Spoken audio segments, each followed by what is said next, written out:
Hindi abutan dito! Defeat. GG, bro! Don't worry. The Only with Smart Power All 99. Hindi bitin with 10 gig data to power your games plus only Facebook or only TikTok. Load now.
To go to a concert when you can own that stage with your friends.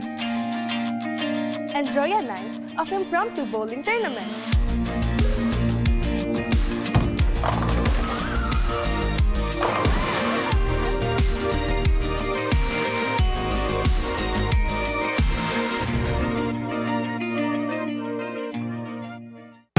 Enemy alert. Your scalp gets 1.5 times greasier, causing dandruff. Get triple anti-dandruff power. Supercharge with Clear.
は俺に任せて。もらった。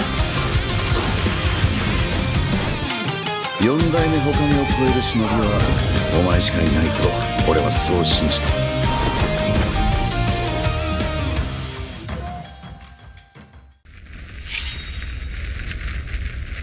みんなを守るために私はもっと強くなる。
Malakas, Pilipinas, malakas kahit anong lane, we become the monsters. Malakas, Pilipinas, malakas face the golden sun and repping for the 3 stars. Look at us to the top, no ifs, no buts, winning any game para to sa PINAS. Di mo matitin ang aming boses sa new level. Nasa kalye man o mobile, you know I become a legend. Open fire, we unite, we winners. Built with pressure, like diamonds are made of. Switch na lane na parang gera, HP race. Susundan ko ang iyong bakas, kasama patas, tagumpay natin to. Dahil tayo'y malakas para sa Pinas.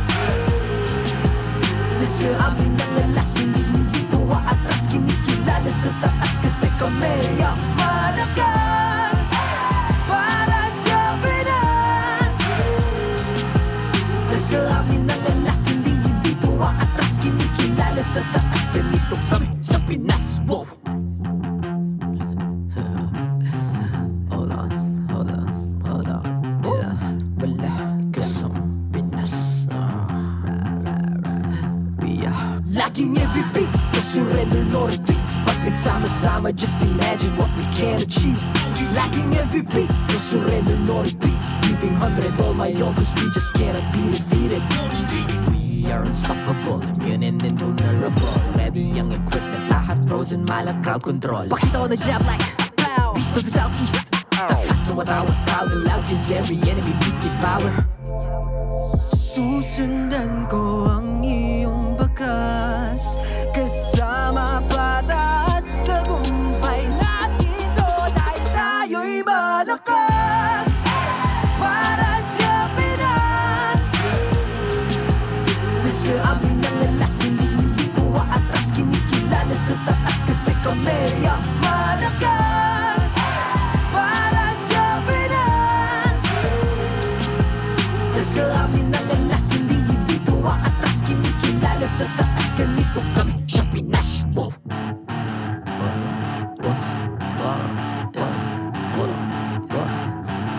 Malakas, Pilipinas, malakas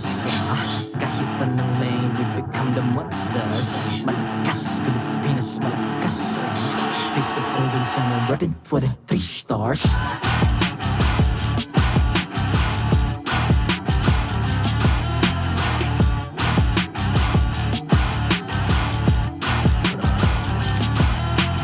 Ang lakas ng Pinas, reunite, be the stars. Ang lakas ng Pinas, reunite, be the stars. Ang lakas ng Pinas, reunite, be the stars. Ang lakas ng Pinas, we the stars. Ang lakas ng Pinas, reunite, we the stars. Ang lakas ng Pinas, reunite, we the stars. Ang lakas ng Pinas, reunite, we the stars. Ang lakas ng Pinas, we the stars. The 15th season of MPL Philippines is brought to you by the following sponsors. Infinix, the MPL official tournament phone. Lakas sa laro with Infinix. Smart, the official telco partner of MPL Philippines. BPI, the official bank partner of MPL Philippines. Mas magandang bukas, buksan sa BPI. Our partner in esports, Time Zone. Join the fun at Time Zone. TT Racing, for those who dream, work, and play. TT Racing has your back. Clear, power up your dandruff-free scalp. Supercharge with Clear. Don't miss any MPL action by following our official Facebook and subscribing to our YouTube channel. Follow MPL Philippines on TikTok for more content. Experience the Lakas ng Pinas of MPL Philippines Season 15 action live at Green Sun Hotel. Grab your playoffs tickets now via the official MPL Philippines website. Host unforgettable events at Green Sun. Enjoy the Arcade Haven promo, available from Fridays to Sundays. Book now via reservations at greensun.com.ph. MPL Philippines is monitored and supervised by the Games and Amusement Board.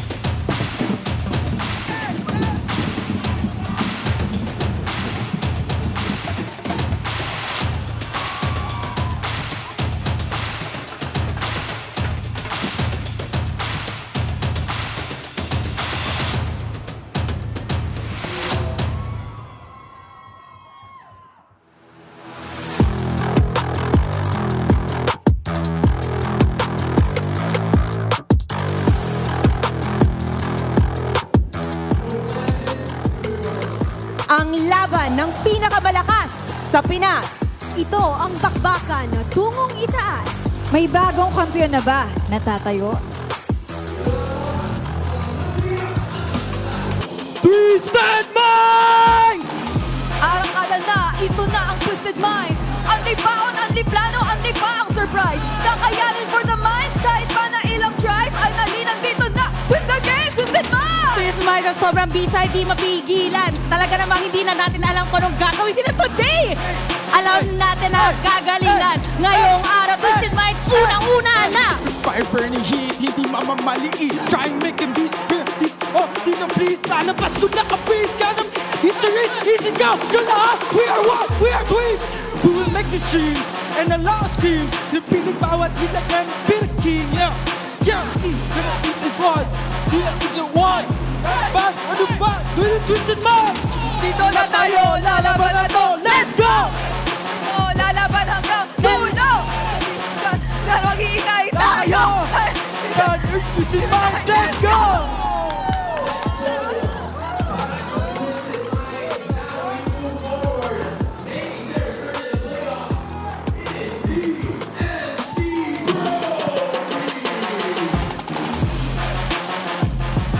Kami ang TNC Bro Team. Kami ang Phoenix Army na mag-aasik ng lagim. Nakamit na namin ang aming playoff stream. Manahimik ka na lang pag hindi mo maating.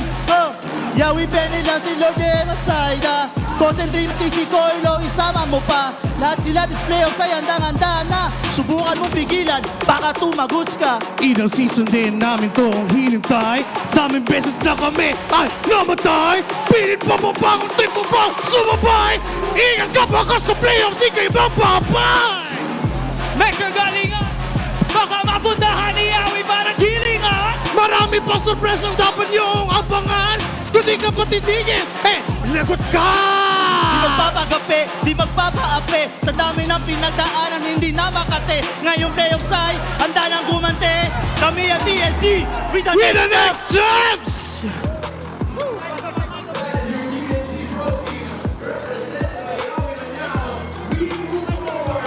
Flying high of Team Falcons! Let's go! Team Falcons here! That's us or down, laging back to us! Let's go! Puro to gawa, di lang puro salita. May sumabay pero sumablay. Try lahat ng abot, bunga to ng sama-sama. Puro to gawa, di lang puro salita. Puro to gawa dahil nandyan na nga sila. Puro flex kasi sumasakses. Sa hirap at ginhawa, kasama ang pamilya. Sa bawat tagumpay, kasama sa You're chasing immortality, you're following a legacy. Are meant to be a MSC, manifest destiny. M2 to the 5, from the hive to the nest. We gon' flexible, rep the golden medal, 2%. Both sides, first in your mind, the greatest team of all time. While they were getting 8th, we were better than great. Do you hear me? Do you feel me? It gon' be all mine. Falcons tagumpay, Falcons gonna fly, it's all mine. There are your Team Falcons, but now we move on to Onic Philippines!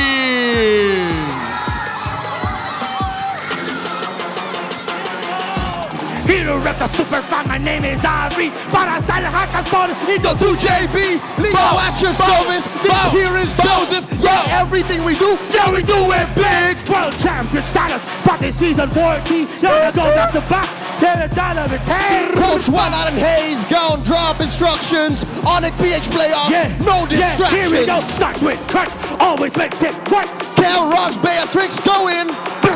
Super friends like a monster. Take on esta sigma. Time to call the bruiser. Please don't hit the player. Hate the game. God of the new era. Panalo sa Pilipinas, China, Indonesia, Malaysia, twice. Tapos Saudi Arabia. Anong kulay ng champions? Black and yellow. Hey. You know what it is. What time is it? It's Onic time for protection. Leo. Sino maging champion? Everybody knows it's Onic Philippines. The Sonics have made their statement, but now we put the spotlight to the Northern Lights. Here is Aurora! Yo, Aurora's Rising, playoffs na naman! Mukhang man masisilaw tayo na kalaban. Never backing down, sa taas ang tingin. Kami ang team na umilaw sa dilim. Smiling demon with a flashy play. Let's go! Going guys, dominating in your base. Kahit body's na laging nagpa-fight. OMG! Uubusin ng enemies inside. Consistency is so key, basic, get it right. Magic and mid-way, malaro yung malawin side. Rise up! Talo ni Rene, Sumet, Salima! Hato! Orasan ng Aurora sa Corona! It's time! Lights up, roars in the ring. Fight locked in, the crown's in a swing. Ignite the fire that is born within. No fear or doubt will persist to win. Lights up, roars in the ring. Fight locked in the crown in the swing. Ignite the fire that is born within. No fear, no doubt, Seize the win. Aurora wants to seize the win, but joining him in the ring, it's Team Liquid Philippines! Dagat, gadupa, may pusong kampyon. Nagpapadaig, subok na ng panahon. Sugod, sububok, subok na natatago. Panis kayo sa digikat ng aming yago. Ito na si Guard, ang batang kambing. Liquid number 1, wala nang kaambing. Puro man sigawan, dulang na lang ng sigsing. Nood na lang ng baby cakes, magkulang sa lambing. One, two! Pag sinabi ko, DL! Sabihin nyo, PH! DL! PH! DL! Pag sinabi ko, DL! Sabihin nyo, PH! DL! PH! DL! May PH! manay nasa huli, hindi magpapagapi Pagkat ang puwersa ng cavalry di magpapadaig Sa bawat hamon ng laban walang mag-aalinlangan Ibibigay ang lahat kung ito'y kinakailangan Ito na ang MPL PH, di kayang i-replicate Lahat ay dinedicate kapag ng 15 mark the day off Chemistry and synergy ay sobrang solid Kaya mag-ready ang lahat sa Liquid Stampede. The playoff teams are now here. MPL Arena, make some noise! Nagsalita na ang ating community, but now we leave it to the players. MP the King, hindi lang para kay Kelra. Ano ang palag mo sa kanilang lahat? Marami kaming binaon na lason para sa kanilang lahat. We're gonna be expecting the lason. Kelra, ano nang ang palag mo dito sa playoffs? Lason daw pala kayo. Paalala ko lang, miyembro ako ng original na lason sa MPL PH. The OG lason is back. Yawi, ano naman ang palag mo sa lahat ng nandito ngayon? Siguro ang palag ko, pag-uwi ko ng Pinas, nag-playoffs na yung TNC. Pag-uwi nyo ng playoffs, pag-uwi nyo ng Pinas, nag-playoffs na daw yung TNC. Ikaw naman, Flop TZ, ano ang palag mo sa kanilang lahat? Masaya ako para sa kanila. Masaya din kami para sa iyo, Flop TZ! Rene J, ano ang palag mo sa lahat na nandito ngayon?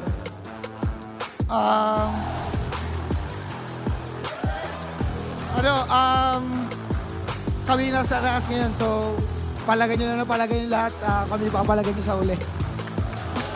They'll be waiting for you, Carl TZ. Tapusin mo ang laban. Ano ang palag mo sa kanila lahat?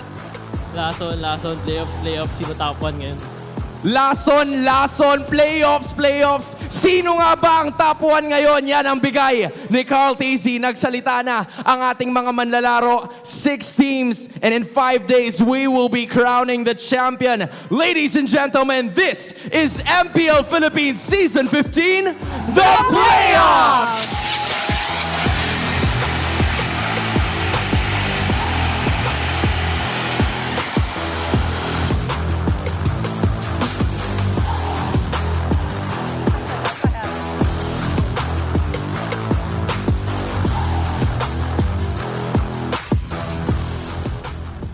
Are done creating legends. It is the road to immortality here in MPL Philippines Season 15.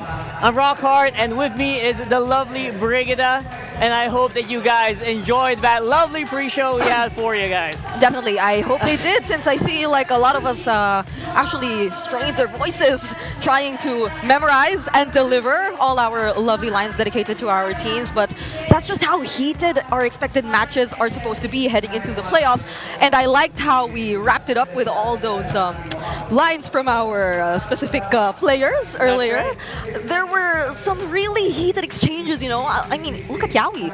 The moment he came back, he said they immediately went into playoffs, and that's just one of the many things they said earlier. I mean, we can dissect that all we want right now, but I really like what Carl T said. You know what?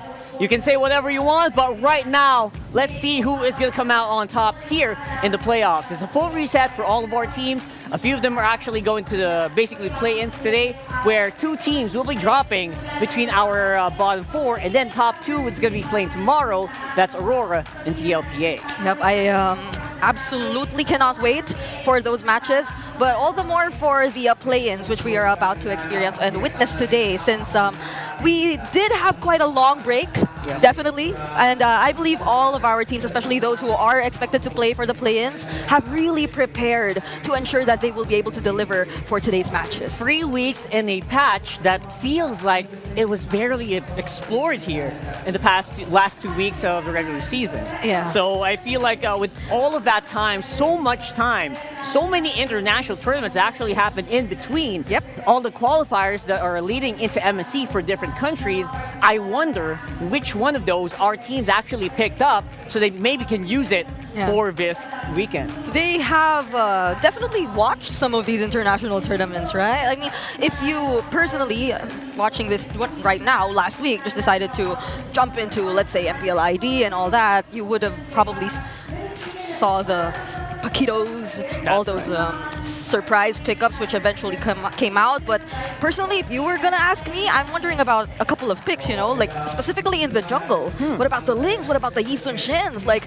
is there a chance we will be seeing those? Since if you were to recall what MP the King did mention earlier too, he did say, true enough to what we did say in the rap battle, they did prepare a lot of surprises. They did. It feels like they are the team that feels like they're kind of trying to get into the groove of Omega, you know, the old OMG playoffs team that really wants to just take it home. But Kelra did say they're the original Venom, you know. There you go.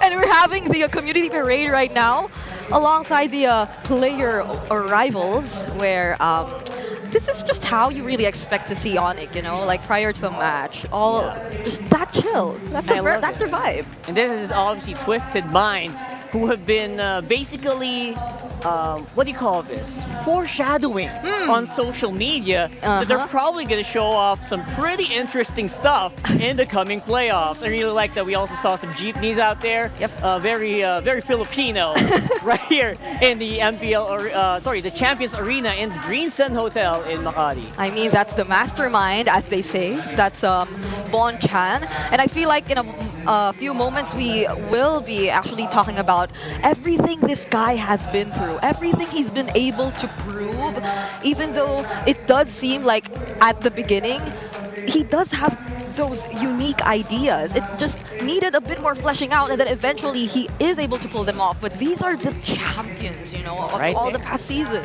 Love to see that back-to-back, obviously, from Sunsparks, Blacklist as well, ending up that first half of Season 7. Pre-pandemic, then we head into the Season 8 champions. Still Blacklist International with RSG. Blacklist obviously still in their era.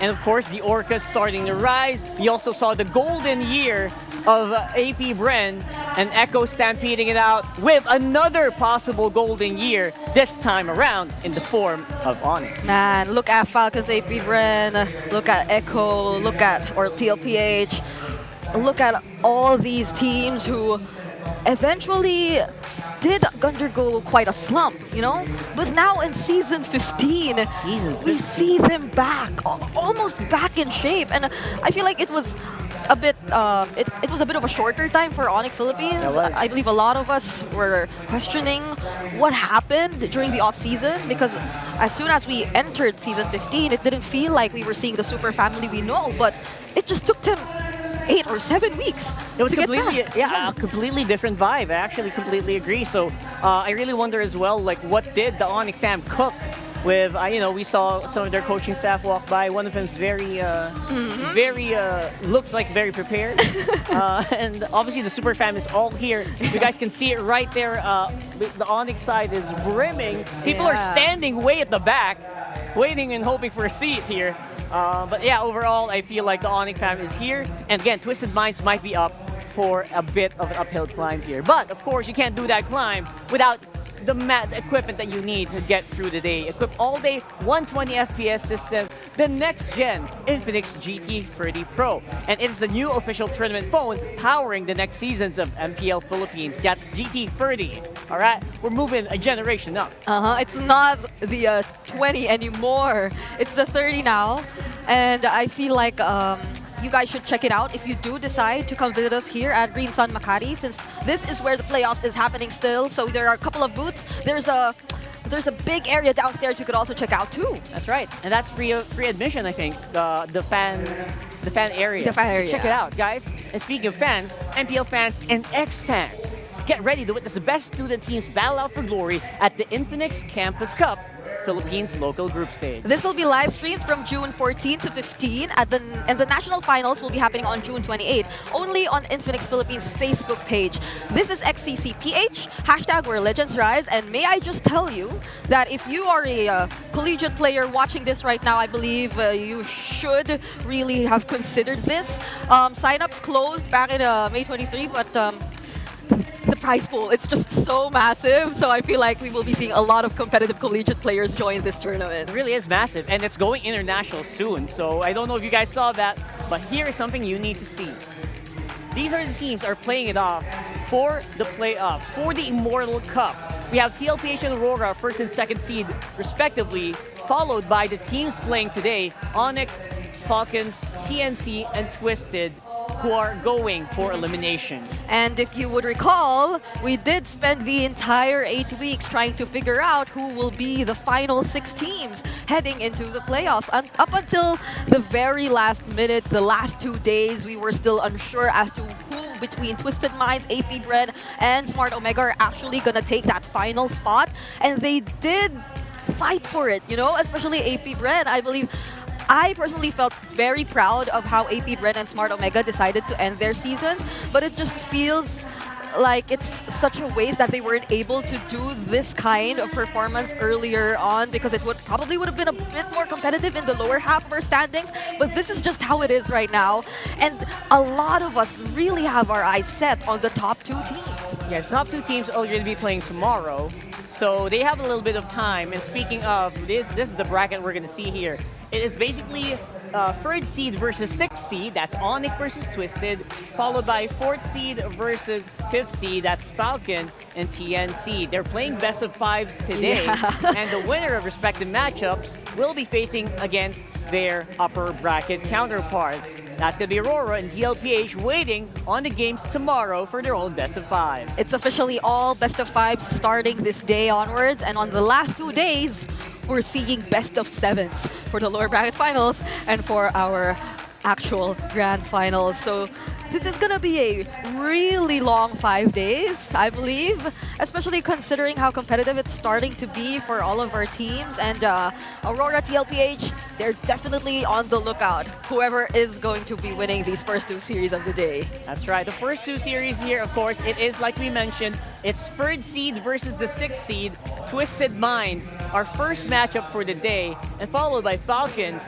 and TNC. Obviously, they are also very much gunning. It is going to be a battle in the skies here later on. I believe that was a constant narrative whenever we did cast the Falcons and the TNC matches during the regular season. But now they are gonna do it again, but with higher stakes. You know, they're already fighting for their tournament life. They made it into the playoffs, they made it into the top 6, but this will be the deciding match of whether or not they will be making it to the top 4. But we will be focusing of course, on Onic Philippines and Twisted Minds first. A very surprising outcome, if I may say. It's the former champions not being in the upper bracket. So that's right. That's one. And for some, they might consider this to be a really stark contrast between the 2 teams. Like some sort of a David and Goliath kind of scenario. It really is. That's why we're talking about surprises. Like you mentioned, Twisted Minds are going to have to be the team that brings out a ton of surprises. I mean, obviously, all of us were so surprised when we saw Onic on day 1, right? So, other than that, it feels like we still need to watch out for anything from Twisted. And I can see why the whole squad, the whole analyst team of Onic is here right now. They have to be ready with whatever crazy stuff that Twisted Minds are gonna show us today. If you remember in the regular season, it was a lot of really crazy picks. And again, doing all these crazy picks, Brigada, they're still in the playoffs. Yep. So are we doing some shout-outs to their analysts and their... let's just say Wolf, you know? Probably should. Everyone knows it anyway. But yeah, we see all of them in complete attendance right now. So many of them. At the Champions Arena. And it's a lot. I feel like if we try to go in their holding area, we won't fit anymore. Like, that's just how many they are. They're just really being prepared for this upcoming match. And we did mention surprises, you know. Yeah, we have a lot of surprises, right? But you know what? If you guys are waiting for a good one, what about this guy? What about the biggest surprise of the day? We got a guest here today, Dilar from Onic. How are you, Dilar? It's been a while. No, you can't. Come on. Is your mic turned on? Is your mic turned on? We'll have to double check if his mic is turned on.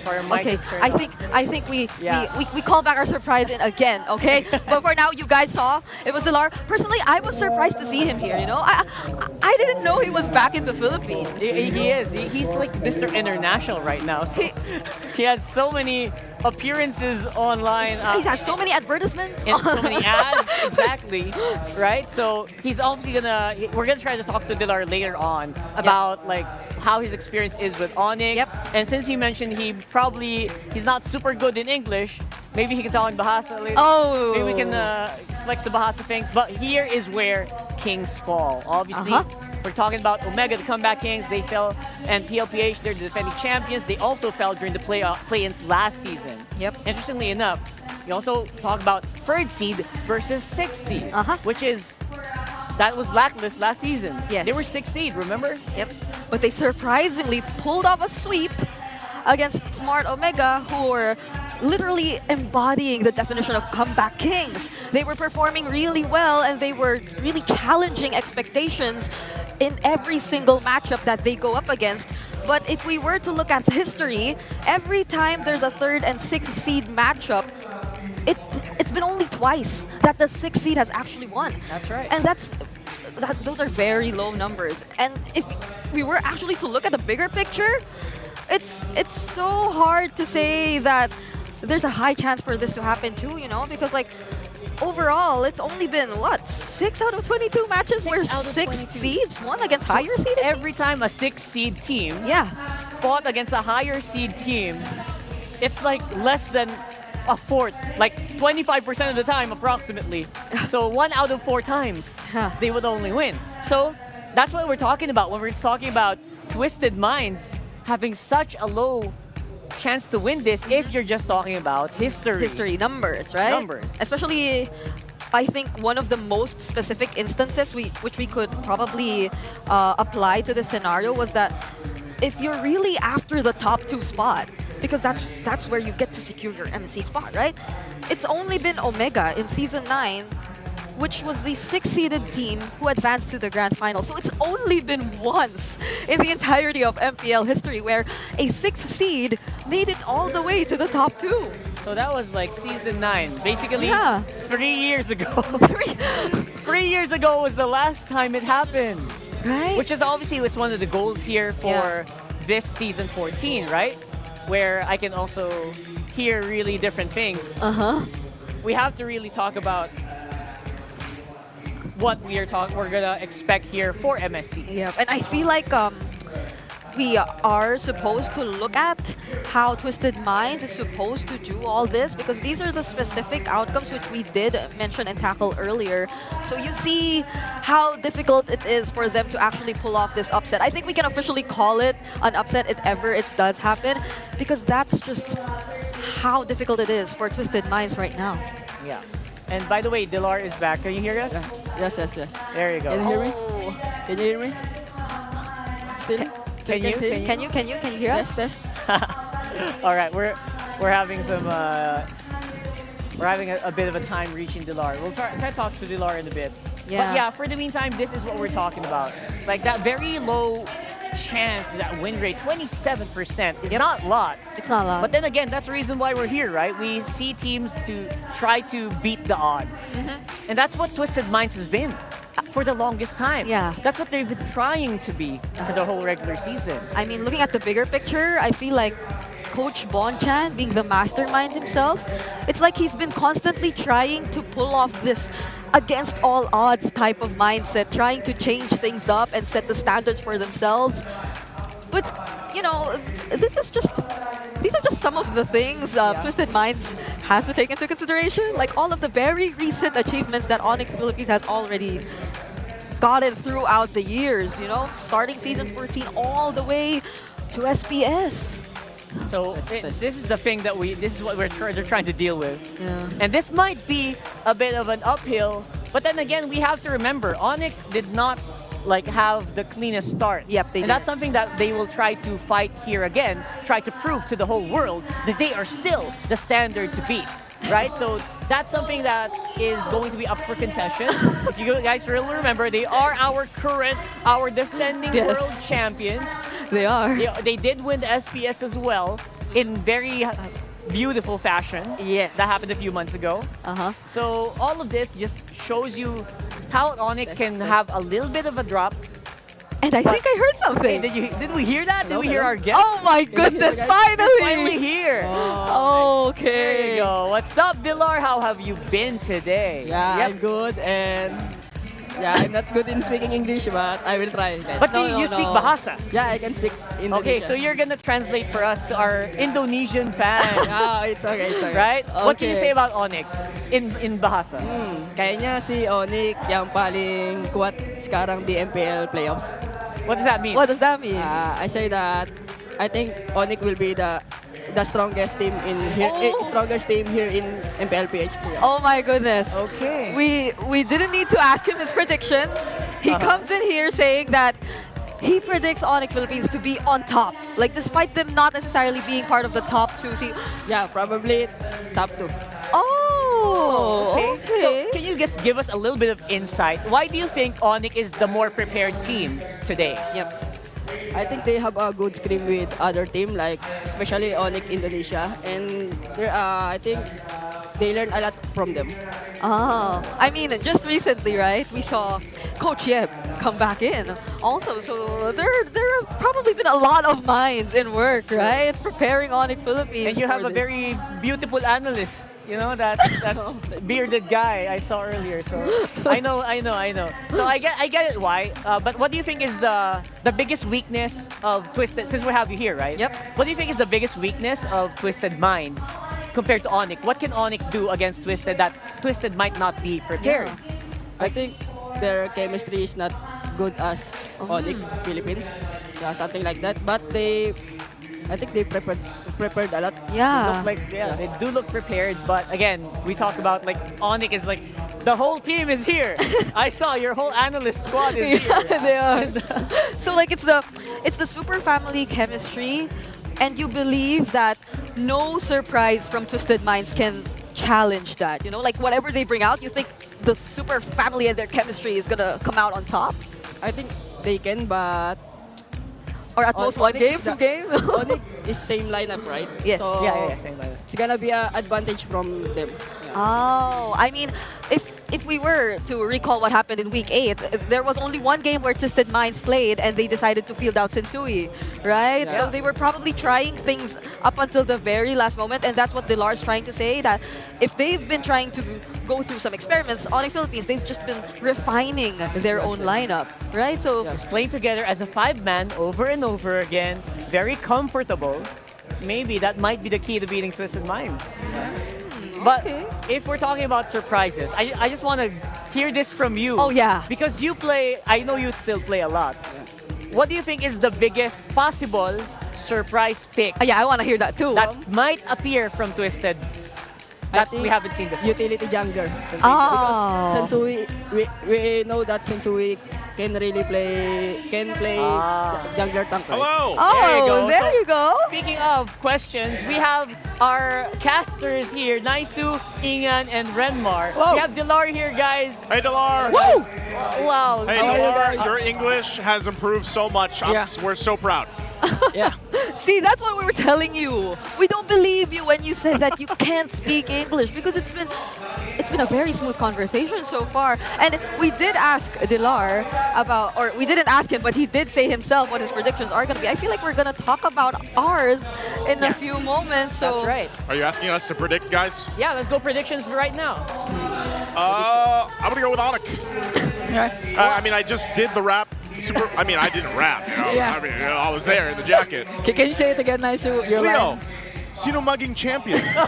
Onic. That's why I'm Onic. Okay, all right. So you were setting up for that. I think it's going to be one of those unanimous tables. Despite me being very excited and equally terrified of what Coach Bonchan has been talking about on social media, he seems like he's very confident about what his team brings to the table. I'm still going for Onic here, but I'm not taking away the capability of Twisted Minds to surprise us all. That's right. So, by the way, MPL PH emotes, the one they're using, are available right now for 109 diamonds, still available in the in-game shop. So do check them out right now. If you're asking us, it does feel like we have to go with it, right? Twisted Minds, they have something, like our casters mentioned, but it feels like it might not be enough right here. yeah, I'd probably say like one, or 2 games. No, 1 game. Like I'm probably expecting at least like the surprise to go that far. But let's see, because like it's unanimous. I feel like even if we look on to the other broadcast, they will be probably feeling the same. But just again to remind everyone, the emotes are out there. You should be checking them out if you don't want to miss out, and you can show your support for your favorite MPL teams by buying them now, because these emotes won't be here forever. And thank you so much to our casters. Hey, we were great. We were great. You were great. We'll see you guys later. So there you go. It's been unanimous, Dilar. Unanimous. Everyone believes in your prediction as well. So I know you've been doing all this on-ground support, all this on-ground cheering, even way back in M6, where you weren't that necessarily part of the team yet, but you were already there supporting Onic Philippines with all your heart. So but he's the guy in the social media posts all the time. Will we be expecting that same level of support later on when you watch the series? Yeah. Okay. So my prediction? No. Will you support them the same way you did, of course, or more? Of course. Because I'm working in Onic Philippines, right? So I need to support Onic Philippines.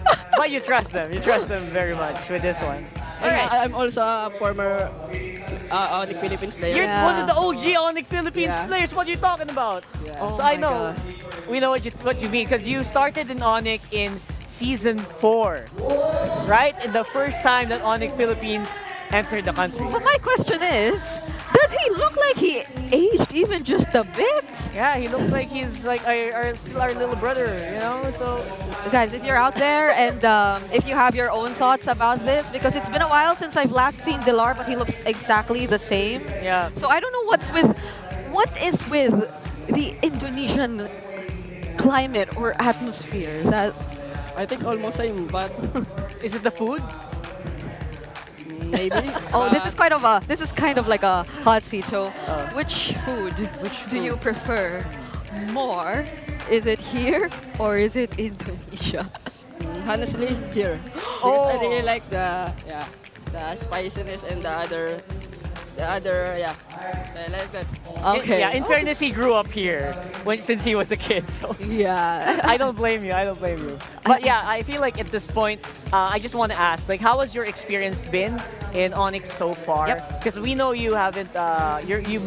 You're still ready to play, right? I feel like you're still ready to play. Will we see you anytime soon? What roles have you been practicing lately?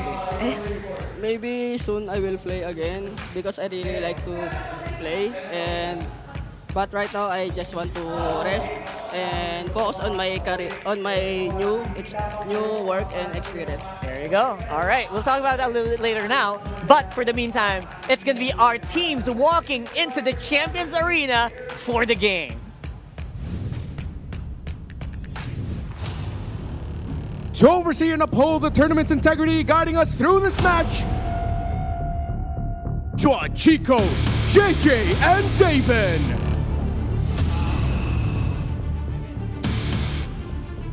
The opening match of the playoffs. It's Onic Philippines versus Twisted Minds. In the EXP lane, Kirk and James.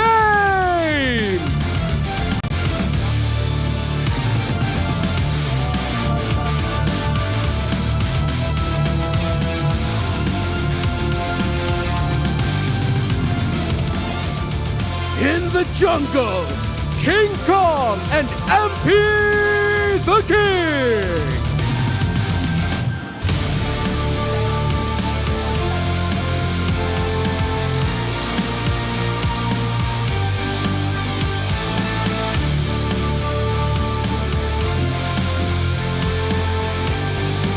In the mid lane, Super Friends and Ha Jizzy.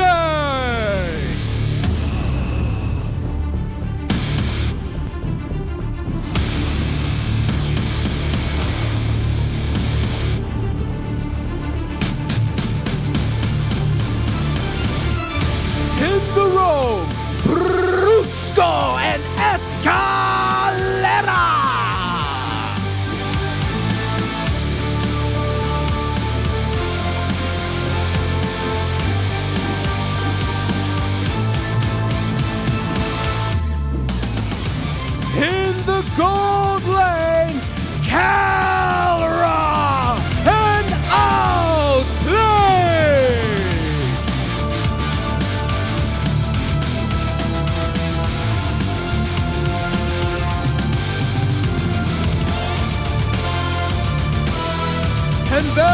coaches, Coach Why Not and Coach Bonchan.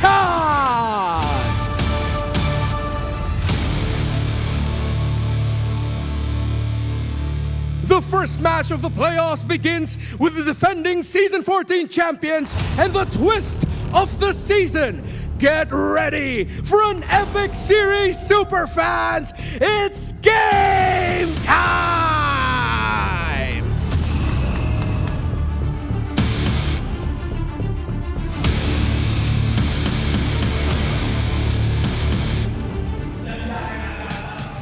Okay, you know what? I got goosebumps just by watching our player intros, but this is Onic Philippines, again, the former champions, and you definitely need to watch out for them. They have found their form once again entering the playoffs, but there is definitely some sort of pressure now on their backs, considering that they are indeed the defending champions, but they're not necessarily part of the upper bracket. So they'll have to get past one of the most unexpected, one of the most unorthodox teams to introduce themselves yet this season, and that's going to be Twisted Minds. But of course, this is a super family, so for sure, we have a lot of trust in their capabilities to do just that.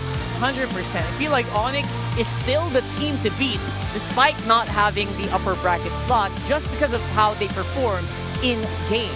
I think this third seed that we saw basically was from like a really rocky start. Yep. That they had a rough time then, and everyone else, including Twisted Minds, really elevated in the season, which resulted to becoming one of the most unexpected seasons so far in so many years of MPL Philippines.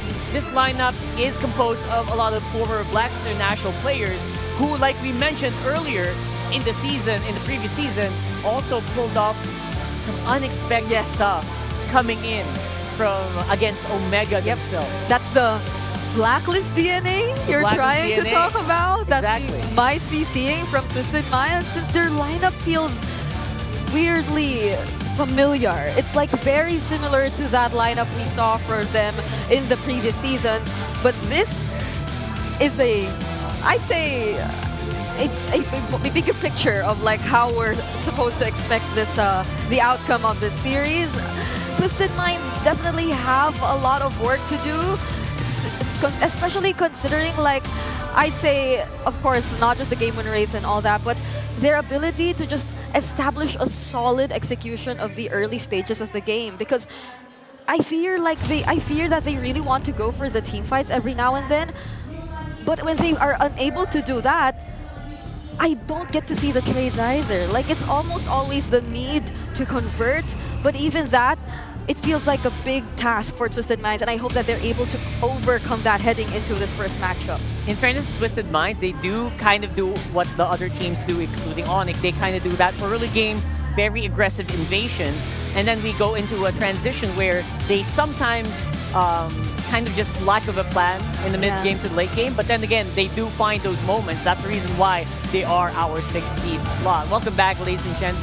We have Delor here. He's also going to be joining us for the draft. So that's something that we are very looking forward to. Seeing how well you probably still know the meta and how well, you might be able to predict some of these surprises that might come our way today. You know what, honestly, I feel like in the past few days, we've been seeing, would you agree with me that we've been seeing a lot of surprise picks, especially in MPL ID? Like just recently, there's been, I mentioned it earlier, there's been a Paquito. I can't recall in which exact tournament was it, but I could also recall a Uranus maybe, and that immediately reminded me of this guy. Yeah, your OG hero. So they need extra damage, so they pick damage like Paquito, Benedetta, and maybe we can see Badang damage.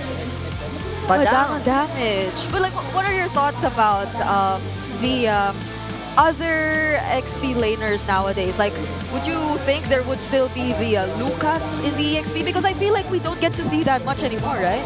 I think XP laner meta right now is so interesting because you can pick a lot of XP laner hero right now than before. Marry, kiss, or kill me. Okay, let's just a game, but really, I'm betting on all three.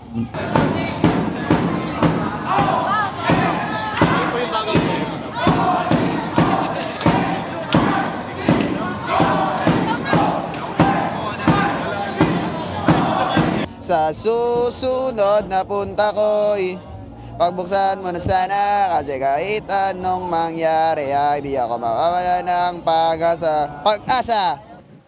That's our smart ping test. Bringing you low lanes gaming with smart Sulit promos. Subscribe to Only 5G with non-stop data for non-stop gaming on your favorite loading platforms or at the smart booth right outside our MPL venue. So it feels like it's not just strategies that has been practiced by our teams during the 3-week break. It feels like they worked on their voices as well. Do they sing a lot in the boot camp?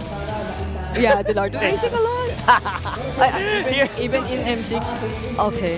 Here are the Infinix keys to victory, though. Yeah. We're gonna take this away. I do hope those songs make sense, but for now, Infinix keys to victory for Onic Philippines, they definitely have to prepare for MP the King's unorthodox hero pool. I will no longer go through listing down every single unorthodox pick that he has. Lord pushing in. They're down Escalera. The turrets are going to get crashed into. Bottom one of the base is already gone. I'm not sure if Onic Philippines wants to get in a position to end the game here. They might get another turret. Mid's going to be worked on. We'll see what Twisted Minds can do. They try to hold on, try to clear these lanes out. But another turret will fall now in the mid lane. Yeah.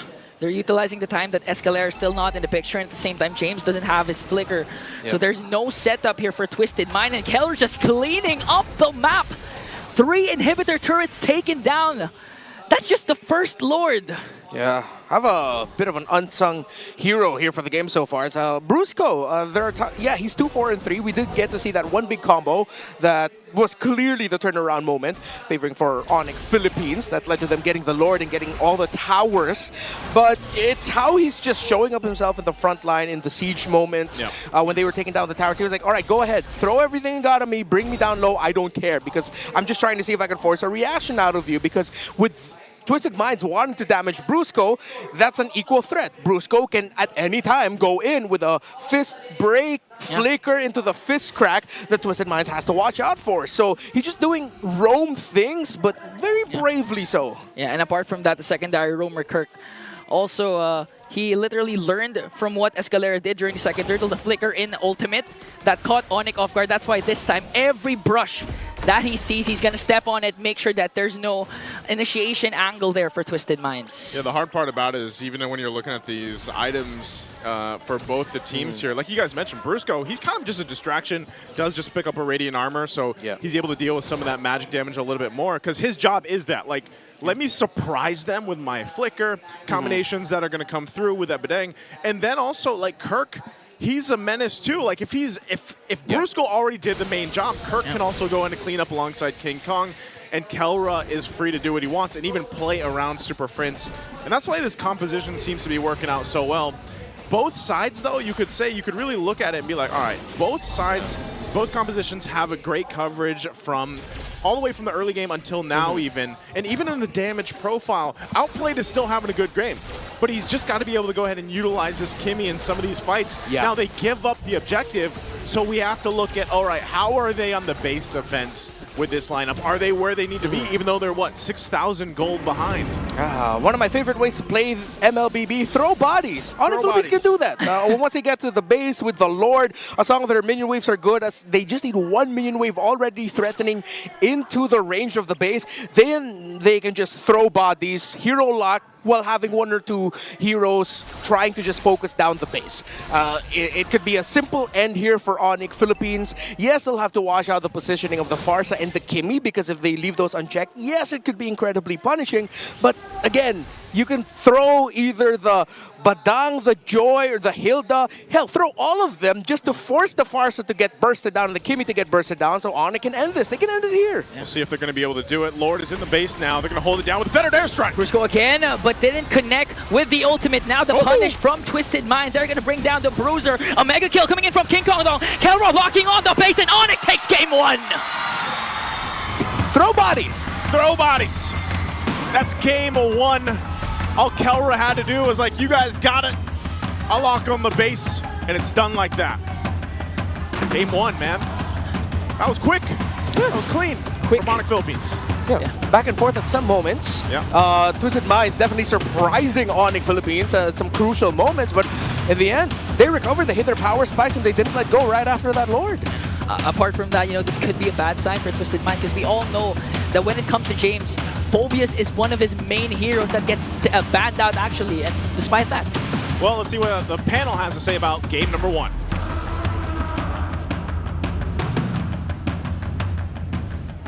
Well, one thing's for sure, we did see a very good back and forth in the early, the mid game there. Definitely something, it looked like Twisted Minds had something going, but then again, we saw that Onic, that conviction in the late game. It was almost the perfect kind or the sudden boost in the early game, which we were really looking for in terms of Twisted Minds and their overall execution. It was so close.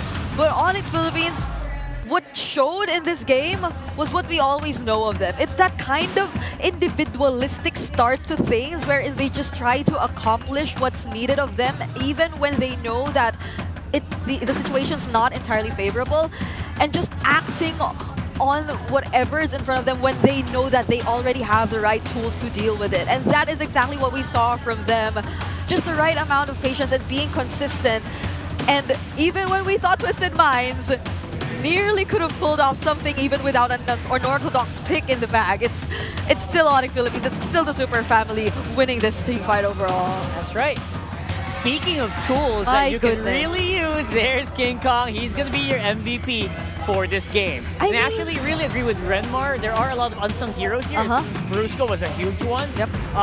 Kellra as well, like as usual, right? As usual. It's becoming a very staple for Kellra to just do superhero 1v3 teams. Yep. But this guy, mind you, felt like he was one of the most quiet guys in the team during those moments wherein I feel like he was confident enough that the rest of his teammates could have already applied the necessary pressure towards especially the lane jungle that was in the hands of Twisted Minds. But until that very moment wherein he was able to find that only kill for the majority of the game towards Outplayed, that's where he literally went online, and that's where he was able to open up so many possibilities for his team. And looking at the MVP highlights or the overall highlights of that game, there was tremendous pressure for the first 2 minutes of the game towards Twisted Minds, and that definitely was something you would not want to happen considering that you have a lane jungle. But there were moments where in Twisted Minds, they actually had those calls, those right calls, those confident calls, which rewarded them greatly, especially in terms of them somewhat finding a solution to how they were supposed to deal with Onic Philippines. Those moments wherein they tried to go for Brusco on the early stages of the game actually worked really well for them because they need not worry too much about Kirk when he didn't have enough items just yet, and Keller wasn't entirely part of the picture, and especially those first few team fights which happened. But there was just too much pressure going on all over the map. Once Kirk was able to secure the necessary items, even when Outplayed had such a great time picking up the early 5 kills on this Kimmy, it became so difficult for them to prolong and sustain everything, all the while Onic Philippines was just constantly working on the macro. And you would think that Twisted Minds could actually do the same, right? They had the Ling, but for some reason Onic Philippines and the way they're able to manage everything across the map just denies MP the king of all these possibilities. I guess that denial was huge in making sure that this Ling could not run away with the game. Because if you're talking about, jungle picks, this Ling was one of those picks that can kind of do exactly what a Joy does. Go for that super split push on the other side of the map, and then that will distract the enemy, and that will split up your team fight. We did not see that as much in this game. That's the biggest surprise here for me. It always feels like Brusco, whenever he tries to go in for the big fist cracks, it's always landed towards MP the King too. Like, for some reason, MP the King just forced to use the Tempest of Blades, and that's probably one of the biggest problems that they had to undergo as well. You need to have your Tempest of Blades so you could play just as aggressively, so you could just fight back against Onic Philippines whenever they try to go for something. But the moment that MP the King knows that it's no longer available for him, he could only do so much. He'd have to divert his attention towards other things they could potentially go for. The trades, which we also talked about during the pre-show, but in this scenario, in this game, I mean, look at the number of turrets that were taken down by Twisted Minds. It's only 2. Look at the number of buffs that they were able to secure compared to Onic Philippines. And objective takes are indeed a huge problem considering that King Kong was just able to perform so well once again in this game. Mind you, we don't even see Kellra here, But Kelra on the Moskov, by the 11-minute mark, he only needed one more item to complete his build. And that just goes to show how ahead Onic Philippines was in terms of playing out this first game of the series. When you find a game where Kelra doesn't feel like he needs to do as much, he doesn't need to do the heavy lifting, he doesn't need to control the map on his own, that's already a good sign, right? For Onic Philippines specifically. And that's what I'm talking about. When you talk about tools that the team has at their disposal, King Kong is just a small part of it. If you think about the bigger scale of it, Super Friends has so much mid lane control. Brusco just takes everyone by surprise. Or BPI Rich Guy is King Kong. He controls the rest of the map. Make sure the enemy can't invade, and then the rest is history. Obviously, Kirk is there to just equalize. And Kelra, he has that. His contribution to the game is, you don't see the stats, right? It's more of like a sixth sense. Yep. It feels like they had very specific assignments and they were individually able to pull off every single one that was required of them. And now, we will be taking a look, I feel, at other statistics, specifically the item progression, which I feel like is one of the major highlights that we should be looking at in terms of the game. Because if you were to look at how the items were actually progressing for majority of these teams, yes, there was a 6-minute Sky Piercer for Outplayed, and that was highlighted earlier by our casters as well, because it just did so much impact in terms of that one team fight where Twisted Minds was able to gain the advantage. But the moment that Kirk was able to pick up the blade armor himself, and that was around 7 minutes, as you could see here in the item progression graph, it felt like Onic Philippines just had a go signal. It felt like they just decided all together to just go for the fights. They already have, or they were already able to equip one of their frontliners, their main frontliner even, their main player who was supposed and expected to be just as aggressive all throughout the game, and they were able to find a way to deal with one of their biggest problems, which again was Outplayed. And Outplayed here, we're not going to take away the fact that he did perform really well throughout this game on that Kimmy.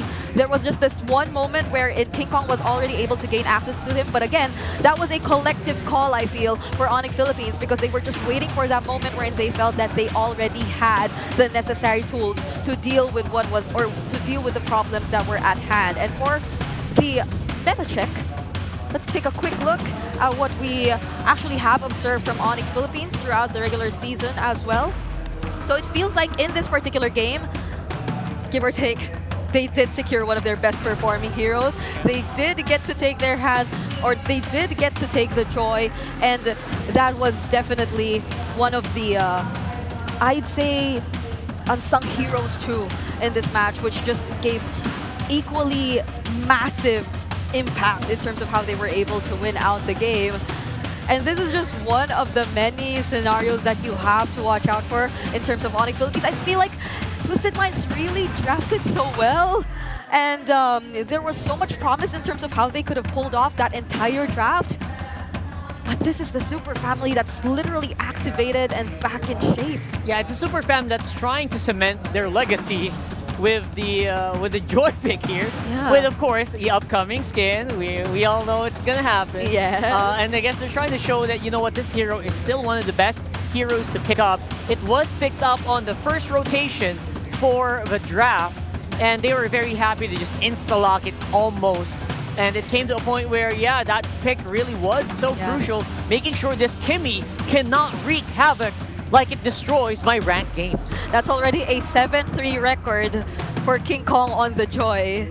So you should really have to take note, because I feel like that's going to be a problem for Twisted Minds too. Big problem, yeah. You don't necessarily take out the Joy in the banning phase anymore, unlike before. Like, there are many other picks you have to consider once you head into the drafting phase, whether it be you on the red side or on the blue side, that you really have to take out. Like, this is Onic Philippines. Look, I mean, consider the Fanny. Consider the other mages you don't want Super Prince to get his hands on. The Selena even is there. It's just floating around the room. And Twisted Minds, they just really have to think twice about all their plans moving forward, because it was a good start. It just needs a little bit more push. Yeah, that's Selena, maybe later. Super Prince obviously has such a really high pool of heroes, and I feel like when we get to a point where Bonchan might we might get to a point where Bonchan is like, guys, do we really want to bring out this hero that we've been practicing for a few weeks? It doesn't feel like it can go toe-to-toe against these specific heroes. And you know what, Brigida, that might be the problem. That might be what's stopping Bonchan from bringing out some crazy stuff. I mean, you could say Ling was a bit of a crazy pick. Its win rate is just really bad right now though, right? Yeah, I mean, we did talk about it though. Like, we are expecting some surprises. Majority probably from the jungler role, and it did happen. Like, first game, first series of the playoffs, it did happen. Baksha did get banned out, by the way. It didn't get banned out too. That might also happen, but using that up against Onic Philippines, they should have expected that it wouldn't be easy pulling it off. And Onic Philippines really made sure that they definitely would not get their hands on the ideal start, which was a huge requirement for a Ling, by the way, because Dilar earlier, he did mention that they are likely to play for the early game, and that's what they did attempt to do.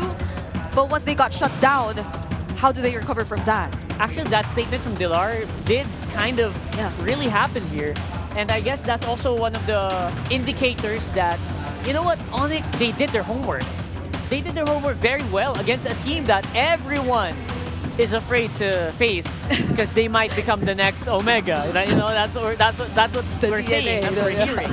So honestly, for game number 1 at least, I think Onic really did a spectacular job of just reeling back the craziness that Twisted Minds might give to this game. So I really commend them, and I really hope it doesn't discourage Twisted Minds from bringing out these picks that they've been practicing. I feel like there are more. I feel like we're just getting started. There should be. Right? I feel like there's at least 1 or 2 more that we'll see today.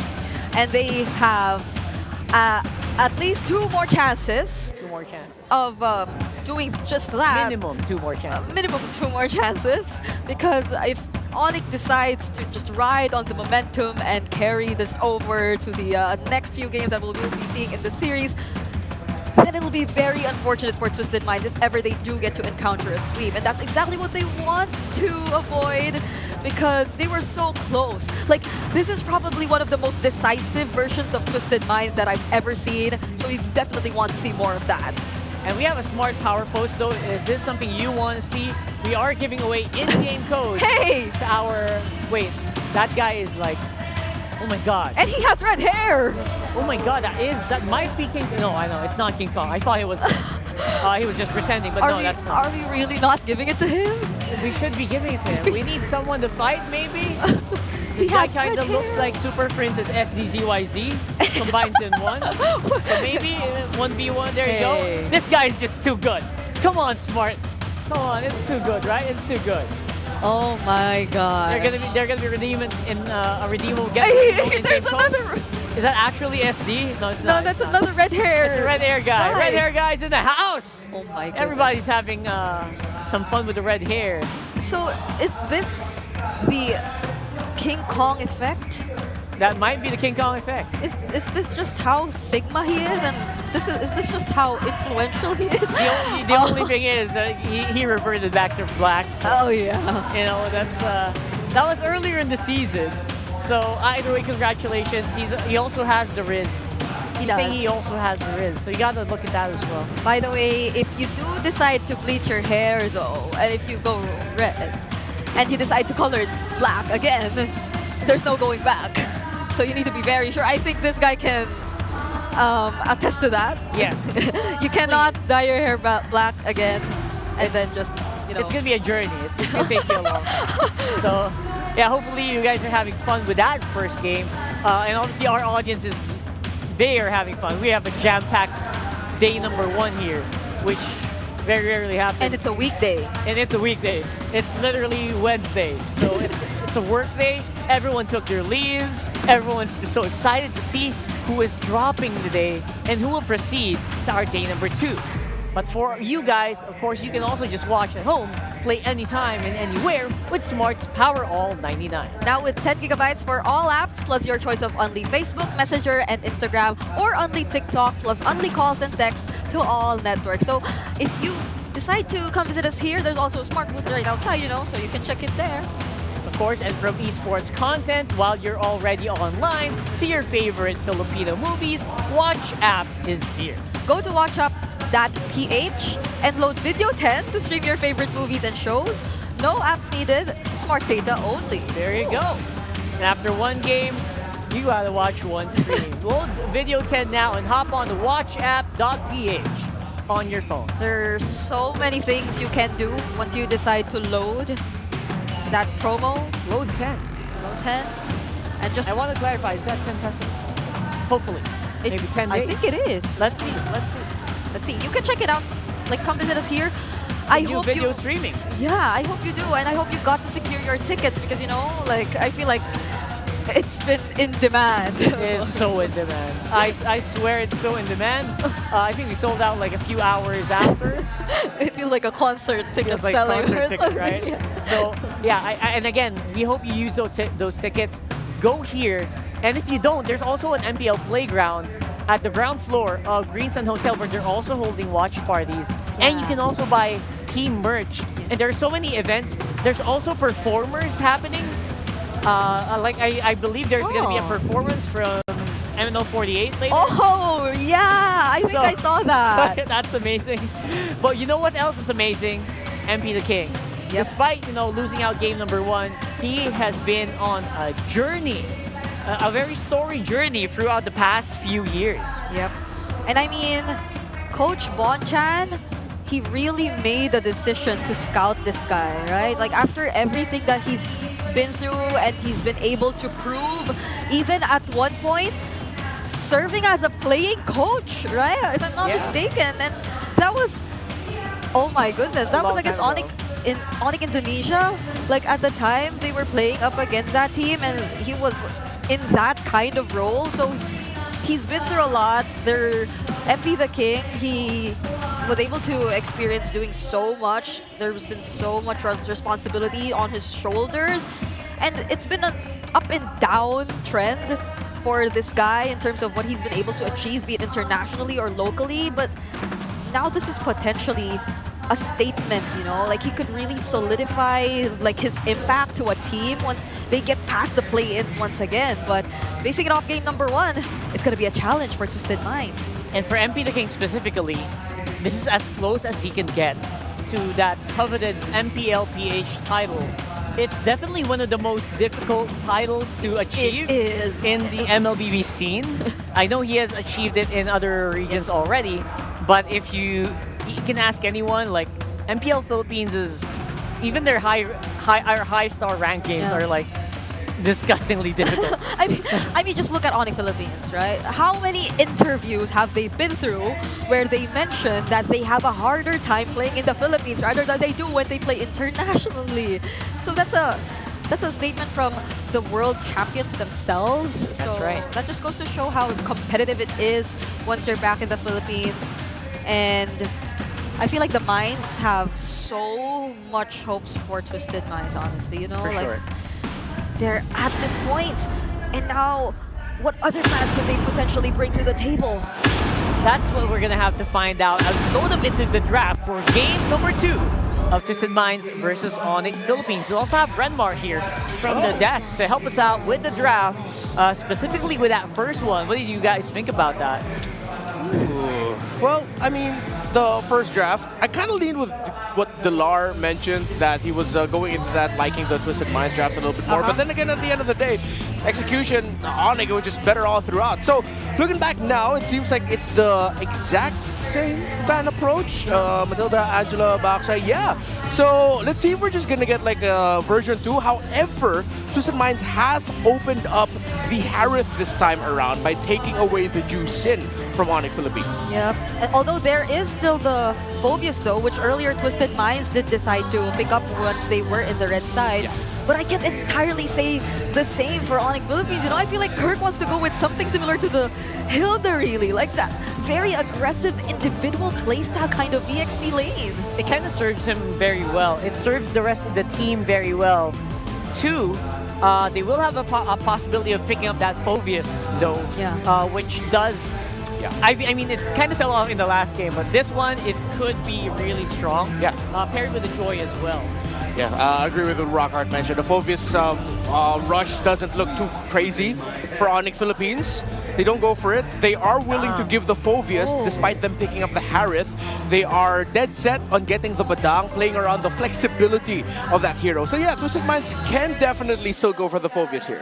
Yeah, and my question right now is, Twisted Minds, do they want to go for that exact same route of saving their jungler for later? Because we did suggest the numerous possibilities that were still out there in the first draft. Right now, even, they can choose between the Joy or the Hayabusa if they wanted to. That's a big open pool. There. And they go for the Hayabusa instead. That takes away the static mid laners. Well, Onic Philippines will be forced on the more static mid laners. Oh, yeah. And then you add range poke into that. I'm liking the draft philosophy here of Twisted Minds because now they're telling Onic Philippines our pressure point is Super Fritz. Whatever he picks up, we want to give him a hard time. I mean, just look at the amount of range and the amount of die that could come in even just by seeing the Kalea and the Hayabusa right now. So you'll have to be extra mindful of whatever hero you are going to pick if you were Super Prince in this scenario. It's one of those rare times that we don't see. What? Ooh. Wow, okay. We saw MP the Ling in game 1, now we get Ling Kong. Ling Kong. Hey, imagine Ling just coming back to the meta after that. Everyone having fun with it. Yeah, everyone seems to be having so much fun with the Ling so far. So this is an assassin matchup that we're seeing from Twisted Minds. Nothing too crazy so far. Yeah, I honestly thought the Ling was more of just like, oh yeah, if I'm Fabian and I'm playing it in MPL ID, I'm definitely gonna play the Ling.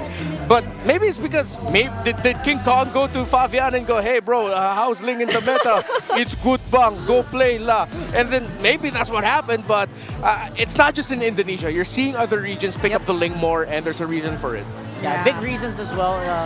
We can also see that, you know, if you're watching MPL Philippines for a long time, you might think, you know what, MP the King might have been forced into the Ling earlier. It doesn't feel that way though, right? Yeah. And this is just solidifying the importance of the Ling in the draft. First free picks, it gets shown up for Onic. Yep. Right now they're looking at some of the potential pickups that could be taken by Kirk later on. They battled the Phobias. There's still a glue also for Onic Philippines. I feel like that could split up the damage really well and could block off potential attempts from Twisted Minds. Yeah, it can really survive against. It can also survive against a lot of these picks, these skills, ultimates that we have for Twisted Minds. Yeah. Also great against the Granger because you can't really get eliminated right away. So I feel like the glue is a high possibility of a ban. Yeah, I think Onic Philippines have their eyes set on picking that up as the 4th pick, if ever, considering that the Hilda's gone, Phobius go. They banned out the Phobius as well. Maybe Glue is going to be their pickup in the 4th, so that Twisted Minds doesn't end up with it.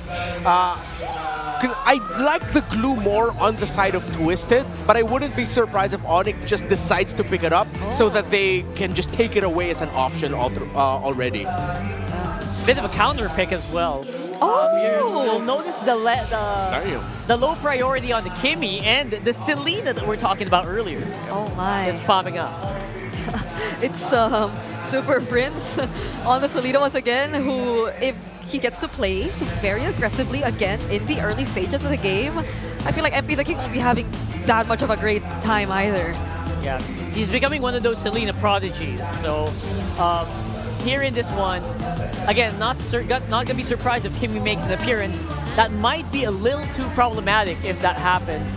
But we will see if they have a very squishy lineup. Hayabusa, even their front line, their tank, Kalea, is not really built to take really a lot of hits. So there's a Kimmy, there's a Sicilian. Yeah. You can't pick up like anything like the Eve anymore if there's a Selena. I mean, you can, but oh, there goes the Glue in Twisted Minds. Yeah, that is what we mentioned earlier, that the Glue pick looks better for their lineup. Let's see, hopefully no problems arose, as we did get to see James call out the assistance of the Marshals earlier on. Oh yeah. We're just waiting to see what the gold lane pickup was from Twisted Minds. If it was able to push through successfully, seems to be that the Marshals now are talking to the coaches, So, yeah, I'm just acknowledging what we're seeing here. Let's see if this is going to be the final lineups. We're gonna have to wait and see, though. Yeah. Yeah. So we'll find out how well this is gonna work. If this is the actual last pick, they might be talking, and they might have done like a possible we might do a possible redraft here on that last one if they called it before the pick happened. Yeah. So we'll see. And for this one, if Onic locks in something, we will see Edith. Yeah. A very classic for Kirk. So I think they are going for it. They might just go for it here. Yeah, I think these are the lineups we are definitely pushing through. Yeah, so here we go. It looks like we are pushing through, and the players are getting ready into their form, the raised feet form, where that's just a pro player move. And then we'll also see that everyone seems to be settled as well on the side of Twisted. Feels like we are going into the game here, ladies and gents. And we are gonna see a very interesting lineup here for Twisted. They still have that Faramis combined with the glue this time around. Feels like it is a very sturdy lineup this time. Yeah. Imagine seeing so many pickups. Like the hero pools we've seen in day number 1, they just, even the Edith appearing this early on. I can't wait to see what happens in this game. Let's load it in the game. Casters, take it away. Take it away, we shall. Thank you again to the panelists for breaking it down. And now we're jumping into the Land of Dawn. It's game number 2 in this best of 5 with Twisted Minds looking to even out the series against Onic Philippines after they took game 1 in a rather clean fashion. Now, we had some questions in the draft. I feel like, you were there too, Redmar. And what was the biggest thing that just kind of maybe brought the question to this composition here? Well, for the side of Twisted Minds, they decided to go with a lineup that's very all-in. Dive, fight as a team, even though you do have an option to go for a 4-1 split with a Hayabusa, doing essentially what a Ling does for the lineup of Onic Philippines, which is to open up the map and split push. But Onic Philippines responded to the Faramis very well by picking up the Edith. What we've always talked about was if you're going up against a lineup that has a Faramis and likes those longer extended team fights, an Edith is a perfect answer for that. Because if you time your Primal Wrath really well, either you take out Faramis's ultimate right away, or just when Twisted Minds thinks, okay, it's cool, we forced out a lot after we use the Netherrealm of the Faramis, suddenly a Primal Wrath from the Edith comes in and it just shakes up Twisted Minds so much. Yeah, as we can see, like Renmar mentioned, the Edith good when it comes to extended team fights, but apart from that, Super Prince this time rocking the Selena, and we all know whenever Super Prince has the Selena, but wait a minute, though, first blood drawn. Fourth squad of Twisted Minds, they're gonna bring down Kirk, but I think they're still going on. They want to go for Brusco. There comes the Ghost Bursters. Flickers are forced out here, coming in from Brusco, and a kill for Twisted Minds. Yeah, so surprised that they made a quick play down there, as you're already mentioning, this Edith coming into play for Onic Philippines. So they handled Kirk, they've got the Flicker out. Super Prince is gonna be fine here. Turtle's up though, so that's going to be the focus. And one of the things you were mentioning on before that all is, Super Prince on the Selena has been really good throughout the season. We'll see if he's able to lock in those arrows in this game. But so far with Twisted Minds, the way that they're moving, they have to be, focus-centric on playing together. I mean, think about how much utility this lineup gives Twisted Minds throughout the entirety of this game. Yeah, lots of utility there. Twisted also made the perfect rotation. They wanted to take the Edith out of the picture, especially for that first turtle. That was more an investment into this first turtle, because now Onic Philippines, is tough for them to contest this without the Primal Wrath, although Kirk was able to hit level 4. Okay, Escalera goes in. He's already level 4. Haven't committed the ult yet, but now they're trying to go for more, and they're going to bring down Brusco once again. King Kong tries to answer back and gets the turtle, and is going to escape. Just waited for the moment. Oh, he's going to be able to escape, but they're going to put pressure here. They have to on this purple buff. King Kong's going to rely on the team. It's a 4-man rotation. Here comes the rest of Twisted Minds, though. Kelra from the back with the Salmon Force. MVP King was able to shadow out. Will he go back in time, though? Hajizi already forced out the Netherrealm as Kelra trying to work on James. He's going to bring down the Ultimate Fighter once again. Perfect rotation. I don't think Twisted Minds expected Kelra to be already there in that purple buff, and that became 5 versus 4 as Twisted Minds might lose more. Fortunately for King Kong, the Templars of Blades was there despite the Tsunami Slam. He was prepared to clap back and evens out the kill scoreboard 2-2. And that's why they're known as the Super Fam. They I mean, early decisions like that, think about it. Kelra came all the way for that to help because they knew, okay, we lose this. Brusco wasn't at level 4. They're going to put pressure on the purple buff. We know how important it is when the Ling comes into play that he needs to have that purple buff. And so they have to rely on each other to make that happen because that's the same thing that Twisted Minds wants to do with this lineup. They're playing around each other down the mid lane. There's the combo from Escalera connecting on to Kirk. Kirk was able to flicker out, but Brusco manages to turn things around and sacrifice for the bruiser of Onic Philippines. Shadow Stampede, perfect by Hajizi, able to get the pullback so that they could at least secure the kill onto Brusco. It forced flickers out of the 2 frontliners, and with Brusco burning his flicker but not escaping, that was a good trade for Twisted Minds. So they were able to make up for their missed call into invading. As MP the King now getting pressured by King Kong. We're getting an anime battle, but it's a stalemate. James is here, 2v1. 2v1 situation here. King Kong, I think he's going to be able to escape though. Already forced out the Tempest of Blade, but Hajizi is in the picture this time, and he's going to be able to escape. Yeah, and that's the thing. I think, at least for Game 2, Twisted Minds doing a great job in this early portion of the game. Just going back and forth. You know, they're trading blows with Onic Philippines, and that's kind of what they have to do. The lineup lets them do that. And so when you look at Onic Philippines, how they approach these fights, it's so pick-off-centric at this portion of the game. And it will kind of be that because, again, King Kong can't just jump into the fight. That Tempest of Blades ultimate is so important for him. And now the turtle's up. He's going to stay bottom side. Arrow's going to land here. They might just try to force something, but it looks like not. Twisted Minds will get the second turtle. Or third. Wait, second. Second? Yeah. Second. As expected, Onic Philippines are now opening up the map as Twisted Minds have gone into their Ube formation. Now just going to be clumping up. This is the strength of their lineup at around the 5-minute mark, around the second turtle. They're going to balance out the push that King Kong did down bottom with the minion waves finishing it up. And now Onic Philippines might actually be able to fight this in the river if they want to. But Twisted Minds now reading the situation very well. They're like, wait a minute. This doesn't look good for us. All right, let's just back on out. It's a good choice. Again, it's really just trading blows.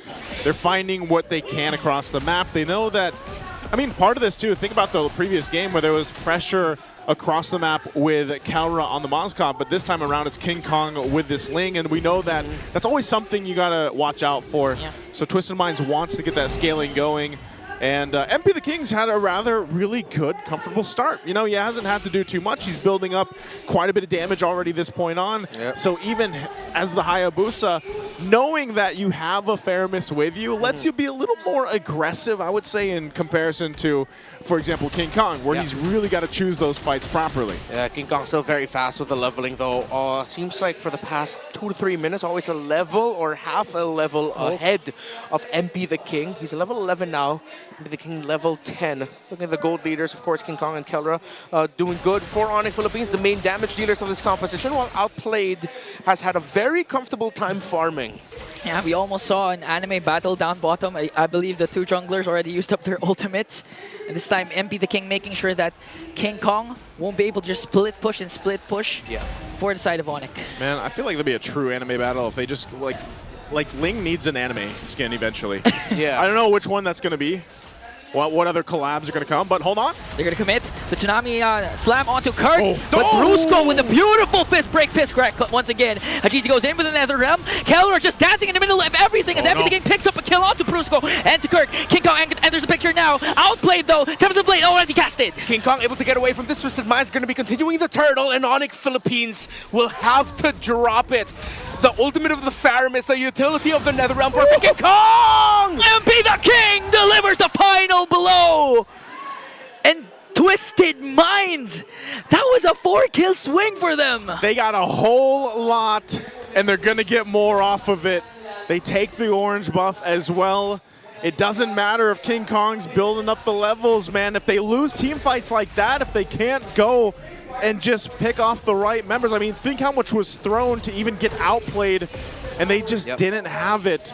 So Onic Philippines gets checked on that side of the map, and that's not good going into when that Lord does come up in about 1:20 here. Yeah, and this is what you actually want from Escalera. Even down to the previous game, the second turtle, he was the one that started things off with a flicker and a Tsunami slam, and this time replicating that, but with Kirk. And full collapse there for Twisted Mind. Even if Brusco was able to clap back, though, they lacked the numbers because Prince and King Kong wasn't in the picture. Yeah, NetherRealm right in time. Keldra looked like he was going to threaten Outplay big time, but Outplay got to flicker out, and Escalera was actually peeling for his Granger. So it was great targeting by Twisted. Another Tsunami Slam already casted there. Weak Shadow Kill as well. And here comes Kelra. Zaman Force already popped down, plus the NetherRealm. They're going to be able to bring down Hajizi. Outplay picks up one more as Keller will be able to walk away. Okay. They're holding on to the mid lane. Meanwhile, King Kong pushing on the other side of the map. But the focus here is that mid turret, or at least the pressure from Twisted Minds. They've got a nice little lead at 3,000 up. So Onic, this is what they do. If they're behind, they look for whatever scraps they can find around the map, put pressure where they can. But so far, so good for Twisted Minds. The team fight capability that they have is what's really the advantage for them. The NetherRealm, time and time again, has helped them extend those fights enough. And Escalera is doing a great job at setting things up, even under the turret, like we just saw him do previously. Let's take a look at the items here, how they're falling into place for both teams. All right, I want to look at the two gold laners. Already up to 3 core items for the Granger. Went into the Sea Halberd route after the Sky Piercer. While Keldra only has 2, but of course the Holy Crystal is a very expensive investment. He does have the Starlium and the Feather of Heaven, so he's good in that regard. You saw that the Harith is getting to the point where you can just brute force Harith it, where it's like 3 versus 1, 4 versus 1. As long as I got my Zaman Force, it's okay. I can try to make things happen, and that's where he is right now in terms of his items. But for Twisted Mind, the counter of Hajizi with the clutch NetherRealm, but wait a minute, Park!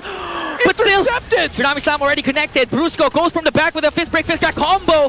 Keller being able to free hit. Escalera might be the first man down, but Hajizi again with a clutch NetherRealm. He threw him while he was flying, and now Onic Philippines looks like they're gonna fly. King Kong's battle. King Kong flies into the back, and he wants more, but MP the King survives. Used up already the Tempest of Blades, and what a turnaround again for the defending champions. That little moment just gave them a whole lot. Goodbye 3,000, 4,000 gold deficit that Onic Philippines had to work with. And that was what? Kirk that started it all. Yeah, that was a split-second delay that favored and turned the tides for Onic. I mean, Flicker casted, Tsunami Slam already used up, but Kirk was able to use the onward to delay the attack of Twisted Minds. Yeah, I thought it would be a moment where Escalera, the animation of the title strike is still going to lock in, but no, it seems like he just jumped into the arms of the mech of Edith, got thrown on his head, and then suddenly Twisted Minds was like, wait a minute, how did that happen? And Onic Philippines just took over. That was crazy. I haven't seen that interaction. Hey man, they don't call him the Kirk attack for nothing. Yeah. That was something that an architect would basically do. They put together perfectly. But now from this point, Lord's going to be worked on. The shield will pop. Tier 2 turret in the mid lane is going to go down, and King Kong will continue to put pressure where he can. So they hold on to the base turrets. Twisted Minds is not out of this yet. They do find themselves facing now the deficit 2,000 gold against themselves. Their fighting capability is still good, but you can start to see the pendulum swing in the damage that Onic Philippines is able to put through, especially how they have to kind of burst through that NetherRealm. They have to deal with Escalera forcing the setups that they've responded really well to in the last couple minutes, especially. Yeah, I like the discipline that Twisted Minds showed, especially in that last sequence. Of course, I want to assume that they were somewhat rattled a bit by Escalera not being able to complete his initiation with what Kirk did.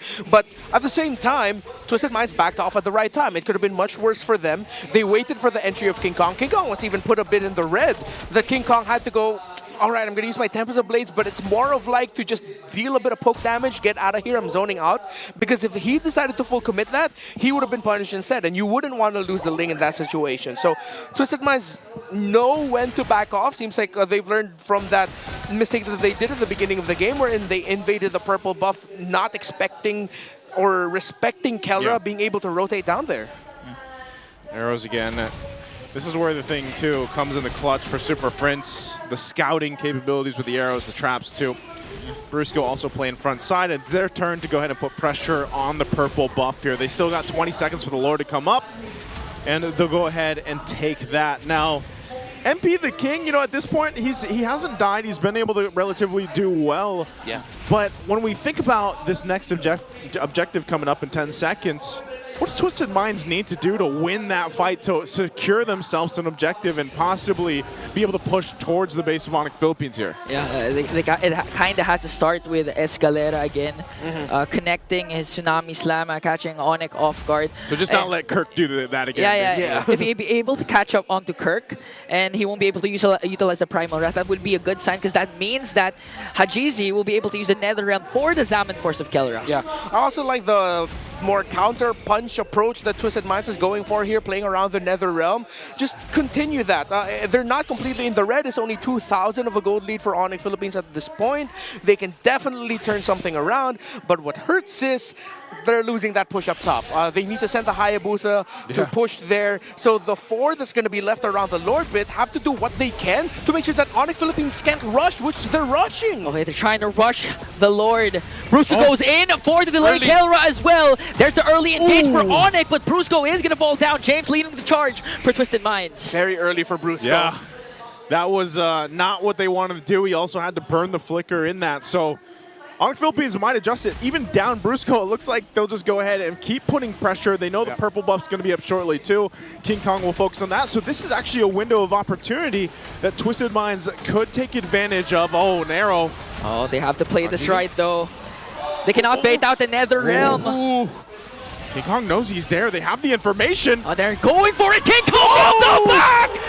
Eliminates MP the King! 2 abyssal arrows from the Monster Mage to completely break and twist the formation of Twisted Minds to set it up for King Kong. Did I not say Super Prince will provide the vision? And that whole exchange came from Super Prince scouting them out, giving the information, especially to King Kong, to swoop on in and clean up the kills. And now with that, again, it's a swing in favor for Onic Philippines. The base turrets are in trouble here for Twisted Minds. I mean, if you can recall how Super Prince picked the Selena early in the season, it was actually his decision. His recommendation to their coach to let him play the Selena, and now he's showing why he wants to use the Selena. My goodness, 2 arrows, and we're where we are right now. Onic pushing into the base, Twisted Minds losing ground, losing gold. Heartbreaking for Twisted Minds, but for Onic Philippines, that was just damn good MLBB. Even in the base, playing the dodging game, just dodging these arrows. A conceal is going to be used. Brusco goes up the front side again. Just wants to get this turret down. They still hold on to it though. So Twisted Minds, both turrets 1 hit away. King Kong will clean up the top one. And now Wave's still pushing in. We'll see if they clear this out completely. This is the discipline that we've seen from Onic Philippines in the past. Even with a lead like this, they're very calculated. They know they can play around Super Prince. And if they really wanted to force it, Brusco as well, as that flicker is up. But there it is! Brusco!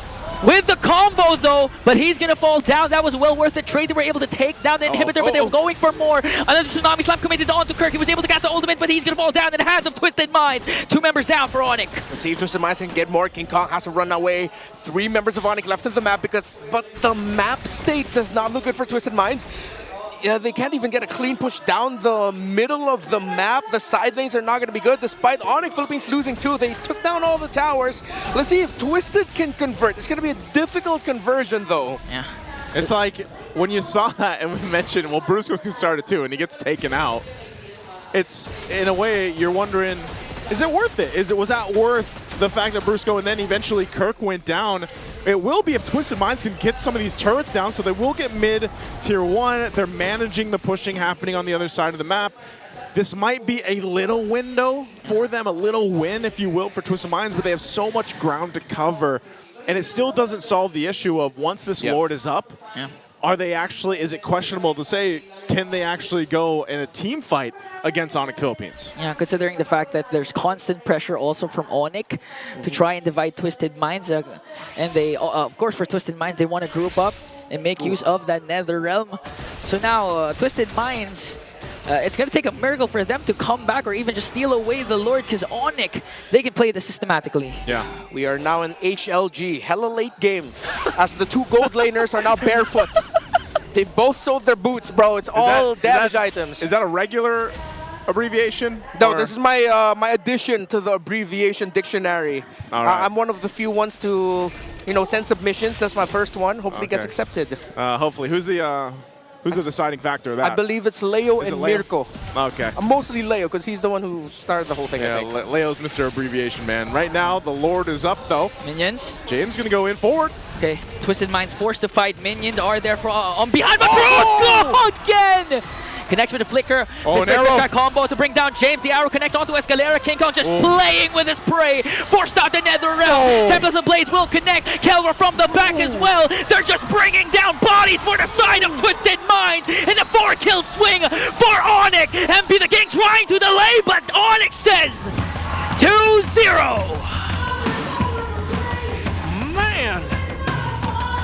Man, Onic Philippines, even when they're trying to chase down the members of Twisted Minds, it was so systematic. There's always an abyssal arrow flying into the back, threatening the back line. The members of Onic PH just going forward. That was crazy. That was crazy, and I know the panel's going to highlight that too, because the way that Super Prince was playing those angles and just throwing out those arrows at the end were perfect.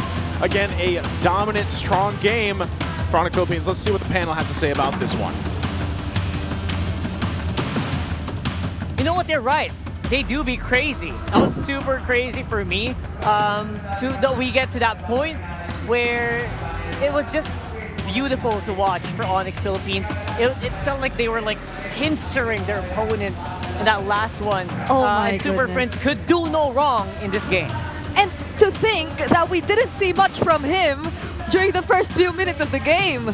But towards the latter portions of the game, it felt like he has been the highlight of majority of the plays which took place, especially towards the HLG as mentioned. HLG! I personally am like it. approving the HLG, although I am not part of the approving committee. Yes. It sounds great. And that was a surprise for us because, again, Twisted Minds had such great hold of the first few minutes of the game. That was actually really fun to watch for me, personally, seeing the back and forth. At Yeah. least for, it was a Faramis lineup trying very hard to ube it up as much as they could, try to withstand that onslaught. But in the end, Kelra really came out on top with that MVP.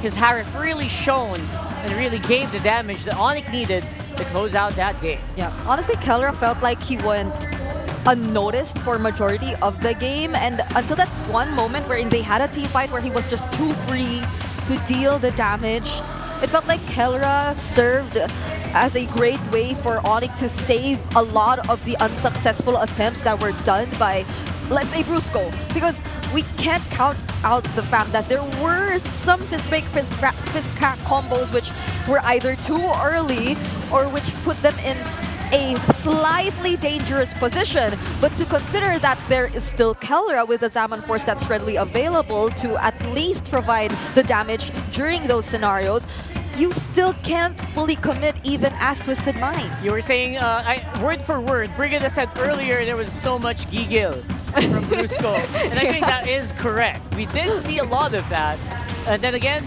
that might be the reason why they pick up this Badam. They want to give him that scenario. Maybe the call from them was like, okay, Brusco, just keep throwing out those fist break, fist crack combos. We got you, win or lose. And that's what happened. It worked out very well for them in the end. It felt like Brusco had to do those sacrificial plays willingly because it'll either way reward them in the end. So now they're able to actually redeem themselves, as we're seeing in some of these MVP highlights again, because this was, I feel, the final sequence before the game actually was ended there by Onic Philippines. And if we are to look at it right now, it actually lasted up until nearly 20 minutes. 20 minutes. So that just goes to show how well Onic Philippines were able to hold everything out. And this was a slightly different composition compared to what they decided to field in game number one. It's not Kirk on the Hilda, which was the one ideally starting things out or providing the information that was necessary for Onic Philippines to decide on whether or not they wanted to go for this or that. It was Kirk on an Edith, who was more of an additional layer of damage, some sort of deny towards Twisted Minds whenever they wanted to go for the aggressive plays, but it was what Super Prince was doing all along. Like in the early stages of the game, we don't get to see all those flashy abyssal arrows connecting towards the members of Twisted Minds. It's because he had to do much more than that. He was the one serving as the vision, as the person providing all the vision here for Twisted Minds. So even with the presence of a Kalea, even with all those potential surprise setups from Escalera, by the way, we didn't get to see a lot of them.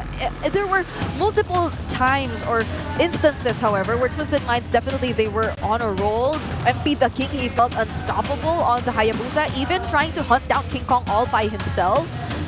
But that's just Onic Philippines really playing it safe, waiting for the right timings all over again. And this is proof as well that, you know what, the link can really work. Yeah. As long as you can kind of just give it a mission. Oh not my gosh. Not like the super carry link. Not the super carry, yeah. In this specific game, it was King Kong just absorbing the attention of Twisted Minds, going into their jungle non-stop. He was a team player kind of link in this game. Like, I mean, that 15-minute mark highlight, if you haven't, please check it out. Bring it back to the 15-minute mark of the game wherein King Kong was just able to look for both MP and Haji, who was just trying to go home. Everyone was screaming at that point, and he's the only one we're seeing here as the rich guy amongst the other members of Twisted Minds. Because again, for majority of the game, it felt like Twisted Minds had it under control. But this guy, you barely notice it, but on the Ling, he was still able to keep that turbo farming pattern we were talking about in the keys to victory earlier. Yeah, it's scary that he can keep doing that in a hero that doesn't really see a lot of attention, especially here in MPL Philippines. Yep. So he's able to do that in, it's not like a 5v1 King Kong wins, it's a King Kong do this specific set of tasks for us to win.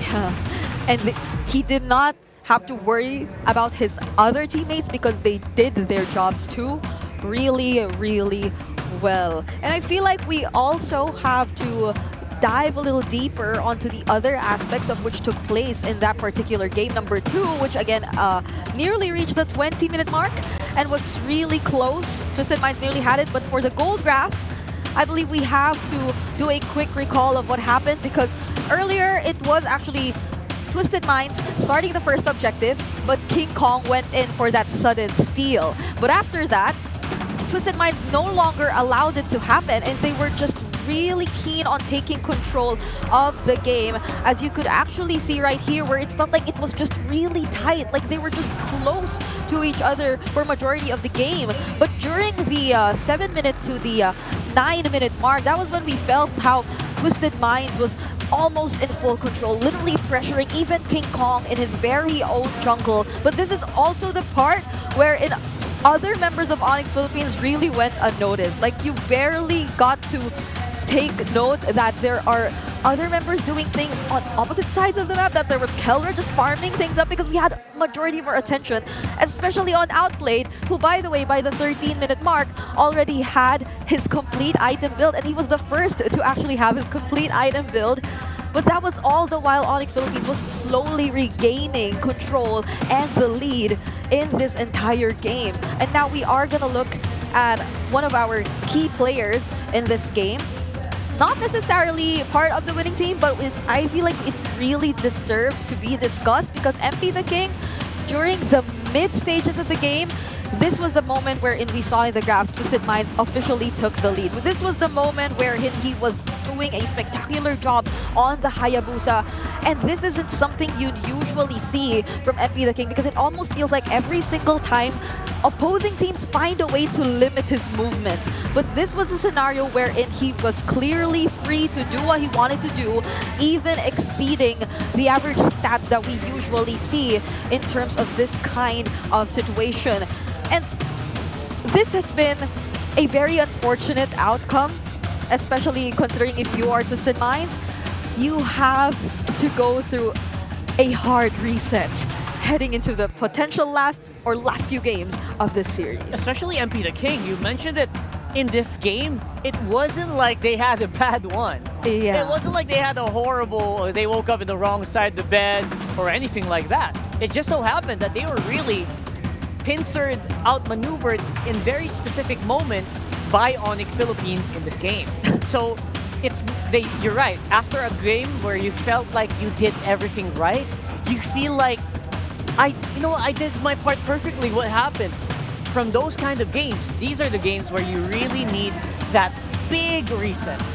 I mean, imagine it towards the last few team fights or the last sequence, you could even think about, oh, so was Onic Philippines holding back all along? Because just look at how Super Prince decided to position himself on the Selena. He was first to arrive at Twisted Mind's base even before the other members could actually get there and try to save themselves from the threat, from that aggression that Onic Philippines was already doing. So it has been so close for Twisted Minds, and we're hoping to see more from them because this has been a better game for them compared to game number 1, and they're slowly getting there. I mean, if you want to get that reverse sweep going, it's a big climb. It's a big hill. But if any team can do it, maybe it might be Twisted Minds, right? So I want to see that reset. I want to see that explosiveness. I want to see that creativity coming in from Twisted, because if it doesn't appear, it feels, from the vibe of it, it feels like Onic can get away with this pretty easily. So we'll find out what happens in game number 3. But for the meantime, let's throw it over to our host for the All Access segment right here in the Champions Arena. Maraming salamat sa ating mga casters. As of that moment, together with the panel as well, nakita natin kanina yung 2-0 ng Onic Philippines, and they're gonna be looking forward to that sweep. But of course, Twisted Minds, they're looking for a reverse sweep that, hopefully could put them to the next round. But before the matches, Jamie, of course, we have some special guests here with us today. Hi, how are you guys doing? Hello, hello. Why don't you introduce yourselves to everybody here, starting off with a beautiful lady next to me. Hello, I'm Kitskua. You probably have seen me on TikTok na nagta-transform into anime characters and game characters. Yeah, So Kitskua. cosplay, I love what you said. You transform into these characters. I'm gonna ask you if you've ever transformed into an MLBB hero, but before that, we also have this dashing man next to Kitskua. All right, diba? Hello. Hello, So hello. I am Haduch of The Pebbles. Kung hindi mo alam ang The Pebbles, you should probably watch The Pebbles. Nakakatawa kami, promise. Panoorin mo na kami. Sa TikTok. promise, ha? Sa TikTok. Promise. Promise, The cross my heart. Pebbles. Okay, The Pebbles, ladies and gentlemen. Ba't napadaan kayo dito, Hadoch? Anong sadya sa Champions Arena? Yes. So I was invited with kids who are here, and ang saya ng ambience, sobrang lupit ng venue. And yung sa baba, daming happening sa baba. And super solid ng fans over here. MPL Playgrounds, sa baba. Pag-uusapan natin yan, no?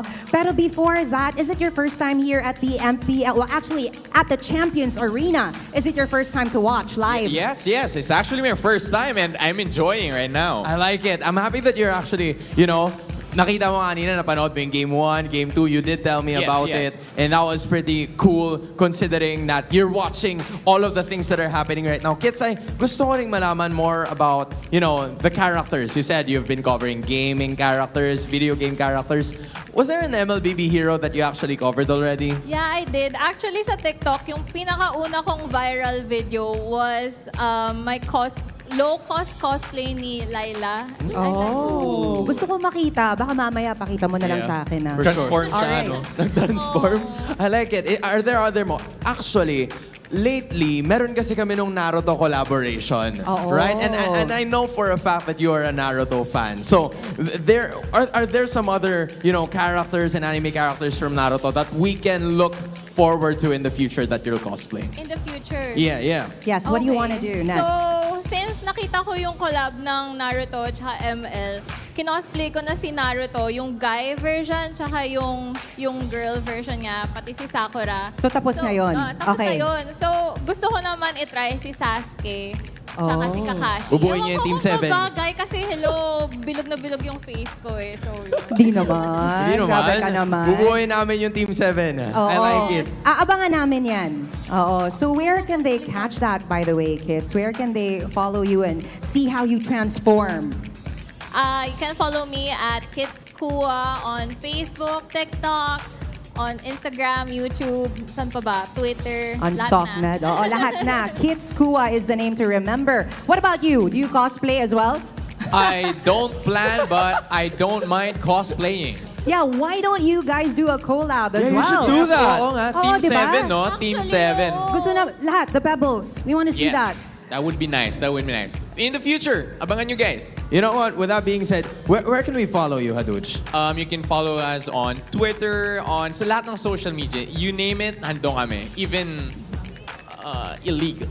Wag na.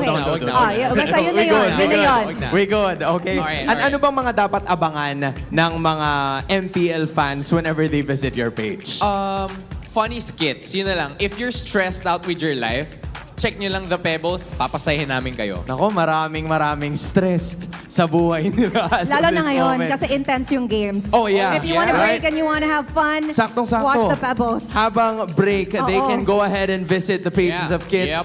And of course, Haduch and the Pebbles, maraming salamat. It's so nice to have you guys here today. But now, we toss it back to our panel. Kumusta kayo dyan?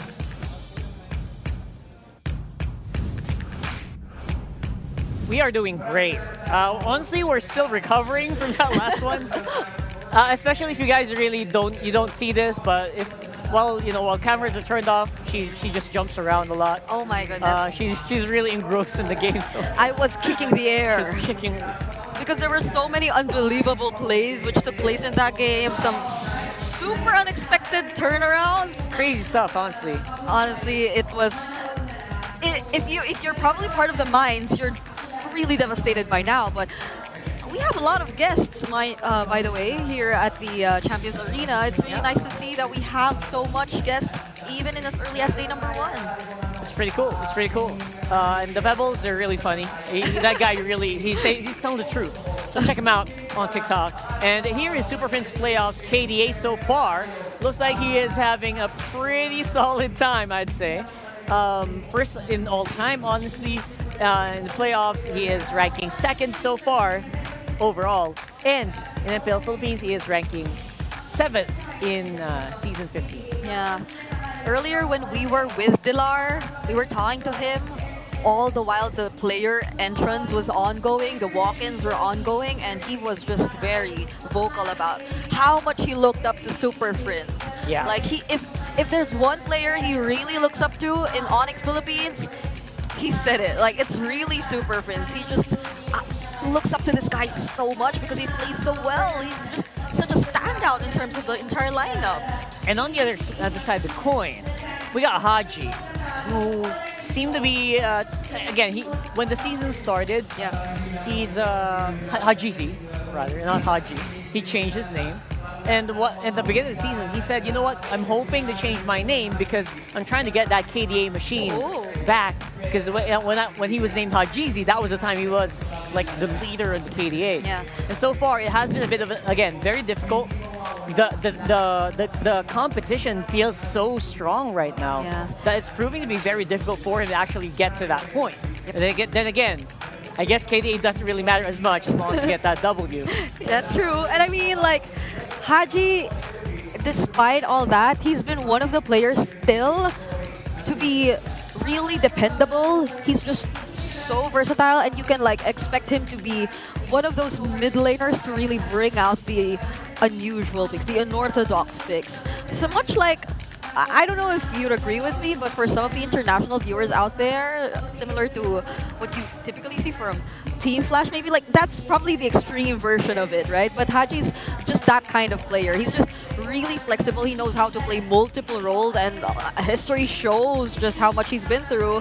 So it's really now that we're looking to see that mindset, that experience come into play together with Twisted Minds. And I really hope they manage to use it here because we are on to the draft, game number 3. This is match point. This is a series point here for Onic Philippines. One more, and they will be joining us tomorrow.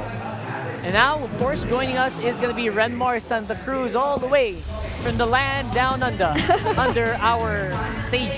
Hi, so I actually have a problem with a questionable purchase with my credit. Wait, is this BPI customer service? Oh, it's not? Oh my god! Oh wait, that's Rock Hard and Bring It. Oh, it's the draft. That's us. Sorry, I That's thought they passed me through to customer service. But Oh no, now we know about it.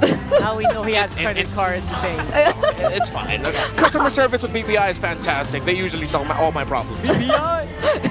Here, there's number 1. Oh my goodness, it's the exact or almost the exact same draft, except the Kalea right now won't be a first pick for Twisted Minds. Wow, that's them going, we're not going to play the Kalea. We won't let you have it. We'll pick up the signature pick of King Kong instead. I mean, he still has the Joy Suyo trade active. Hayabusa still available for him. He already showed that he can still play the Ling really well. Yeah. There's so many options still available for King Kong. Is it still gonna be the Badang though? Like, they've been very consistent in terms of picking it up. I mean, it's really a flex pick. So. Yep. Oh wait. Wait a second. Wait a second. There it is. Why did this show up just now? Low Yi, right? I'm trying to rack my brain. This was banned out maybe once earlier, but otherwise I feel like it was open. I believe it was I'm gonna have to double check. I think it was actually banned both games. Oh, was it banned both games? There we go. Maybe it's the one in Kalea slot. Yeah, Right, it was banned both games, and now with the Kalea ban, it opened up the low E for Super Prince. So Twisted Minds decided to do this. Right, this is very specific, and I actually feel like they are gonna keep picking the Badang all playoffs long. Yeah. Do they pick up the Granger here? I mean, I know for a fact that the Granger no longer gets to reveal the opponents, you know, but like that might be of help to them since they might want to get the range, but they decide to opt for the Moskov and the Phobius. Yeah, it has to be the Moskov in this regard. You have the Joy with you. It'll be difficult to play up against the Moskov. Just to be safe, pick up the Moskov with you to pair it up with the Joy. And I really liked it because this is a bit of a... This Twisted Mind basically going back to DNA. This is a lineup that, all right, I don't think we're doing the pickoffs properly right now. Let's go ahead and lock in these heroes that will work very well when they play together. And yeah, they're staying with what they know. Nothing too crazy from Twisted, which is a bit of a letdown for me personally. But if this is what it takes for them, and this is what they think will work, I'm all for it. Yeah, and I mean, I feel like they've been really working on mastering the way they pull this entire lineup off, or this entire strategy off. But this is so cool, wait! Wow. That's one of the biggest banners we've seen in MPL Philippines. Yeah. Oh my goodness! That was cool. Thank you so much to our drone for capturing that angle. I think that was actually the baby blanket I was born in. Oh my god. Come on, Randall. Not like that. That would be a cool blanket though. I would love to have that at home. Oh wait, a 1-1 ban? Okay, so gold lane is going to be the focus here. Twisted trying to get that gold lane leverage. Gold lane picks might also include the Bruno in this sense. Yeah, the Kimmy's still there. Kimmy's still there, yeah. Although we did see how a Joy answers back to a Kimmy every now and then. So, in terms of the gold lane, Still so many options available, honestly. They might actually go down the magic route for their gold laner. With the Harith gone, Kimmy is available. That might be the pick to go for. Because if they don't go for the magic damage dealing gold laner, they're just going to be overloaded with physical, and it's going to be the low Yi as their main source of magic. Unless, of course, they shift things up. And they pick up an EXP laner that also deals magic, but that's really just what? Esmeralda and Edith in the options available. Clue isn't really damage dealing when we think about him. He's there, he provides some magic damage, but he's not a magic damage dealer. There are some builds of Glue that kind of go for Glowing Wand right away, but also you don't want that if you are on it because you need that tankiness. But that's going to be a bit busy, you know, setting up. Yeah, and that's been a trend so far for like Onic Philippines and their frontliners. But they pick up a Clint. Interesting pickup so far. Not too surprising for Kelray, you know, but like at least for day number 1 of the playoffs. I like the Guinevere. It's a very... Escalar's been trying to make this work all season long. Yes. Honestly. and it has had its moments. Yeah. But what about this refusal of Onic to go with a Kimi Renmar? And what's their last pick? I mean, they've overloaded it with so much physical, they don't need to pick up another magic damage dealer. We know the damage profile of a Clint into the mid to the late game. They have the high boost of the Badang there. They don't necessarily need to go magic. They still might go for the Edith though.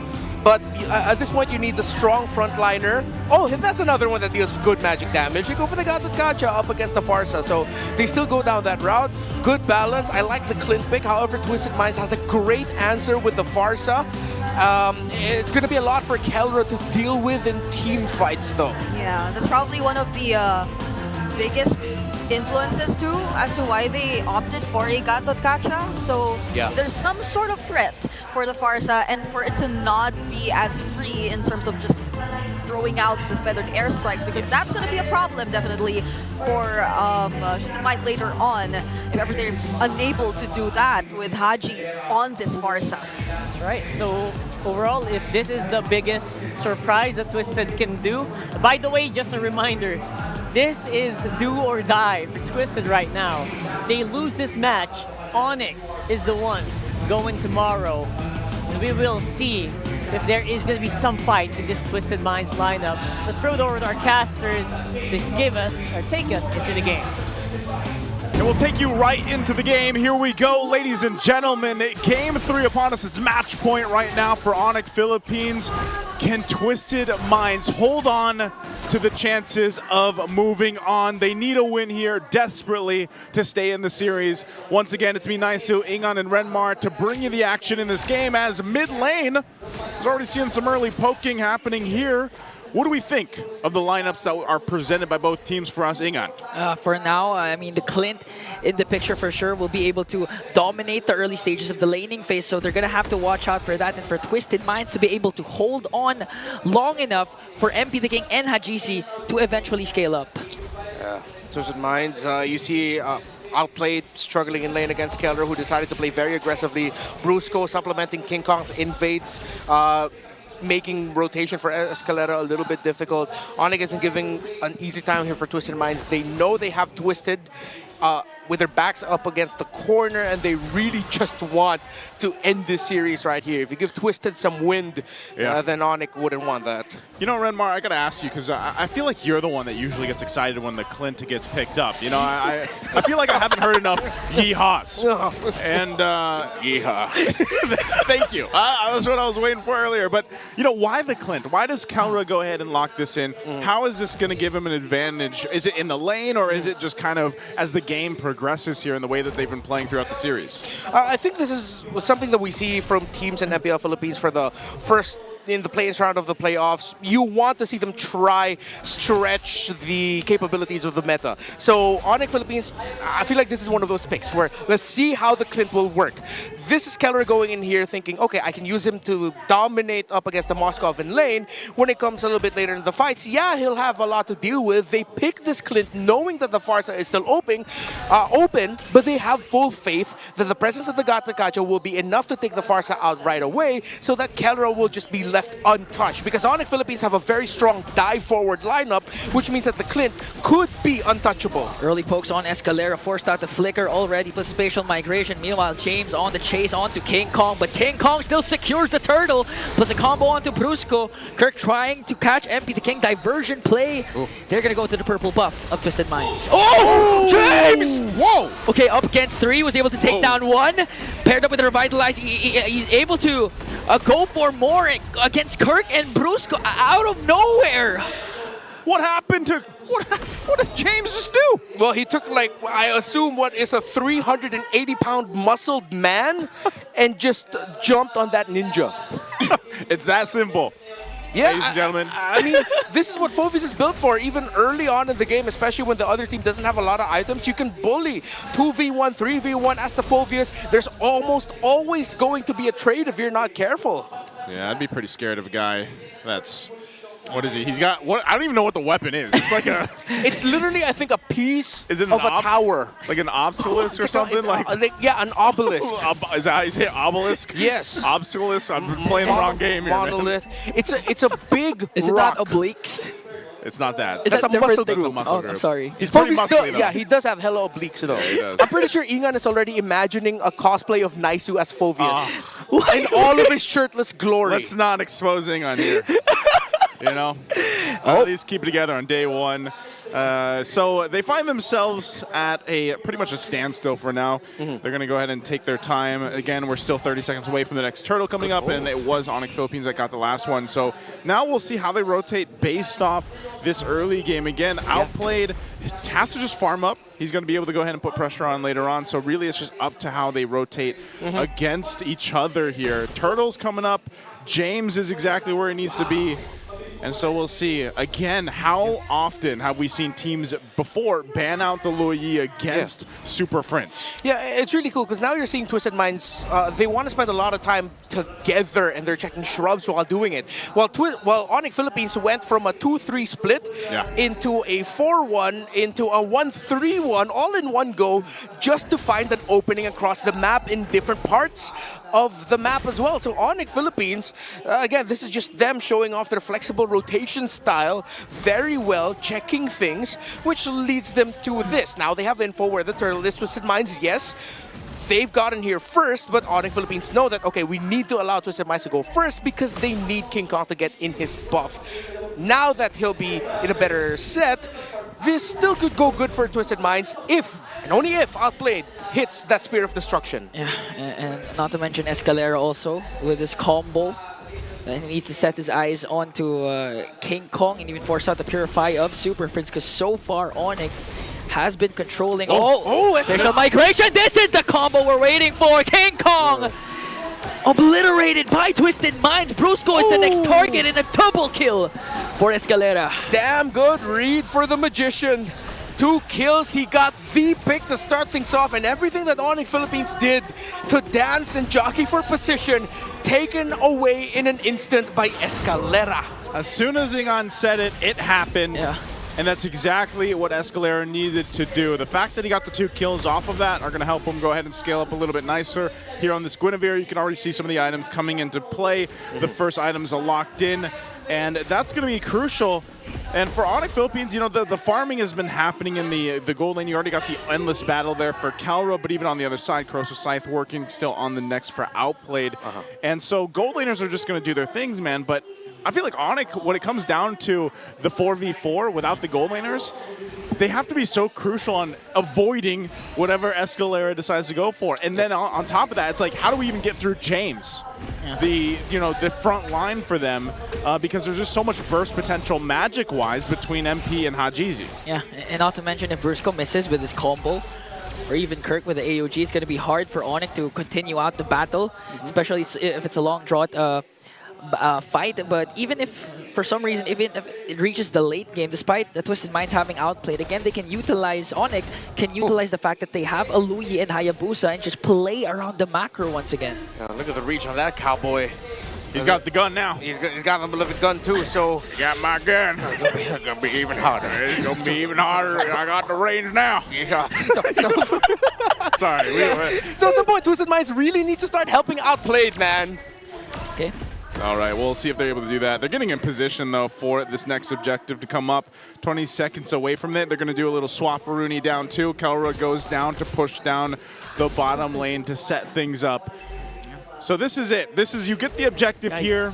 We'll see if they can take the turtle from Twisted Minds, but so far I will say Twisted Minds has been playing around their composition really well, and leaves Onic Philippines kind of guessing here. James has been the guy to give them that vision as well, so Turtle's up, but I don't know, they're just going to blitz this, man. They have all the damage they need. They know Outplayed's up top. We'll see if they fight for it. They might go for it. Okay, Escalera trying to work on Kirk. Gonna be a Retribution battle. MP the King secures it. AOG is gonna connect with Brusco as the first man down. And a counterplay though, James got caught there as Onic forcing Twisted Minds to retreat, but MP the King gets the turtle. Yeah, if the timing of the Unbreakable by the Gata Kacha was just a second later, then he would have caught MP the King also, but no, he couldn't. Good combo there. SOD is also going to connect. Meanwhile, MP the King with Electrifying Bait immediately obliterated 3. Twisted Minds turning things to their favor. Oh no, King Kong Could be next. Oh, feathered airstrike up against King Kong. Outplayed is in the picture and delivers the final spear that pierces through King Kong. Brusco catches MP the King. Good combo there, but MP the King slithers away. A miserable time for the Super Fam. The Spear of Mystery by Outplayed. Perfect. A two-man stun after he entered with the SOD. Able to catch Super Prince, and I believe that was Keller as well. Twisted.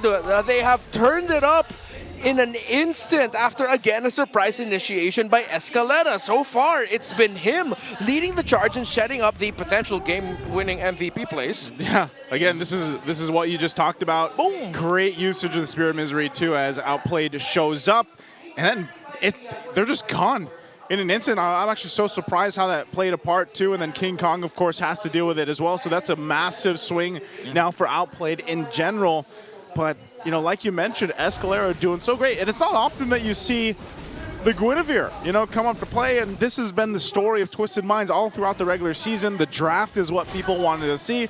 And yeah, maybe they didn't have all the points that they wanted to. Sometimes they fell short. But they were the team that was always trying to really twist the draft, trying to go ahead and push the limits of whatever meta we were currently in, because we've had quite a bit of changes throughout this season just alone. And you throw in a Guinevere there, who we've seen pop up before. Oh, Brusco. Brusco catches one. Immediately bursts down. Outplayed. Escalera caught in the crossfire. There has to flicker out as James with a dark wave to delay the attack of Onic. But Brusco again with a fist break. Trying to work on Escalera, but a major kill for Onic Philippines. What a read by Brusco and Onic to find another diversion just to get here to the Lord in a better position, stopping Twisted Minds and their chances of potentially contesting this healthily. Okay, a 5v2. Escalera still not in the picture. Hajizi already used up the feathered airstrike. King Kong quite low. Good. The dark wave there from James goes in with the internal pursuit, dealing a lot of damage, but he's going to fall down. MP the King manages to get one, but the trade after trade for both of these teams. Two will fall. Brusco only for Onic Philippines. Hey, they stopped the Lord, though. Onic Philippines not able to just secure it just yet. They might start it back up. They have to go kind of reset. Yeah. Get Kirk back into the fight. He had to use a Revitalize earlier on. So Escalera and Hajizi, they're keeping tabs here. Divo. Super Prince going to go ahead and join alongside Kirk, so they might push it here. Feathered airstrike. Escalera jumps in, but gets potted out by Onic and bursted down by Keller as King Kong picks up the Lord. Twisted Minds, they did their absolute best, but Brusco, two big plays in that long sequence. Number one, of course, the initial catch onto Outplayed as they were going to the Lord. Now, once you're in the Lord and Onic Philippines started it up, it looked like Twisted Minds and MP the King could take it away. But the moment MP the King saw blood, he saw so many members slow, Brusco got his fist break just in time. Fist wind as well, although it should be called fist bump. Come on, it's a big fist bump. So he was able to take out the combo just in time to make sure MP the King gets interrupted. Okay. Oh, timing again. Conceal's going to be used. Brusco leading the charge alongside Kirk. They want these shields down. Tier 2 is still up in the mid, and the top finally goes down here too. That might be all they get with this Lord, is that Holy Shield. The Holy Defense is going to be popped now on the bottom lane.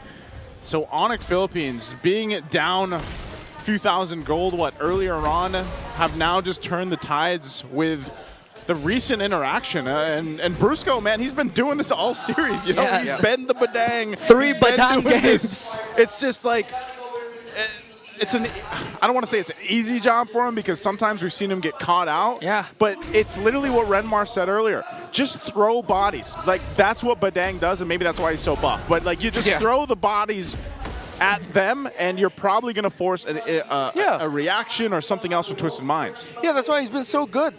Every time that the wall comes up, even if you take out one, you only catch 1% out of the wall. That's either already a -1 or one dude that you're forcing to flicker, to use a dash. All very important resources in the pro scene.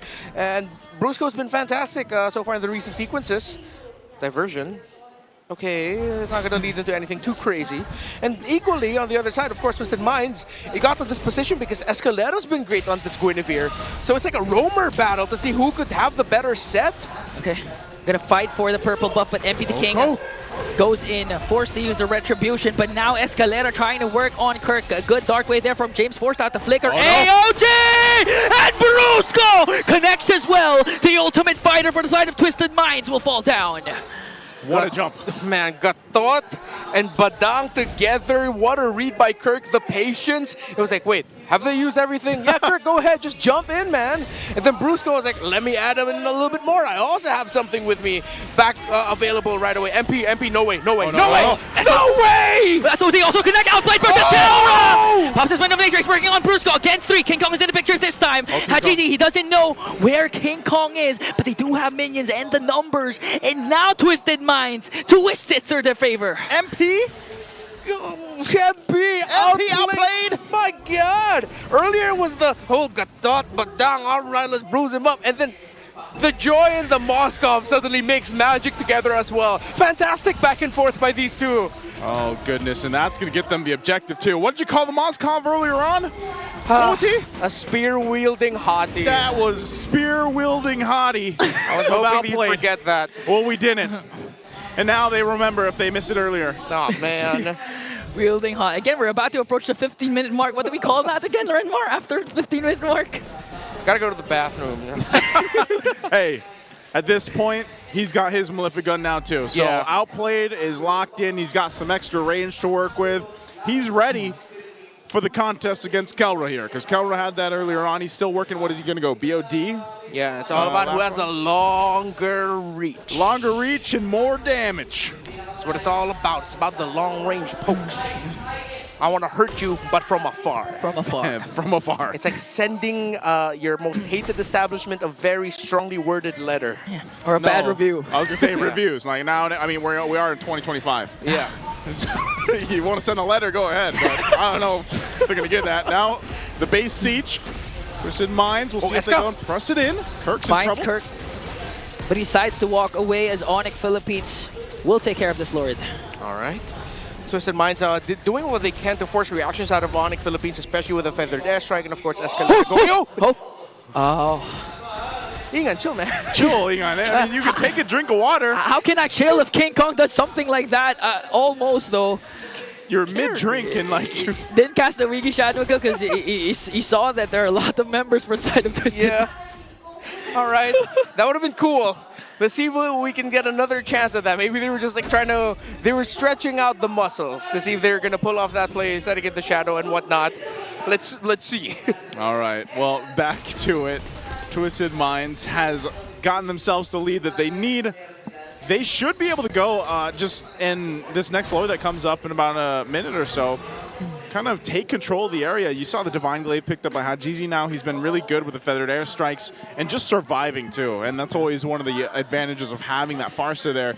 You can see as this game continues on, though, the kind of swing back and forth, it relies so much for Onic Philippines to just choose their fights correctly. Yeah. We saw how much they had to go ahead and throw at Twisted Minds, and then eventually it's like, okay, we could possibly surprise them with a diversion. Yeah. We could go ahead and utilize the Gatakacha's jump with the Avatar of the Guardian, but even Brusco. So if they run down that checklist and they run out of options there, I think that's where Twisted Minds really kind of shines. And they are able to go ahead and be quite bursty in the magic department.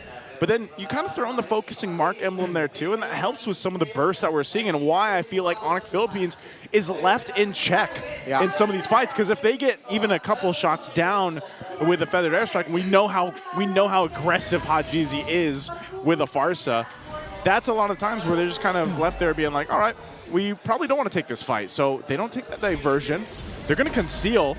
Lord has started up kind of a Twisted Mind, so they get in position. Brusco's going to jump in. Okay. Who's going to initiate first? Escalera has to conceal, but gets spotted out by Kirk. Now, they commit everything onto Kirk, but he has to revitalize, so Onic was able to free hit, though, and they were able to take down Kirk. All right. Twisted Mind still has to be very careful, though. They're up against a Hayabusa. They know that there's a chance that King Kong can steal this away. Already zoned out. Hajizi, great use of the feathered airstrike, plus the flicker. A bit early, but it's forced rotations out of Onic Philippines, and Super Prince is low. Good zone. Good zone there from James as Twisted Minds will get the Lord. Onic concedes. Yeah, they had to. I mean, they might have taken a risk, but then again, it's like, all right, maybe we shouldn't. You know, yes, King Kong might have been able to go ahead and swoop on in there and try to get that retry off, but It's better that they don't. Some key items are being picked up on here on both sides. How does this look on the defense side for Onic Philippines, Renmar? They do have the Loyi and the Clint with them, so as long as they watch their positioning, Twisted Minds will be receiving a lot of damage. But maybe it's like what we said in game number 1. Twisted Minds can just try and throw bodies here. The difficult thing about doing that as this lineup is that you're up against a Badang, wherein if you're not careful, you get caught by the Badang, you're going to get caught by the Gatakacha in turn, which means that the Loyi and the Clint are both going to be set up to be able to do damage. And you saw just how much damage Escalera took from a few hits from Kellera. Oh, this is big. Escalera can just go ahead and force this even with a flicker if he wants to. So the Lord charges in. Top turret of Onic Philippines is going to be taken out. Mid, the next focus. They got to clear out this Lord here. They're in a tight position. Oh! Brusco front back. They tried to make a play there, paired up with the AOG, but still they were able to work on the Lord and just lost one inhibitor turret. That might have been enough to put enough pressure to go ahead and stop more damage to the base here. Yeah, and I think Twisted Minds can actually continue this. They can keep up the offense. Oh no. Diversion, they're going to be sending Kirk. They send out Kirk. Good taunt onto MP the King as MP the King work. Oh, Escalera! Immortality popped and Brusco is the first man down. Outplay just dishing out the damage. Kirk trying to soak up the damage. Keller's gonna pick up a kill onto Escalera. A roamer for a roamer. James left behind. He still has his immortality though. As King Kong went for it. Oh! Got dodged out by James. Still alive. He gets away just in time. And here comes the evac helicopter. And he held on to the immortality too. Yeah, he didn't lose it. Didn't lose it. Got so close there. So, given all that happened, Onic Philippines still holds on to the one turret in the bottom lane. So, with Twisted Minds, the tools that they had, you know, they can't just kind of blindlessly go for that base push from Onic Philippines. They have to continue to watch out for those off angles. And that's what we saw Onic Philippines try to utilize there on the base defense. So they find themselves once again at this point. Lord is coming up in 10. How do they play around this? Everyone's going to be up, but some crucial battle spells are also not available for this. So they'll kind of delay things most likely, because even on the other side, Twisted Minds doesn't have, what, 3 flickers available just yet. So it is a beefed up Lord as well. Now that we're past the 20-minute mark, so Outplayed will start it up, and Onic Philippines gets the information. Keep an eye. There's diversion. A conservative diversion. I thought that Onic Philippines would try to go for something incredibly aggressive, but they wanted to play it safe. They'd rather get the key figures in position first. Keller has to backtrack and clear the minion wave in mid. Finally has showed himself. I don't think King Kong showed up in the map of Twisted Minds just yet. Now already seen by James. Okay, they know where King Kong is.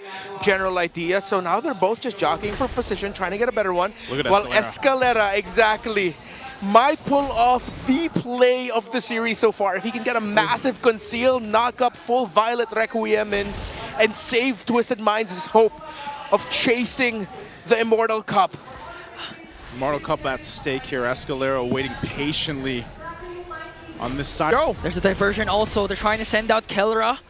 King Kong in the lower brush there. MP the King already used up the electrifying beats. Look at the top minion wave. Someone has to clear that on the side of Onic. Oh, they know. They're going to send Super Friends up there. Wave pushing in. Oh! Okay, Kirk used AOG defensively, but the minions though! The minions has spawned. Okay, King Kong. We can try to be able to win their crown. Play there from MP the King as Twisted Minds works on the Lord, and they will successfully secure the Lord.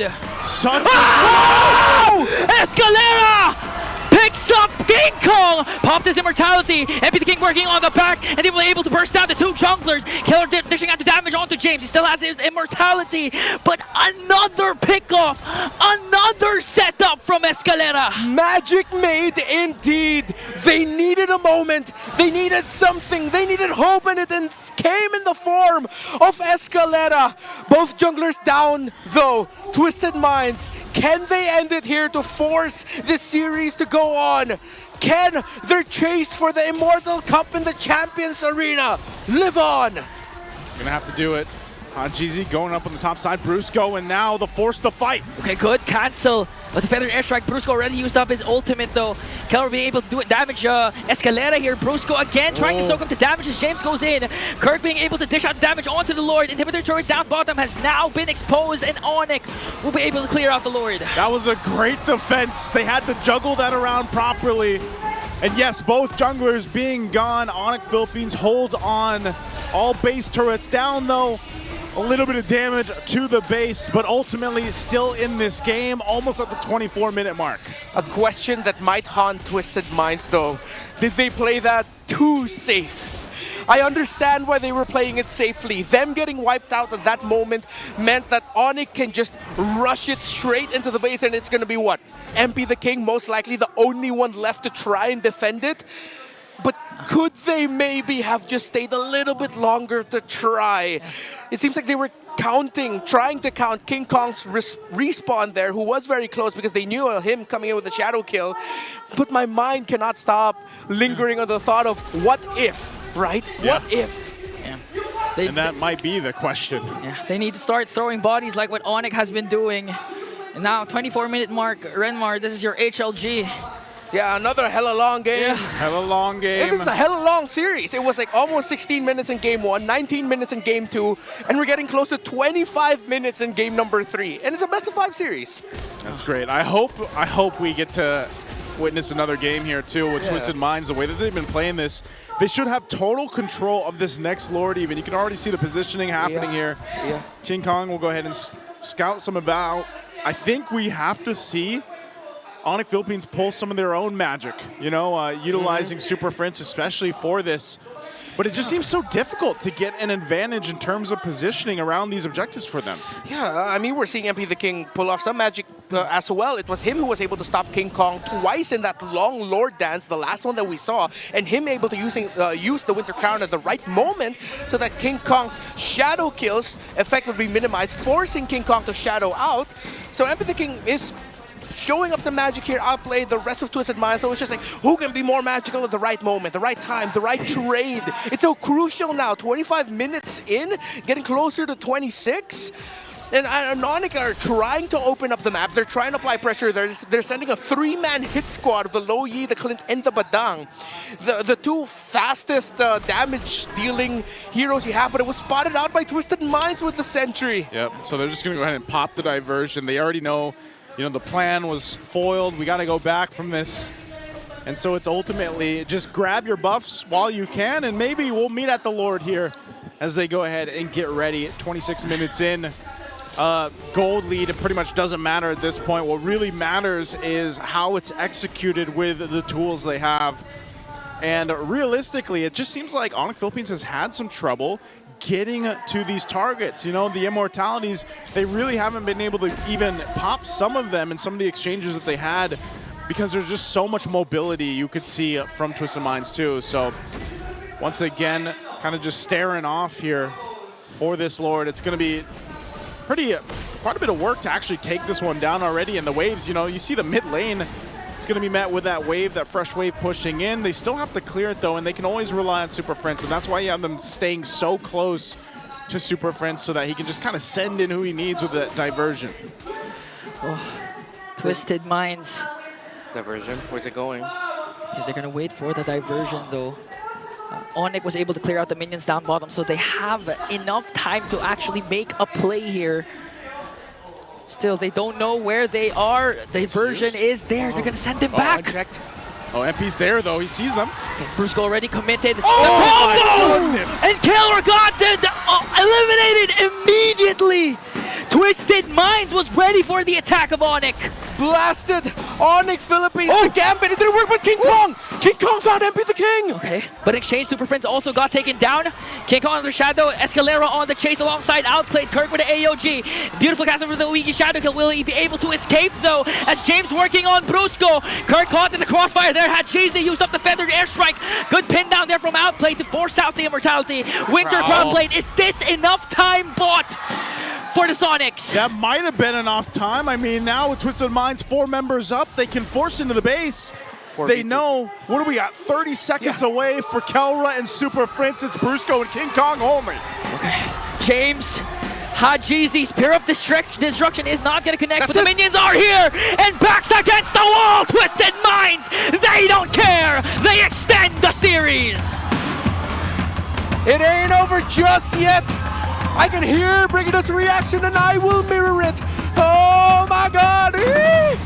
That's exactly how we feel all across the world. This series is not over yet. And that's right, because we don't want it to be done in a sweep. Again, our first match of the playoffs here in MPL Philippines season at 15. I feel you, Brigida, and I'm sure Rockhard has a lot to say as well, so we're going to go ahead and pass it over to our panelists to break down Game 3. My gosh. Oh my golly, indeed. That was insane. That was such a good game to watch as a fan, as a viewer.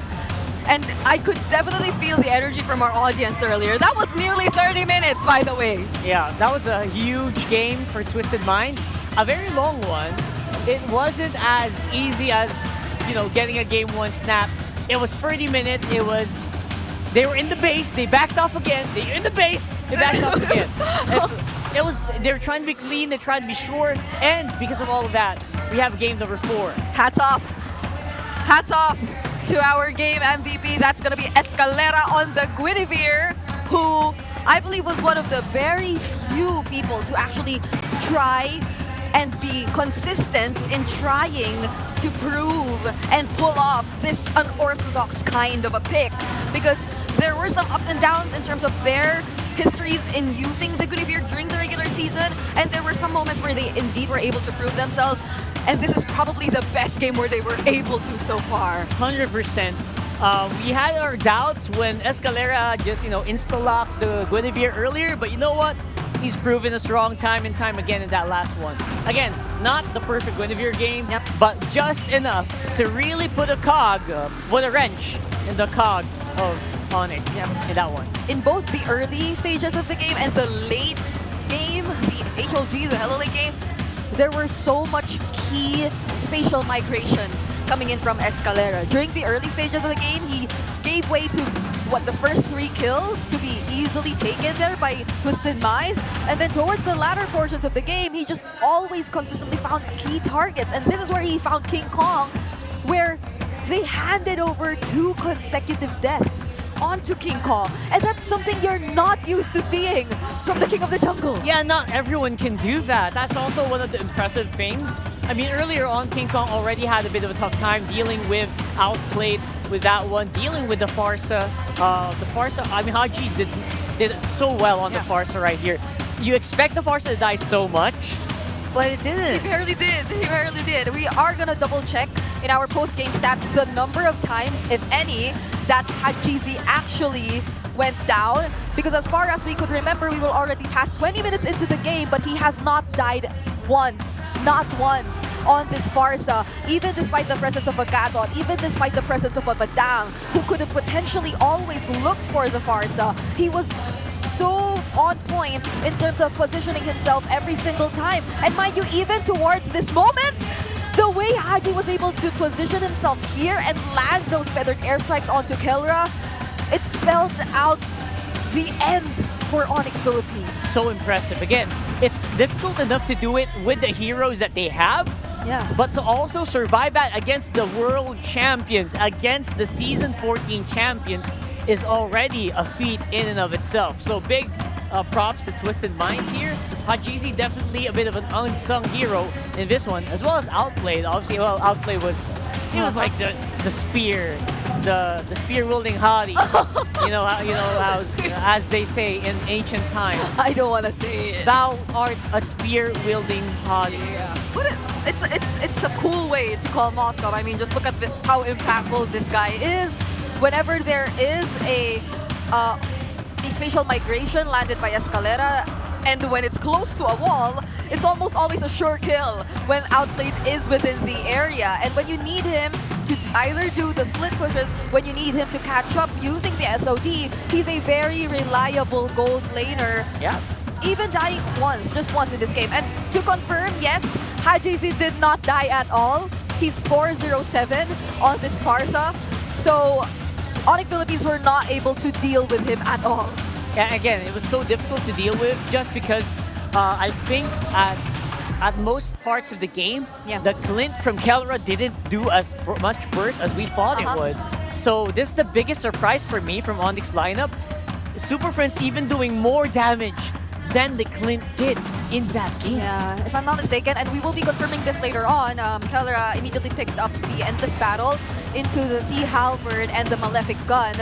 So it wasn't necessarily like that all-out damage kind of build that you were expecting to see, or from I'd say other kinds of gold laners that could have been picked up, which are purely DPS and just all about shredding those members that'll come out from Twisted Minds. It was a different story this time around for Kellera, but we have to look at how Onic Philippines still is able to take home all of these titles in that game. That was such a close fight, and they were still able to do relatively well even up until the 28-minute mark. It just so happened that during that particular setup for the objective, it was Twisted Minds that was more prepared and well positioned. Yeah, the damage profile obviously also was problematic.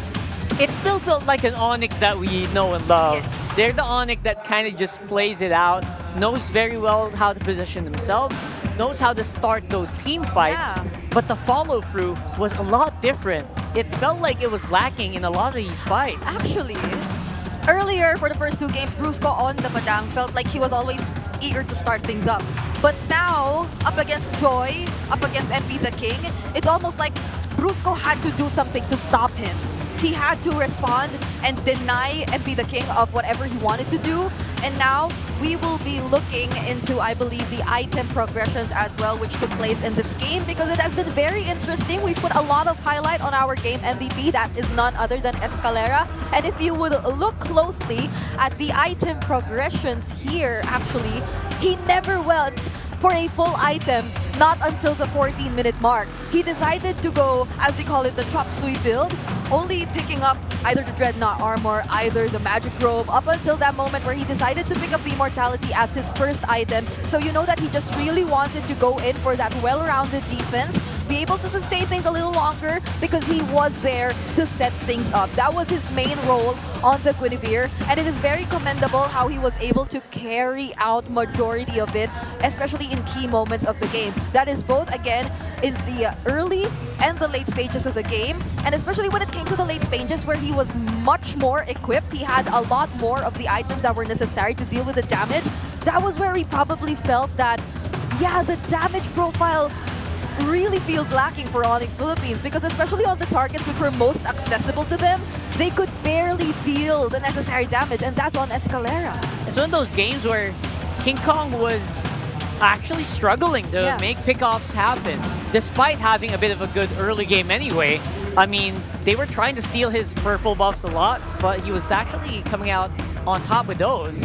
So I was really like looking for that big boom, that big moment where the spike would happen from Onic, and it felt like it didn't happen at all in game number 3. Yep.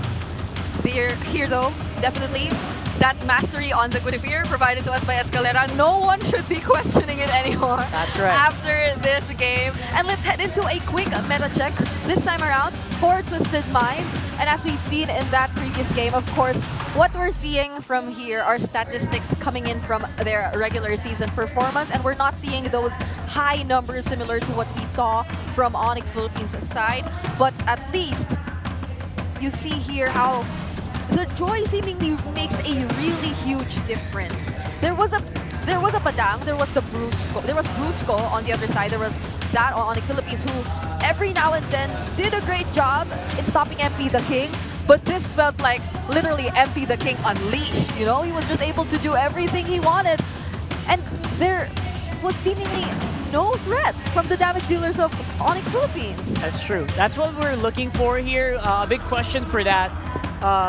Clint pick was also, would it be a possible, could it have been a good Kimmy lineup?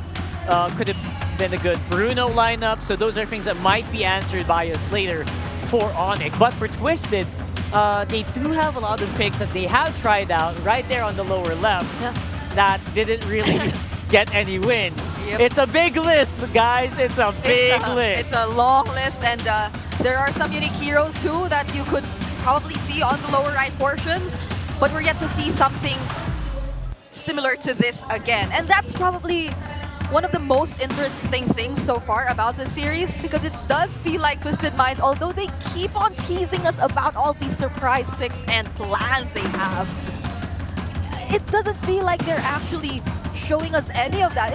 It's just more of like a much refined version of what Twisted Minds was trying to accomplish in the first few weeks of the regular season. So it's like it's just like a continuation of their mission to become the meta shapers, I think, which in fairness they were able to really prove that you need to ban certain heroes against them. At least, right? It doesn't really translate to a really high placement, but you know what? They're here. They were able to pull out a bit of an interesting lineup and still win with it. We are 2-1 so far. So they actually might be able to do this, Brigida. I don't know. Are you telling me there's a chance that it might happen in the actual do or die? I mean, every game's a do or die for them now. Right but now, yeah. It feels like there's just fight. It's good to see that at least for Twisted Minds, there's still that fight within them that can really go toe to toe against the current world champions. Again, they're probably the team that has the hardest matchup so far in this whole playoffs. Yep, and awaiting whoever wins from the series. If I'm not mistaken, it's Aurora. So that's another thing you have to think about. Big hurdle. There's some sort of similarities between these two, if any. And for the longest time, it's been Aurora and Onic toe to toe. Based on how this is looking, Twisted Minds, they're starting to get that groove. Yeah, getting in that groove might just be the difference maker here in the playoffs. The playoffs is a big difference from regular season. It's a big swap out, so stuff can change. That's why you have to keep watching. Let's throw it over to our host, though. I think we're doing something on the stage while we're waiting for Game 4 to get started.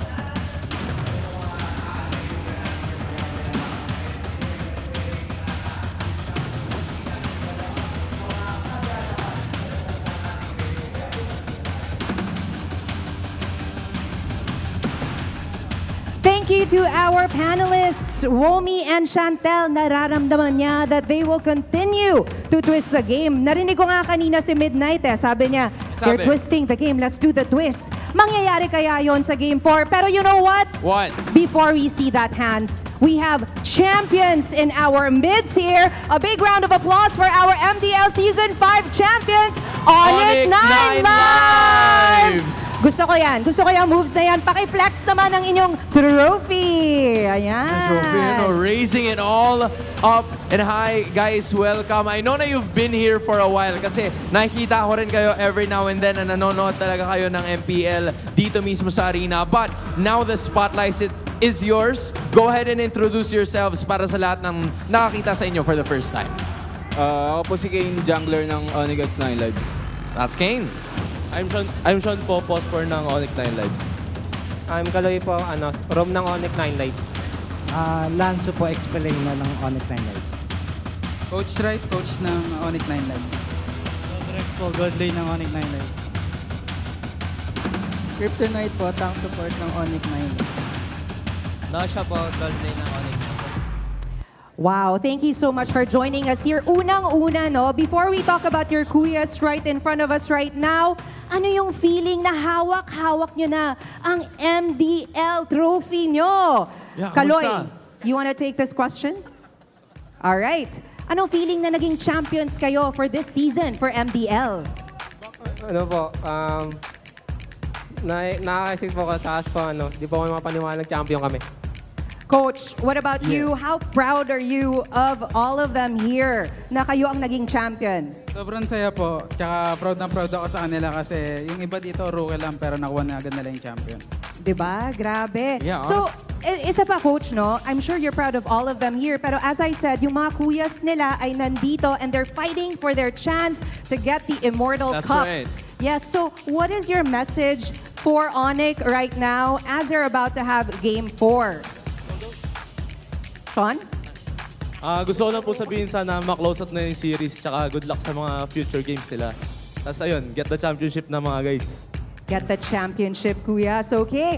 What about the others? I like it. I like it. Yeah. Yeah, I mean, at some point in time, gusto ko rin malaman kay Sean. Because, again, this team, I think you've been together for a while now. Di ba? Madalas tayo magkakasama. Talk to us kung paano ba nabuo ang team na to at saan kayo nagsimula before you got that championship. Ano po talaga, nagpa-tryout po si Coach Wright. Then, ayun, napili po kami ni Coach Wright. Tapos, yun na. You were Si the right Coach, choice ikaw yung of start. Coach Wright. Coach Wright, ano Ikaw bang yung meron sa mga beginning. batang tot nakitaan mo ng potential? Bali, last season, nandun na si Kane tsaka si Sean, tapos si Kryptonite tsaka si Codrex. Then, nung nagpa-tryout ako, nakuha ko bali si Lansu, tsaka si Nosha. Lansu, Nosha. All right. Hindi, excited lang si Coach to be here in front of us right now. So how long have you been playing as a team? Yung core team nyo, Coach, before you had, how long na kayong naglalaro together as a team sa MDL? 6 months po, kasi maaga rin yung preparation namin para MDL nung last. Oo. So ano yung naging preparasyon nyo? Kasi sabi mo nga may mga bago sa team. Ano yung preparations nyo for the MDL playoffs? Kasi kitang-kita naman nag-work. Kayo yung champions for this season. That's right. Preparations nyo. Bali, yung sinasamahan namin ng team bonding yung practice namin para mas mabilis kami mag-sync. Kasi yung iba dito, first time na nakapasok eh. So, parang ayun yung way namin para mas mapabilis yung sync nila sa mga old players. Alright, and speaking of team bonding, ano yung ginawa nyo? Last question, last two questions. Ano yung ginawa nyo nung nanalo kayo sa playoffs? Ano yung ginawa nyo to celebrate? To celebrate. Kumain lang, tapos tulog na. Kumain, tapos tulog, tapos laro ulit. That's it. All right. I want to ask you to invite everyone there sa mga nangangarap na maging part din ng MDL and MPL. What's your message for all of them here to be like everyone here To be na naging champions din? Sa mga nangangarap makapasok sa pro scene, wag lang kayo susuko. Then kung gusto niyo talaga is, yun nga, wag kayo susuko. Kung gusto nyo na talaga, kaya nyo yun. Huwag kayong sumuko. With that said, we still have teams here who do not want to give up. They want to continue their stories here at MPL PH Season 15 playoffs. With that said, let's throw it back to our panelists. Womi, Chantel, it's up to you now. Take over. If there's anything we learned from that interview, Brigida. Don't give up. And don't give up. Don't give up. Don't So give up. don't give up and don't give up. Yep. Those are the MDL PH Season 5 champions, Onic Congratulations. Lives. Congratulations to them. I was there when it happened. It was a very jam-packed venue, and we were literally sitting like here, like this. It was a close series too. I think they maxed out the series as well, and they were up against Aurora Hunters, Aurora MLBB's MDL team, and it was a very emotional one, you know? Like, I saw their players, like the Aurora Hunters, being very emotional after that, but even in MDL, that's just how competitive it is here in the Philippines. It really is. The Aurora Hunters were really good as well. They were able to get a game. Yeah. But after that, I think it was 2-1, right? Or was it 1-1 and it became a 2-1 and then it was just over at some point. I think we saw really good mental fortitude coming in from Onic 9 Lives, losing out on game number 1. And that was just it. That was just as good as it gets. For the region though, we're talking about gold lane rankings, and look at that. Kelra closing it out. Very basically in the echelon, the upper echelon of the gold lanes. Higher than average. If you were probably gonna take the average of of all the players here, Savero is also a bit on the other end of like the range we're seeing among the players, among the gold laners here. But yeah, these are like the third seeds of the world. Right? And I know it's surprising to see the former champions here, but it is what it is.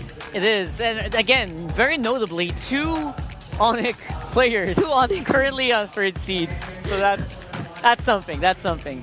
Right now, we have a blue side selection here for Twisted Minds, not going for the red like Onic usually does. It feels like they're very comfortable where they are, right there on the blue, making that first pick happen, maybe surprising us with something else. Again,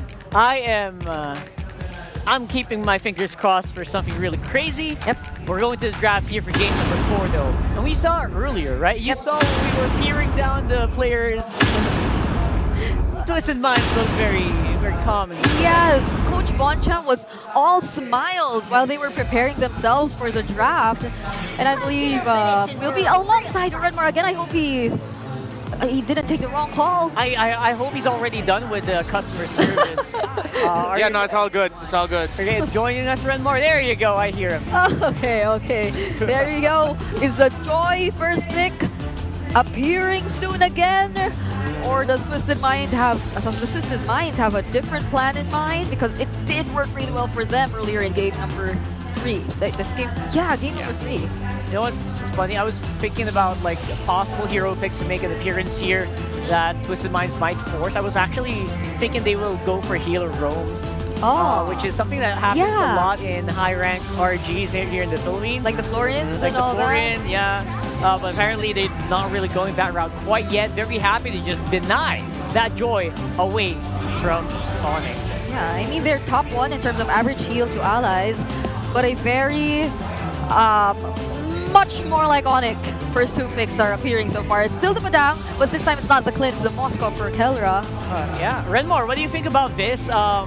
Twisted Mind just letting the Badang through over and over again. What's happening here? Yeah, I mean, it's not like you're gonna stop the Badang or you have to stop the Badang, but I think it's the adjustment of Onic Philippines in this draft that's so much better.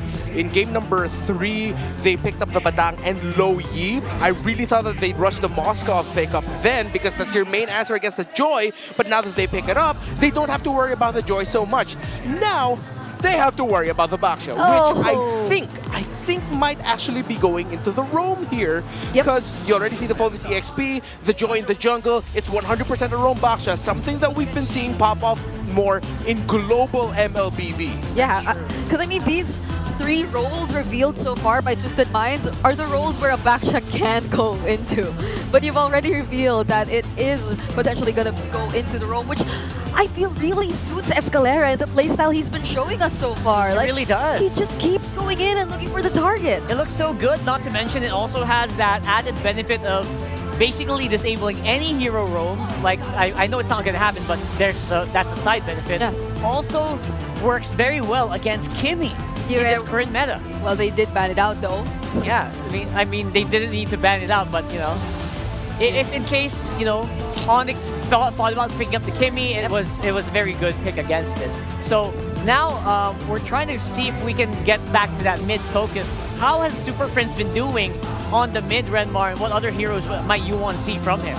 Ooh, considering that there's a Baksha on the other side, I would not be mad if he went up and picked up a Valir here. Considering that he was one of the players that... Actually, no, he was the player from the regular season that made the Valir really pop off. And I think that's an option that they're going to be considering. Usually, you want to pick it up against slower lineups in the jungle. But even though it is still a Baksha and Fulvius, I'd still consider that as a pick. However, they're going to be locking into the sheer burst damage.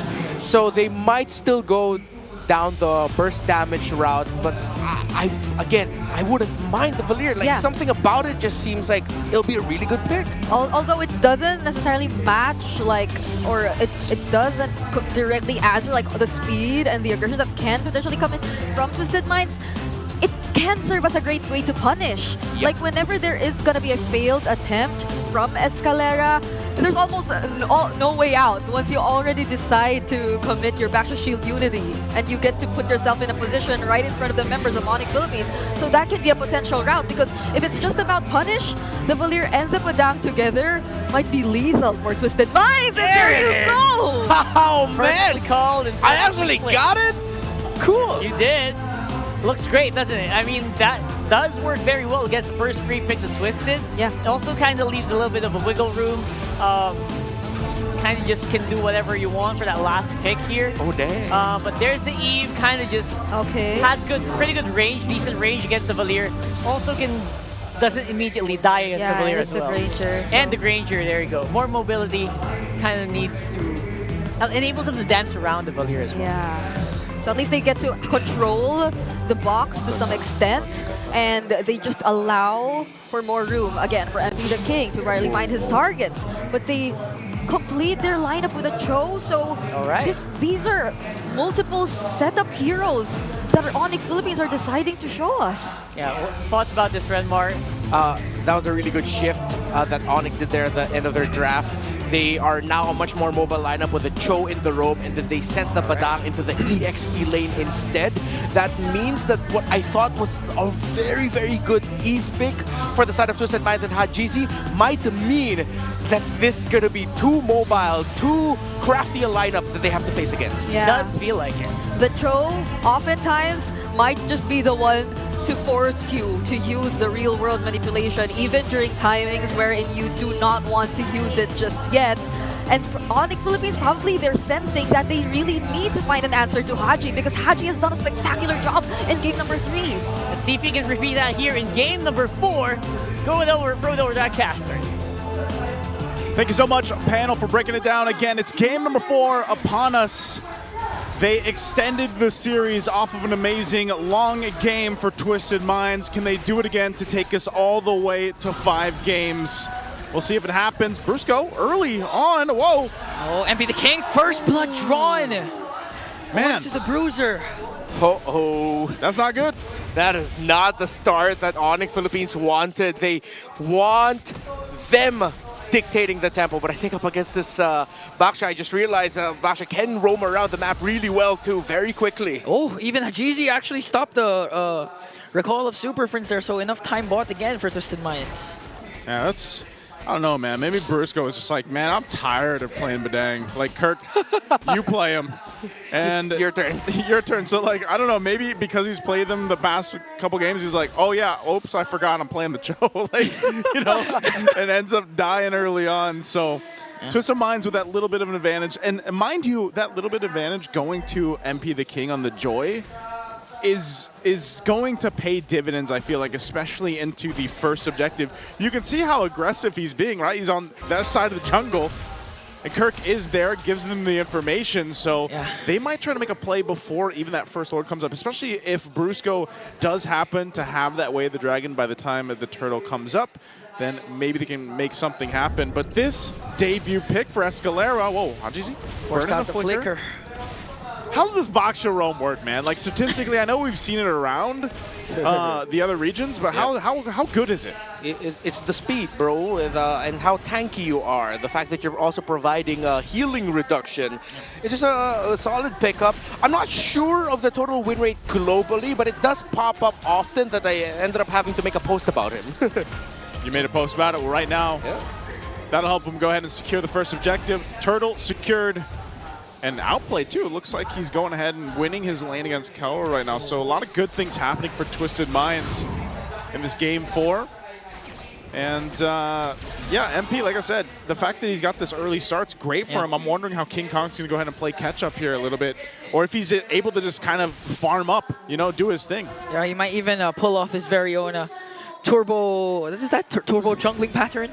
Is that what it was? Yeah, I think it was. Back in the Keys of Victory? Yeah, King Kong turbo jungling pattern again with a momentum-based hero like Joy, so that's a good sign for Twisted Minds. And not to mention, as you mentioned rather, Escalera from setting up to being literally the main information guy now for Twisted Minds. They always know where King Kong is rotating and where Brusco is hiding.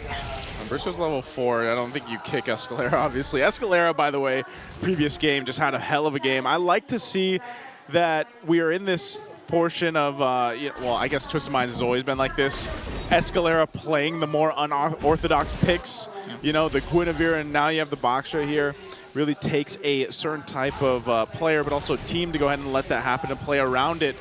And again, I think as we get through this game and get through some of these objectives, it's like Brusco, he's got to be the guy to start these fights up. There isn't really going to be much anyone else to do it unless Kirk is around the area.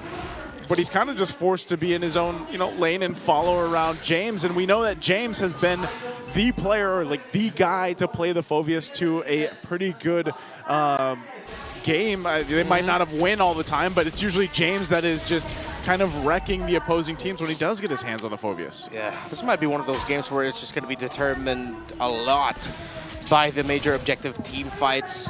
Usually when we have a Cho game, even a fast roaming pick, such as the Baksha. There are skirmishes and little actions that happens in the river, in the jungle, but I think both Brusco and Escalera have just turned the page a bit and just decided, you know what, let's just focus on the major objectives. But wait, up top, this could be a big play. Oh! Yikes. KK connection. Gets one on to Outplayed as MP the King trades instead for the Turtle. So Outplayed for a Turtle. All right, so the two roamers have their eyes set on the major objective, but the difference is the junglers. King Kong wanted to help Kelra. MP wanted to get the major objective instead. But now it's a losing trade, it seems like, across the map for Twisted Minds, because Onic Philippines were able to get the tower up top. Yeah, they got quite a bit. You know, they gave up the turtle, sure. That's 2 in the hands of Twisted Minds, but you get a nice kill for King Kong, and then you get that turret down. They're going to go ahead and bring them a little bit of an advantage, nothing too crazy, but still a play nonetheless for Onic Philippines. Now, Twisted Minds still in, I would say, you know, the majority of the control here, and working through it. You can see how the XP is going, too, across the board, and that's what I was wondering, you know, how would King Kong deal with that early advantage that MP had? And he's doing relatively fine, at least keeping up the levels, and that play up top was part of it. Yeah. I mean, jungling pattern uninterrupted. Even if Escalera provides a lot of vision for Twisted Minds, it doesn't necessarily translate to getting King Kong out of his rhythm. And at the same time, yeah, the kill up top plus the turret takedown as Outplayed gets a turret for himself. This is like one of those games where it's like you don't want to fight. So it's like we're just going to go on opposite sides of the map and take these objectives while we can. And when we're ready, we'll fight. Because I feel like it's Onic Philippines just kind of waiting to see what Twisted Minds even does here. Mid lane might be the focus. Want to go for the mid lane and got Super Prince. Brusco got caught in the crossfire again. Up against 5 members. Kirk just has to walk, but still he went in for the combo. Enough time bought to delay and save the turret. But gets taken down. Kelvin joins in the picture. Not going to be able to bring down anyone.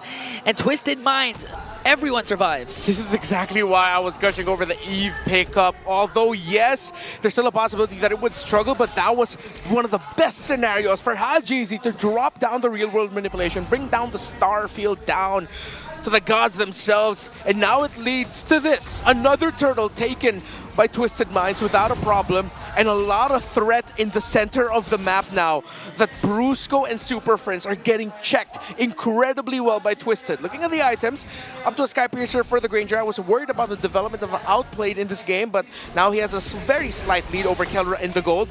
And he has his core items. Brusco! Connects with the kick, finds Haji. This time, Kelra was able to dish out the damage to bring down one. They want to go for James. Escalera joins the picture. James was able to flicker up, but Kelra goes in as well. Super Prince was able to take down James. Next target is Escalera, and a 4-kill swing for the Sonics. Brusco. And meanwhile, the whole time, here's King Kong pushing another turret down, and will take a buff on top of it. Man, they came in and they said, I want it all. Bro, it's all of the efforts of Twisted Minds in the past 2 minutes. You know what? Past 7 minutes of this game, just completely dashed, head bashed right into the wall as Onic Philippines. I thought that they'd only walk away with 1 or 2, but Twisted Minds decided to fight into it. The fact that Kirk timed his fist break and fist crack. Oh! King Kong found Hajizi, what? A solo kill in the middle lane, and now they catch James also. There's no flicker, so he might fall down. Super Friends connects. Kelra with the SOD. He's not going to overcommit though, but 4 members of the Sonics are still here. They want to push the mid lane. Oh, they're just going to push that mid lane. Yeah, it's all falling apart for Twisted Minds. Onic Philippines have found more than just second win. They found hope yet again. As it looked like Twisted Minds after that big sequence of the mid with Hajizi's real-world manipulation leading into the 3rd turtle. In a snap, in a flash, Onic Philippines have taken total control of this game. Yeah, you know, Brusco took that first blood kill of MP the King personally. Yeah. After that first blood, he wanted to make a play for Onic, and that play in the mid lane that resulted to 4 kills for Onic was the turning point for the Sonics. Brusco, every time I see Brusco, man, he's like the Hulk, you know? Like, he gets beat up, but it's like the more that he gets beat up, the more that he takes damage, like the angrier it gets and the more plays he pops off. Oh, mid lane again. Infernal Pursuit forcing them out of position, and Brusco got caught again by MP the King. No, you won't like him when he's angry. King Kong joins the picture, and Kirk with a combo again to bring down Hajizi also. Spirit Destruction isn't gonna connect. Kirk though caught by 3. just doing enough time to delay, and Twisted Minds catches 2. Would have been a completely different story if Keller's SOT hit. But at the end of the day, it's Twisted Minds who walks away with the victory there. It seems like they're rushing the Lord. They're looking for King Kong. MP found King Kong! Oh, or did King Kong find MP? He's got to get out of there, though. Oh, but Escalera stun! Beautiful outplay, dishing out the round, and he shut him down! Right in the perfect moment, even James pops in!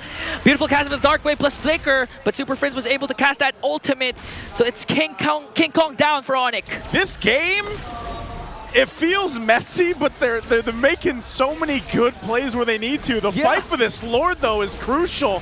And Onic Philippines, they might want to stop this. Real Elimination dropped down already. Spear of Destruction is going to connect. Kelmer goes in, but outplayed.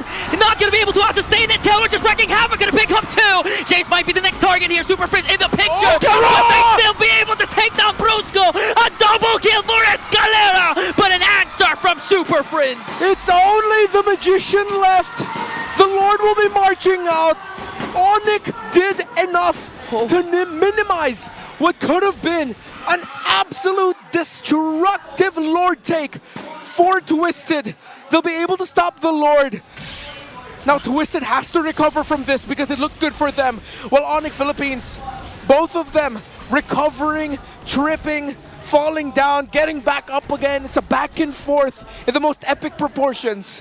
Oh man, I love it. I love what we're seeing right now for Game 4.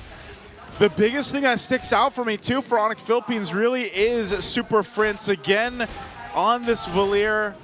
The draft, our panelists were even surprised with it, and Super Friends has been playing really well. As the scales up with the items, though, that's where the Valier really turns into a menace for the opposing team. Yeah. And we're already starting to see that build up. And they fight for this space around the jungle. King Kong looking for an angle here, or maybe just to take the buff. They might try to go ahead and bait Twisted Minds into a fight. But they might want to not take this as they secure the buff for MP. So crucial things on both sides. Let's take a quick look at the items here for both teams. All right. It's written in the star field right now for Twisted Minds. For the ultimate of Hajizi, only up to 2 items, but similar to Super Friends as well. Still neck and neck in terms of the gold. No one with a clear advantage. Wind of Nature already for the Granger. No Wind of Nature defensive item style yet for Kelra. Pure damage for the Moskov. Only up to Holy Crystal is MP the King. Actually decided to rush it as the second item. So that's just a slight adjustment for that. Malefic Gun just built up there for the Moskov. Oh man, this is it'll be very interesting. If you notice, no Dominance Eyes built just yet. Still on the way for the third item is for Escalera. But their Twisted Minds has been really relying on the passive of the Baksha to be able to reduce the healing coming in on the side of Onic Philippines. Now that Keller's built up, Twisted Minds are going to be building that Dominance Eyes on that Baksha at the right time. Question is, will they need another? I feel like they'll need another one. And that has to fall onto James's hands. James, yeah. And with that, Onic Philippines, the biggest advantage they had is the amount of space they can maneuver. You know, they've got, what, 5 turrets down to 1 for Twisted Minds. And that's where the advantage on the macro level comes in, especially when we start having to consider the Lord takes here. So for Onic Philippines to continue to put pressure on the map and work with that advantage is what Twisted Minds has to deal with, and how they are going to approach that. Now, Brusco too, we've seen it time and time again. This Cho is so risky. If he decides to kick the wrong target to go in, James? Tried to go in there with Infernal Pursuit, MP the King as well.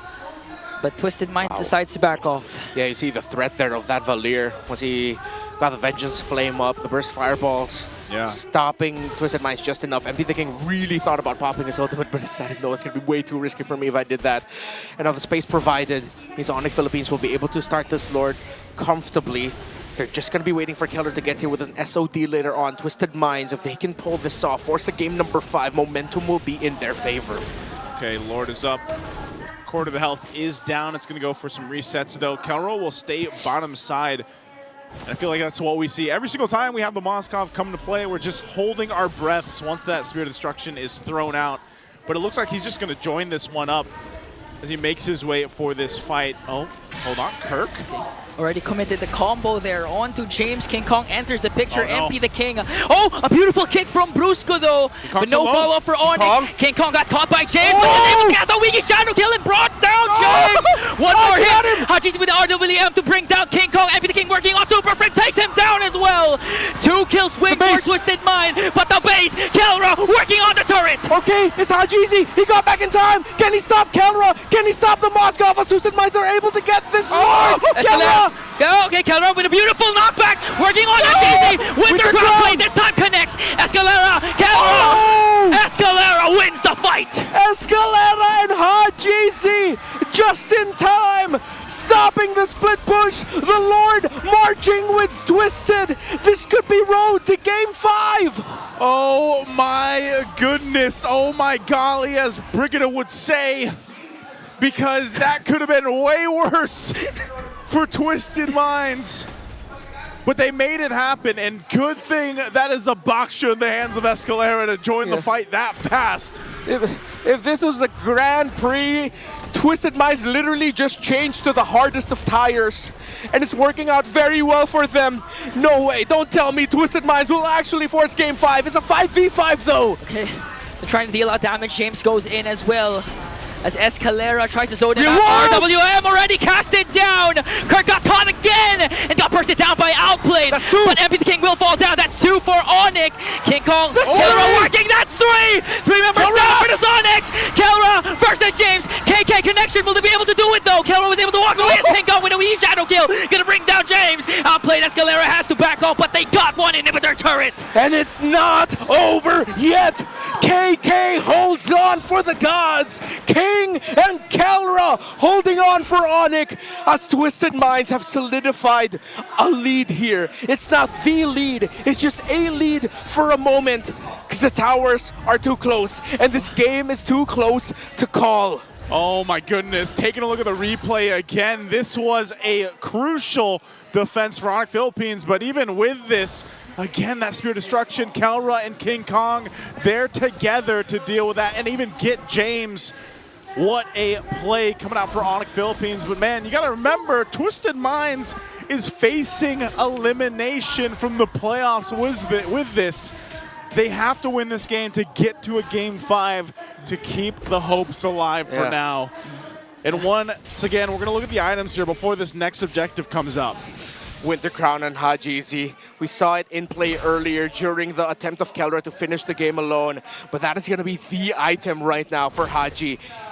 I said it earlier, it's written in the star field of the Eve. It's written in Hajizi's hands. The pen is in his hands. A great real-world manipulation will reward them. We saw it earlier, but Onic just got to miraculously defend. Twisted has to do everything they can moving forward to make sure Hajizi does not die. Crucial, man. That real-world manipulation has been so valuable to just everything that Twisted Minds has been doing, especially when we consider these Lords. It's up now. Both teams will go ahead and figure out how they want to approach this. Earlier on, I said, you know, the advantage for Onic Philippines was the fact that they had all that space to work with. They had the 5 turrets down. They might have gotten a couple more, but Twisted Minds has gotten that as well. Both base turrets to stand for both teams. It'll be Onic Philippines that starts up the Lord here. They've got positioning. Brusco's got an immortality, and James is going to be the one to scout things out. Lord sitting at half health. It's going to go for a soft reset while it does evolve. But now this is the question. Where does Escalera go? What angle do they take? And how does Twisted Minds deal with this? Onic Philippines will take their time here while James gives them all the information they need. We're going to see another Lord dance once again. Previously in the last game, Twisted Minds executed Lord dances to perfection. They can replicate it now. Forced out Onic out of position. Escalera with a shield unity plus conceal. They may be able to burst out Super Prince. James goes in from the back. Real world manipulation from Hajizi. Gonna bring down Super Prince. King Kong was able to shadow out though. Brusco forced to use the conceal, and they forced back the Sonics. They've only lost one. That is only one, but that might just be the crack in the armor that they need to take this Lord without a problem. Onic will have to concede it. Oh no, are they actually going to try to contest this? Quarter of the health on the Lord. Kelra's in the mid lane. It looks like they want to. Kirk. Someone has to defend. Oh, Kero's going down the mid. Outplay gets the Lord with their crown play there coming in from James. Brusco and Kirk on the chase for him. Brusco got caught again. He was able to cheat Kundu out, but the time's a turn for the Twisted Minds, forcing Onic to back off again. All right, it's going to be a big 5v5. No flickers already for James and Hajizi. Super Friends, Kirk and Brusco. Key battle spells gone. Escalera will get his Revitalize back. Escalera will have to go back and heal, but it seems like he's not going to do it. Lord pushing down bottom, minion wave up top, not going to be able to get cleared by King Kong as he has to go back for the defense. Oof. Minion wave in mid. This could be very, very tough for Onic. Can Twisted pull it off? You're going to have to deal with it. The Lord is so beefy on this side. They don't have much of a front line. Escalera jumps in on Kirk. Okay, used up the Revitalize, also real world manipulation. Once again, Dark Wave from James. Brusco has to back off. King Kong with the shadow though. Escalera quite low, but they might be able to bring down Kirk. One more hit. Escalera picks up another. Keller worked on the Lord. They were able to save the mid lane, but...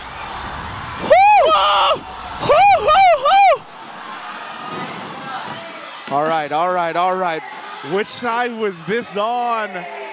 All right, inhale. Oh, it looks like it's... Exhale, all right. Breathe with me. One more.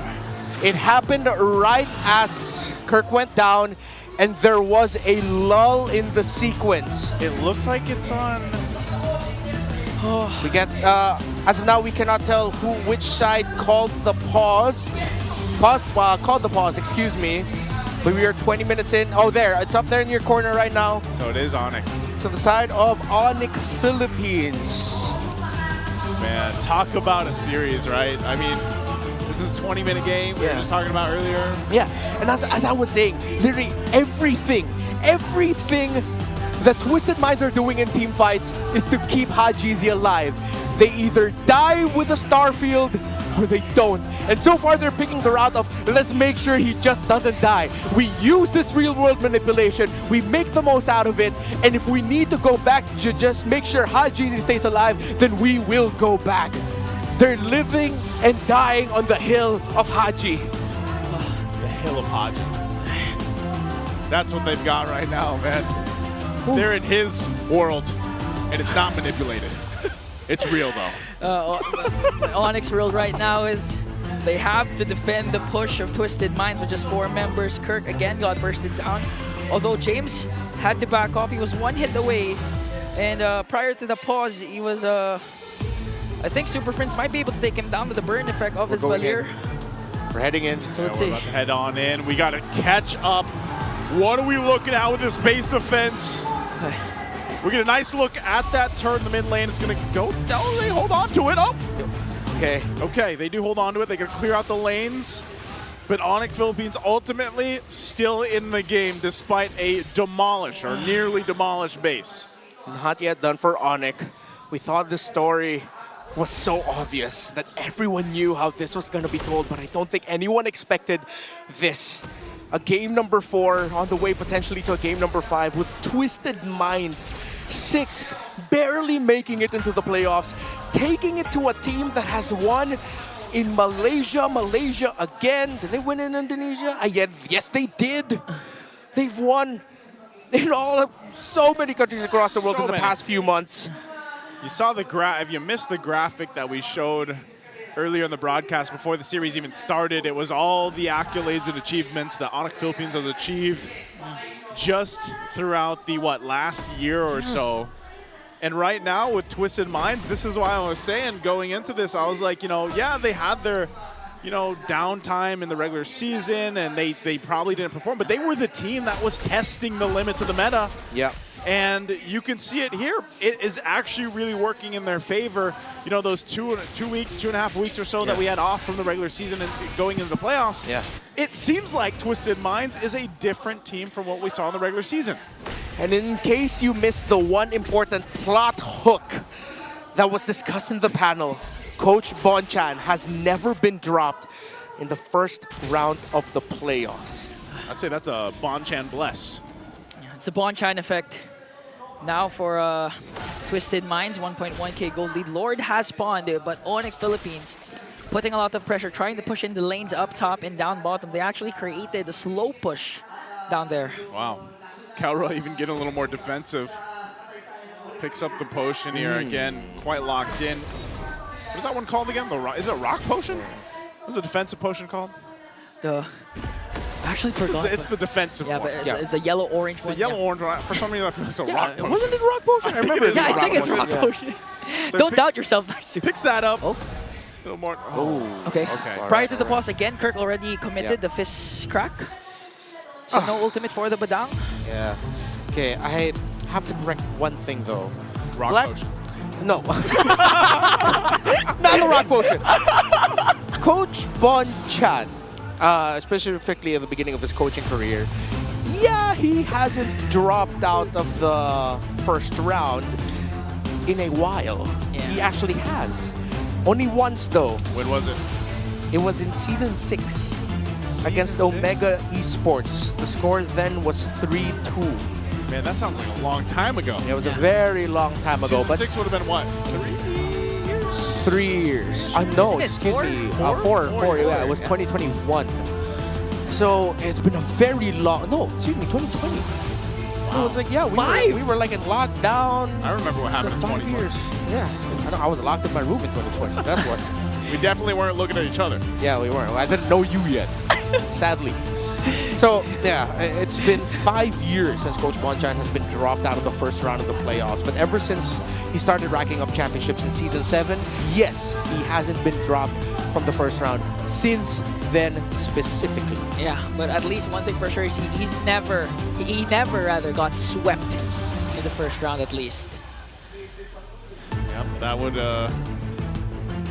would be a big part of what's made Bonchan, you know, such a formidable figure in the competitive scene of MLBB. I mean, I even like to tune into his own content that he puts out. You know, like the way that he breaks things down and explains things is always really enjoyable. And like I said, when you come down to the journey that Twisted Minds has been on throughout this this regular season and to where they are in the playoffs, they've improved so much just in the series alone. I mean, think about it. They're going long games against a team like Onic Philippines, you know, with all the accolades, but it looks like we're jumping back in. So what are we looking at? Another little breather.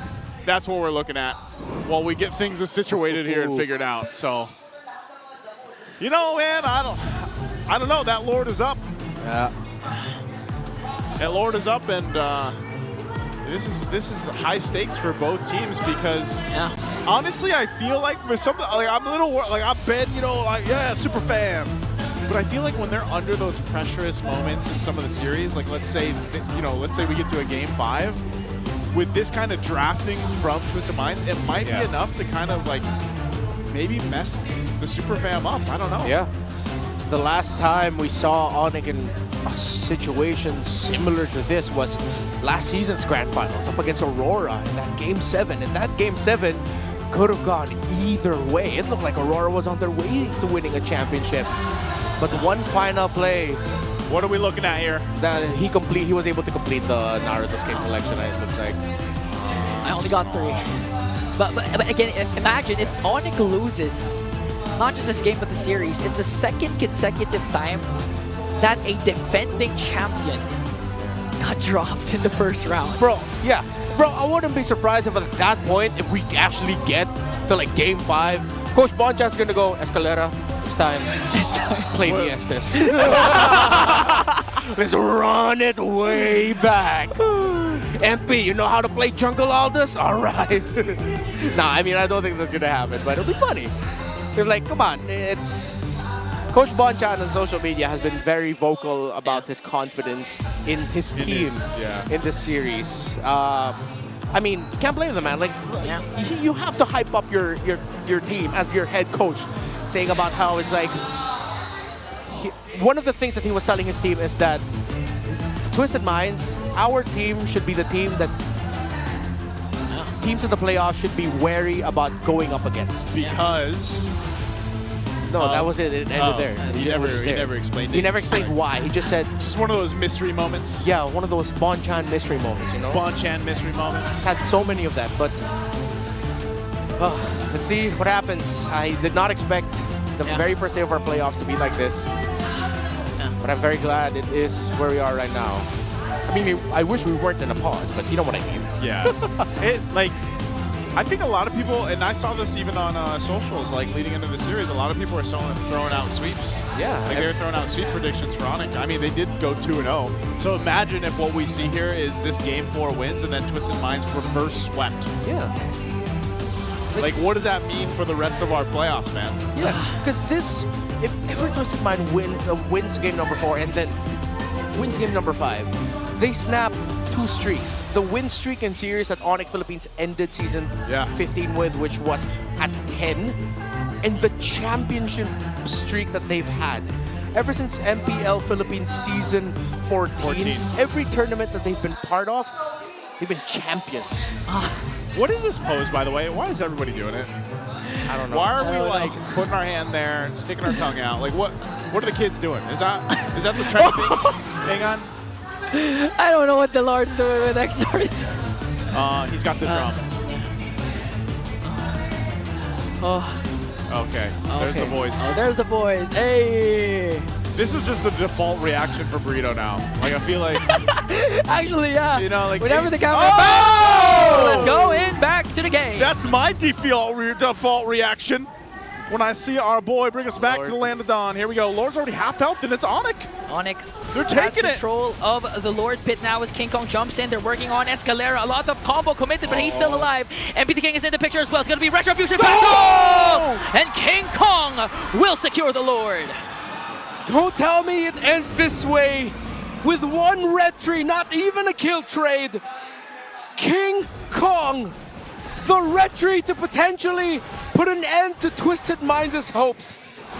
Like, I'm so surprised because we got in, but they had complete control. No, that means Onic were just able to clear up the waves. We already saw Twisted Minds backing off. The last time we saw that tower, it was exactly at that moment.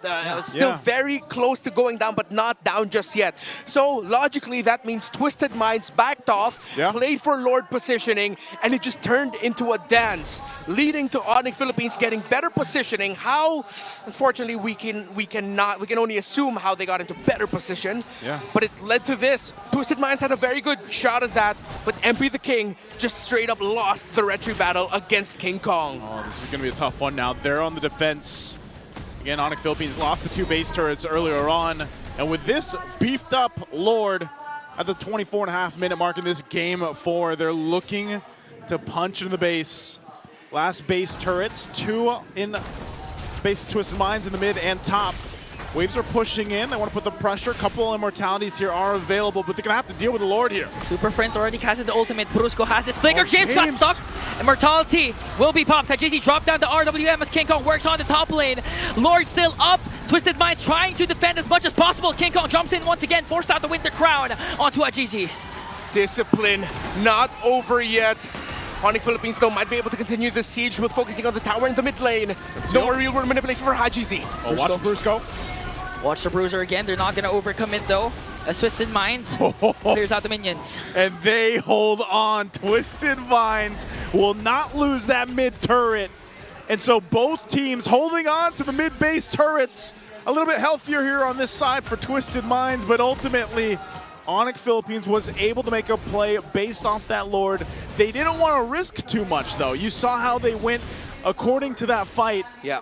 Because they have to respect the damage that Twisted Minds has. Not only that, but even just how tanky they seem to be in dealing with that front-loaded damage that Onic Philippines is throwing at them. Yeah, it seems outplayed should be at around, I'm guessing maybe 40 stacks on the Sky Piercer already, which means maybe that's why Onic Philippines is also being very careful. They know that they can just get cleaned up by the Granger, so far that they cannot reach right now. Twisted Minds is playing a very tight formation. Despite all the damage Onic Philippines can throw out, we are at the point of the game where Twisted Minds can hold on. But it doesn't look good for Twisted, as the pressure up top from the minion waves means that they're sacrificing a lot just to make sure that they can get this Lord. MP the King will be the one to clear it up, and Onic seems like they'll get another one without a problem. Concealed from Escalera. They're going to find Kirk, forced out the ultimate. Achizi once again with the RWM, but King Kong will secure the Lord. Brusco Immortality will be popped. Forced out the flicker plus the conceal. No casualties for the Sonics. And they're able to get out. but still holding it down for the purple buff. Oh! James flickers in. Oh, and brings down Super Prince. They're forcing it. MP the King onto the back. They caught King Kong. Immortality pop. Keller trying to help him, but King Kong got eliminated. That's 2 members down for Onic. Okay, will Twisted Minds even try to stop the Lord? I think they really need to. They don't have enough minion waves in the mid to try and end it. They're gonna get the tower though, unless will they brute force it down mid? They can because there's minions into the middle lane. Escalera is there as well. A lot of flickers. MP the King goes from the back. Brusco might be in trouble here as Aditi brings him down. Twisted Minds extends the series. We're going to a game 5. You thought it was a story, clear as day, but a plot twist might be on its way. Game 5, Twisted takes Onic to game number 5. Woo! Man, oh man. I'm not sure if everybody else is as surprised as we are, but I know Brigida and Rockhard are as well. We're gonna have to take a breather over here on the caster desk. Let's throw it over to the panel. Good line, good. Bit of a shake here in our hands. Is this face enough to show how surprised we are? That was a little too much. Oh, okay. That was not in my bingo cards today. That's for sure. I wasn't necessarily expecting a sweep, but I wasn't necessarily expecting a game number 5 either, because this is one of those series, at least in the play-ins, where I feel like a lot of people, even us in the English broadcast, unanimously have predicted for Onic Philippines, the defending champions. But look at Twisted Minds just making things happen. They're throwing all of our expectations out the window. Oh. My goodness, even with multiple attempts from Onic Philippines to just get control back, multiple lords taken at the very end of that fight, it was still Twisted Minds coming out on top, outplayed with MVP on that Granger. Man, and we were so close to breaking records yet again. You know, I felt like for every single game that goes by in the series, we just keep getting longer and longer game times. But Twisted Minds, they didn't let us reach that point anymore, and it was just everything falling into place, because during that last objective fight, it wasn't them who got their hands on the Lord. They lost the Red 3 battle for the 2nd consecutive time, but their decision to just keep going for the fights, knowing fully well that they are able to take out several members from Onic Philippines, it just allowed them to, again, as mentioned by our casters, just brute force their way towards the base with that single minion wave they had marching in the mid lane. It almost feels like Twisted Minds are like running on pure grit, pure heart at this point. Just pushing back every single attempt of Onic Philippines to macro their way into victory. Yeah, because like, especially for the first few minutes of the game, Onic Philippines, they weren't necessarily set on contesting against Twisted Minds. It felt like they were just set on taking the objectives, and which led me to even wonder about, how can we see the rotational speed of the backstra of this lineup of Twisted Minds be fully capitalized if Onic Philippines aren't necessarily in places where you expect them to be, because they're almost always somewhere else trying to take down either a turret, which is greatly beneficial for them, by the way, and worked wonders for them too. But when it all came down to Twisted Minds or Onic Philippines having to fight back against Twisted Minds, that's where we saw the lineup, that's where we saw the team fight prowess actually take effect. This is so threatening if you're Onic Philippines, because you're seeing the DNA, the ube kind of like playstyle come into play for Twisted Minds. It's like you can see their spirit coming out of their bodies and going into the game, forcing their way through sheer will into a game number 5. My goodness. Twisted Minds, definitely, they are having that momentum right now. They know that they brought Onic Philippines all the way, and it's Onic Philippines right now who we actually might need to see undergo that reset, which we were just talking about a few games ago in the case of Twisted Minds. So this is This is a really surprising turnaround. It's a 27-minute game once again, and it was very close, by the way. And for the second time around in the series, I have to commend Escalera once again. Be it the Guinevere, be it the backshot, any unconventional roamer, he's just making it work. And honestly, it feels like, obviously, it's a big trust from Bon Chan himself to be able to, you know what, Escalera, this is the time. This is the time. We need to bring this out now because we are on the brink of losing. We're on the brink of elimination from Season 15. And you know what? That trust really paid off well because they also comboed it with a very niche hero at this moment, which is the Eve, controlling that mid lane. I wonder what suddenly switched in Twisted Minds after them being put in a spot where they're suddenly in a do or die, where they're just one game away from saying goodbye to this season. They just bring out that confidence of using and pulling off the unusual quote-unquote picks and then constantly winning at it. Right? Like, one chance suddenly after them being in, or after Onic Philippines getting match point, he's just, oh, okay, let's try all these things now. Yeah, and again, that's probably one of the reasons why, you know, we saw him smiling earlier after that 2-1, after they got that one.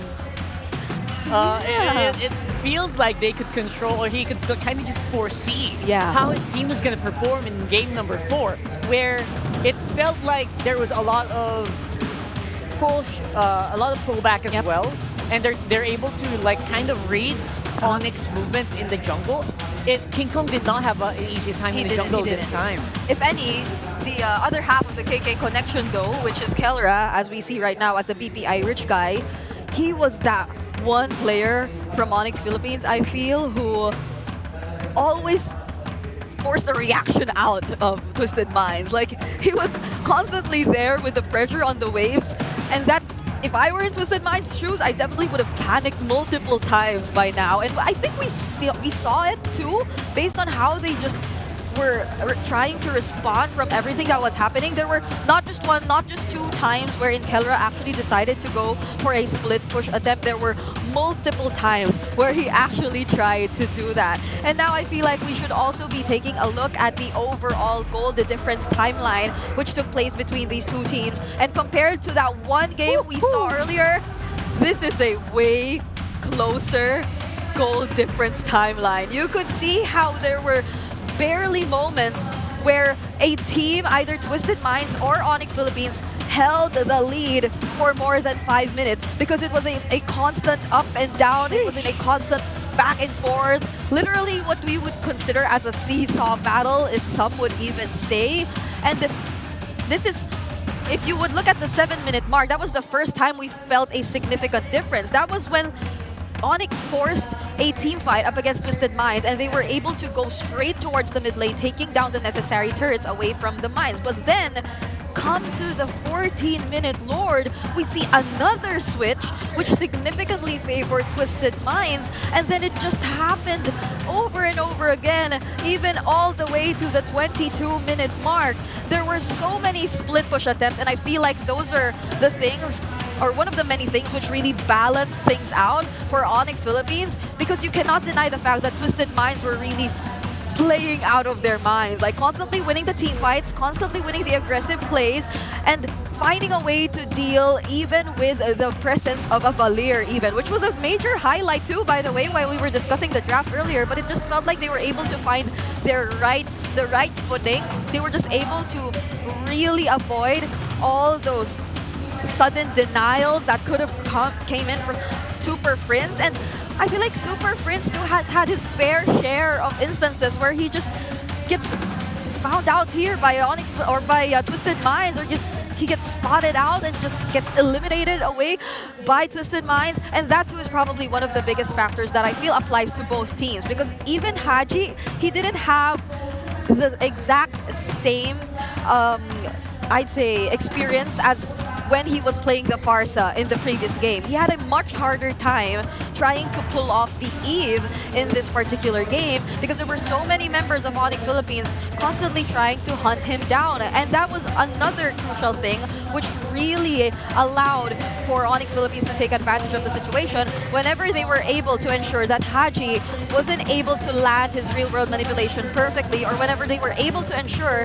that he will not be in the perfect position to engage in whatever team fight may happen. And now let's take a look at a quick meta check or some sort of recap of what happened earlier in our game number 4, because we are indeed going into game number 5. I still probably cannot fully believe it to this point, but these are some of the highlight picks we would consider from that particular game. That sudden appearance of the backshot, which is the first time we're seeing it used this season, and that's of course gonna be Twisted Minds introducing it to us, being the one team who really often shows us all the unexpected picks. But we have to also take note of the amount of damage we're seeing from the Valier in contrast to that of the Eve. So it kind of reflects here that Haji has indeed had a difficult time because it was Super Friends who was able to, although the kits are indeed different, freely dish out a lot more damage up against Twisted Minds. And this guy we're seeing right here, I feel like is another major highlight. We've been constantly talking about it time and time again, but Kelra,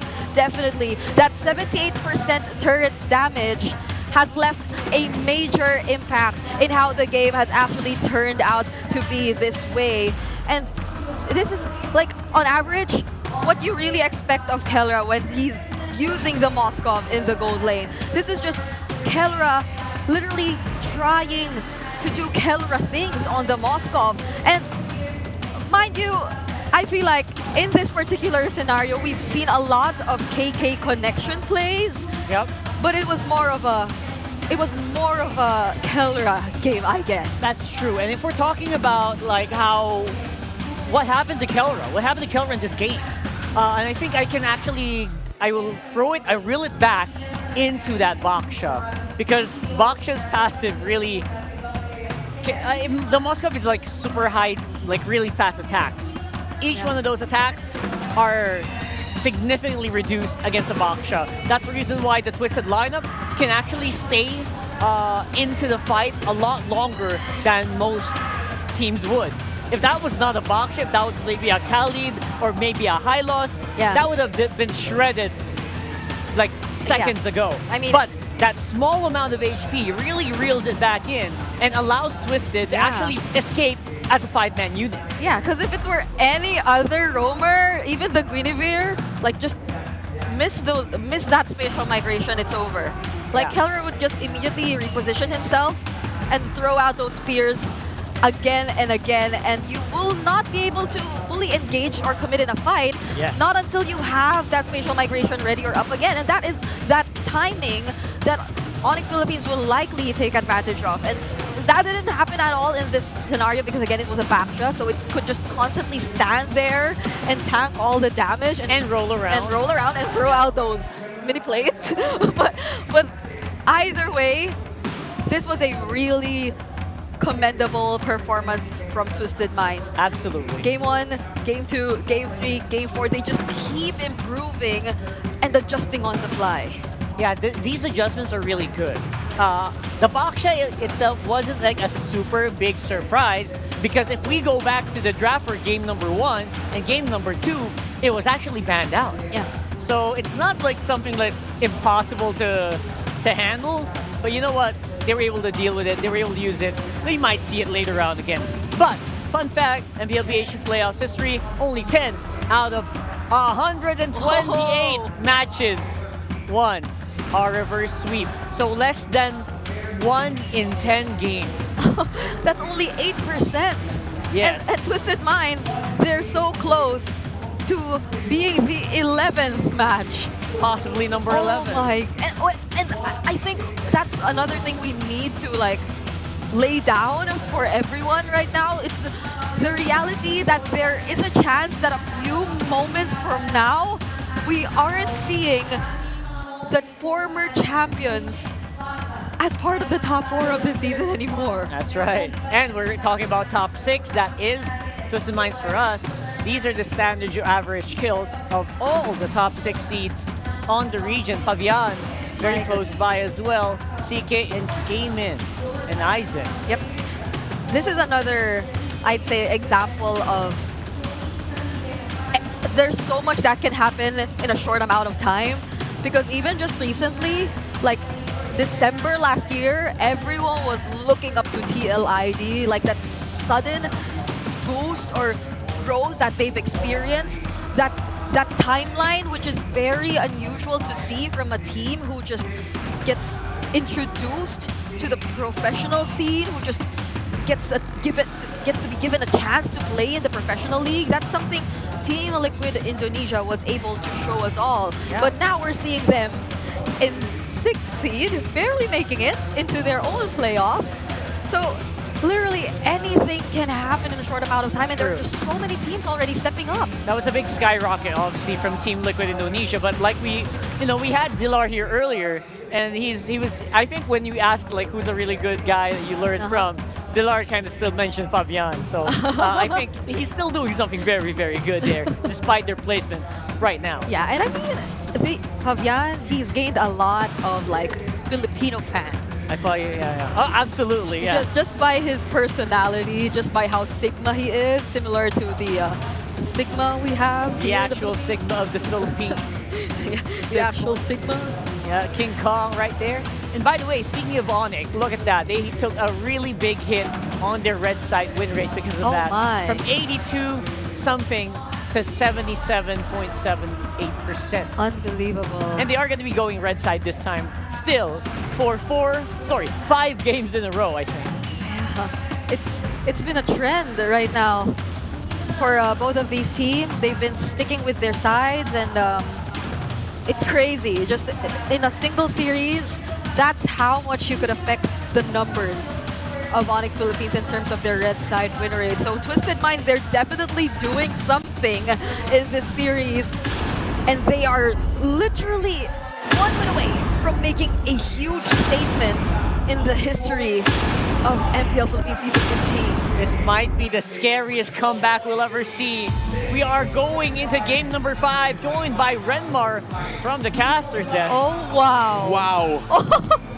Really same reaction. Setting the bar with a Baksha rush pick. I mean, again, Onic was the team who picked red side here. And I think the difference now is that we can't say for sure like where the Baksha is going at this point. Because earlier it was revealed alongside the jungler and the EXP lane already, but now it's different. Like, it can't go anywhere for now. But given Escalera's performance earlier, there might just be a high chance that this might be another Baksha roll. Let's see. Okay, they go for the Juice and Granger. They get poke, they control. What if they put the Baksha elsewhere? There was a joke that I posted earlier. What is that? To the gentleman here at the casting table. Like, what if this goes to game number 5 and Coach Bonchan says, let's just run it back. Let's just go back to Estes, you know? Wait, now that you mention it, what if, right? Jungle Baksha with a Rome Estes? I mean, I would love to see that. And at most, like, the burst damage we're seeing from Onic Philippines, at most right now, it's just like the Granger every now and then, but okay, they are probably not. Yeah, no, it's not going to be it. It's a jungle Ling. Hey, if it's going to make an appearance, maybe it's on number 5. I don't know. We're not done yet. Let's see. All right. So they need to put this Baksha in the roam, because if they are going to go Ling, you're going to need that solid front, that solid hold. Because with every lineup that has a Ling, specifically Ling, there's always that risk of you're either going to lose one of your buffs in the first rotation, or you're going to die at your second rotation. Yeah. So as long as Twisted Minds can avoid that, they should be on the roll. That's the main condition here for, let's look at Onic Philippines. If they can disrupt the Ling enough that they steal a buff for the first rotation, or deliver death onto Ling by the second buff rotation, and that's why they picked up the Hilda. Yeah, and what better way to actually disrupt that pattern from the Ling if not picking up the Hilda, which again was one of the more effective picks for Onic Philippines too, especially when we talk about Kirk, who right now is in front of us and looking very, very serious alongside the team as they draft. But then, yeah, now it's Onic Philippines who might be the one to run out of options if ever they do want to consider which jungler they are going to pick up later on, because right now the Choi isn't available anymore. There's still the Hayabusa, but other options might just be banned here by Twisted Minds. Actually, I really love that you also brought up that there is a really big possibility that this lane will lose out on the purple, especially against a team that really loves to invade in the first place. So yeah, that's definitely going to happen very early on. And they do have the tools to do it. Yeah. I think Twisted Minds really need to commit a Hayabusa ban, though. Yeah. That's why I like that Onic, the Twisted Minds also took out the Cho, so you're taking away the best invading roamers. You can still put up a high loss on the side of Onic. It's going to be slower in the rotate, but your threat of being able to invade will still be there, especially if it's going to be paired up with something like a Suyo. Now the Eve pick turns off a tanky jungler option for Onic Philippines. They will be forced to pick up an assassin. If Twisted Minds bans the Hayabusa, most likely it's just going to be a Suyo for King Kong. Okay. And the Suyo right now hasn't been much of a go-to option. I'm sorry, there's still one more option that Onic can go for, and that's something that's been overlooked so far this series, I believe. It hasn't even been banned. It's the Lucas. Oh yeah. Now that you mention it, We haven't actually seen the Lucas a lot today. And we did talk about it with Dilar earlier too, right? Like the Lucas just appears more often in the jungle, barely in the EXP anymore. Wow. But could they be really considering that? I recall a moment, a week in the regular season where Why Not was joking about how they weren't confident with King Kong on the Lucas just yet. Yeah. That's true. Twisted Minds decided to play very defensively. They took out 2 roamers that can apply so much pressure to the lane. So what we were saying earlier, Twisted Minds is also thinking about that. So now the board is open here for a Hayabusa pickup later on. Hayabusa's still there, so they can not overthink it and save whoever they want to put in the role for Brusco later on, since this is likely going to be an EXP Hilda anyway. There are a lot of options too if it's just that.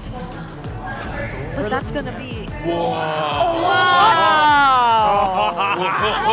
Is this for real? Is this actually happening? Oh my god! And I think I heard Naisu. I did. Did I? I think you did. This is a Lancelot. How long has it been since we last saw a Lancelot? We definitely will be pulling up the stats later on, but... It's the debut pick this season. Will a Thorned Rose be enough to save Onic Philippines this season? I think the last time I saw King Kong play a Lancelot, which might have been in TNC days. I'll double check that later. But it feels like such a long time ago. I don't know if Twisted Minds planned for this. Airfield coming out though. And it's a Tigreal. It's a Baksha EXP lane. Oh my god! What a shift up by Twisted Minds. This is crazy. Okay, that means they also still have an option from the EXP lane that can disrupt the Lancelot's rotation. What a switch up, and that Tigreal pick could be massive. Yeah. I feel like crowd control should be an option for Onic Philippines at this point. Might they want to have some sort of catch? I mean, the Hilda is there, but like, there's just, compared to Twisted Minds, they have multiple ways to set things up. There's a Khalid. It's a Khalid, okay, they want to play it fast. Fast rotation, a lot of activity outside of the EXP lane for Kirk. It's up to Khalid and Hilda, to Brusco and Kirk to set the tempo here. Of all the lineups that Onic will use to hold on to the season, this is not what I was expecting. And I was expecting the surprises from Twisted Minds. But Onic Philippines came into play in day number 1 saying that we too have a bunch of surprises to show you guys. That's right. And here in the Champions Arena, we are back into a game number 5 situation. And MP the King on Ling. We're gonna see some sword fights in the jungle for sure. That's loaded up into this game. Game number 5, Twisted Minds versus Onic Philippines. It all comes down to one. Our defending champions from season 14, our defending world champions, their lives are at stake here. Has their minds been twisted too much? We're gonna find out which team succeeds and goes on in the playoffs. It's all happening now as we jump into the land of dawn. Twisted Minds versus Onic Philippines. Once again, it's me, Nai Suingan and Renmar. And boys, I don't know what to think about this. Is this Lancelot in the hands of King Kong going to be enough to change some things here? I mean, debut game, backs against the wall, pressure game for the defending champions. They put off a Lancelot. If ever they manage to, you know, force a snowball from King Kong, it could be enough to beat Twisted Minds. I'm looking more right now at Brusco. I mentioned Brusco and Kirk. I'm also looking at Brusco and Super Friends. Of course, we've discussed it many times this season. The signature play for these two on the Khalid and the Juicin is to get a kill within the first 2 minutes. They weren't able to get a kill right away. That's something that I believe in the scouting report of Twisted Minds they acknowledged. Yep. Because we saw it before so many times that they'll be able to get a kill just with the first minion wave push alone. They weren't able to take that, but now they still apply the pressure onto the rotation of MP the King. Okay. So early action here on the bottom side. And this is kind of interesting too because, yeah, the Boxer was picked up early on in the draft. It goes into the hands of James this time. And Escalera, man, he's had a hell of a series, especially the previous 2 games. If Escalera stays locked in, which he's been the past 2 games from the Guinevere, then to the Boxer, and now on this Tigreal, which we have seen Tigreals change the course of games. That could be really troublesome. James quite low here. Kirk. Oh, now Brusco jumps in the picture. This time Thornrose is going to connect. There's the Sacred Hammer. First blood drawn onto James. Plus the kill onto Escalera as well. Kirk quite low here, but MP the King jumps in. Was able to escape as Brusco focuses attention on Hajizi. They overestimated that attempt there. King Kong was way too close for them to take that fight, but I believe they weren't able to see him then. They were shocked. And now it's the first turtle going to Onic Philippines. They're ticking their conditions, while Twisted Minds, their potential snowball, already getting melted down quickly by Onic Philippines. Okay, so objective secured. A little poking happening here for the Roams, but that's the thing, you know, we've seen Outplayed step up too. I feel like we just haven't talked too much about Outplayed throughout the series, but he has done relatively well. You know, he's either winning lane against Kelra, and you gotta remember, Kelra, what he's done in the past year and everything that's come with it and being the world champions and everything else, you know, calling him the god in the gold lane, while Outplayed's doing relatively well in that lane, in that matchup, and later on in the game, he is there in those crucial fights, those crucial skirmishes. So that's a big thing. We don't see Irithyll often, but with this kind of composition, it could actually be really good. I mean, think about the, hold on. Whoa. More Rhapsody though. Brusco here. He has a flicker plus Raging Sandstorm. He's not going to commit though.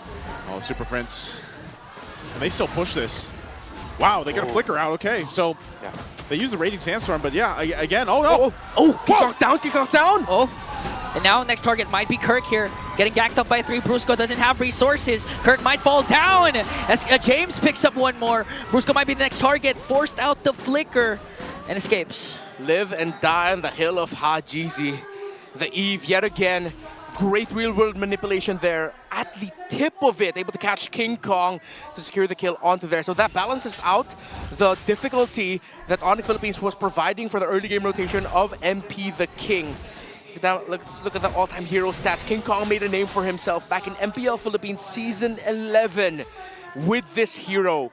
It was his heroics as a Lancelot, Season 12, that made then Onic Philippines go, you know what? We want to get him in for Season 13. Yeah, and I don't know. I was thinking with Onic Philippines, the way that they were playing earlier on, up top in that top lane, and then they would have that advantage. But I still got to say, Twisted Minds really answering a lot of the pressure that Onic has done throughout the series, and are able to find something out of it. Now that this turtle's up, not sure if they're going to get in position because MP's got to grab his buff, so they just take quick work of it. King Kong will secure that second turtle, but will they force a fight? MP the King tried, but now forced out the Templars of Blades here. Onic Philippines trying to work on him, and Super Friends will pick up the kill. So they get a turtle plus a kill onto MP. That had to be a misstep. Yeah, it looked like a massive misstep there. MP the King fell off the wall, tried to get that turtle, steal it away. Way too greedy, way too risky. And now Onic Philippines have ballooned to a 2.2 gold lead. 5 minutes in, it's starting to look very bad for Twisted Minds, and Onic Philippines might just run away with this. The Khalid pickup might have been the perfect one because, yes, as we mentioned earlier, Brusco and Kirk have to set the tempo, and they have been doing just that. James going to the back. James from the back. sets his eyes on Kellera. Kirk with a beautiful zone onto outplayed. Brusco jumps in as well. Super Prince comes in with the Crimson Beacon Lantern Flare. There's the revitalize from James. Getting chased down by 4. Onic Philippines working on bringing down James. A couple more hits and he's gonna fall down in hands of Prince. Twisted Minds are losing their discipline. Too desperate was their attempt to try and take Keller down, to try and get something there. 4.3k gold lead. The gold lead has doubled since the last time we checked it. And as we look at the items, Irithel not suffering as much. Mid lane not that much as well, but it's in the EXP lane. It's in the Baksho versus Hilda. It's crazy that in the past couple minutes you ballooned to a 5,000 gold lead. I mean, they're getting everything now, and they're not letting up. Yeah, now the invades are starting. Escalera forced to use the ultimate, but a response from Onic, though. Hajizi again picks up another kill onto Kirk. King Kong caught in the middle. James trying to soak up the damage as MP the King walks away. Conceal use to be able to retreat. All right, so they burn a couple flickers and battle spells, too. They're going to pop with Conceal. They're going to go for the buff here, so MP's going to lose that one. This is not looking good here for Twisted Minds. Yeah, Twisted Minds have made some incredibly desperate decisions. Again, going back to Turtle number 2, MP the King trying to steal it away, and then the gank of James and the answer of Twisted Minds to try and get Kellera down, only to force a Purify out, and he got away without a problem. They have to slow things down, Twisted Minds, if they want even a chance to keep this close. But this point on, this big a lead, this is signature Onic Philippines. Punish mistakes, punish greed, and make sure that you walk away with a victory early on. Oh, it's good. Escalera with a Sacred Hammer forced out Brusco's Raging Sandstorm. Right on time with the neutral objective of Kirk grab, so Twisted Minds, they can contest and play around the real world manipulation. That's the thing though too, man. King Kong, 3 levels ahead of MP. There's no way that MP can really even contest the objectives for now. He's got to play catch up until the Lord comes into play, and I'm even worried for him for the first Lord. Now that's 3 for 3 for Turtles. So far so good for King Kong in the jungle. And they're in a great position for that Lord take. Look at all the gold in the hands of Onic Philippines. And that's why you see them fighting on this side of the jungle. They're not afraid to go ahead and take whatever they want right now. So it's Twisted Minds thinking, how do we catch back up into this game? How do we allow ourselves to get in a position to not get totally slammed in this game 5? Because you're looking at a 6K deficit this early on. 8 minutes in the game, that's really tough to be in. Yeah. It has to start again with Escalera, just like Game 3, the Guinevere setups. If he replicates it with the Stigreal, a couple more sets can equalize again, the game and eventually come back from this huge deficit established by Onic. 6,600 and climbing. MP the King can only split push to try and break turrets. Twisted Minds have completely lost their chance at the early game to dominate and take hold. They now have to pull off the defense of a lifetime multiple times to try and keep this game close. And that's one of the problems. Multiple times is just kind of showcasing how much ground they have to cover. And honestly, throughout the whole series, they haven't been in this position this far behind. Right? I mean, every single game has been somewhat of a close back and forth until that first Lord even. But now they find themselves in a position where, if you try to contest this Lord in 20 seconds, you're probably just going to be gone, and that's going to be the series. So they really have to be calculated about this. King Kong already max level, sitting at 15, while look at MP, still 10. So they can take everything they want. They'll take their time, though. Onic Philippines not going to push it or press it. Now, with Escalera on the Tigreal, wow, level 5. Outplayed felt that. Oh, no! Brusco committed the Raging Sandstorm, and Kellera picks up Outplayed with the Death Sonata. Out of the 5 members of Twisted Minds, they pick out Outplayed. 5-level lead for King Kong over MP. Make that 4 now. But it is an insane snowball. MP desperate. Jumps in, tablets to plate, might be able to bring down Kellera, and he will do so successfully. That's a huge kill for MP the King, but gets traded out for his own life. So is that, I know he wanted Kellera, but that's something. I guess it's also just because you can't really contest the first Lord, but then you lose your buff and everything else. So, yeah, I guess you just go and get what you can? Yeah, that's something. That wasn't a massive shutdown. Kellera only had 1 kill when that happened. So at this point, that was just Twisted Minds trying to get something out of nothing. They can't contest. They have to wait, try and defend. As Onic Philippines, again, we've seen them do this time and time again since MPL Philippines Season 14, since the start of their rise. And they can just continue. They just have to stay disciplined, stay focused. They have the lineup, they've had the lead, they have the items. Honestly, they can actually end it with the next Lord push if they get the opportunity. They might just get that, man. This kind of lead, I mean, even thinking about how outplayed's not really even something that Onic has to worry about too much. Like he's so far behind in terms of Kelra, or in comparison to Kelra, and if he's caught out, that's the problem. You mentioned the Khalid. I think that is part of the big thing here, and Brusco had a tough couple of games, but now in this Khalid, oh no, James. James, again, forced out to use their Revitalize with one Rhapsody and Lantern Flare. Hajizi already uses the real-world manipulation to try and delay the push of Onic Philippines as everyone's working on the turrets. Look at King Kong. Thorn Rose was able to dodge out the Templars of Blades as Twisted Minds defends all their inhibitors and takes down the Lord. It was a crazy dance King Kong did there. I mean, I know he has like a massive gold lead over them, but he took like what, just a scrape of damage from dancing under the tower against 2? Yeah, and he's taking all these buffs. Mid turret goes down in the base of Twisted Minds. Conceal. Bottom turret gonna be next. I'm not sure if Onic still pushes it. They're gonna go. Thorn throws and puncture everything just to bring down Hajizi and Escalera. King Kong from the back. Patch outplayed, and that is it. MP the King left to defend, and the defending champions defends their playoff spot. And the Super Fam makes it happen in Game of 5. What a quick one it was. Oftentimes, the price of immortality is your own legacy. Onic Philippines are not ready just yet to pay that price. To cap off their legacy, they still want immortality. Their story lives on. Plot twist denied. Whew, so close. Again, Twisted Minds, hats off to them. They went the distance with our defending champions, our defending world champions. It almost sent them home in that first match of our playoffs, man. What a series here. And it's a little bittersweet for me, guys, because I was like, we had such good games, 4 games, long games. Not that this one wasn't good, it was just played so perfectly for Onic Philippines. It was what?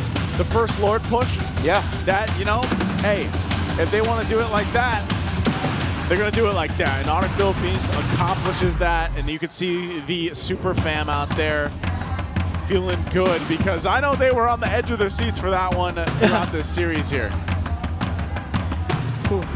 Again, we got to take a breather. We still have another match, by the way, today. Oh, yeah. So another 5-game series. We got another 5-game, hopefully. But let's go ahead. It's me, Naisu, Ingon, and Renmar. Let's throw it over to the host to hear from our fans. What an amazing series that we have witnessed para umpisahan ang MPL Philippines Season 15 playoffs. Here with me now are Twisted Minds, a valiant effort mula sa inyong lahat. You were able to do so much and give the defending champions such a hard time to finish it off. Coach Bonchan, you talked to us about possibly twisting the game way before, and you were able to do that, giving them a hard fight, but your journey ends here. A lot of people acknowledge your abilities at para sa lahat ng mga sumusuporta sa Twisted Minds, anong mensahe nyo sa kanila? Unang-una, hindi man namin nakuha yung result na gusto namin. Sobrang proud pa rin ako sa inyo dahil pinakita nyo na despite na maraming nang mamaliit, kaya nyo pa din makasabay sa ating defending champion. Once again, for the final time this season, give it up for Twisted Minds! Gentlemen, you may now make your exit. We appreciate you for being here, and we do hope that they can come back stronger. But the one that they're going up against and the victors of the first match, it's Onic Philippines!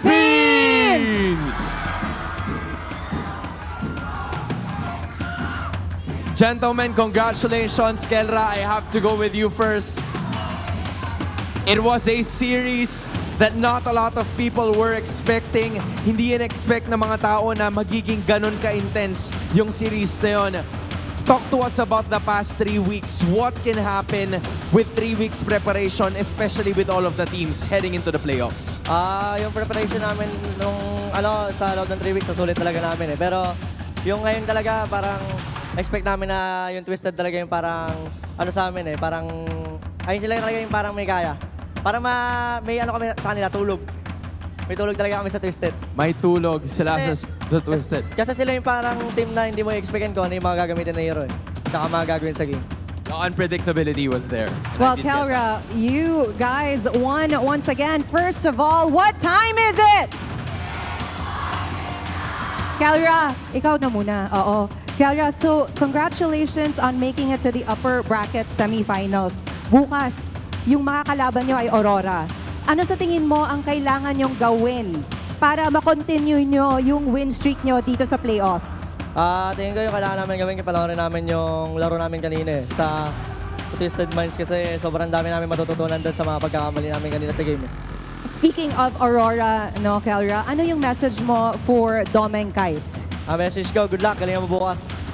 Domeng Kite, if you're listening right now, good luck daw. Let's zoom in on King Kong naman, King Kong, for sure. As of this moment, a lot of people were really looking forward to see you win over that side, over on this side. King Kong, meron bang dagdag pressure para sa'yo at para sa team, knowing that you're the defending champions, for the plan to go back-to-back? Actually, para sa akin, wala naman kami nararamdamang pressure.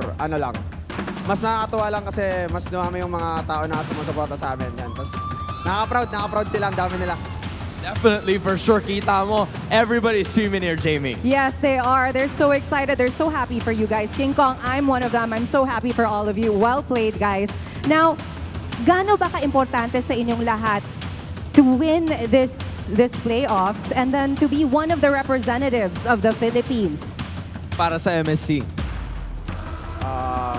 Para sa amin sa team, alam namin kami lahat na goal talaga namin na ma-achieve na i-represent ang Philippines sa MSC yan. Tapos, syempre, yung prize pool. Sana nga makita natin yun. Yeah, we're gonna keep it at that kasi they are very much motivated para doon. And speaking of which, yung kanilang isa sa mga motivators, Coach, why not? Coach, I know you're hiding, like there, pero feel ko naman hindi ka nag-hide. Knowing that this is, season 14, season 15. Season 14, you were able to dominate.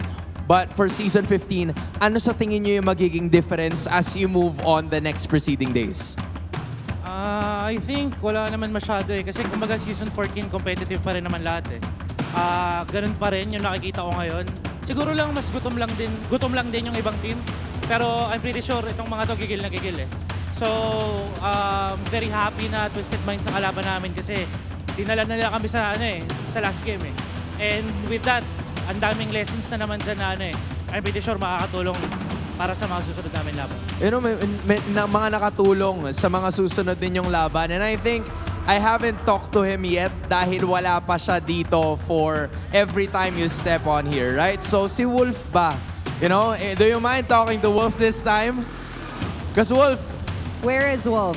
Wolf, how does it feel that there. you're on this side? You're on this side and you were able to contribute to victories para sa Onic PH. Masarap pala yung pakiramdam dito. Siyempre, feel mo yung support ng team. Parang ganun. Parang nararamdaman mo na pinaghirapan nyo as a group. And ano namang mensahe mo para sa lahat ng Sonics na sumusuporta? Ayun, yung Sonics, ibang klase ng support yung pinakita nila. Grabe, you the real MVP, Sonics. There we finally have it. Moving on to the next round of the playoffs. This is Onic Philippines!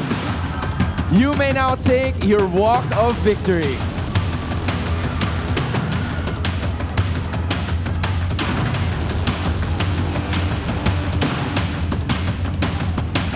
And with that massive win, you may now take your bow. Jamie, Welcome to the playoffs. Welcome to Season 15. You know what? I have to say, Hans, it's my first time to host here at MPL Philippines for the playoffs, and I feel like I need to have my heart checked. What an intense series that was. What a great match. Hindi lang naman tayo ang nagkaroon ng, quite heartbreak but also heart-stopping matches. Exactly. GG well played pa rin para sa Twisted Minds, but it's Onic Philippines getting that victory. But now, we move on to the panel.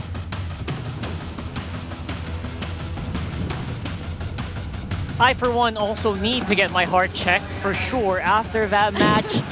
A Game 5 victory for Onic Philippines. Yeah, and just when we thought it would be another close fight, Onic Philippines, alongside the Lancelot, say no, they're ending it in less than 15 minutes, if I'm not mistaken. The fastest, maybe, even, we've seen this entire series. I think so. It's right up there. And again, that's exactly what they needed to do in that lineup specifically, just because the Lancelot does have like a certain ceiling where it will fall off no matter what, like even if you're item locked and everything. So they needed to really close out that game in that specific window, lest you be run over by a Baksha once again. Yep, and it's been a very patient game for King Kong altogether. Like, there were moments wherein he really decided to not take on the fights and just go for other things, which one, I think one of the most notable ones was the mid lane turret, which he decided to take all the while there was a clash happening up top. So we'll see if we'll be seeing that in the MVP highlights as well. Whereas on the other hand, it was also mentioned by our casters, it did feel like to some extent Twisted Minds kind of let go of the discipline. Yeah. It felt like they were just rushing things too much. It was right there. I think they felt it right after these kills actually happened. A tower goes down on top side. The Baksha killed over again, which actually will kind of just make it a lot more vulnerable in the later parts of the game, which we did see. It didn't last as long as it did in the previous games. Yep. And I feel like MP the King wanted to do the same, but since, again, we didn't feel much of the discipline, it's almost like they were constantly trying to engage against Onic Philippines, whereas Onic Philippines were making the smart decision to not fully commit, especially considering that there were other members who were trying to do other things alongside the map, but they weren't necessarily avoiding the fights either. So it was the perfect balance of trying to take them on, but also just simply serving as a distraction so you could do other things macro-wise. And now that was what worked wonders here for Onic Philippines. Again, not even reaching the 12-minute mark. It's just 11 minutes and 59 seconds of them taking full control. That was a perfect time, right? Because you don't want the Ling to farm up, you don't want that Airfill to actually join the fights, and in that game, I barely heard like Outplayed's name in any actual outplays. Yeah, I think at most it was during the laning phase, because he was again on Master Assassin, if we would recall in the emblem combinations. Hits hard, yeah. There were moments where he was actually able to fight back against Kelra, even forcing him down or to hug his turret at times, but that wasn't enough in the long run, because in as much as he was able to do well in the laning phase, there was so much more required of him on the Irizel, which again, as you mentioned, they weren't able to reach that point where they could actually expect that damage from him anymore. Yes, the reliability of the Airfill falls off so hard, especially when your enemy jungler is like a Lancelot, right? When your enemy's roamer is someone who can just dive on you non-stop. That Khalid from Brusco did so much to actually control that game for Onic. Actually, this Khalid, one of probably the most crucial pick in the draft for game number 5, alongside the Jushin. Yes. They were just like the perfect fit. That synergy we saw from these two heroes were just able to apply the right amount of pressure. So Twisted Minds were probably forced to really act this way. They forced them to lose all that discipline, because you were thinking of what to do in response to all the things that this Khalid, this Jushin, and not even to mention the Hilda were trying to do across the map, just trying to deny MP the King over and over again. So I feel like James did receive majority of the pressure and the damage. It felt like a struggle for James, honestly, compared to the previous game. He was really a squishier Baksha compared to the previous games, which is one of the reasons why when it got flexed into, the Baksha got flexed into the XP lane, if you'll notice, like a lot of us weren't like super wow. Yeah, it was a surprising swerve. It's surprising, but at the same, it doesn't just have that same impact, right? Because as an XP laner, your Baksha is usually left to just stay on that lane, not make any impact in the jungle, not make as much impact, especially on the gold lane. It's on the other side of the map. So that's why MVP here is going to be King Kong, mostly left unchecked on that Lancelot. My goodness. And look at this, the highest gold per minute we've seen yet in this entire series.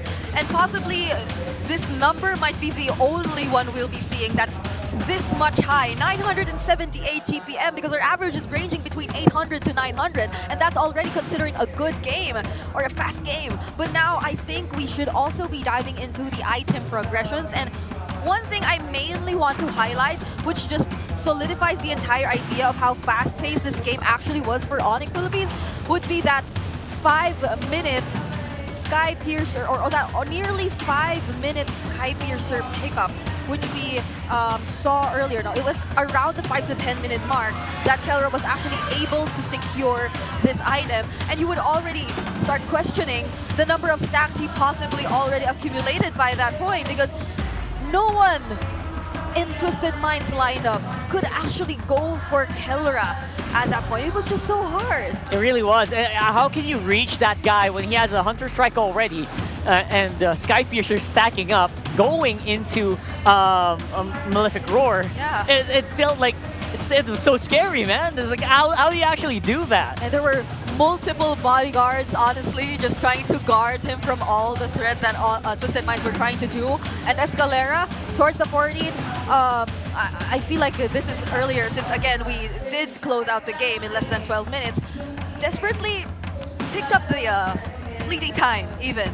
So there was just this need for them to actually be able to do something to set things up for his team. And mind you, during the last sequence, he actually was able to land an implosion onto 2 members of Onic Philippines. But how unfortunate is it that they weren't able to include even one of their damage dealers in that particular setup? So that just allowed for Onic Philippines to close the game then and there. And now, the guy who introduced the Lancelot once again, I feel like is another point of conversation we should be looking at, because this is the Sigma we all know, that's King Kong, deciding to use the Lancelot in this very do-or-die game. And if you would see the stats compared to the average, my goodness, from 386 gold difference on average to having 2,000 plus. Just imagine how ahead and how consistent King Kong was in terms of farming. So this is the ultimate definition of the entire turbo farming pattern we were talking about in the keys to victory. Yeah, King Kong embodies turbo farming. Lancelot just wants to go fast in the first place.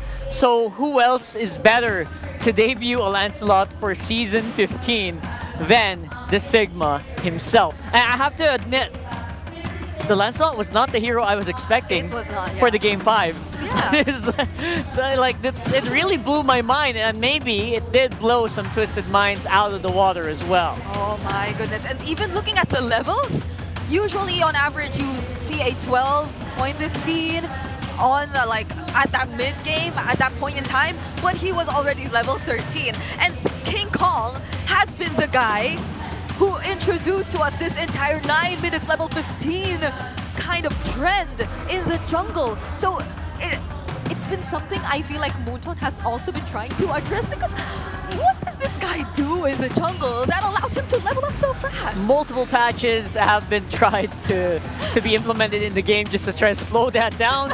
Other heroes getting buffed as well. But then again, this thing that Onic does, specifically King Kong, alongside his teammates, they've already told that story before. Yeah. Like, whenever King Kong goes to a minion, that's my wave. That's my creep. No, everyone else just back off. Yeah. He rushes to level 15 that way. I don't know if that's true, but it does feel like it. And he always has to mention and name drop his mid duo. He will always attribute whatever he's able to accomplish to his mid duo. And the Khalid Jushin were able to do so much, create so much space. So there's no doubt as to why King Kong was able to do this. Yeah, it felt so easy to do with very high-level talents on your roster. And speaking of high-level talents, let's see how they talk in the mic check.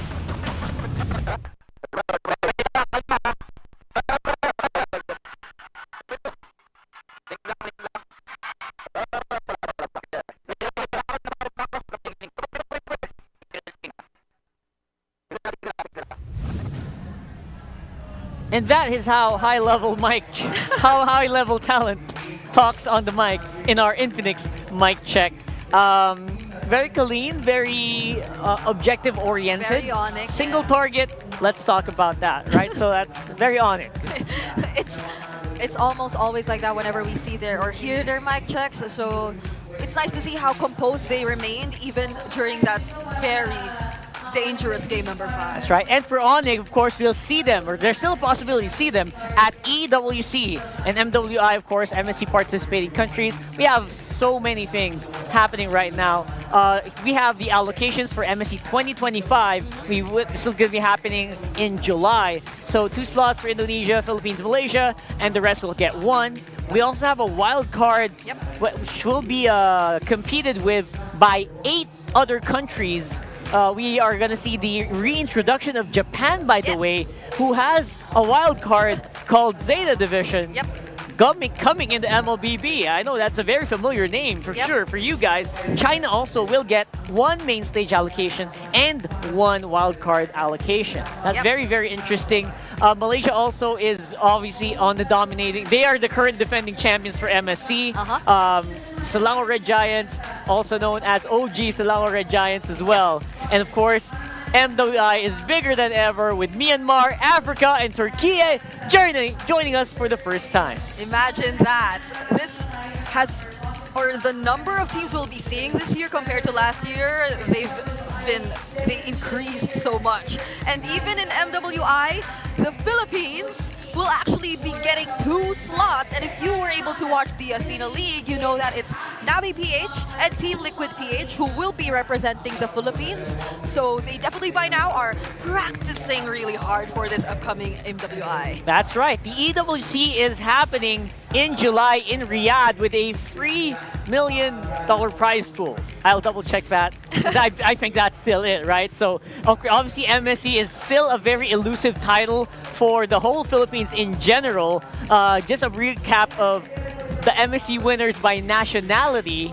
And you'll see in 2017, it was actually not us, not the Philippines. We actually became champions in 2018 when Ader did it. IDNS was the champions back then. And back when MSC was held in the Philippines, it was actually Onic Indonesia who won it. Yeah, and I mean, you can even see RSG, but that was 2022. Like we don't get to see the Raiders anymore. Like at most we get to say the last Raider. But that's been years ago since we last saw the Philippines actually dominate MSC. So this is definitely gonna be something we are looking out for this upcoming year, especially as we're yet to find out who is gonna be representing the Philippines, because we are still 4 days away. No, actually we're closer, right? 2 days from finding out who the other one is. That's right. And then 3 days for finding out who the other one is gonna be. So that's something for you guys to watch out for, especially the champions and of course a runner-up. So in MWI, however, it's the Philippines who is Smart Omega Empress, also now known obviously as Navi PH, there you go, who are our defending champions. So these are something that you are all gonna have to wait for. Very exciting next 2 months. That's happening between July and August. So again, watch out for social media for all the information regarding these tournaments. And just a reminder, our teams are also right here are also fighting for that slot. Imagine the prize pool that King Kong was hinting at earlier. You probably have an idea it's why a big he's one. doing that expression, right? They definitely want to go for that, but here's the thing. We still have another series, actually. Even if you thought we've had a long day, we still have another one lined up for us. We are just getting started. We're going to see Falcons and TNC right here in the Champions Arena fighting against each other in a best of 5. And for the meantime, again, I have been very happy to see the results of this. Twisted Minds, higher than I expected. Way better than I expected today. I am so proud of how they actually were able to perform again in their final series.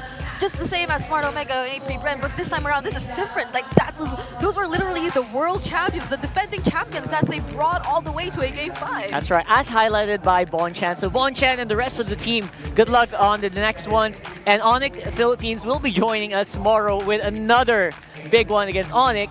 So that's going to happen tomorrow. Very exciting first match. But again, for the next one, TNC and Falcons. We are gonna have a lot of fun talking about that in the panel area later on. So Brigida, we're gonna have to really catch our breath here. Let's catch our breath. It's gonna be a long day still. I'm Rockhart, this is Brigida, and you're watching MPL Philippines Season 15 playoffs.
Kalimutan na natin to. Bumalik na tayo. Tara na.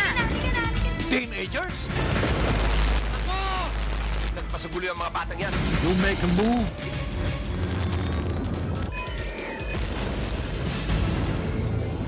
Di abutan dito! Defeat. GG bro!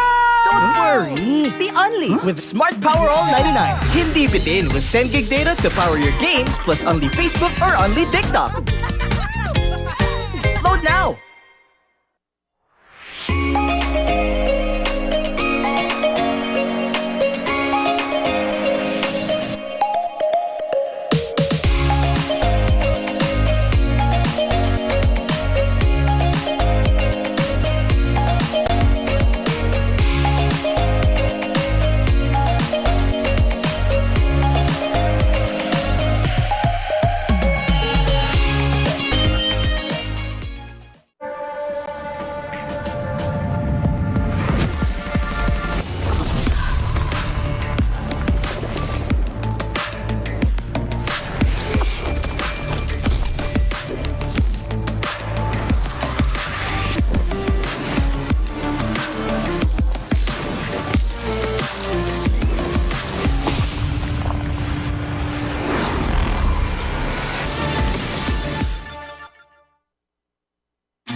To go to a concert when you can own that stage with your friends.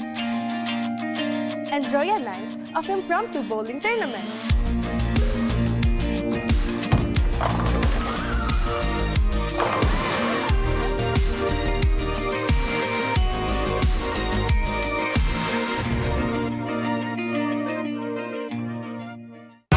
Enemy alert. Your scalp gets 1.5 times greasier, causing dandruff.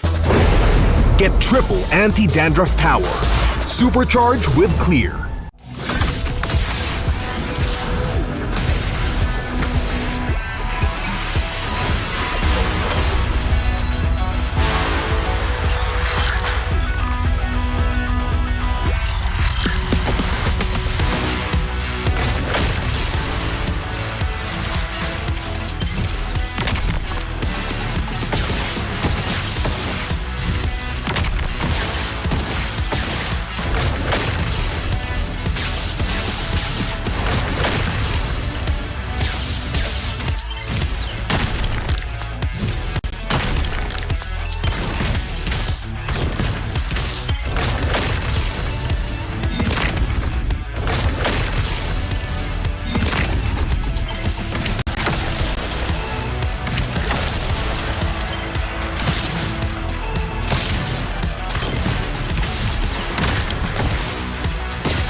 ここは俺に任せて。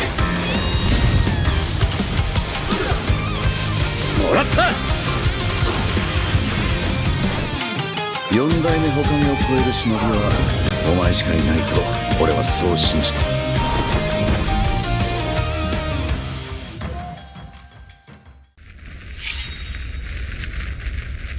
みんなを守るために私はもっと強くなる。やっシャンナラ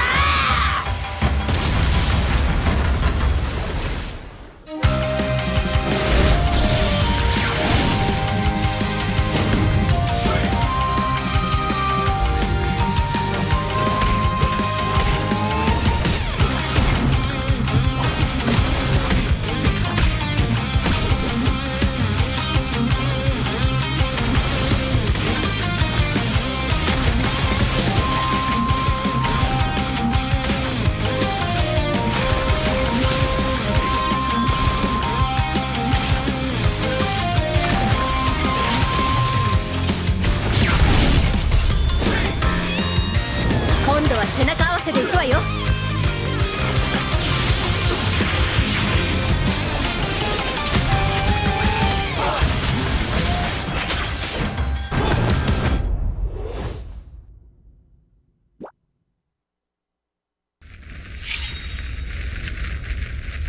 見せてやるよ、シャリンガンの本当の力をな。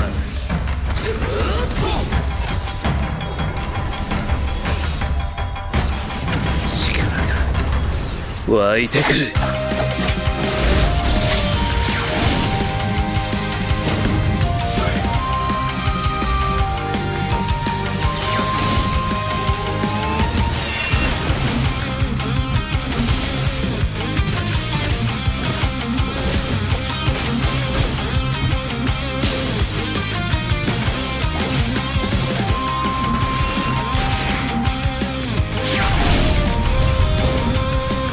相変わらずやかましい奴らだ。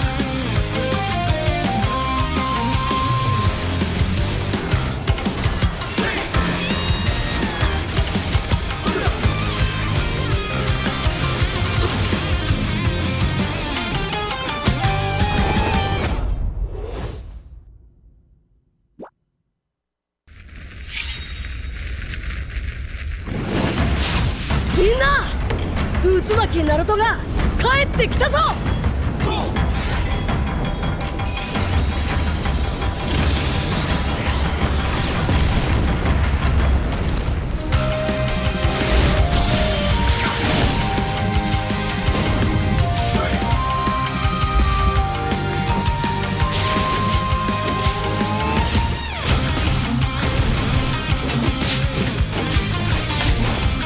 クロノ、力を貸してくれ。よ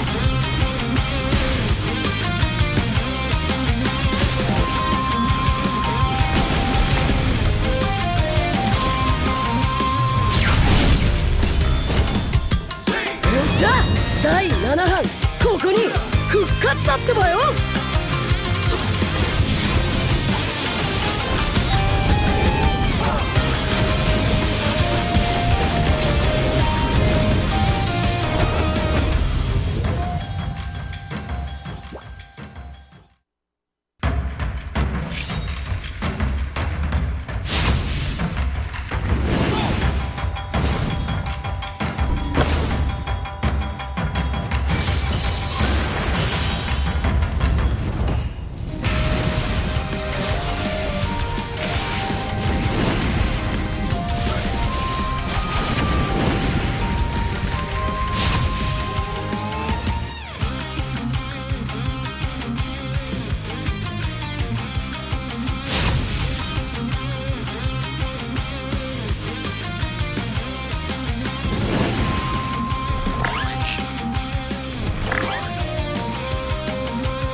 相変わらずやかましい奴らだ。今度は背中合わせでいくわよ。よっしゃ、第7班ここに復活だってばよ。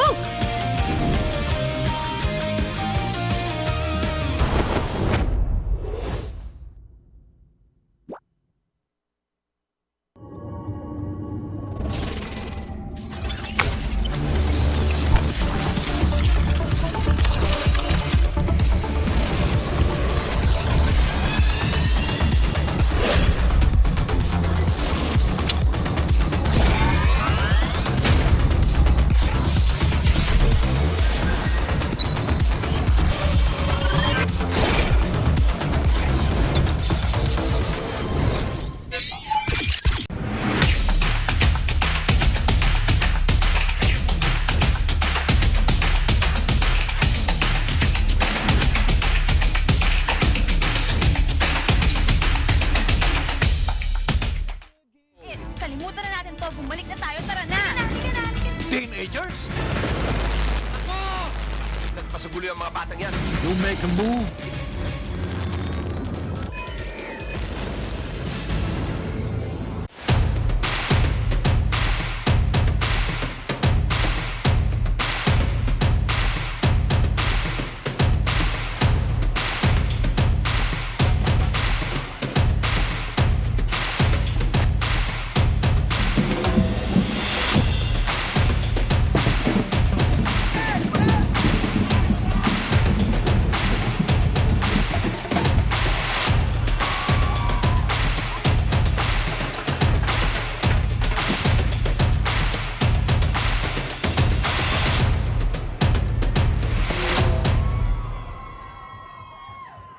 Marry, kiss, or kill me. Just a game, but really, I'm betting on all three.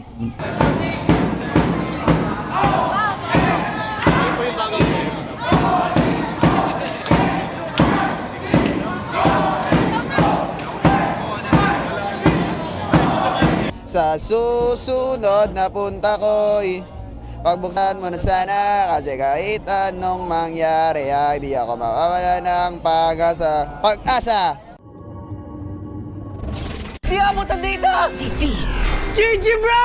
Don't worry. The Only with Smart Power All 99. Hindi bitin with 10 gig data to power your games plus only Facebook or only TikTok. Load now!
To go to a concert when you can own that stage with your friends. Enjoy a night of impromptu bowling tournament.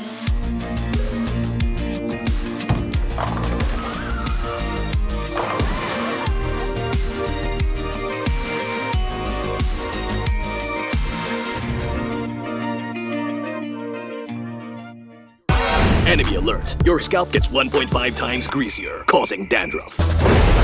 Get triple anti-dandruff power. Supercharge with Clear.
no ifs, no buts. Winning any game para to sa PIN na yes.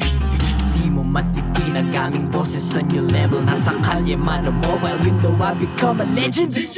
Weapon fire, we unite, we winners. Built with pressure, like diamonds are made of. Switch na lane na parang gera. HP racing, may reset up. Built agad ang buhat ni Hilda. Full load SS parang Laila. Susundan ko ang iyong bakas. Kasama patas. Tagumpay natin ito. Dahil tayo'y malakas. Para sa Pinas. Nasa amin ang alas. Hindi tuwa atras. Kinikilala sa taas. Kasi kami ang malakas. Para sa Pinas. Nasa amin ang alas. Hindi tuwa atras. Kinikilala sa taas. Ganito kami sa Pinas. Wow! Hold on. Yeah, wala ka sa Pinas. We are laging every beat. No surrender, no retreat. Pag nagsama-sama, just imagine what we can achieve. Lacking every beat. No surrender, no retreat. Giving 100 all my all, cause we just cannot be defeated. We are unstoppable, immune and invulnerable. Ready ang equipment, lahat frozen, malak crowd control. Pakita ko na jab like pow. Beast of the southeast. Taas sa matawag, proud and loud, cause every enemy we devour. Susundan ko ang iyong bakas. Kasama patas. Tagumpay natin ito. Dahil tayo'y malakas. Para sa Pinas. Nasa amin ang alas. Hindi tuwa atras. Kinikilala sa taas. Kasi kami ang malakas. Para sa Pinas. Nasa amin ang alas. Hindi tuwa atras. Kinikilala sa taas. Ganito kami sa Pinas. Wow!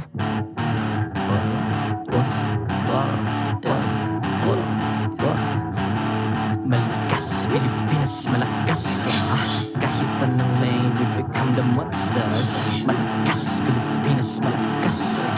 Face the golden sun and repping for the 3 stars.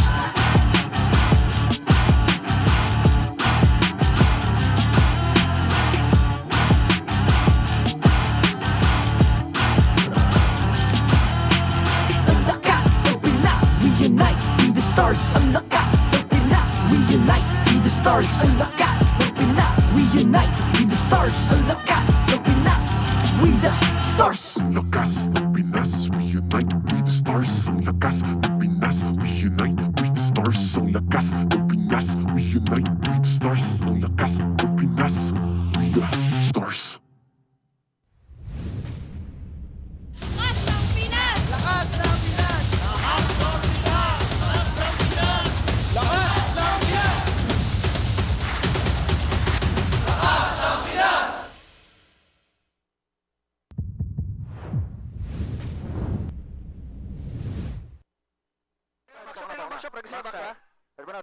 Kaya, kalma ha.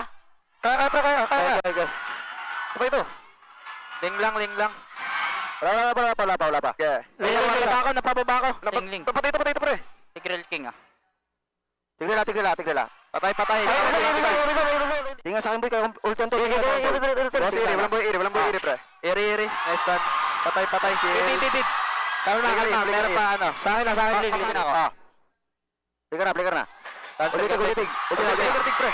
Takay ko tara. Short time. Nice, boys. GG. Oy, nice! And welcome back. That was our mic check there from the winning game for Onic Philippines to go ahead and move on to the playoffs as they sent Twisted Minds home. That's what just happened there. Now, welcome back to the English Desk. I'm Naisu. It's still me, Ingan, and Renmar, and we're here to bring you the action in our last match of today. And it's Team Falcons versus TNC, man, and they're still filling in here. We had a kind of a long series, gentlemen. Yeah, if last series went to 5 games, I don't doubt this game would also go to 5 games. In fact, no, I'm joking. No, you can say it. Nah, do it. Run it back. I want to see you ball. I miss you bald. No. I miss you bald, bro. No. Do we? Do we actually miss a bald or? It looked better for him, and he's getting buffer by the day too. So it's like, thank you, but buff no, and I bald miss my go hair. hand in hand. yeah. Okay. Not today, not today. All For sure, right. sometime in the playoffs. All yeah. right. Oh, okay. Oh, you said that. Okay, Gotta sometime stick in to your the word. I did not say this playoffs though. Ah, loophole. He's learned, man. He's learned. But Getting better. He's improving. hey, if you guys missed it, the last series that we just had, like I said, it was. People were on the edge of their seats. Definitely here. It was jam-packed. I'm not sure if we're going to get, I don't know. I guess the nest is still filling up. Yeah, Like, we the still Team got people Falcons- coming in. Yeah, we still got people coming in. Of course, we're starting a little bit later than we should, but that's fine. I'm glad we got a full 5-game series in our first matchup. As you can see there, it went 3-2 favor of Onic, so they'll move on to go and face off tomorrow against Aurora. And that's already going to be such an exciting match. I mean, every match that we have in the playoffs here at this point is just going to be so good. And like we mentioned, today's best of 5, the last one for today, is Team Falcons versus TNC. And the winner of this will go on over to face off against TLPH. Oh. Yeah. I mean, there's a lot of storylines there that our lovely duo panel will discuss. But of course, if Falcons advances, that means we're going to be getting a rematch of the Season 14 Grand Finals and the Season 13 Grand Finals as the second round of the playoffs in MPL Philippines Season 15. You don't call it Champions Arena for nothing. We have 4 champions here. But now match number 2 is going to be interesting. It's Falcon versus TNC. I mean, it's going to go down the line. We don't even know yet who's going to be fielded in for TNC or even Falcon. We never know because even Pando might get slotted in. Oh, man. You know, when I look at, I would say that if we had a little bit of a different result from our last match, I wonder how many predictions, mine included, would have been demolished. Because, I don't know. Like I said, before that match even started, people were saying, I saw all online that they were saying it was going to be a sweep. And I think what we can dissect from our last match was just how good the teams have gotten over the break. Like Twisted Minds, I mean, even the players like Escalera, like he played out of his mind, and he did not look like the Escalera that we saw during the regular season. So I want to see if that happened here for TNC, because Team Falcons, like, I mean, these are the boys. Like, these are the guys, you know, that made name for themselves and went on their own world tour and everything else. It's the guys from AP Brand before. Now Team Falcons, they're solid as ever. Now TNC, I feel like, came in hot in the regular season, and then they took some time to go through an adjustment, and we saw a different variation of them too. So I can't wait to see what's for them. But before that, we have to thank our sponsors, of course. It's Time Zone. They've got an exclusive promo just for you guys that are here with us in the Philippines, of course. You can get 400 power load for only 200 pesos. And all you have to do is register on the Time Zone Fun app, insert the promo code TZXMPL, and redeem the voucher at any of your favorite Time Zone venues. So No, let no! It feels good. It feels good. Say it. Say it. Don't miss out on this amazing deal. All right. All right. Well, you know what? Powerful, ain't it? Hey, it's powerful. You get your time to shine here, Renmar. All right, because you can get 2,000 pesos off, and by purchasing and using the TT Racing X MPL Philippines exclusive voucher code MPL2000 over at ttracing.ph. Plus, don't miss out on exciting TT Racing gaming share giveaways during MPL Philippines. So stay tuned for that. Don't miss out on this amazing deal. And just remember, for those who dream, work, and play, TT Tracing has your back. It has my back. It does. I don't know. It's had our back all season long, and I love to have it, man. Again, they've got even... Like, we were sitting on pretty good chairs. Yeah. I think the players have an upgraded version. Yeah. And then I know in the other room, there's also an upgraded version. Yeah, in the media room, in right? the media room, where all the players get to sit after the matches and stuff. Yeah, we're spoiled. We have like 3-5 different variations of the TT Racing chairs available. Yeah. You want to see how good this chair is? Show me. Show them. Oh. That's great. I'm still here. That's all right. You know, how low does no, this just go? stay there. Just stay there. Just stay there. Stay there. All right. Next segment. Let's go. Dude, Renmar is the tallest right now. Wait, is he? Okay. Now, if we do this... This is all camera angling. Yeah. By the way... Yeah, can you leave your chair the lowest so I look taller? I definitely should not stand right now, because then I'll like really show, but I'll put mine at max here. That's why, guys, again, you know, we're in the playoffs here. You're not going to see us too much, unless now you're getting a lot of FaceTime right now, but it's our panel that is going to be breaking things down for you guys to prepare for this matchup, to break down the story for these two teams. So let's go ahead and throw it over to Brigida and Rockhart. Take it away. Thank you so much to our esteemed panel of casters right there. And welcome back, ladies and gents. This is going to be the pre-show here for match number 2 for today. I'm Rockhart alongside the Brigida. Once more, we don't have a guest today. Apparently, I think they have one. One of our newest MDL talents. He's the we are going to be doing this on our own, and we're going to try to guide you through the match that we're having here. It's TNC Pro Team versus Falcon Philippines. And now, here's the thing. Something that if you haven't watched the regular season, by the way, or you haven't been living under a rock, don't forget, we also have TNC joining us for the first time in a long time here in the playoffs. I mean, Redmar, if you were watching or if you were with us during the regular season, he somehow did predict that TNC in 5. TNC in 5 all season long. Yeah. And I don't know what that means. It did happen though. Like they literally. They are ranked 5. I forgot how early were they able to seal in that top 5 spot in our rankings or in the the seedings of our regular season. But they were the ones who had a solid spot, unlike the rest of the teams who were just like trying to climb up and going down and everything. They were like very chill for like a whole week or so. So yeah, that's basically TNC in 5. The big premonition or foreshadowing from Renmar Santa Cruz actually happening today. But then again, we don't know if that means it's them winning in Game 5. We don't know. We'll probably see that. Oh my goodness. We might see another Game 5 today. You just had to remind everyone, and hopefully you were all able to recover from what has just happened or what just took place earlier. We all know it did go all the way to a game number 5, and it's the exact same storyline for these two teams because it's still the play-ins, it's still an elimination match. It's literally all or nothing. It's still the race for the Immortal Cup here for TNC Pro Team and Falcons PH. Now, obviously, it's going to be a bit more matched here. This is number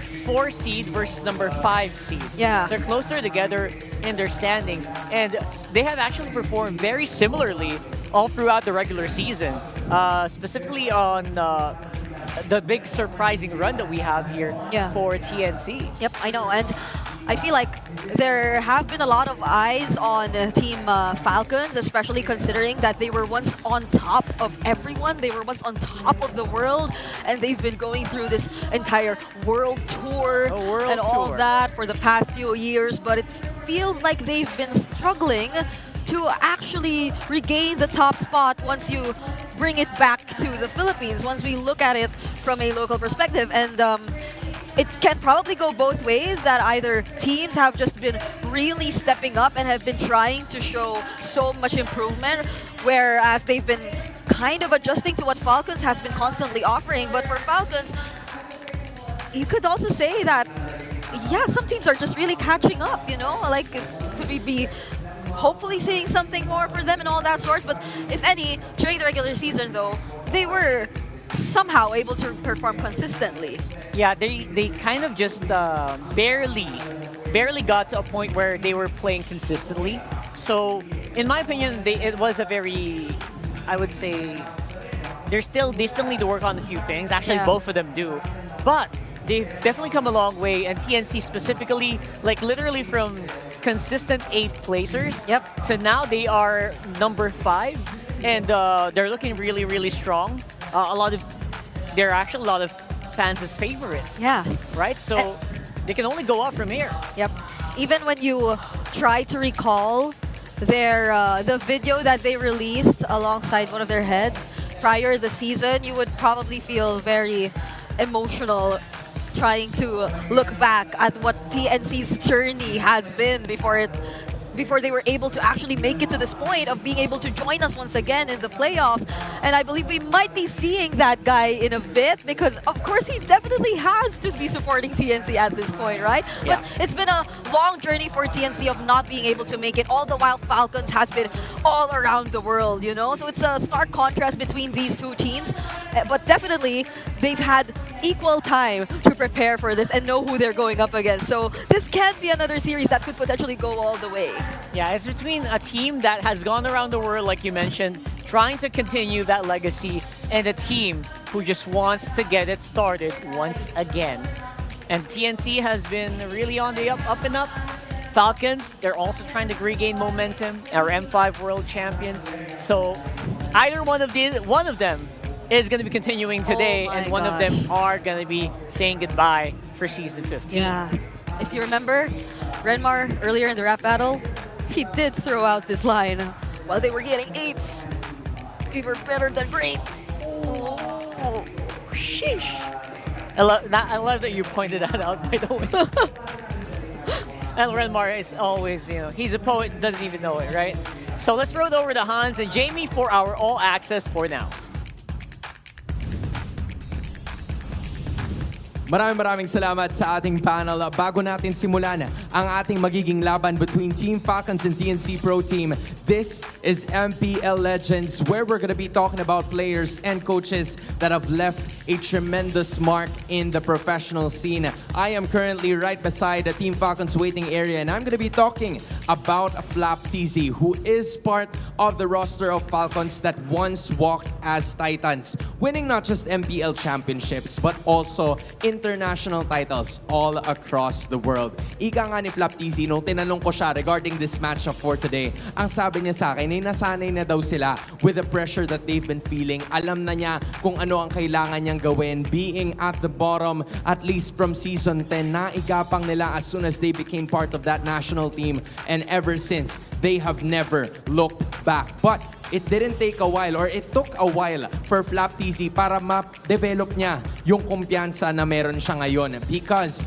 during that time, and specifically Season 13 of MPL Philippines, they got swept by the eventual champions, Team Liquid Philippines. At kung maaalala natin, nung mga pagkakataon na yon, Flap TZ was already encountering an illness. He needed to go through a serious operation and on medications para malabanan niya yung pain na nararamdaman niya sa kanyang katawan while that is happening immediately after the grand finals. Flap then knew na para makapagtuloy-tuloy siya sa paglarga dito mismo sa MPL Philippines, he did not only need to train para sa laro, but he also need his health to be at peak and condition. So with that being said, he began his journey towards fitness and health. Nakikita naman natin all over social media, Flap TZ definitely taking care of himself, not only with his mental state, but also on his physical one, to build his confidence, but to also continue playing more dahil masaya nga siya. So kung nasan siya ngayon together with his teammates,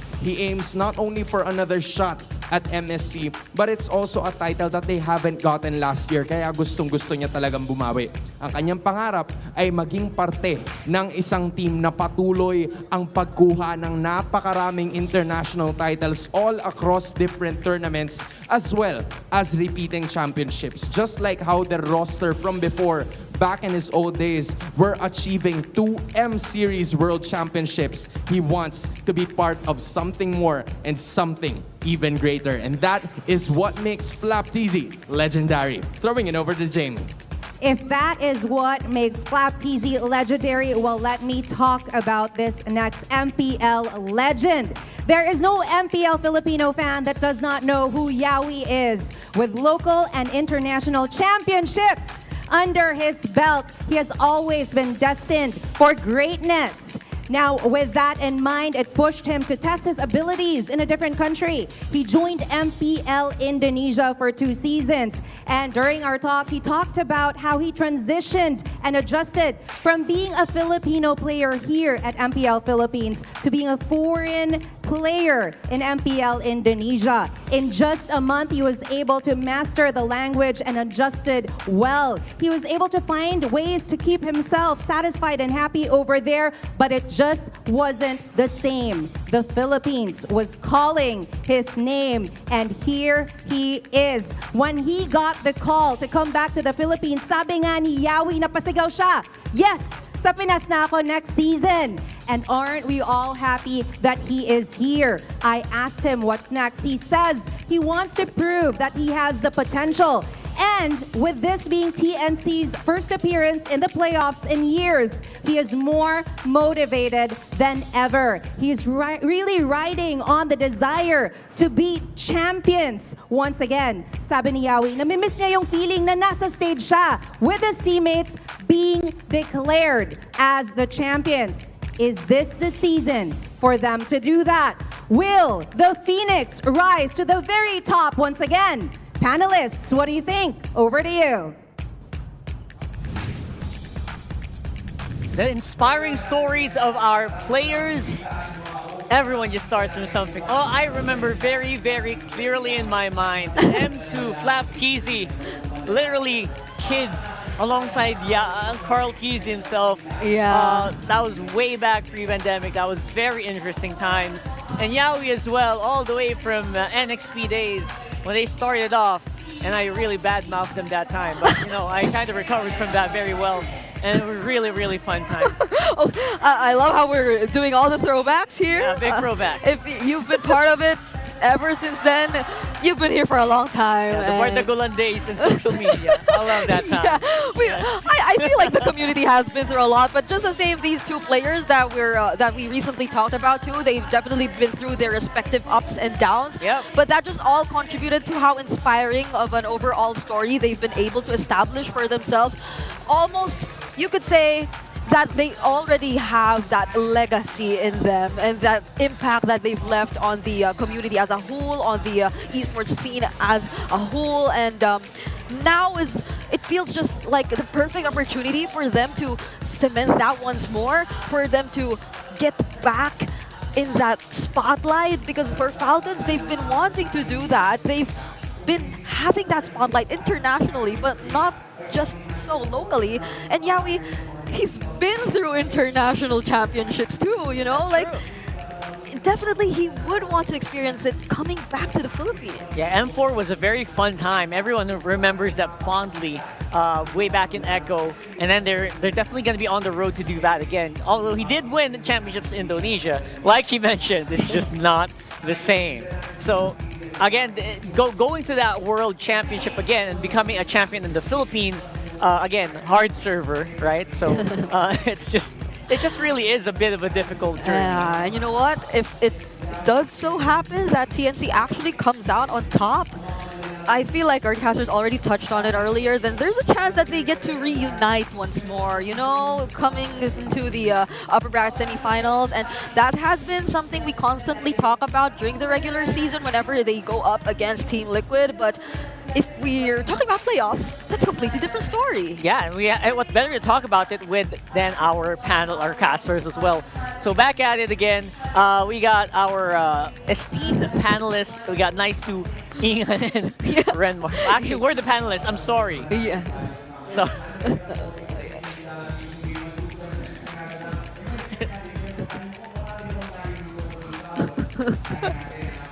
Can you hear us? Can you hear us now?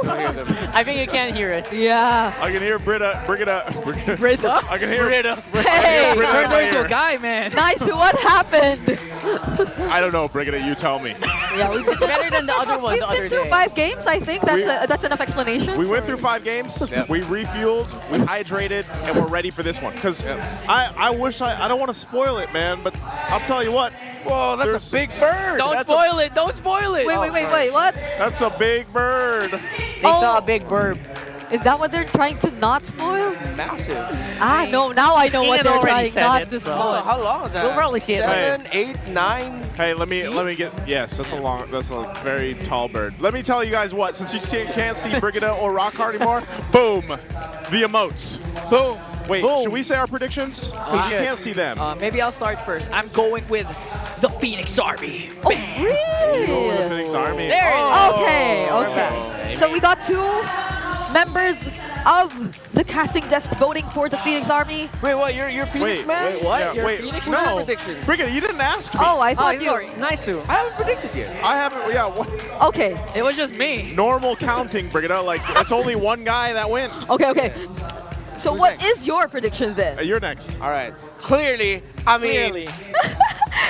I mean, He's a Falcons You almost got guy. us there. You almost got us there. guys, guy. He's a Falcons guy. just gotta look at the color of his suit today. Yeah, You know? I mean, I did rap for them. My TNC in 5 heart is sad.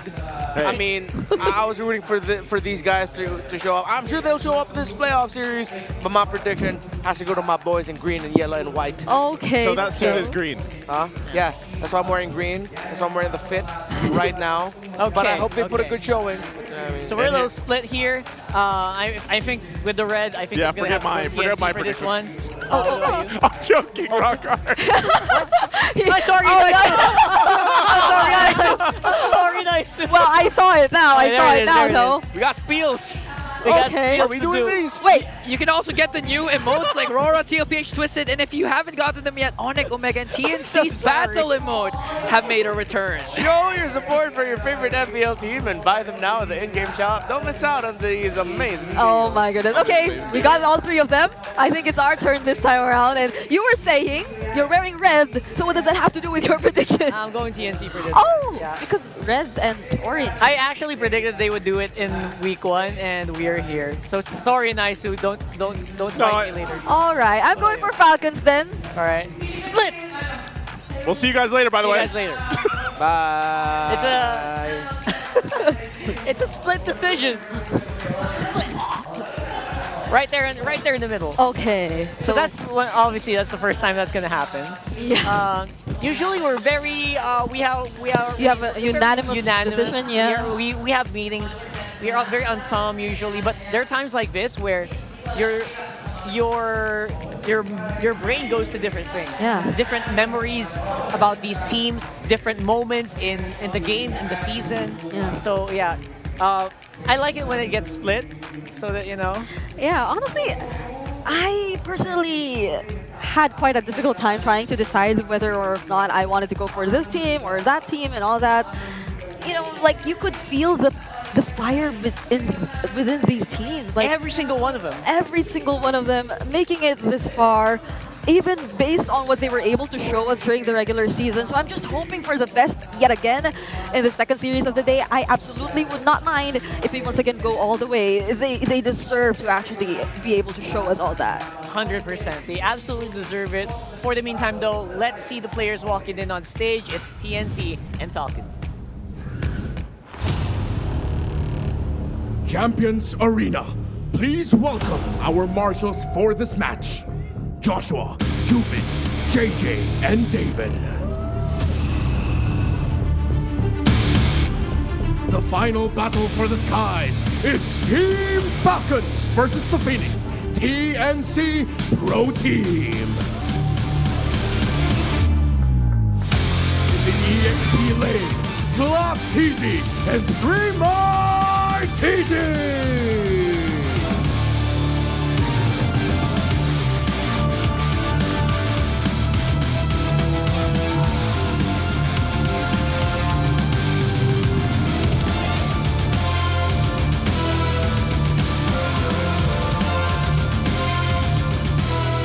In the jungle, Kyle Teasy and Zaida.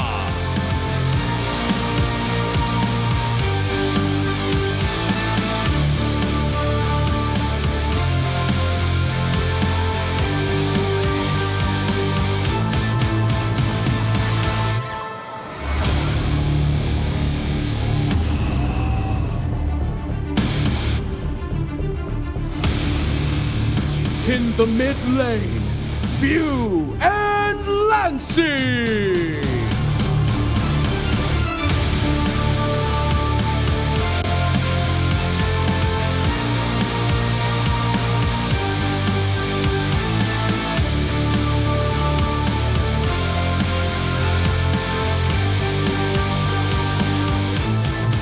Our roamers, Oakland and Yowie!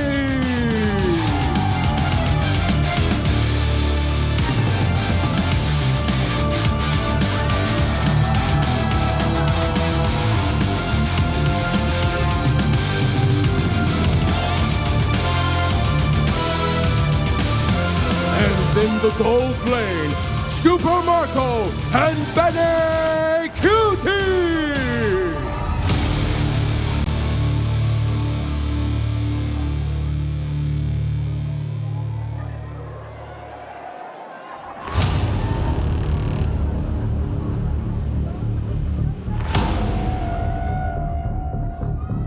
And welcome their coaches, Coach Trevor for Team Falcons Philippines and Coach Imba DJ for TNC Pro Team.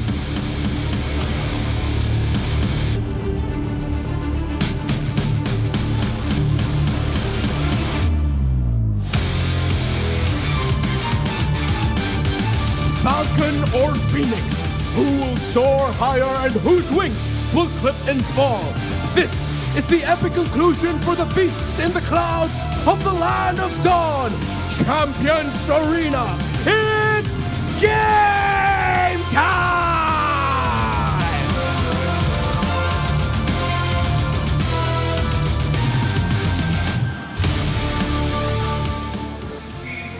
All right, Team Falcons definitely here to prove that the Falcons era isn't over just yet.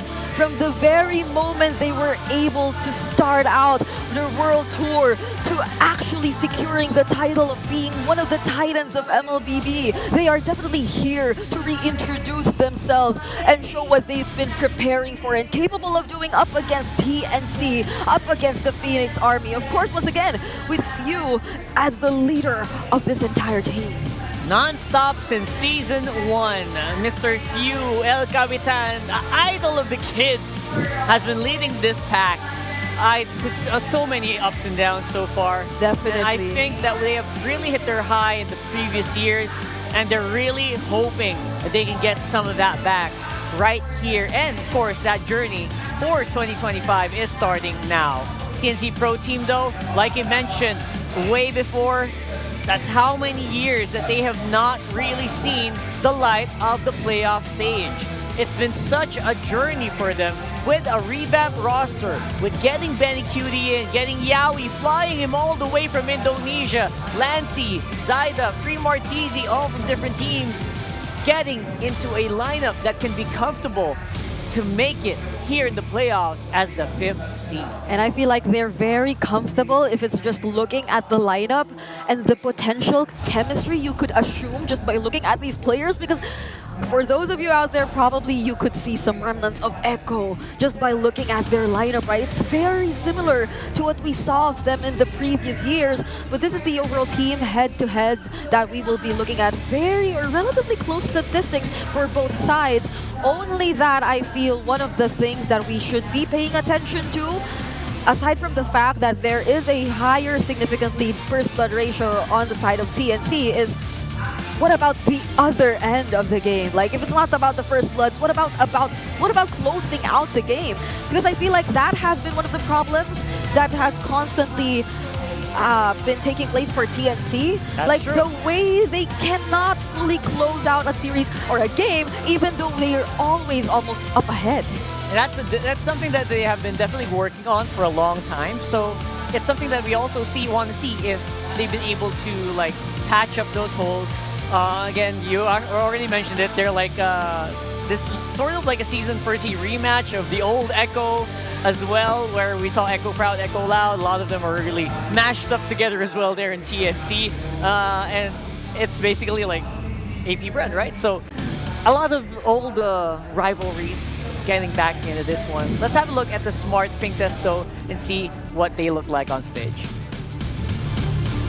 Di ko na alam kung dapat bang ihinto.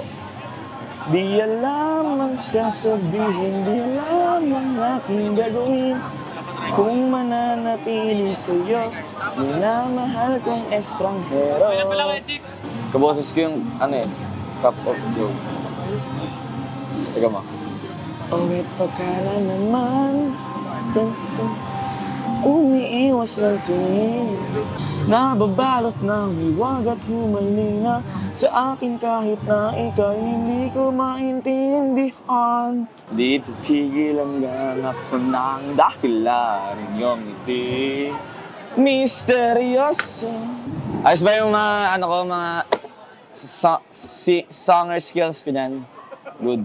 Bigay nyo na sa amin ito, dami na awards eh. Receivable pa nga kayo, mga lods eh. Pa-arboran ng season na to, mga Lodi Falcon. Kulit no, dati niyayabang mo yung meron. Sunod. Lala! Ngayon wala yung nagawa. Nabaligtad ang sitwasyon, ikaw naman ang niyabang ng wala. Wait. Do or die. Siyempre do tayo do. Well, I must say, I did miss hearing that. Of course. That's our Smart Pink Test. Bringing you low latency gaming with Smart Sulu. Subscribe to Only 5G with non-stop data for non-stop gaming on your favorite loading platform or at the Smart booth right outside our MPL venue. It's always so fun to actually hear their personalities and not just their pictures and their gameplay.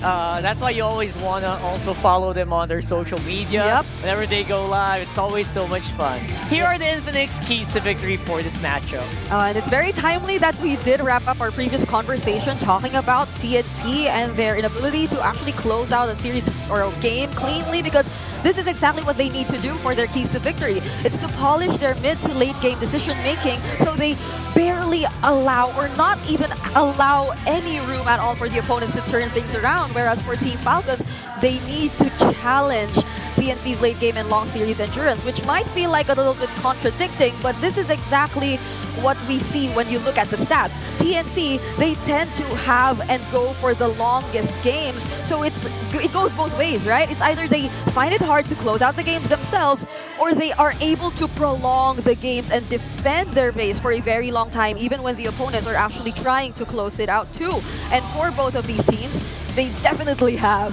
to fight for the early game momentum. And I mean, I think we should all recall what happened earlier between Ogwen and Yawi during the face-off. Like, they barely said anything, but they were so close.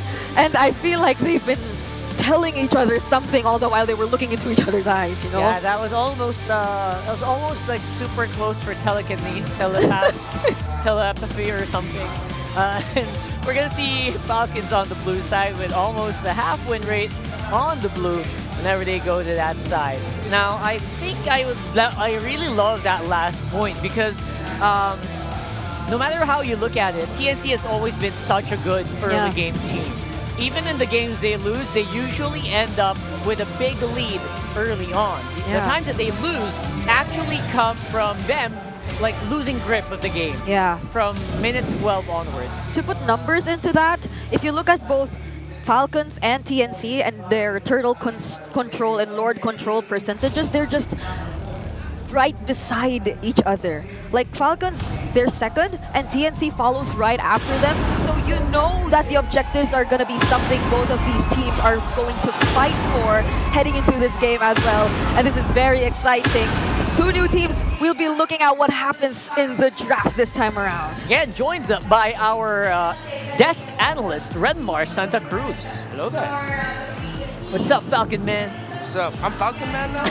He's Falcon's guy? Is that like my official title? That's your official title, right? At least for this series. Yeah, I sound like a low-budget superhero, Falcon Man. He's both Falcon's guy and TNC in 5. Oh, yeah. TNC in 5 and Falcon's guy. I can be both, but fate tells me to only pick one. Oh, by the way, speaking of one... So which one are you looking at here for their first picks, though? I think Kalev is going to be open for Falcons. That definitely has to be a rush.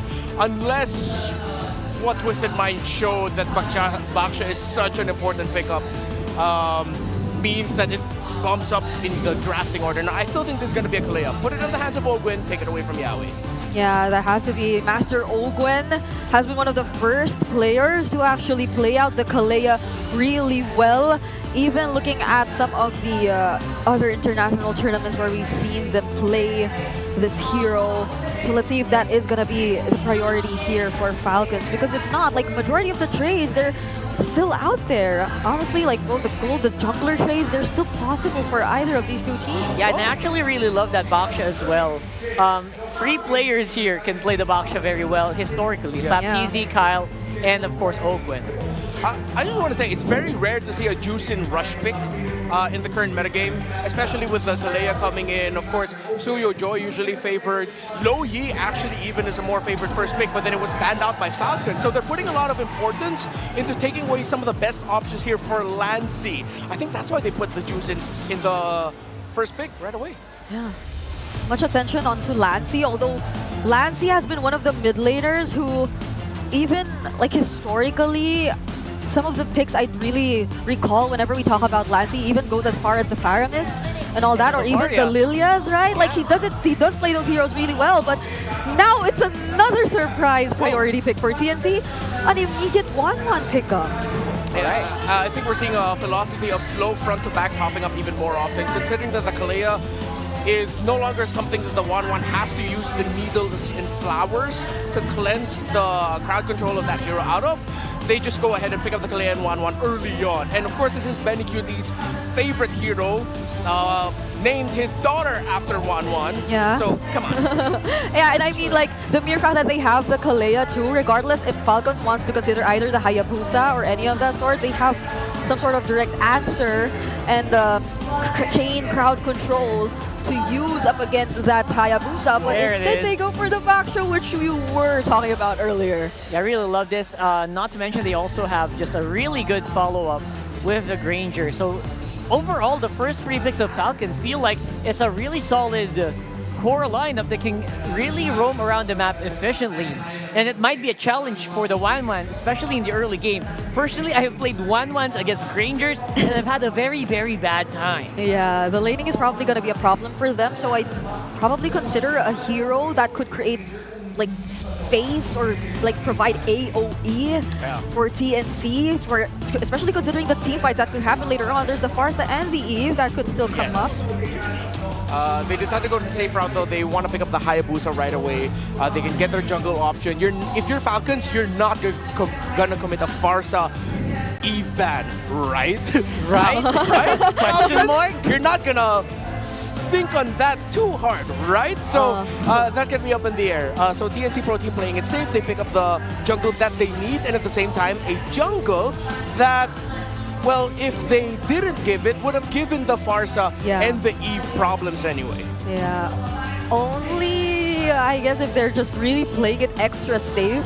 Because, like, Eve directly responds to the Zushin, and if you're going for a Baksha jungle, then that is some sort of utility, too.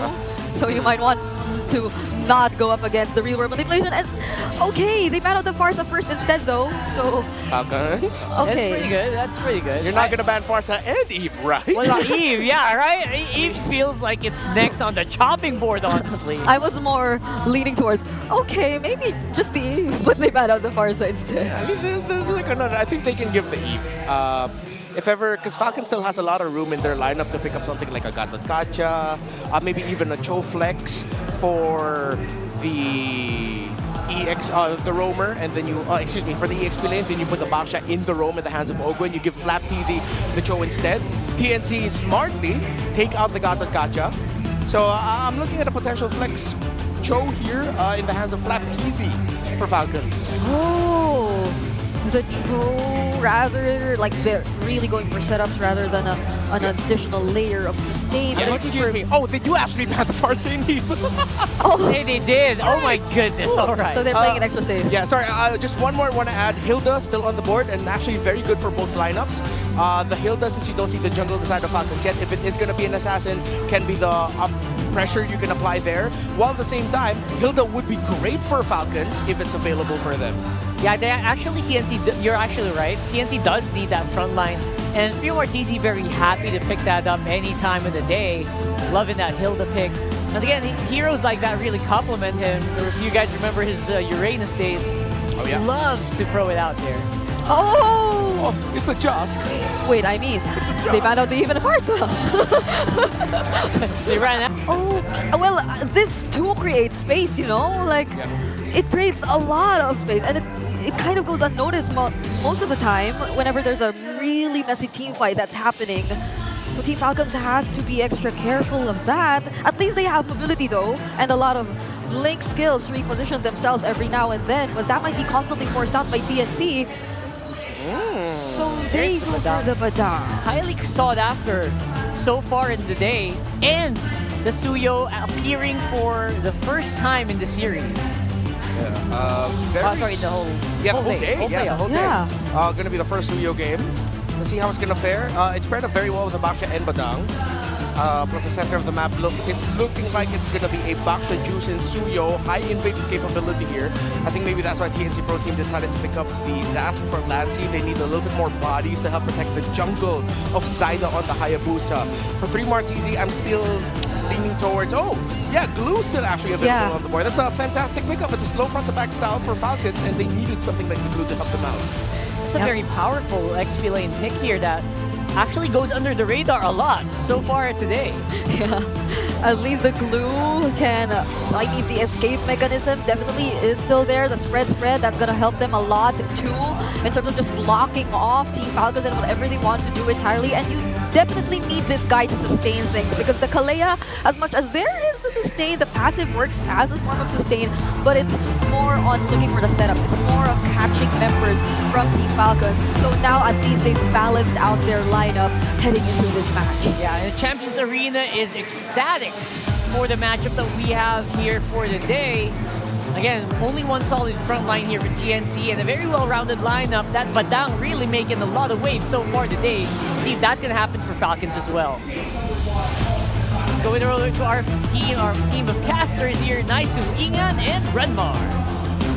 Thank you so much to our team of panelists, Brigida and Rockhart, for breaking it down alongside Renmar of the draft. Welcome back to the English desk here. It's me, Naisu, Ingan, and Renmar, and this is our second match. It's the battle of the skies, if you will. It's Team Falcons versus TNC Pro Team.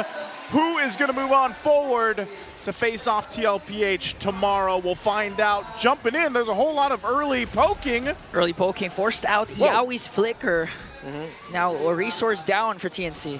Yeah, the absolute threat of going up against Abash and the Suyo together. I was mentioning this in the draft, where these are two presences that are so good at applying pressure into the key contestable areas of the jungle if you really want to invade, and even a Kalea is going to struggle against that, especially up against a Baksha, who also has heal on his own. I thought Zaida would get caught out there. We're seeing a lot of this, man. You know, like now, I know even coming into our playoffs, like we saw a lot of the Baksha go into the roam. Seems to work really well, of course, alongside the passive that he brings to a game. He's just great mobility, great tankiness. And then you pair it up with someone like this Badang, and you're able to go ahead and set a lot of things up. Lancy. And not to mention, Few. Beautiful execution there, but Zaida answers back and picks up Ogwin. Yeah, traded out, but that's rumor for mid. More favorable trade here for Falcons Philippines. Kaltizi! Kaltizi got caught there almost, but Flaptizi with a save. Trying to chase after Kaltizi, and Flaptizi forced them to back off. All right. Kyle's going to be fine. It's kind of interesting. We haven't seen the Suyo, in the last series at all. Yeah. Still some poking happening here. Flap will get back, but the turtle's up now, so they got to go ahead and recalibrate how they're going to do this. Ogwin is back in that, and they're going to go grab the purple buff for now. For now, Zaida can just start this up. They're probably just going to get this unless somehow Kyle gets to this quickly. Yeah, Kyle TZ just going to trade for the purple buff instead, as Ogwin, Flap TZ, and Few he's going doing orange their too. best to delay, and now he's going to might go for the orange buff trade. Easy take there for TNC Pro Team. The fact that they continued to fight for a longer time forced a reaction out of Kyle TZ, which meant he would be out of timing to contest that turtle, so he decided to go for the orange buff steal instead. Or was he actually able to secure that orange just buff one steal? green cap. Oh, just one green cap. Okay, yeah. He wasn't able to get the orange buff. Yeah.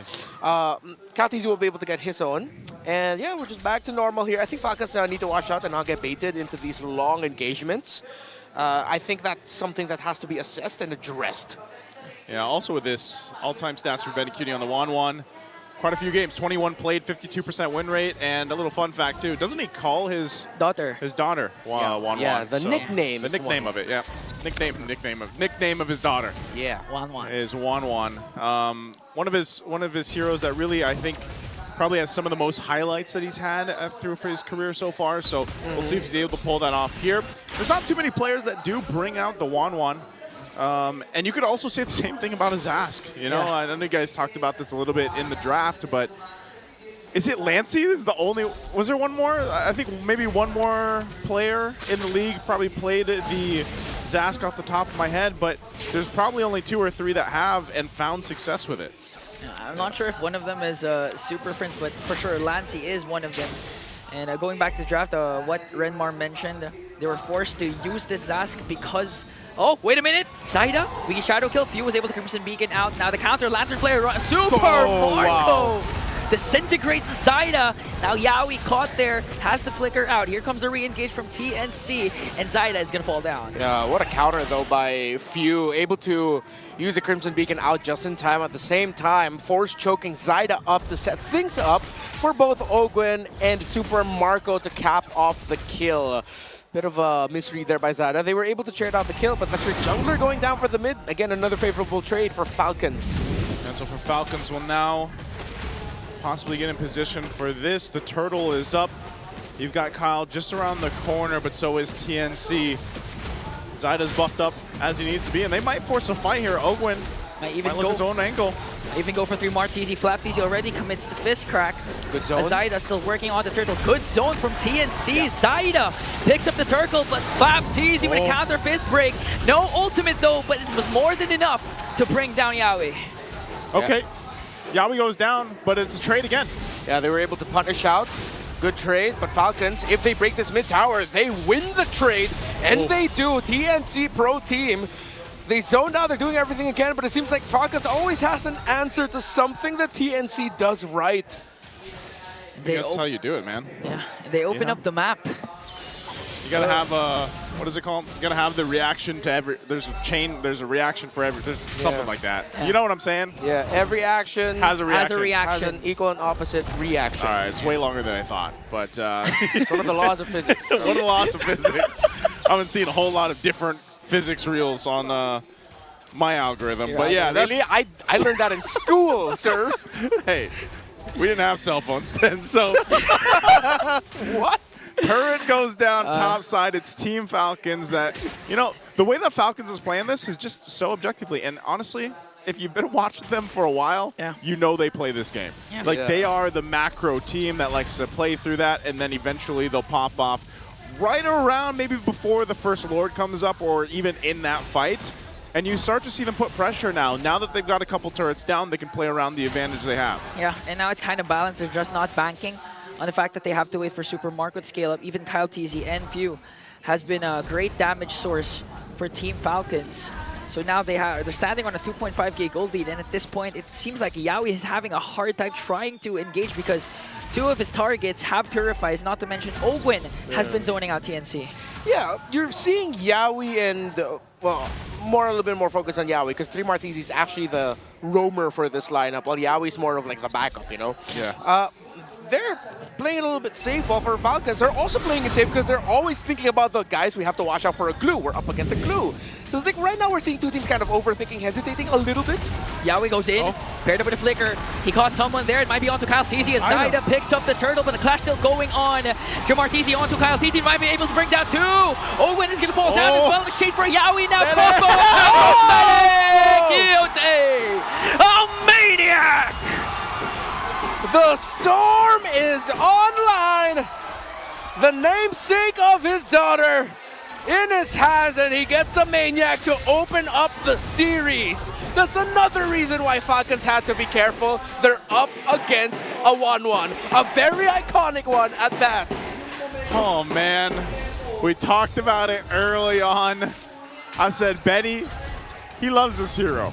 And then you remember why every single time he does something like that. Again, a great initiation coming through from Yawi with the Tsunami Slam. Zaida cleans up the objective, that 3 for 3 for the Turtles. He does enough damage, too, to allow Benny Cutie to pop off with the crossbow of Tang. It was because of that shadow kill that was also used from Zaida to allow the health bars to be low enough for Benny Cutie to get that Maniac. So just really good timing and initiation.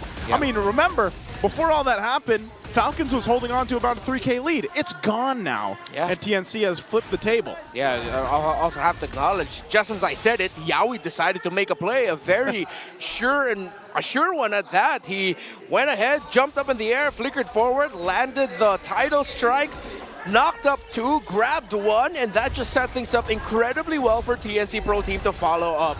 So Falcons have to go back to watching their positioning and acknowledging the fact they're up against a 1-1. Yes, they have the range damage, theoretically, to deal with it, but there's so many bodies in front of the 1-1 that the damage of the Granger is going to have a very hard time seeping through. So it puts so much pressure into the rest of Falcons to just throw their bodies to try and take Benny Cutie down before he could jump up in the air, which up against a very tanky front line of a Kalea and especially a Glue, that's tough, man.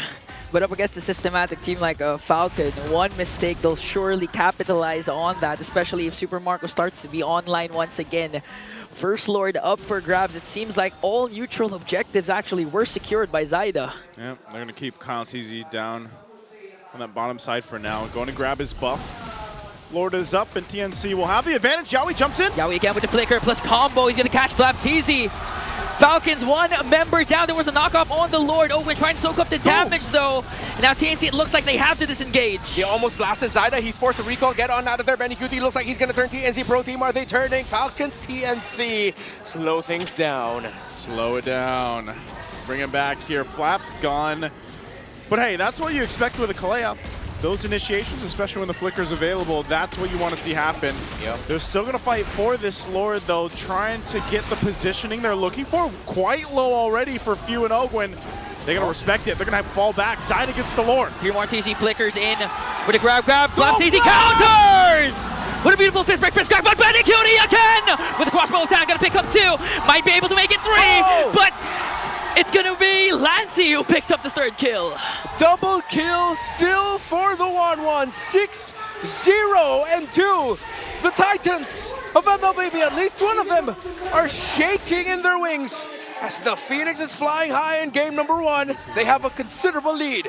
I don't know if it was that Phoenix they brought into the Champions Arena or what, but I'll tell you what, the Phoenix Army is standing up on their feet when they see plays like that happen here. And so the Battle of the Skies right now is in charge for the Phoenix. We take a look at this again. It's a First Lord, so it's going to be quick work for Falcons to deal with. But how are they looking in the items department against TNC here? Oh, Benny Cutie already has a Wind of Nature also. So now they can be as aggressive as possible Yawi. like this. Again, Yawi, but Few was able to purify out. Yawi got caught, was able to flicker. And now Ogwin trying to go for the charge. Yawi pops his conceals to back off. Zaida goes in with a shadow. Now here comes Martizi. Very bad here for Falcons. TNC Pro Team. This looks like this fight. Good look for them. Godlike for Benny. And now Kyle TZ also picks up a kill on Yawi. So that's going to be a 1-for-1 trade. So it's a 1-for-1. Oh, good stun. Good stun from Ogwin. Almost got caught there by Zaida. Good stun. Yeah, Kyle TZ's still going to get his buff, though, so he's fine.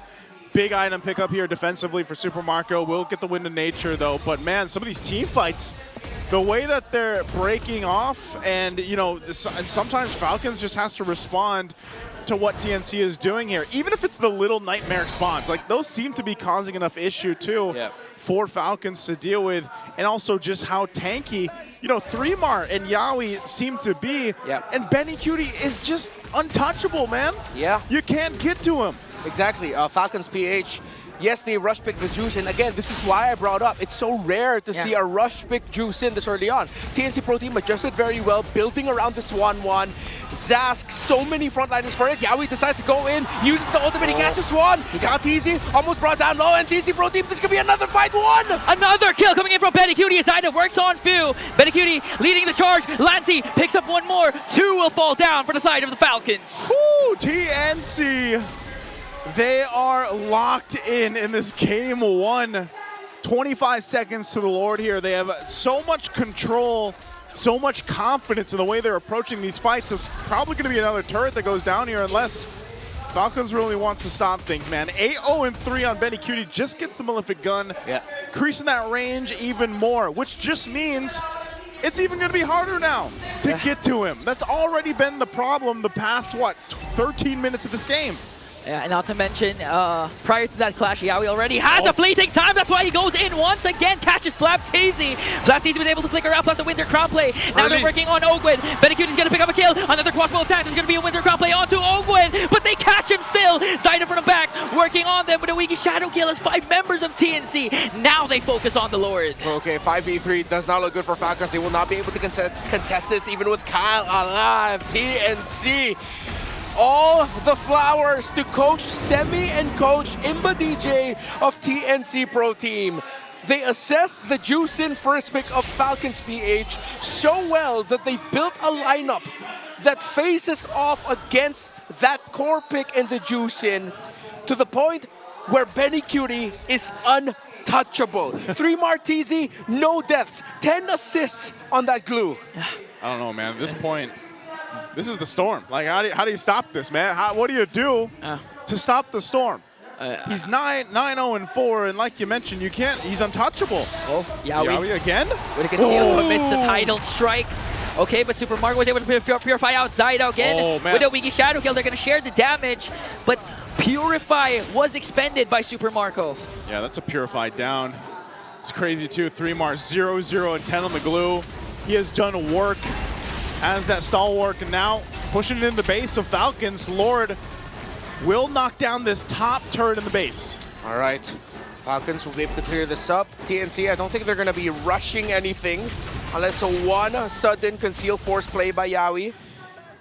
Are they going to pull the trigger on that? They do have more minion waves coming in. They can try to make a play for one more inhibitor turret. The mid and bot.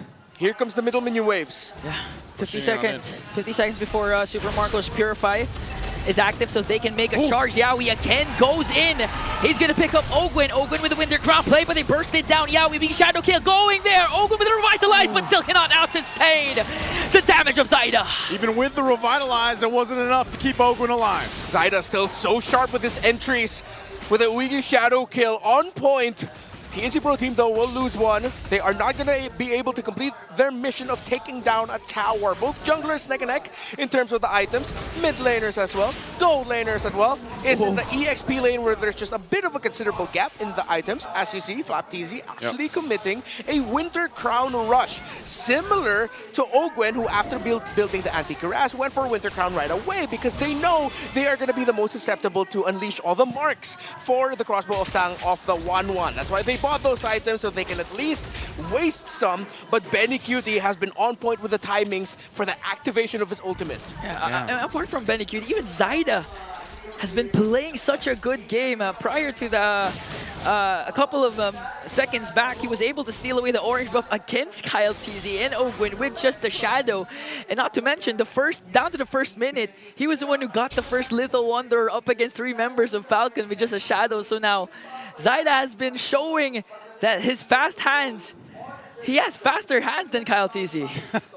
Well, again, it's, the Suyo, we haven't seen it last series. We saw it a little bit towards the end of the regular season, but it was a whole lot of Hayabusa, and there's a reason for it. But nonetheless, whether it's the Suyo or not, it's really just TNC's playing well together as a team. And it's Yawi initiating a lot of these. He knows that his job, and that's why you mentioned the fleeting time earlier, Ingon, he has to get these Purifies out. If he at least gets some of that down, then that's value for them, and then most likely he's going to have an opportunity to jump on in again. And then even if not him, then 3Mark can do it. So there's a whole lot of options that TNC has, but look at the placement right now, what's going on here for this next Lord. We've seen Falcons do this before. We'll see if they're able to go ahead and execute things off of this. And Renmar mentioned too, all the lanes, despite it seem like TNC heavily favored, it's relatively even in terms of itemization. It's not too different, but this Lord is being blitzed now at half health. We'll see this. Look at the off angle. Look at Kyle TZ's placement. Will they go ahead and press this in? Are they just going to go for a sandwich play on TNC? But they got a big wave down bot, and they're going to know. And Super Marco's there. Pressure is on for Falcons. TNC gonna try and burst. Flap TZ goes in with a combo. Zyda answers back and Benny Cutie plus Lancy picks up the kill onto Kyle TZ. They will be able to secure the Lord, but Yawi wants to go for more. Tsunami Slap committed already. They're gonna bring down Flap TZ with Zyda with a kill. He's just too damn good on that 1-1. The Storm is 9-0-7. We thought the Falcons had the sandwich play to take Benny Cutie out, but it was Kyle TZ who fell down first in that engagement. Lord goes to TNC 18 minutes in. And you saw the idea there. It was, okay, Flap, go get Lancy or someone, and Kyle TZ was supposed to sweep in and get the kill before he got a chance, but Lancy still was able to pop the Dominator's Ascent and get in that form, and now, you know, they win that fight decisively, and they're looking at possibly ending a game here. Game 1 out of the 20-minute mark. We'll see if they can do it. Mid turret goes down, Yawi jumps in. Few pops his Purify. Lord siege in onto the top lane. Immortality of Yawi will be popped. Few has a Crimson Beacon out, but 3 more. TZ catches him. There's a Winter Crown play though. Zyda just seizing the moment, but Yawi was bursted down. Here comes Benny Cutie though with a crossbow of Tang. Kyle TZ was able to sustain the damage. They stay alive. Yeah, hell of a defense there by Falcons. They were able to hold the Lord as far as they could away from the base. The focus of 3 more TZ there on the few, forced out Purifies and the Crimson Beacon, but Falcons kept their position very well, and even Benny QT, able to use the crossbow of Tang, was not able to make the most out of it. Yawi got punished, and Falcons just held on for dear life. Still, again, very close game. The only gap, significant gap, excuse me, is between the 2 EXP laners. The item difference between the Glue and the Badang is starting to beef up by Falcons. Still felt, but now at this point, I feel like it doesn't actually matter that much. You know, it's getting a little, it's getting in that position where it's like, Falcons, what do they have to do to turn this game around? Because their base is completely gone. All the base turrets are taken out now, and they really, it's funny that the way it is, oh, Yawi's popping the conceal, they're gonna jump it again. Yawi still commits the flicker to catch Flap TZ. There's a Winter Crown play. He might be able to escape though, as TNC backs off. Okay, they're gonna back off. I don't think they press that any further. Yeah. They don't want to just overextend here, but yeah, going back to it, it's like, what does Falcons have to do? They haven't seemed to be able to actually go into these full-on team fights exactly, you know, the past few minutes, but maybe are they at a position to do that now? Yeah, they just need to pick Benny Cutie, which is so much easier said than done. Just get Benny. Yeah, get Benny. If you can somehow get Benny, or you take down the front line so fast that Benny Cutie is forced to, like, just, you know, step away, then that's the ideal scenario. But it's, you can't. Again, TNC Pro Team have drafted this lineup so well against a lineup of Falcons PH that despite it all being so close in the gold, you can definitely say Falcons have the damage. They just can't seem to have enough damage to make it to a point where Benny QT is so threatened that he gets taken out. TNC, they might just decide to go and try to burst down the Lord, but still don't respect the fact that Falcon can steal it away. Ogwin trying to soak up the damage. He does have his immortality. Zyda jumps in. One more hit, but Ogwin saves his immortality though. Yeah, he's still alive. But you can see that even where Benny was earlier, they still have to be careful on how they approach the fight though.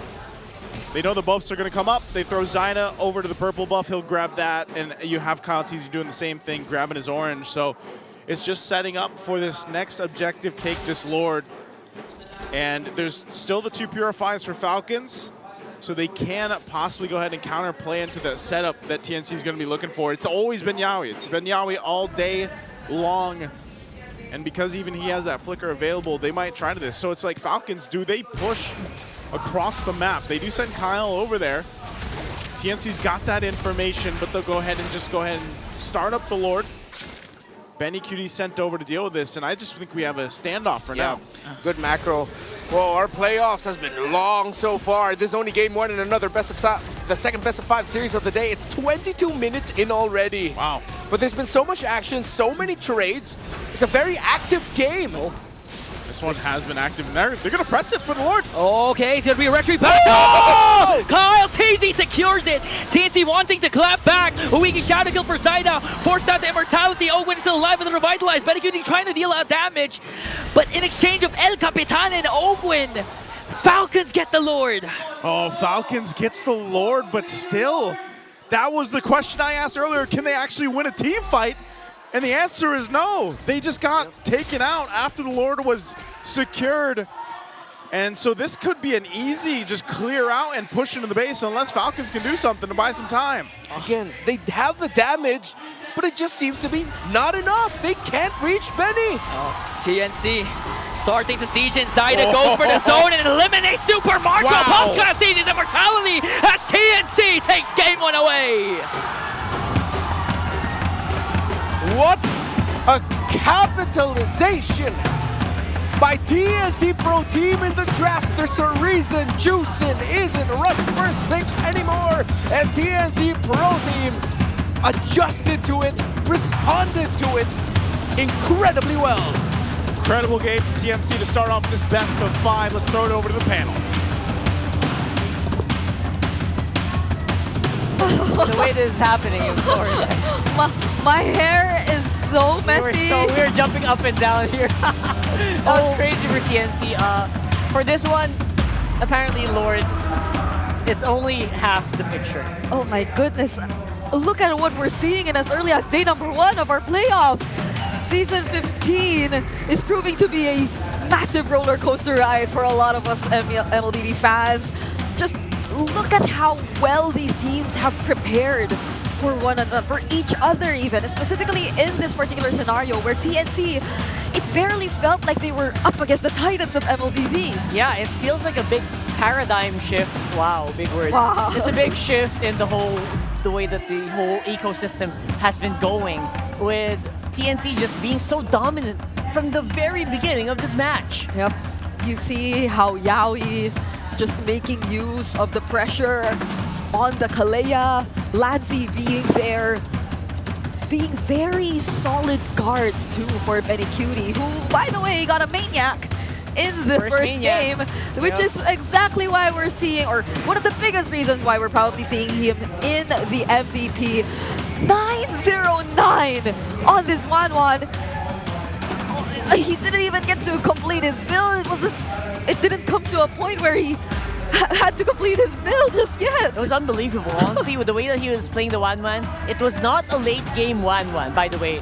Early on, it got a Maniac, I think, right, 6 or 7 minutes into the game, and that's just not something you see every day.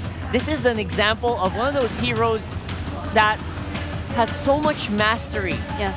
The player has so much mastery over the hero that you just feel like they are one and the same. And we can see why the firstborn of Benny Cutie was nicknamed Duanwan as well. Just really has so much history and experience with that hero. Indeed, a very iconic hero for Benny Cutie himself. And even overall for TNC as a whole, you see how determined they were to really secure that early game, as mentioned in our keys to victory. The multiple times we saw them set things up for the turtle takes, for the objective takes, they were 90% of the time winning it out against Falcons. They were forcing reactions out of specifically Kyle Teasy, so he couldn't feel confident enough to actually go in and contest these objectives anymore. And I think those were 3 consecutive turtles where TNC just constantly did this, and it was during this 3rd turtle wherein they were able to allow Benny Cutie to achieve that Maniac. So there were multiple angles that TNC were actually able to play around. And so Falcons, instead of being able to play their game, instead of Flap TZ being able to look for all these openings, I feel like they were just always forced to react against TNC, to fight back, to look for counter engages or setups. But even though they attempted to do that multiple times, their damage wasn't enough just yet. Their kits weren't enough. You know what's pretty cool in all of those early game turtles that we saw TNC and Falcons? Even though Falcons started it, even though Falcons had more people on the pit, it was Zaida with the Retribution who actually got the objective over and over again. Yeah, that too. Like, Zaida has been on point in terms of his ability to secure the objectives, even when faced in an actual retry battle. There was this one moment, which we are seeing right now, where that's the only time he missed Kyle Teasy was able to secure that. But that was the only time, as mentioned here by Rockhard. All other instances wherein both the junglers had to fight for an objective, it was Zaida coming out on top. And that is something we aren't used to seeing either when we talk about Kyle TZ. By the way, just a quick look at our post-game stats and our emblems view. The first pick, Jushin, that was constantly highlighted throughout the game, really went with this tanky emblem combination, which I feel like, especially in the 3-minute mark, if you were to look back in that game, showed us to some extent how tanky the Jushin actually was. I mean, few did die after that moment, but it wasn't in vain. They were able to take a trade out of it, but that was only so much, because if you look at the bigger picture, they were clearly lacking in terms of ways to respond in terms of the damage department, ways of fighting back against TNC when they were able to just confidently go all in and commit in terms of the team fights. And in as much as Falcons, they were able to get the better trades when you look at how they were able to pull out the early game, because yes, TNC, they were constantly able to secure the turtles and all that, but Falcons, they were making sure that there were turrets that came along. There were trades that mattered during those specific moments, but it felt like they were just so sure that this will end up in a team fight anyway, you know? And when it comes to a team fight, we have the upper hand. When you go into those team fights that you're talking about, Falcons always usually comes in, they are outgunned, outmaneuvered every single time. Flapteezy's Badang is a full tank Badang, contrary to what our guest Dilor was saying earlier, that, you know what, the most Badangs you'll probably see today are probably going to be for the damage type, which he did predict for Onic anyway, but usually that's a very good build. That's why we then see like really big impacting fist crack, fist break combos, because even though he would catch multiple people in, the follow-up was just not quite there. Yeah. Not even hybrid builds were an option because you had to tank everything. You needed to. You needed to go that route. You had to answer back to the damage that was coming in from a 1-1 who got her power spike early on and all that. But if we look at it, still Super Marco will be considered as the BPI rich guy. Surprisingly enough, was able to do that much in terms of just ensuring that his farming isn't left behind, not necessarily that too far behind, even up against Minicutie, again, who was able to secure Maniac. But Ogwen evidently struggled too in terms of this game. Like, I kind of understand why that is going to be the case, because again, BPI Rich Guy is going to be Super Marco. Ogwen did suffer a lot because of the Kalea. The Kalea is just such a big threat, and you can't just do whatever you want. You're always going to be double thinking. You're always going to be thinking about yourself over and over again. Yep, and that has been a recurring theme.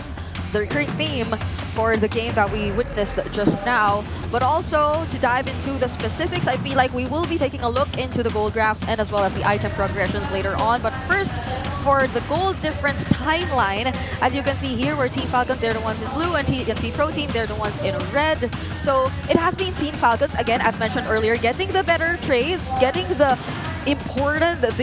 turrets even, despite TNC Pro Team getting the turtles consistently in the first few minutes of the game, but it wasn't for long that they were able to hold on to this lead, because when it mattered the most, this was the moment where Minicutie, during the third turtle, was able to secure the Maniac, and they were just all out aggressive. They were just on that all-out aggression from that point onwards. And this is another thing we really have to look into, because we did mention the fact that they have to respond to the amount of damage that TNC Pro Team already had in their hands, which resulted in their builds to somehow be slightly altered as well. And I'm specifically talking about the frontliners, Flapteezy as well as Ogwen. They were forced to go for those early winter crown pickups. As you can see, they actually even got it at around the same time, because they really had to tank the damage. They really had to prevent the crossbow tank from transferring to the other members of their team. And it's not just that, they were also forced to pick out other items too that really mattered, or that could potentially support them in sustaining all the damage. The Zast was a problem as well. The Radiant Armors are there, but more than that, even the Immortalities just had to be picked up. They just had to find ways to prolong things. But even though they were able to prolong things long enough, when you look for the damage that could potentially come out from their team, they were still trying to sort it out. They were still trying to look for that as well. Super Marco here was only able to even build the Wars and the Blade of Despair towards or past the 20-minute mark even. So it took them that long. Even though he was indeed considered as the BPI rich guy, TNC, they just went so far ahead to a point that it was very difficult for Falcons to actually respond back. And this is the beauty we're seeing in TNC with just that very small opening they got in the draft earlier of knowing what they're already potentially going up against, knowing that, oh, this is going to be indeed the Jushin, this is going to be indeed the backshow. We kind of already see ahead of what we could be expecting in terms of the rotation that will come out from Falcons. They were able to fully capitalize on that, and what better way to do it with an iconic pick, which is the Wanwan. And now looking at a quick meta check, especially for TNC, by the way, second in terms of most heroes used. Up in first is actually Falcons, so they're very close in terms of statistics and ranks for majority of the things that we're seeing, even in objectives, which we also talked about earlier. But if we were to look at this game felt a little different. It was an aggressive type of TNC, but it wasn't with the Cho of Yawi. Yep. It was with the Kalea, which felt like, oh, in the 3 weeks, Yawi was able to master it the same way as the Cho. I know. I mean, I'm almost as good as Yawi, or rather the other way around. But I'm just kidding. Kalea is definitely one of those heroes that when I saw it first, the first guy I thought about was actually Yawi. Yeah. As well as Oakwood. I knew he was going to play it a lot. And he did. He was one of the players who actually first play that hero as well, but we saw how efficient it really is in the hands of a player that has so many years of experience and has that eye. You know, his eye is like super laser focused, and then you have that one skill, bam. That's why he's so good at the Cho as well. Yep. And that's what you like to see when Yawi gets to play this aggressively, but also with the right mix of discipline and patience. It's not just all-out aggression, which puts them in very dangerous spots at times, because if I would recall earlier on in the season, there were certain setups, especially towards the latter portions of the game, wherein, again, this is why we talk about TNC and their struggles in terms of closing out the game. It's because it always happens during the late game, you know, like those probably miscalculated setups, those calls that are always done by either Yawi on the Cho or his other setup heroes, and those are the things which cost them the game sometimes. Or even just those small calls of whether or not we're supposed to go with this and go with that. But given that they were able to get that clean of an early game, they barely had to worry about all these in the late game. That's right. And again, worrying about that overall, I think they have polish as time did go by, which is very impressive in the short amount of time. Okay, it's not so short. It's 3 weeks, I guess. We were on the break. But it's relatively short. Like if you're thinking about mastering a hero relatively quickly and the lineup, you know, polishing so many other different lineups, I'm sure TNC are coming up with, it's still impressive where they are right now. Yeah. So we're gonna go and throw it over to the the Champions Arena. We have a bit of the all access segment with our host on the stage. Maraming salamat sa ating panel. It is the TNC Pro Team leading 1-0 in this best of 5 series. Still with me, or still with you guys, Hans and Jamie. And of course, we are joined by such an esteemed guest, the chairman and the founder of the TNC Group of Companies. Please welcome Sir Eric Redolfin himself. Sir Eric, it is so nice to be here with you today. Good evening sa inyo lahat, lalong-lalo na sa mga supporters siyempre ng TNC! Sir Eric, it's so nice to be here with you, and a lot of the Phoenix Army natutuwa rin sila na nandito po kayo mismo. Talk to us about this team, about the boys na kinuha nyo for Season 15. Ever since, for seasons now, hindi kayo nakapasok ng playoffs. What made you decide that this is the team to be able to do it? Siyempre, dapat hindi ka nawawalan ng tiwala, di ba? Na darating yung panahon, pupunta din tayo doon. So sila yung mga napili namin kasi we believe na sila yung magdadala sa atin sa tagumpay. Ayun. Sila yung magdadala sa inyo sa tagumpay. Sabi mo nga, huwag kang mawalan ng tiwala. Huwag kang mawalan din ng pag-asa. Ng pag-asa also. Boss Eric, we are here. TNC Pro Team is part of the playoffs. They won the first game. What is your message for the players right now, Boss Eric? Siyempre, hindi ko muna sila i-congratulate kasi wala pa naman tayo doon eh. Pero good luck sa kanila. I know, at saka buo yung paniniwala ko na they're doing their best. They're doing their best indeed. Kitang-kita sa Game 1, di ba, Hans? That's right, that's right. Now, you mentioned the TNC supporters. The Phoenix Army right behind you. All right. Rinig mo ba, Hans? Sige Rinig nga. ko sila. Phoenix Army, Ayan. Rinig na rinig mo ang pagmamahal nila for the team. Now, I heard you gave away 100 tickets. Give away 100 Wow. tickets. Is this your way of giving back to this amazing support system, Boss Eric? Yes, syempre kasi hindi kami iniwan. Kahit nasa bottom kami, nandyan pa rin palagi sila. Ayun. I love it. Kaya isasama natin sila sa tagumpay. Paglipad. And Sir Eric, just one final message. I know that there are a lot of people here who came over para suportahan ng TNC. Para naman sa lahat ng nanonood sa kanilang mga tahanan, ano ang mensahe mo sa lahat ng Phoenix Army? Sa lahat ng mga supporters ng TNC, especially sa Phoenix Army, patuloy lang kayong sumuporta sa amin. Darating din tayo sa tagumpay at isasama namin kayo sa mataas na lipad ng Phoenix Army. Mataas ang lipad ng Phoenix Army for this playoff. Sir Eric, maraming salamat po for being here with us today. And I'm sure that TNC Pro Team is looking to replicate what they did in Game 1. Pero makakabawi kaya ang Team Falcons? Panel, what do you think? You know, his words actually remind me of that very famous line we had a few seasons ago by TNC, the biyaheng tagumpay, the travel to victory. Right. I remember that. That was the one where there was the jeepney, Escalera driving the jeepney, right? And it was I think one of the most iconic roster reveals too. Yeah. If I'm like personally, and if I'm not mistaken, for a lot of us out there, and it's finally happening now. It's the same team, but with a different lineup. You know, it's a different roster. It's getting started, right? It's no better way to do it, and especially if you want a really successful tomorrow.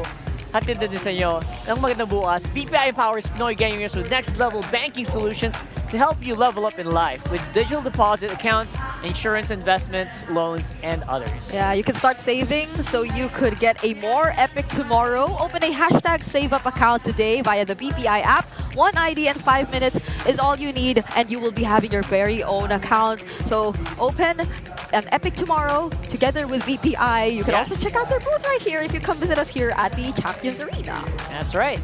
And of course, for everyone, we also have like good epic news for you guys. We have the Vibe app where you can actually pay via QR, pay your bills, send funds, and you can also claim rewards. All of that in the Vibe app. And we also have an epic bonus wherein if you sign up, you get a chance to win 1,250 MLBB diamonds. That's a lot of diamonds. That's almost, that's gonna put you on the road to the Naruto skin. So you can use that to upgrade and flex your skin. So what are you waiting for? Join Vibe now and download it today. For an epic tomorrow, open it with BPI. Yeah, I personally love BPI. That's right. Yeah, and I'm loving how they provide us so many activities and possible prizes back in the regular season. So what more now, you know? Like there's a high chance that they prepared a lot more for us and you guys if you decide to come with us. But look at this. We have an update on the leaderboards of 2,000 assists in MPL Philippines. 2,000 assists in 281 games. That is Yawi ranking number 4. So did he hit 2,000 assists today? Yeah. Yeah, he did. Right there. He did. He is now the 10th player to do it in all of MPL Philippines history. He unlocked this achievement the moment he got those 8 assists in the game earlier. And imagine, he went beyond 8 assists, you know? Like, they got so much. There were multiple setups started there by the Kalea, which I wonder if we get to see once more in this upcoming game, or definitely there is going to be some sort of either adjustment from Falcons side or respect towards that. Yeah, that's huge. Honestly, that's a lot of assists where most of it is done in single target. Yeah. Right? So it's a different assist window where it's like a Tigreal setting up 5 people at a time. Yeah. He does it with Cho. He does it with Franco. He does it with Kalea. Those are single... Jawhead. These are single target heroes players. So he likes to take things one step at a time. One step something at a like time. that. There you go. So that's even harder, right? Because Pro My Venus, you can heal a lot of people at a time. Yeah. But this guy, he does it in such a straightforward fashion. Choose this guy, remove him from the field. So we have a blue side selection here with TNC, 47% win rate on that side. And I expect that to only go up right now with the way that they are playing here. And we are about to head into the draft here, ladies and gents. We're going to have to recruit the help of Mr. Renmar Santa Cruz all the way from the land of the caster's desk. Boy, does it sound so far away. It feels so far away. I cannot wait to hear for the rest of the playoffs how many times you'll be able to introduce me. Land down under, land of the caster's desk. How more you got, brother? That's great. That's great. You know, that's great exposure. You know, your name's always gonna pop up. So here we are. Oh, and there goes the respect back. No Malaya today. I mean, come on. Yeah. I just have a question, Redmar. Do you expect the Cho to be first ban or first pick a lot here in the series? First batter pick probably not. If ever it even dipped out as like a 2-pick swing on the red side. If ever, I think the TNC Pro Team can pick it up in second and third. Blue 2-3 would be a good spot for it. But wow, TNC Pro Team are rushing the ban on the Fredrin. Oh my goodness, hold on. They know something we don't, and they also understand the trends globally. And this is a very surprise. Okay, I thought the Fanny was gonna get through, but now this leaves us with a question: what goes first for TNC? Like the picks that most often go into the first pick, the Joy, the Kalea, the Kimmy, they're already out for TNC at this point. There's that guy. Oh. Always goes under the radar. Very rarely gets picked up, but we are going to see the chip here today. This forces a bit of a... This will force an overreaction for Falcons right away. Either they pick up, rush pick the Juicin, rush pick the Low Yi, or if they just want vision, they're gonna like rush pick things like maybe even Selena, maybe save that for Red 3. Yeah. But instantly they're gonna want crowd control right away. They rush pick the Juicin, as we brought up. Whatever this next pick is, has to either be hella crowd control or a strong gold laner that can defend itself and split push or escape like a Moskov if they really want to be safe. Yeah. Would they consider the Badang again? I mean, earlier it kind of had the same idea, and there you go. And I feel like it'll be a lot more effective this time around since you could actually have an actual signal on whether or not you're gonna throw it out there. If you do see the shortcuts coming up or the teams or the player from TNC just showing up, but it'll take time for Flaptz, especially after game number 1, to sort things out.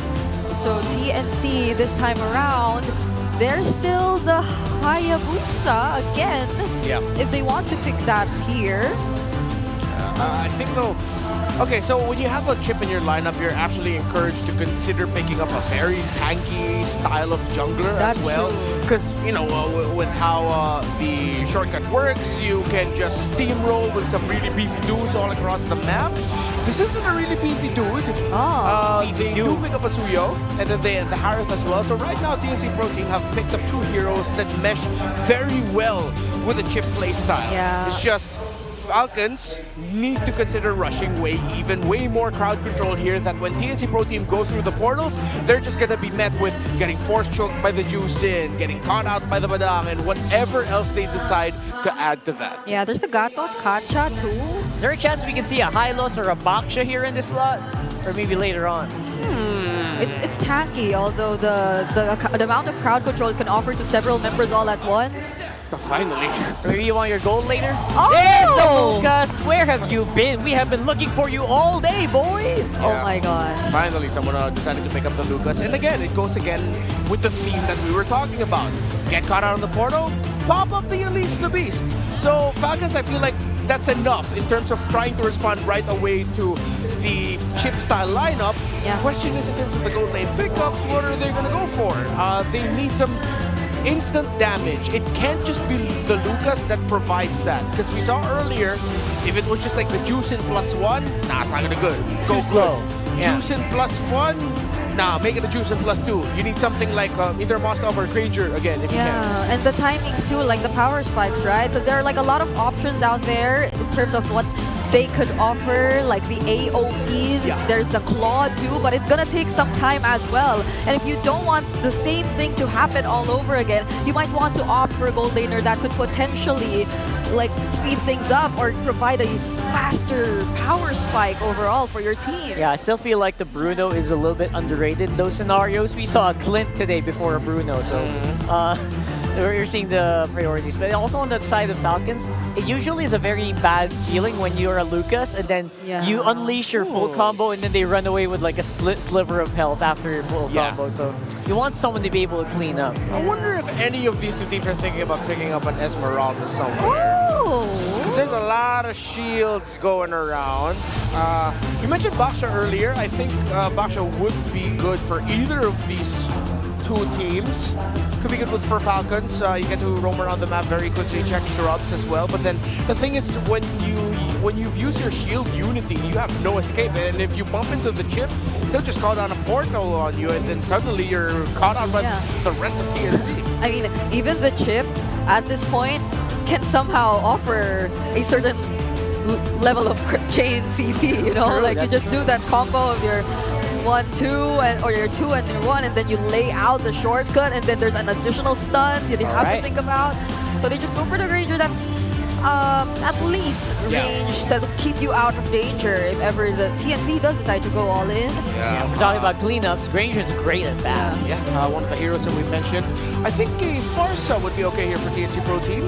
You have the Wings by Wings to go around quite safely.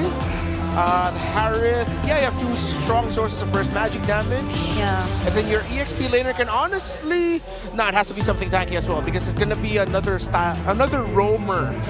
That it needs to be able to substitute as a roamer. Just go high loss. The high loss, Revitalize. I think the high loss, it could like slow things down for Falcons or speed things up for TNC. But There's Esmeralda, but not where I expected it to be. oh, wait. And they got the Eve too, so they avoided like Team Falcons getting the Esmeralda themselves and making advantage of all those shields. Now it's Team Falcons left with their potential EXP/roamer, or I believe it's more likely than not the roamer that we're still lacking for Team Falcons. So the Tigreal was there, you did mention that earlier, but like there's so many things you need to stop from TNC. Yeah, I personally really like the Badang on roam. I feel like you can set up a lot more on roam. XP is okay, but you know, they're swapping it out. That's gonna be roam Baksha, isn't it? Wait.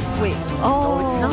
Oh no, yeah, it's XP Baksha. It's an XP Baksha. They switched things up this time. All right. Well, I mean, yeah, we did mention that the Baksha, if he bumps into a chip, he's like, oh no, I'm in. Here comes the portal and 4 other dudes. At least Flap gets to like choose his targets instead. Like he can go for other people other than those right in front of them already. And this is going to be a very interesting matchup, definitely. How does Team Falcons reset and take back game number 2 this time? I mean, I like the lineup, but we'll have to wait and see if this can actually scale up well enough. Honestly, everyone knows the power of the early game Lucas jungle. So maybe if they can get some first bloods early, a lot of early kills early on, maybe they can stop the Esme and the Harith from going crazy. Let's have to find out though if that can happen as we load up for game number 2 of Falcons and TNC. Battle of the Skies once again, jumping into game number 2 in this best of 5. TNC, maybe surprising some, but they played one hell of a game, number 1, and now we're jumping into it. Can they even out the series here for Falcons? We'll find out. I think the draft is interesting, man. Yeah, there's some switching going on here, but we seem to see a lot of this combo now, the Badang with the Baksha. Yeah, and we can't forget the fact that Ogwin, this is one of his signature heroes alongside his cousin all throughout Season 15. And not to mention, Kyle Teasy was one of the first players to actually pull off the Lucas jungle successfully. I remember the time he did it back in SPS where there was a stretch that he had a good time with Lucas. Oh, quick rotation out of the EXP lane by Flap Teasy. Zyda in the red. Now they're chasing right after Zyda. Good response there from Yawi to try and sacrifice and save Zyda. Okay, Zyda does stay alive, but he's going to lose some ground here, too. So Kyle TZ, a little bit of a lead, hitting that level 4 already, and we'll take some more camps. Good push, though, up top, taking advantage for 3 mark. I mean, that's what's going to happen. I believe that was an entire team call to tell Flap TZ, get out of the XP lane. We'll try to find a way to balance things out with the Esmeralda later on, but just help us secure a very early kill. So that was a team, maybe it was even a coach call at the end of the draft where Trevor was telling Falcons, all right, guys, Flap TZ, get out of the lane, just clear it up real quick, invade, go for the golem, see if you can get a kill there, and they were able to do just that. They're really traveling together here, too, and I like that Ingon mentioned it earlier, you know, when the Lucas was kind of a debate how it worked in the jungle. There was very few that were able to make it work. Kyle TZ being one of them, Demon Kite another one of them. And it's been pretty devastating, you know, especially early on. So this is going to be an objective secured already for Falcons. First turtle of the game goes in their hands. Yeah, and there was the strong start that Rockhard mentioned a while ago that can happen if you have a Lucas jungle. And if I can recall correctly, Kyle TZ mentioned that the reason why his Lucas actually performs well in international events is because it's harder to pull it off locally. Oh, that's what he said? Yeah, that's what he said. I asked the question. All right, Kyle. That's a little heated there, Ingon. You know? What are you trying to say about the other region? That came from Kyle TZ. Yeah, I mean, backtrack. We're messing with you. Redmar, you were there. You were beside me. Yeah, I know. We were doing the interview at the same time. Yeah. All right, so I'm interested to see how else Flap TZ is going to be playing this game, because you're definitely not going to win the lane up against the Esmeralda as a Baksha. The best that you could do is just beat the Esmeralda in map presence, which so far he has done, well, for one big rotation. How many more times can he do that? Well, let's see. Because again, 3 TZ could just dance on this Baksha all day long. I feel like this is such a great showcase of like Flap's personality. Like Baksha seems to be the hero to do that, you know? Yeah. And all right, old man, back in my day, when he was a rookie in Season 6, it was actually the Baksha and the EXP lane that he made a name for himself with. In the height of Bren Esports, OG Bren Esports with Carl TZ. Yep. So that's the first hero he made a name for himself for? Well, one of them. It was a interesting era for EXP laners, and unique Baksha, and even at that time there was a unique Barrett's EXP lane pickup that was so good. I think it's funny, man. Like XP lane, I feel like has had the interesting eras. Oh yeah. It's got like those really just standard Eternal Battle ones, and then it's got the really exciting ones. Then you have the Bruiser ones, and then you had like where we are now, where it's like there's a lot of good picks that you can bring to a team composition, but usually, like you mentioned, sometimes it's your XP laners being kind of your roamers in a sense, you know, and the way it's working. So this is just another turtle going in the hands here of Falcons. It is a objective, though, also on the other side for TNC. They do get that turret, first one of the game down. Yeah, so TNC rotating topside of Turtle 2. They fully understood that the weak side is the EXP lane in the lineup here of Falcons. Just broke down that tower. 3 TZs getting items very well. He is at 3,100 gold, Flap TZ at 2.4. So that's already a significant lead in the EXP lane at this point of the game. 5 minutes in. But yeah, that's because Flap TZ isn't a lane duelist in this scenario. He's, again, a sub-roamer. Yeah, his job is literally just to kind of clear things out and rotate around and go from there. And then drop his Revitalize when he has to. Part of that, too, is obviously the passive that comes with it. So I think this is, you know, if we were looking at anything from Game 1 where Yawi was so aggressive and proactive on the Kalea, he's going to have a little bit of a different time here. Hold on, bottom lane. Shield Unity connects onto Benecute. He has to use the Zaman Force. Falling Star Moon, 4-3 Martizi paired up with the real world manipulation. But still no casualties for both teams. Yeah, got a great formation there by Falcons. And you see Flap TZ full utility right now. It's Ogwin who's going to be... It's in his hands for the setups. Yeah. And holding on to it. A much better game, definitely this time around by Falcons. Even though they lost the tower up top, they're equalizing it. They have a very slight gold lead. And yeah, they can just rotate well at this point compared to game number 1 where they just felt helpless. Yeah, this one is a lot more standard, I would say, and clean, at least for Falcons, with this kind of lineup that they can play with. But as I was saying earlier, I think a big part of this is still how do they go ahead and play against what Yawi can do. Looks like 3 Mars is going to go ahead and get out of there. Didn't even need to use the flicker, so they're fine. Turtle's going to come up, though, and Falcons is in position. They really want to lock down these objectives as they continue to put pressure now on this topside turret. I'm not sure if TNC is even really in a fighting position, though. You know, like, if you think about it, they got to let Benecute farm up, as he does in the bottom lane. They might try turret for the turtle here, but that's the thing. If you think about the 4 members that they have, they really have to catch Falcons off guard or get the RWM in the right place to have Zyda come in with that damage. Yeah, it's like the Harith has another condition for the fight, and it's the Eve. Yeah. It's like you gotta pair those two up together really well, especially with the type of lineup that Falcons has brought to the table. I agree with that. Let's see if TNC Pro Team can eventually find that, or if when Benny Cutie finally fulfills the second item, wait, in the middle of the map, TNC's gonna get caught out, but it looks like they'll be able to escape. Oh! Phew! Catch a 3 Martheezy there with the Lantern Flare. Now Kyle Teasy onto Lancey. Might be able to take him down, and he will do so successfully. Yawi again caught in the middle, up against 4. Super Marco picks up the kill. Oh, Benny. I don't think he's not online yet enough.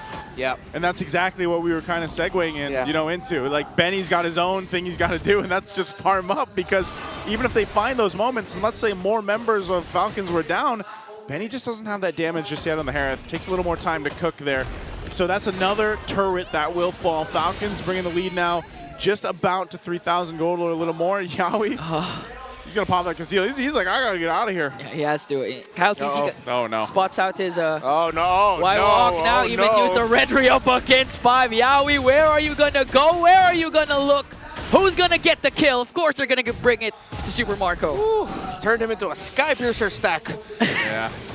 Well, what a punish there by Falcons. And yeah, TNC Pro Team have completely left their comfort zone from game number 1.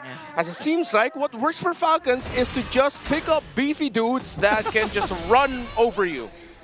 Literally what they are in real life. That's true. That's what I'm saying. You know, the Baksha kind of fits the flap, the Yeah. persona, you know? All he needs, all the Baksha needs is a skin where he can actually, like, flex while he's rolling around. Yeah, I think we're just going to see a lineup full of shirtless dudes for the rest of the series for Falcons, and it just works out for them. Just muscles on muscles. Dude, with a mage. MPL Philippines needs to do a piece of content where they take the Onic boys and the Falcon boys, and they have, like, a lift-off or something. Oh, yeah. And you should host it nice, too. And I'll host it. Yeah. We can host it, you know? Yeah. Renmar can host it. Renmar's a gym guy, too. Yeah. How do you see the scalps? Yeah, he's got the best calves out of everybody, dude. That's actually true, That's folks. actually true. We are not capping. We're not calving. Okay, Yawi. All right. Yawi flickers in, already cast the ultimate, but they were prepared for it as Kyle Teasy picks up a kill, and the Lord. Benny Cutie doing his best, but Ogwin catches him. Here comes you from the back, zoning out every single member. 4 Phoenix Army down through Martese, has to flicker out. Was able to get away, but Falcons, no casualties, plus the Lord. It's so violent. It's a lineup jacked up on like 20 grams of creatine each with a mage. You don't have to loading phase, guys. You can just take the 5 grams a day. TNC has no kills. After what they did to Falcons in game number 1, Falcons are just running over them right now. Pure stampede. This is literally brute force. Yes, brute force. This is what they just called back to. This is what they were doing in Season 6. Well, not really, because Carl Teasy was playing Marksman and Assassins at the same time back then, but it's just dudes on dudes. Yeah, and this is a pretty bad situation to be in. I mean, okay, Yawi, you'll get out of there, but man, like, again, you're you know, almost 8,000 gold behind. Shield's already popped in the mid and the bottom. The Lord is still up here, so that top turret shield's gonna go down too. And this is looking a little dire for TNC. It just feels like the fire that they had on the Phoenix from game 1 has been doused out for now. Yeah. Well, to be fair, TNC, even Benny Cutie had more kills than the whole squad of Team Falcons. They took it personally. 0-9 so far, but who knows? Maybe one Hail Mary play from Yawi. One good ultimate can turn the tides for them. Yeah. But with a 7.5k gold lead, even if TNC manages to wipe out Falcons, they're easily going to bounce back. Yeah, I mean, the draft philosophy of Falcons here is similar to what TNC Pro Team showed in game number 1. In game number 1, it was everything for the 1-1. Yeah. This lineup is everything for Super Marco. They did that in game number 1 too. It was also a Granger, but it just didn't fare out well. The TNC lineup was purely better. But here this time around, now that they have significantly more damage that can be up in your face, can throw his body, still deal a significant amount of damage in the Lucas compared to the Suyo, then yeah, you're gonna have an easier time around. I feel like this is what Falcons wanted to do in game number 1, except this time they have a much better piece in the Lucas, and they don't have to worry about the 1-1. And the big part of this Baksha and why he's popping up so much too is the fact that the amount of pressure that he brings where, like, even if you're just rolling around and you're not actually planning to initiate, but you just kind of do that fake out jump, you know, like that's enough to keep people from guessing or initiating themselves.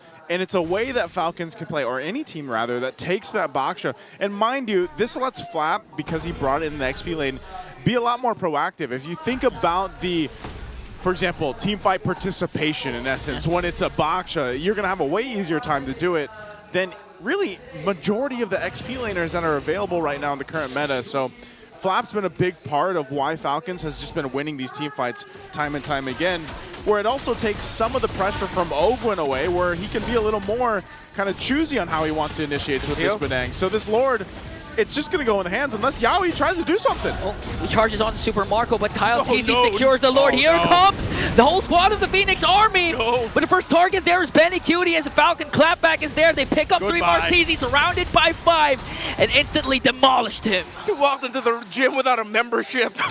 Not like that. That's walking to the gym without your headphones. You're like, yeah, I'm going to go home. I'm going to roll that. Oh, no, Zyda. Oh. Wait a minute, though. Zyda got caught out again. Super Marco picks up his 6th kill. Now, Team Falcons has a 9K gold lead. It's so violent. TZ has 0 kills. I mean, I gotta commend Yaoi for him trying to drop the portal down onto Super Marco, but he got the flicker out, dash out in time. And when the rest of TSC came in, they're right in the middle of the Juicens Lantern, and then everyone else on the side of Falcons. Oh, that's oh man, this is, I don't know if they end it here. Do they end it here? Yeah, they can. Ogwin flickers in. Here comes the real world manipulation though. Benny Cutie trying to work on Ogwin, but lacks the damage. As the Lord being worked on here by TNC, Benny Cutie already popped his Zaman Force, and Yaoi just got bursted down by Super Marco with a Piercer of 770 stacks. Minions onto the middle lane. Kyle TZ with Unleash the Beast, and Team Falcons might be able to win this game without a single death. Kyle TZ though. Winter Crown play, clutch a triple for Super Marco. Benny QT left, and Team Falcons with a huge bounce back. Super Marco capped it off with a maniac. Yeah, TSC got kills, but no, that was a violent victory for Team Falcons Philippines. Hey, Super Marco was like, Benny, I saw your maniac. Let me get one. It's now 1-1 in the series, man. What a game. Clean as hell for Falcons. Let's throw it over to the panel. Well, this is definitely shaping up to be very similar to what we were expecting before the series started, compared to match number 1, where we thought it was going to be over relatively quickly. So this is exactly things going according to plan. You know, curses and whatnot, but we will talk about that later on, maybe. Yeah, for the meantime, welcome back to the panel. I'm Rockhard, this is Brigada. Let's try to break that game down a little bit more. And we can maybe see why Falcons didn't really die in that game, you know, aside from the very end. There were so many gym references laid out there by our casters, who all go to the gym, by the way. But this guy, mind you, I think he does too. He's just very nonchalant. He's just very low-key, but he does. And this guy just got the 2nd Maniac of the series. Imagine back-to-back Maniacs in the first 2 games of this series. What else are we expecting? You're just roaring, right? They're just so eager to prove the other that, hey, you're not stronger than me. I can do what you do. That's exactly what Falcons did here in game number 2. Unbelievable. I mean, if you were to look at it, this guy, it was again very similar. He was well guarded, and earlier in game number 1, despite the loss, was already the BPI rich guy of that particular game. So what more now that they have better tools to deal with whatever TNC decided to reveal in this lineup, and it's not just better tools, they're actually the best possible tools to respond back to whatever TNC decided to draft in this lineup. There was that swerve which took place in the draft earlier to avoid the Badang into the Esmeralda matchup. So that worked really well for Team Falcons. And not just that, the chip felt like it was heavily answered, and I feel like we're seeing a couple of times where it was clearly denied of its intentions throughout the MVP highlights. Yaoi, it came to a point where he was 0-5, and that's not good. It's not a good sign if you're a chip, you know? Yeah, that really will eat at your morale. It will eat at your ability to actually make a big play, we all know what they're gonna talk about, Even right? during this time, right? Even during that time where technically they had a really good angle to attack, they still lost out because it was just so far behind for TNC. Yeah, imagine how many Sky Piercer stacks Super Marco was able to rack up. He probably hit max stacks right before this game actually ended. And again, yes, they were able to get 2 kills, stacked away 2 kills from Team Falcons. But that's pretty much it. Like, that's all they were able to achieve in this game after Team Falcons successfully denies them of so many things right from the draft. So we did mention earlier the swerves and all that. There was adjustments that took place, and the second Ranger game, which worked much better for them. And even what Kyle TZ mentioned earlier, like our casters, they told us a story about that interview and all that. And this felt like Kyle TZ's redemption for all those failed retributions in game number 1, because it's the complete opposite this time. They were able to secure all 3 turtles and all 2 lords of this game. That's right. Kyle TZ obviously took it personally, and he was back with a mission. But like we were talking about, like all the casters were talking about as well from the previous game, this just feels correct because that's just what Lucas does. He gets so many advantages in the early game, and when you're in a field where you're so used to your opponent already, and your opponent doesn't really have any like instant burst counters, there's nothing that no one can burst the Lucas here. Yep. If you look at the lineup. Absolutely. They're taking their time, and even Benny Cutie, if you look at the gold in this post-game statistics, he was 8.6k towards the end of the game, where Super Marco was nearing 13k. So he was a couple thousand behind of Super Marco, and even in terms of the damage department, he just hit not even half of what Super Marco was able to deal up against the members of TNC. So yeah, they have the tanky heroes, they have the sustain, they have the real world manipulations and all that shield eating as well, but that wasn't enough to deal with Team Falcons, especially after they were able to scale up so well. This is, again, for some of you who might have missed it, actually one of FlapTZ's signature heroes back then when they were winning the championship, right? That's right. Way back then when XP laners were so many things, and now XP laners is just secondary roamers, like Nice to mention.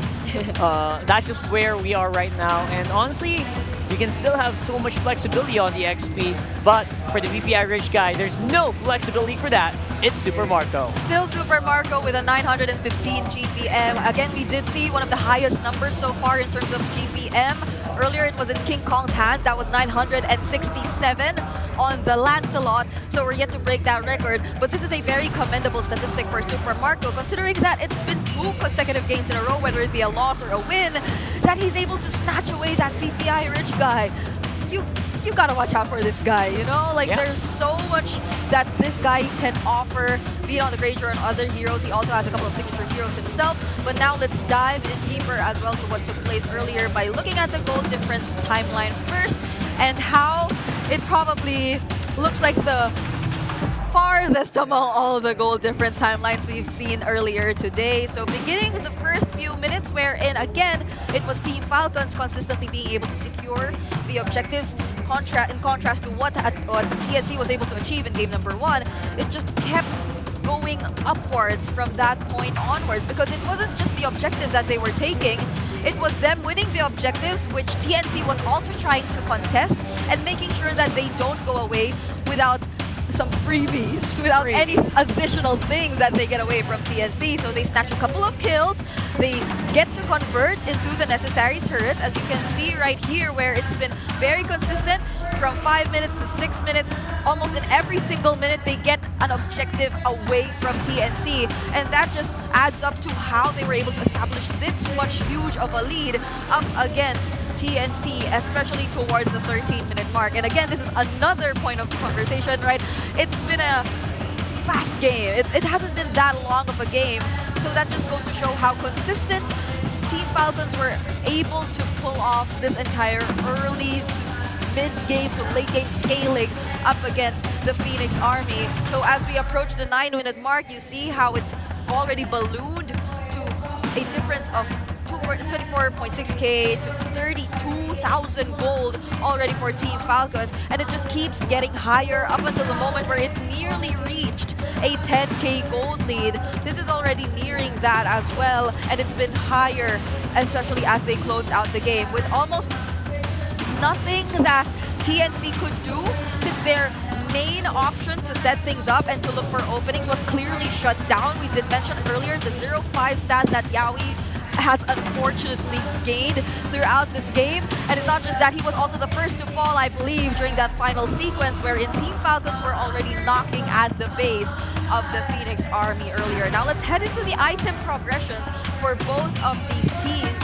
And if we were to look at it with extra emphasis on what Yawi had to build in that particular moment, he really struggled being behind and having to build the necessary defense items in order to tank enough damage. Because 3 Martizi, he was on the Esmeralda, and you would have to opt for the Enchanted Talisman first. So he felt like one of the easier targets too for Team Falcons earlier, especially when they decide to full commit, because they're just so high in terms of mobility that they're almost always able to chase after the members of TNC with just a single mistake that they decide to do. Even during that one moment where Yawi unfortunately found himself trapped between the members of Team Falcons, chasing him all the way to the base, and you would think that that could have been some time that TNC was able to capitalize to look for something else, but it didn't happen either way. It was quick for Team Falcons to still look for a way to go back to their individual lanes and to continue whatever they were trying to do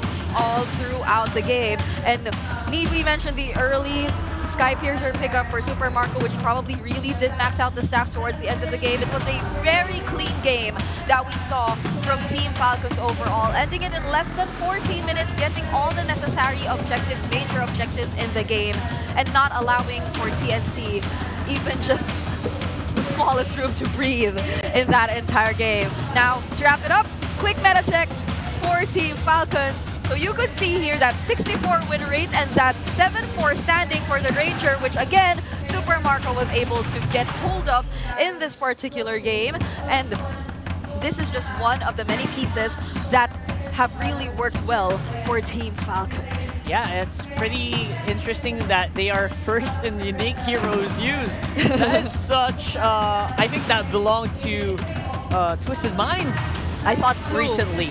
I thought maybe so because of the newer heroes that they picked up for the season.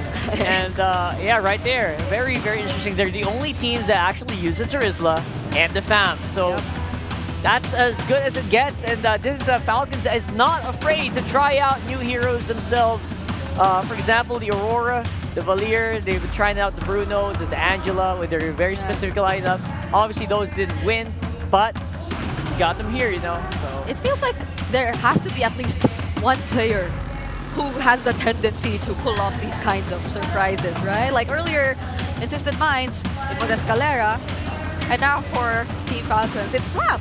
He's Flap, you know, like he has so many potential pickups that could go out. He can do that. He's been doing it for years.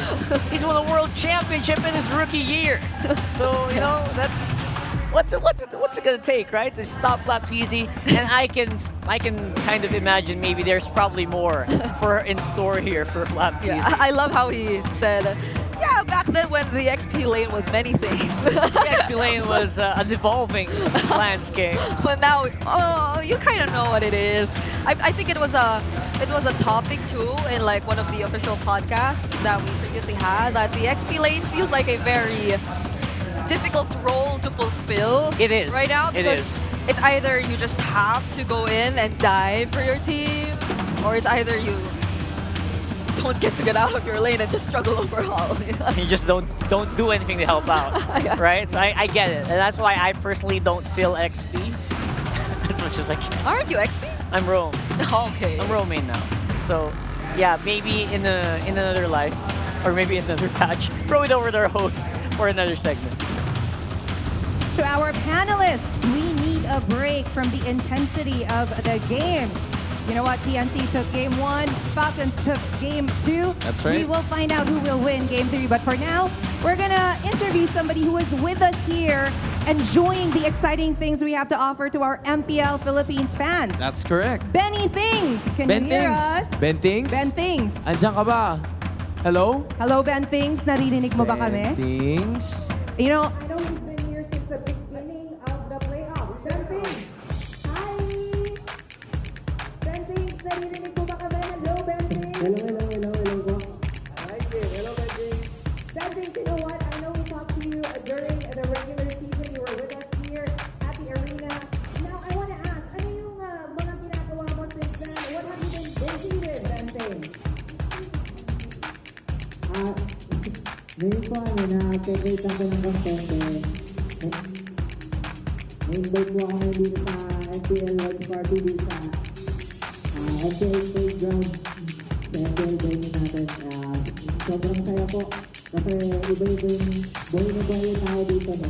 First time ko dito ako dati, yun lagi ako sa venue, pero nung na-try ko dito, parang masarap dito. Pwede kang mahiga, ang lambot na mga higaan, tapos pwede ka mag-ingay, may mga makakausap ka na kapwa mo na at sumusuporta. That's so true, Hans. You know what? I visited the MPL playgrounds earlier. I saw Ben Things over there, and he is right. It is so much fun. So let's talk about the MPL playgrounds, Ben Things. Ano yung may enjoy ng mga MPL fans natin dyan? Ano yung mga ganap? Pag nandyan sila, ano ba makikita nila? Sobrang dami makikita rito. Andito kasi yung mga sponsor natin na Infinix, BPI, then may mga passport tayo na pinupuno, tinatatakan yon, then pag nakompleto nyo, may mga makukuha kayo na gifts or reward din sa mga sponsor natin. Mga t-shirt, and then kahit ng mga anong pamigay, may mga Naruto sticker, then mga Naruto keychain, meron ka rin makukuha dito. Dami, no? Nag-enjoy ako. Nag-enjoy ako. I played you did? there. So, yeah, he's right. We have the sponsor booths there, Infinix, BPI, Smart, There's a Time lot. Zone, a lot. And then, my merch booths din. Oh, So, if okay. you wanna buy t-shirts, jerseys, Para supportahan yung mga teams nila, right? That's where you can definitely go. Ben Things, malayo naman tayo kasi I'm sure you're having lots of fun there at the MPL playgrounds. Ano naman ang tingin mo sa mga teams na nandito ngayon sa playoffs? Who do you think will come out on top in terms of the final two? Sorry, Ben, kasi wala eh. Yun yung nakalagay, Ben eh. Alam mo naman eh. kailangan pumili, Ben. Mainit yan, no? Pero nag-predict na kasi ako, ang champion ko, Liquid, then second, Aurora. Yan yung MSC represent natin. Pero ang prediction ko ngayong araw, ang makakapasok, Onic and Falcon. Yun. Bias muna tayo, no? Lalo sa TNC. And yun, good luck sa mga, grabe yung mga pinapakita ngayon, especially yung Twisted Mind, yung unang laban. Inabot ng Game 5, ngayon naman TNC, sobrang dikitan, 1-1 yung score. Hindi natin alam kung sino yung mananalo. Totoo. Parang ready na tayo for Game 3. Thank you for sharing your prediction. By the way, Ben Things, before we throw it back to our panels, why don't you invite those who are watching from home especially? Kasi nga, you know what, I don't know if we mentioned it, Ben Things is at the MPL Playground. Yes. That is for free. By the way, based on the first come, first serve basis, based on the capacity as well. So, if you want to enjoy that, you can join the watch party with Ben Things dyan sa MPL Playgrounds on the ground floor. So, Ben Things, invite mo naman sila na sumali dito. Ayan. Guys, yung mga timbahay natin dyan, lalo na yung mga naubusan din ng ticket, no, na gusto manood ng MPL, meron dito sa MPL Playground, katabi lang mismo ng MPL venue. Andito kami. Siyempre, may bonus. Makikita nyo rin yung mga favorite nyo na player, lalo na pag meet and greet na. Kaya pwede nyo kami bisitahin dito, maglaro tayo ng mga games, then may mga rewards din. And yun lang, kita-kits, sobrang saya dito. Boy na boy yung mga pan, syempre mapipil nyo yung mga sigawan, ibang-iba pag nasa venue kayo. And yung kita-kits tayo mula bukas hanggang June 1 yung watch party natin dito. First come, first serve, syempre for free lang. A big thank you, Ben Things, Thank you, for Ben answering Things. our questions and for joining us here. Narinig nyo siya. Join us here at the venue. At dahil my prediction siya, let's see if he is right. I think we're ready for Game 3 to start. Panelists, over to you.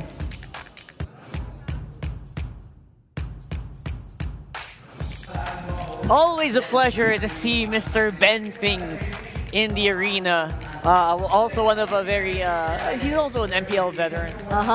You know, he's been the ins and outs, and you'll also find a lot of very helpful videos on his social media. He is probably one of the biggest reasons why it is so hard to play ranked games in the Philippines right now. Yeah, that's why we're so good, yo. Because he just keeps sharing all those secrets, all those tips to everyone out there. So it's publicly available on all his social media accounts if you do want to check it out. And he's been inviting those guys who might be nearby to come watch with us because, again, the MPL Playground is actually for free. It's for first come, first serve. It's free of charge. At the same time, it's a very fun time. You can also win a lot of prizes. You can meet so many you know, big MLBB streamers. There are so many meet and greets happening there. You can also get to meet some pro players that hang out there. Earlier, there was a Beyblade tournament. And on the 31st, there's a big performance by MNL 48. Oh my. There's just one of the few things that are happening right there. So join us here in Green Sun Hotel. Drop by the MPL Playground. Wow. And here on your screens is the first.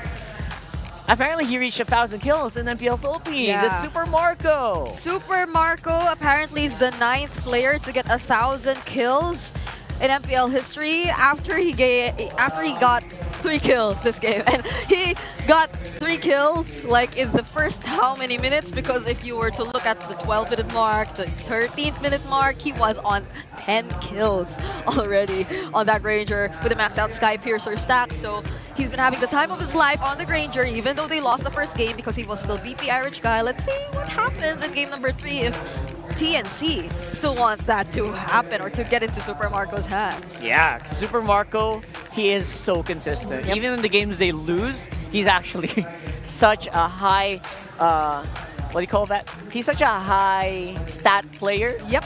Not just in kills, not just in those those stats that we are tracking, but also in gold, also in damage dealt, basically everything. And just look at his face, right? Like he always looks like that, and that's probably his default. That's his default. Like you don't know if he's locked in or he's just like too chill about everything. Basically born to play MLBB. He's like a robot. Yeah, you know? he's just in a good way programmed to play this level of MLBB for some reason. And so that poses like a couple of questions, especially heading into the draft for game number 3. They were able to successfully even out the series, so we're seeing a minimum of 4 games at least for this series now. So strap in, ladies and gents. We are going to the draft for game number 3. And of course, joining us is Red Santa Cruz from the analyst desk.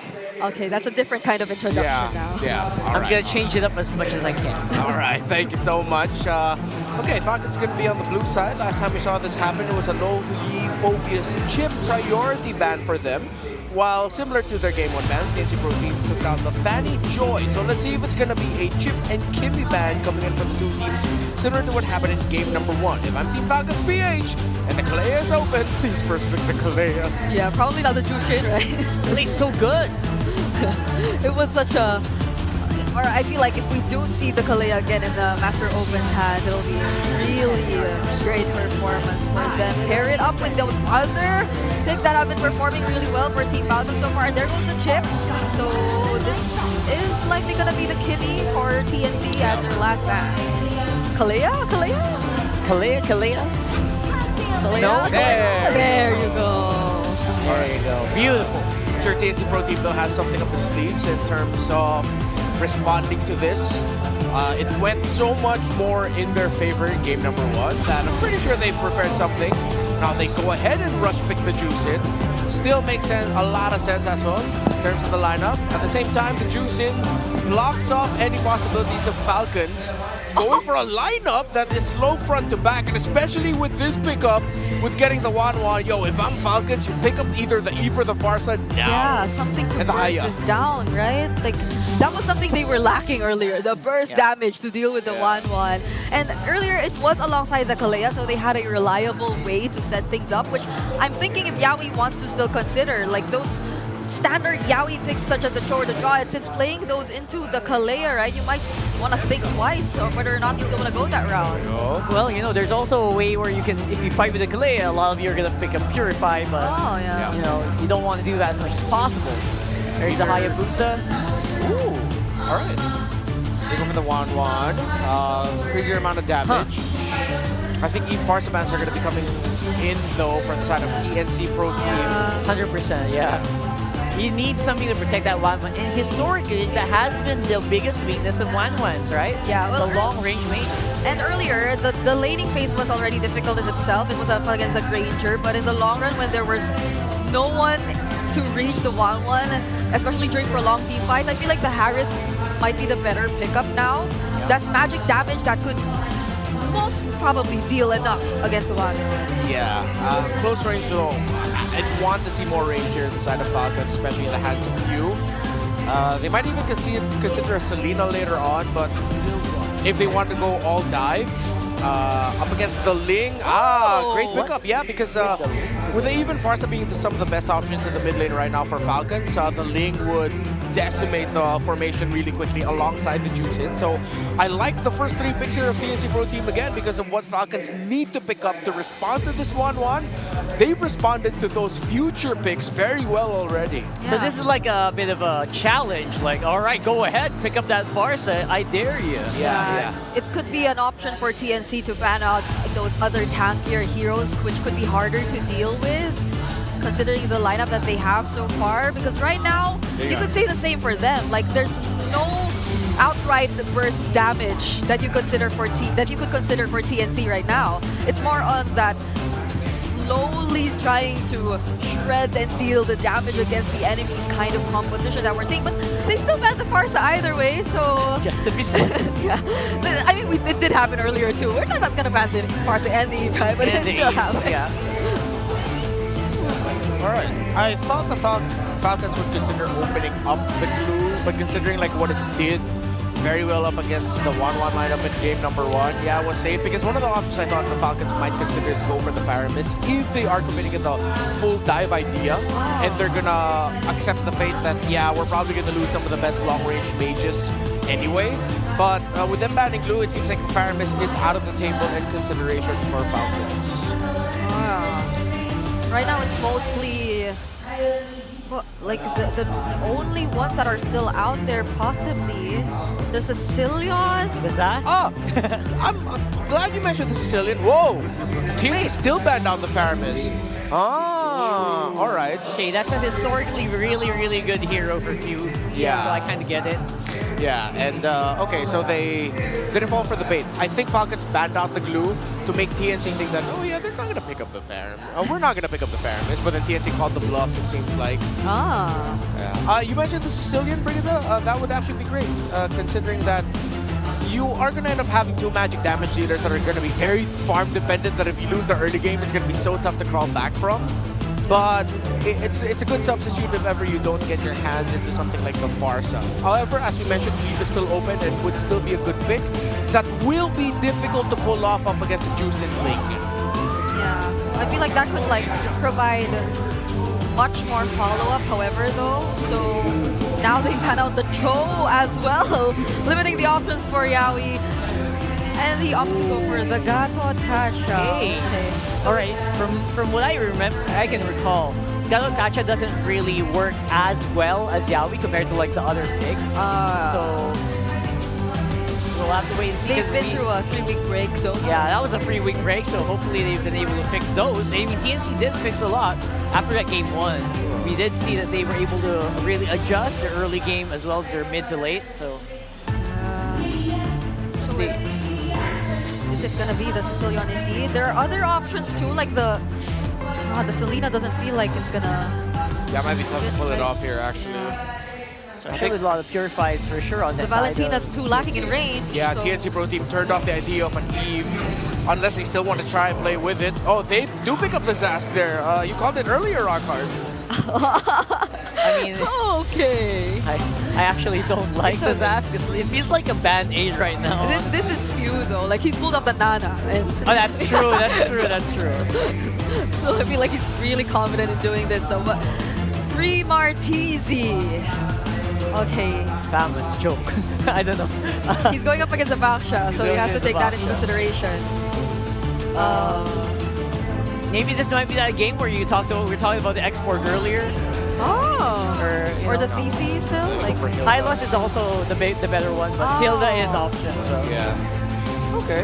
A lot of pressure from the EXP lane into the jungle of the Hayabusa. That's going to be your main guy to just dish out some quick crowd control and damage onto the Harith to force out dashes. I'm liking the lineups for both, honestly. Good answers here and there. Yeah, it's going to be one of those down to execution type of deals. Yeah, it is. I'm liking how prepared these two teams really look like. Yeah. Heading into this playoff. This is the reason why we go all the way in as early as day number 1. That's right. And here in day number 1, it's one of the closest we've had so far. Again, minimum of 4 games for this one. So we'll find out who executes better. Obviously, a lot more pickoffs possibly happening from Falcons because of that Kalea pick. And a lot of scaling on the other side. Let's throw it over to Land of Dawn this time around with our casters. Thank you very much, Brigada Rockart, and also, of course, Brent Marks on the desk with us right now. Welcome back to the English desk. We're going to have to wait just a second while they get things situated over on stage. Not sure which side that's going to be on, but yeah, you know, we got, I want to say I like what TNC brought here because there was such a big contrast between game 1 and game 2 for them. And I think the highlight for me on that was it took a little bit too long for Benny Cutie to get online in game 2. So why not give him the hero that he popped off on in game 1? Yeah. Give him the Wan again. He was bulletproof during game number 1. Well executed there, and at the same time, Zaida also has one of his signature heroes even back in MDL the Link.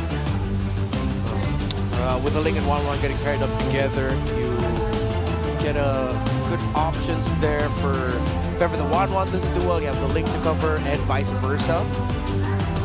They're not the burst damage style of lineup, and I'm waiting to see if is it revitalized. Yeah, no, only one revitalized per side. It's a flicker on the side of the Hilda.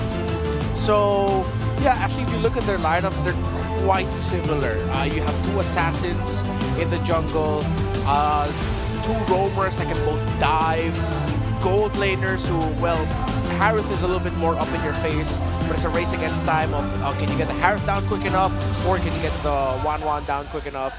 And then if you look at the EXP lane, both of them are just going to be diving to the back line, throwing their bodies, and hoping for the best.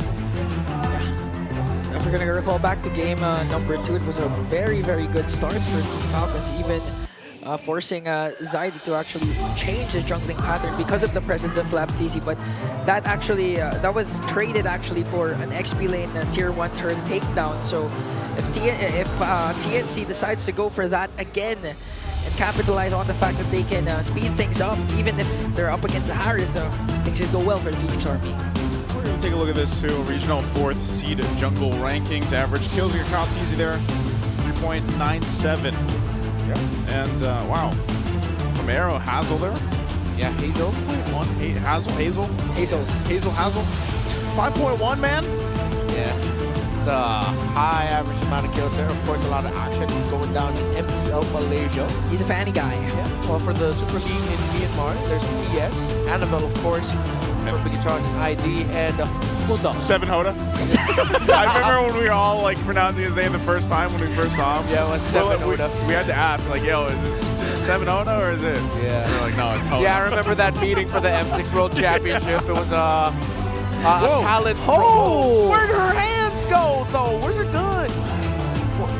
No guns allowed in the Champions Arena, man. Yeah, he's taking the rule very seriously. No weapons.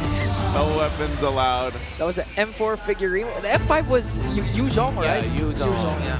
He just got it, by the way, because I heard some people had to wait a while to get their statues. What was the M6 one again?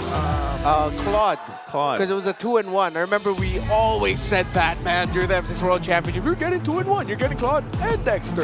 Did you get it? Did you finish the pass? No, I didn't have enough diamonds. The M6 pass? Yeah, I didn't.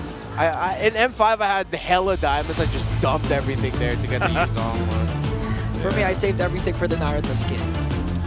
So you were predicting it from M6, huh? No, you didn't. That's a different level. You threw all your diamonds in the Alpha. The Gothic. What do you call it again? Nice, it's your Guys, favorite. don't be like Ingan, by the way. He dumped all his diamonds in the Gothic skin. Acid Gothic. Acid Gothic skin of Alpha, and then he forgot to do the last roll. So he never even got it.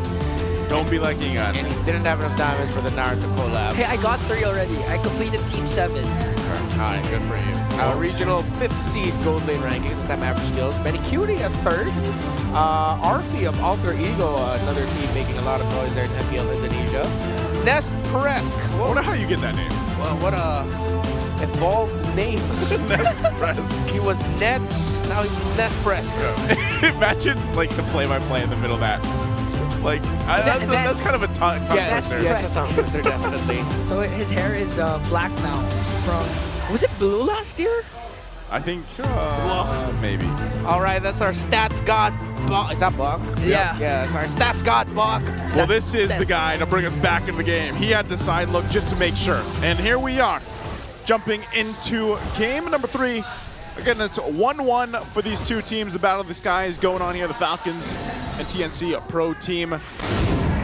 Wow. Nice try. Was that a... Yeah, that was a little bit louder than I expected, but yeah, Zaida on a signature pick for himself, and I think you can even look at Falcons' lineup, and you know, these are all heroes that we've seen them play time and time again. Yep. Flap looking to emulate what he did in game 2. He was so proactive on this XP lane Baksha, and it's going to work really well with the Kalea in the hands of Ogwin. Yeah. And maybe it was few that I was thinking of, was one of the only, like maybe 2 or 3 of the players in the MPL Philippines that likes to play this Zask opposite of Lancy like we saw earlier on. So yeah, I would say it's pretty balanced for both compositions for both teams here. Yeah, before this playoffs, played it once and got a win with it. Don't recall exactly when, but it's in the numbers here that, yeah, he did play it once. Oh, 3 more. Oh, we shadow kill onto 3 more. TZ paired up with a shield unity as Kyle TZ picks up the first blood. Missed time there, spent a little bit too long, wasn't able to flicker out to safety, and he gives a kill early on. Not good, especially you're going up against a Baksha who will love that because that gives him so much room to just be more of a nuisance in the map. And that's the duel between these two in the EXP lane, who has the more map presence. More map presence. That's kind of been the story though, right? Of just maybe XP lane in general, the way that it's been developing in the meta. Yeah. You know, I feel like that's been a big thing, and that's why we were saying earlier on, it's kind of like you turn into almost the roamer, or at least kind of like the roamer sidekick, you know, and that's what you're going around doing. But ultimately, I think it's a fun place to be in if you are an XP laner. You can be proactive, or you can also sit in the lane and just focus on that if you want to. We've seen that with some of the heroes that popped up. Oh, Benny Cutie. Oh, Marco. He's not over 4 yet. Uh-oh. Oh, we shadow kill onto Benny Cutie. Fortunately for Benny, there were minions, but still, the damage from Super Marco was more than enough as TNC tries to work on the turtle. Ogwin jumps in as well as Flaptazy, and they get down Zaida. Lancy with a Crimson Beacon out. And still, Lancy will secure the turtle, but Yaoi AOG casted it right on time. 1 more hit away, and Yaoi escapes. Okay, he's not going. Yeah, that's a massive consolation prize. Oh, in the middle, Lancy in trouble. Okay, Lancy pops his Purified, though, and pew, pew, pew, with a Nightmaric Spawn brings him down. That was so cool from Kyle. He like literally like, it was almost like if he could walk away, yeah. You know, but he like shadowed away, and he's like, yeah, Fuse got it. Yeah, it's good. My captain's got him. 5-0 start for Falcons, 3 minutes in, a 2,100 gold lead. Everything has fallen apart for TNC Pro Team in the early game here. First 3 Martizi getting that kill up top, getting picked off by Kyle TZ and Flap, and then everything going wrong with the turtle. Except, again, a great consolation prize in the fact that Lancy was the one able to secure that turtle. It minimizes the lead that Falcons could have gotten at this point, but they definitely still are in control and have the lead. Yeah, they'll work around this. TNC might have to do something about it too, and you know, really when you think about it, okay, what can they do? Well, Benny Cutie, he went down earlier on, so he's not going to have that easy start on this 1-1. So he can continue to farm up and hope that, you know, he's able to go ahead and capitalize on the 1-1 kit, especially with the crossbow of Tang. You can almost do the same thing, I guess, if you mention with this the Ling instead of the Hayabusa that they had back in game 1. Yeah. But then that's the thing. I feel like Zaida, the pressure is there because you're down already. You know that Kyle TZ's got a little bit of that lead. I mean, he did have 2 levels ahead of him. Kyle TZ should be hitting that level 9 in just a bit, but really for Zaida, he's got to rely on the team to help support him, grab the buffs, and hopefully secure some of the objectives. It is only 1 turtle in the favor, though, for TNC, and they can continue to build up on that, but they're talking about a 2,000 deficit already in gold. Yeah, and even more pressure for Zyda as they're trying to chase down. FlapTZ looks like they'll be able to secure the kill, but no, it spoke too soon. FlapTZ already forced to use their Revitalize to get away. As I mentioned, one of the tanks of TNC Pro Team, the Hilda, actually is going to be the main tank in this scenario, as he's going to be the one providing vision for the Gacha for Yawi to go in. He's already 2 deaths early on. That means the moment Ogwin can see 3mar, he could just go ahead and toss his ultimate onto him, and that's already a sure kill that you're going to build advantage off of. You just save your dashes to make sure you get out of the AOG of Yawi. Yeah, especially if once the 3rd item is there for Ogwin, might be the fleeting time could spell disaster for TNC. As Kyle TZ gets the turtle, AOG is there. Tempest of Blades casted out by Zyda, but Yawi looks like is going to be the first man down. Kyle TZ goes in with a Wiki Shadow kill, going to bring down Yawi. But Trumar TZ answers back with an Ogwin kill. Okay, roam for roam trade. TNC Pro Team still getting chased by the members of Falcons. Let's see if they can get Lancey. Kyle TZ goes in. CC immune. Hayabusa takes out the Juicin. Good pickup there. You know, just when they get on the board, Falcons takes a little bit more, plus that objective. So you can see how things are going in favor for Falcons. This is where they'll go ahead and press a little bit more on the gas, looking to go get their first turret. So they have some more space to work with. 3mar is going to try to hold this down. Zyda's with him. So they should be able to hold this on. Already casted the Wiki Shadow kill. Look at the damage. Even Zyda, 1/4 HP lost, but he's surveying the scene. Went down, went with Tempest of Blades, but the response from Team Falcons just too much for them. Benecuti though in the picture now, as both teams will disengage. What a read there. Kyle TZ avoided the initial damage that Zyda can dish out. Coming down from the wall, he stayed in the shrub. Zyda tried to foresee it, but Kyle TZ was like, all right, I know you're trying to predict me. I'm going to do the unpredictable thing, and I'm just going to stay here. Then I'm going to walk out, then I'll get away scot-free. Okay. The kill onto 3mar TZ up top by FlapTZ, and Kyle TZ is really biting TNC in the neck. Because so far, 3mar TZ is having a hard time trying to go out of the map, or even try and prevent Kyle TZ from his usual jungling pattern. So Team Falcons already has that covered. Yeah, they've got it covered. Right now, Falcons has the majority of this game covered. I mean, very similar to what we saw in Game 2, where they've got this pretty big gold lead. You know, 5,000 gold at nearly the 7-minute mark is quite massive to work against if you're TNC. The Turtle's going to be up here too, and Falcons will get in position for that. So again, you're banking on the fact that what can TNC do here? And really a lot of it is allow Zyda to not fall too far behind. And look for pickoffs here. Could be Flap. There might be the trade. FlapTZ already popped his Revitalize, but just look at the sustain. It's taking them a lot of time. Falcons was able to respawn. Ogre with a title strike. Zyda goes out with a Tempest of Blades, but they were able to take down FlapTZ in exchange for Zyda and Yawi. Now Few's going to pick up one more. 3mar TZ caught in the middle of 3. Ogwin, Super Marco, Few chasing after him as Ogwin stuns him out and feeds off the kill to Marco. You can't blame TNC for going after Flap. But man, FlapTZ held on so long. Lancey gets blasted. A double kill for Marco to cap it off. Man, Super Marco, he's like, I want this one. And he goes, burns the flicker, will get the double, plus that turret. So now Falcons furthering the lead. I mean, man, 7.5K ahead at the 8-minute mark. This is not what you want to go against if you're TNC and you're looking at that first Lord in about a minute. The items, I mean, looking at it, they're so far behind in itemization. So this is the green light for Falcons to just take the side of the jungle. Ogwin, another jump in, paired up with a Tsunami Slam, but Yawi counters out with an AOG. Here comes Marco once again. Zaman Force paired up with a Wiki Shadow kill from Kyle TZ. A mega kill from Kyle TZ. It's just violent yet again. Falcons have built up such a massive lead that if TNC Pro Team initiates, they will clap back immediately. We talked about this being an execution-based thing. Yeah, since Falcons executed the hell out of the early game so much better, they've just ballooned to a 9,000 gold lead, close to 9 minutes in. Yeah, this is really similar to what happened during game number 2. Even down to the fact that the jungler and the gold laner of Team Falcons both have 4 kills. There was a stretch in game 2 where they have equal kills, so now Falcons with a strong start again, holding on to a 9.7K gold lead, not giving anything to TNC at this point. Hey man, 10,000 gold. You are as happy as you can be if you're Falcons right now. Leading into this Lord, you know you've got the pretty much automatic secure on this.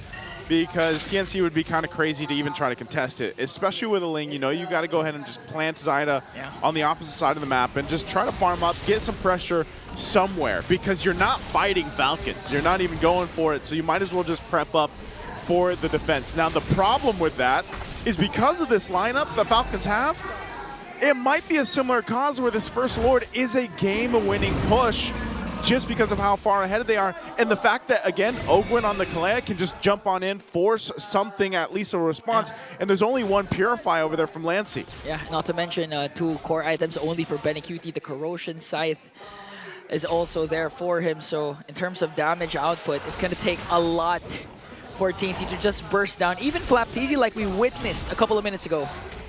Yeah, I think at this point they need to come up with a new boxer skin. It's just he's carrying like weight plates. That'll be really cool. Like gym bro boxer. Yeah.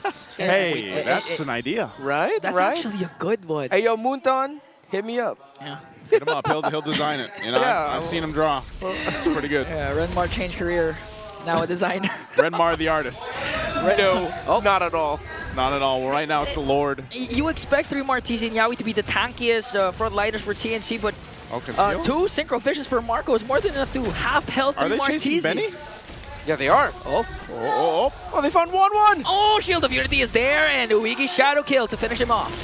Yeah, you weren't going anywhere. They got the information from Kyle, and they're like, yeah, we're going for it. Pop the conceal. Roll on in.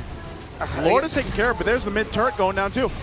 Oh, they're just going to continue this. Another jump in. Super Marco also with his Zamin Force even catches Lancy. 3 Martisi might be the next target here. Oh, no. Flapteasy with a Shield Unity. They're working on them. A double kill for Flapteasy. And a wipeout for Team Falcons. 2-1. Well, it looks like the Falcons are pissed off after what happened in game number 1. 2 incredibly dominating games in a row, sub 15 minutes each. The TNC Pro team need to turn things around quick. Let's throw it over the panel and take it through this. Yeah, they really have to do something very, very quickly because it does feel like they are getting steamrolled these last 2 games. Oh my goodness. Imagine the games just keep getting shorter, you know? Shorter. Like, they keep getting shorter and cleaner as the series goes by, and all in favor of Team Falcons, by the way. I am also starting to believe that they really got pissed off after what happened in game number 1, and they're unleashing all that. I mean, you can see a lot of that like in Super Marco's face. I haven't seen him smile today. So it feels like he's so locked in. He's so focused. And that's what you want to see, right? You want to see that from, again, these are the M5 World Champions.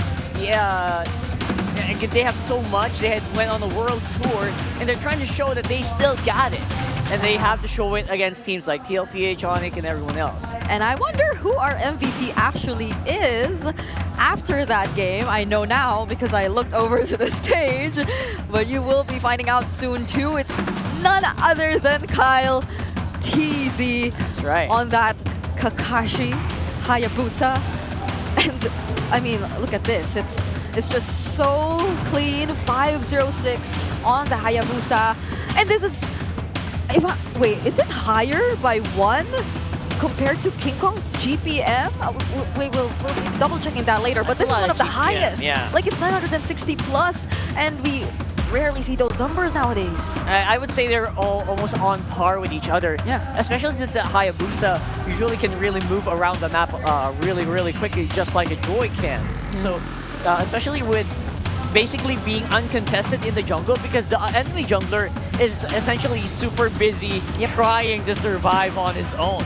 So he can't really do and duel as much as possible. And when you do fight a duel against a Hayabusa, you will probably lose more often than not, especially if you are not surrounded by your teammates. Yeah, this is one of the scenarios probably where you see just how much time a Ling needs before he's able to fully operate around the map. Like, he does need those items, he does need to rack upon the damage so he could serve as a decent threat up against Team Falcons. Because, I mean, you would think that one of the primary targets would be the mid laner, right? The gold laner even. But like, Super Marco had such a great time in the laning phase, even up against Benecutie. I think that was a solo kill as well that took place earlier. So if you want to look at the mid laner, however, that's Few, who has the Dominator's Descent. So how do you deal with that? Because if you look at the other members of Team Falcons, it seems like an immediate no.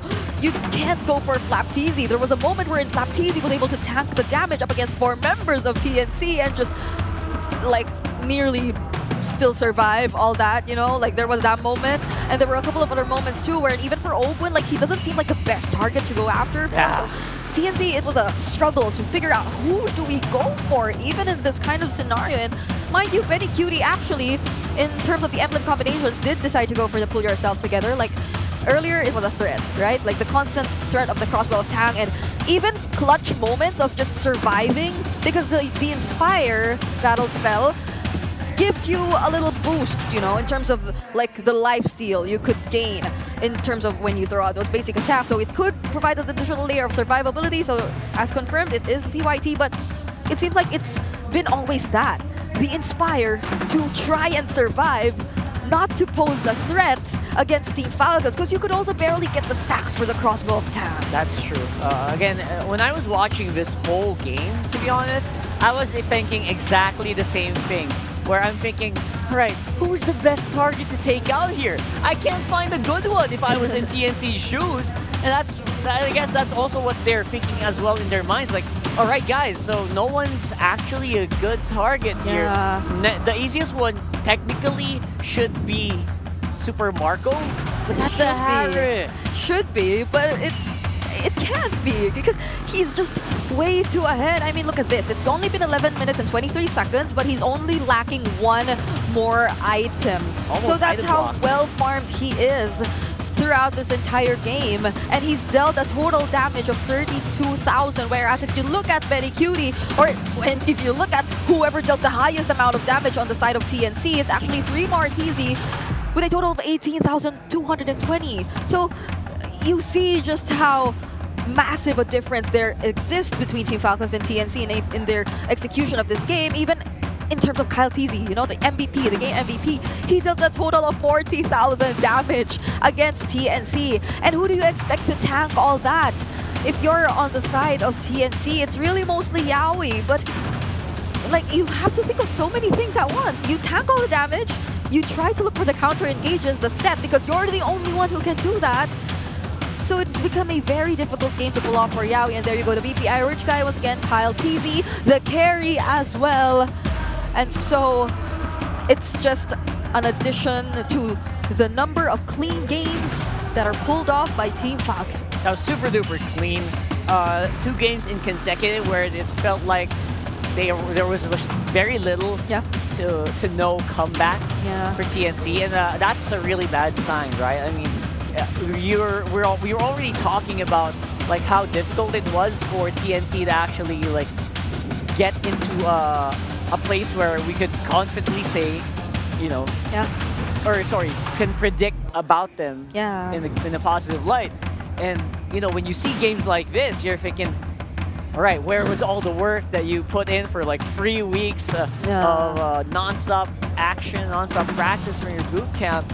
It's so hard to actually just justify that. So I'm hoping that we might be able to see more stuff. Yeah, or more recently, right? Where was the Game 1 version of TNC, which we saw just now, which actually took away that game from Team Falcons in such a dominating fashion as well, you know? But this is, of course, the more specific aspect of whatever took place in that particular game. And first things first, of course, is the gold graph, which I believe will be the highest so far in terms of disparity. So it just keeps getting higher, you know? But it's all the more terrifying if you're in the shoes of TNC, because if you would recall, in the first 3 minutes of a game, they were able to secure that early 5-0, and that already amounts to this gap which exists between both of these teams in terms of the gold difference, and it just came to a point where it again reached the 10k gold lead mark at 9 minutes. So if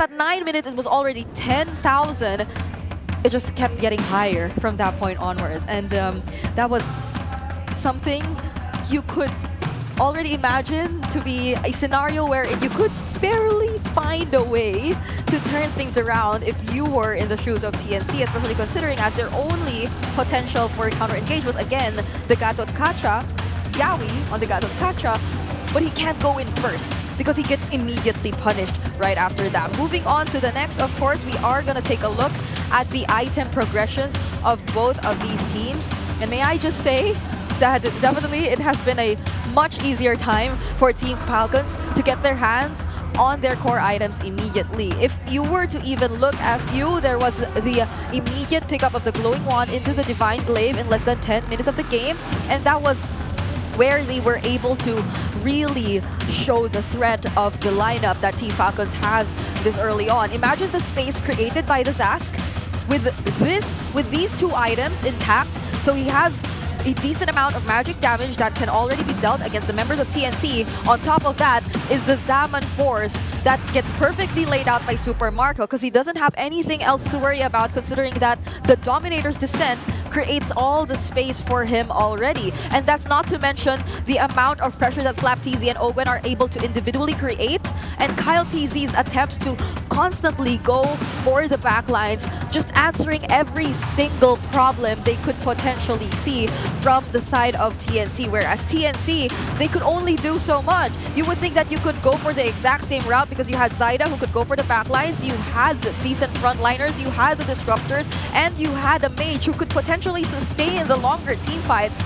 But it just came to a point that they were too far ahead that none of these members of TNC could already catch up. It took too long for Benny Cutie to catch up, and that one moment where they just were able to catch him in the top lane and not allow him to retreat back to the base, it nearly spelled the end there for TNC. And now we did mention the Zast, so let us take a quick look at the mid-game statistics beyond the 8-minute mark for few on the Zast. So if you could see the average statistics of a mid-game in the mid-game for a mid laner, it is significantly higher for a few this time around. The total damage dealt more than twice, more than thrice the average, and the damage dealt difference 2,000. You see how high his kill participation was in terms, or relatively speaking, in terms of the game, and that was something that just allowed everyone else on Team Falcons to do their thing. Yeah, it felt so easy for a few to actually get back into the mode. And usually when things are level, like if Few is usually on par with an opposing mid laner, it's usually Few who comes out on top. What more when the rest of Team Falcons are actually already ahead by like miles. At that point, it feels like Few can just steamroll. Honestly, during that 8-minute mark, more or less, he had higher gold than almost all of the members of TNC, and that's just Few. Imagine what gold Kyle TZ had, imagine what gold Super Marco had, so it was a very difficult game for TNC to come back from, no matter how much the statistics say that they're one of the teams who are able to prolong their games. This was a different story. It's nearly impossible for them to be able to do that in this game. A completely different story.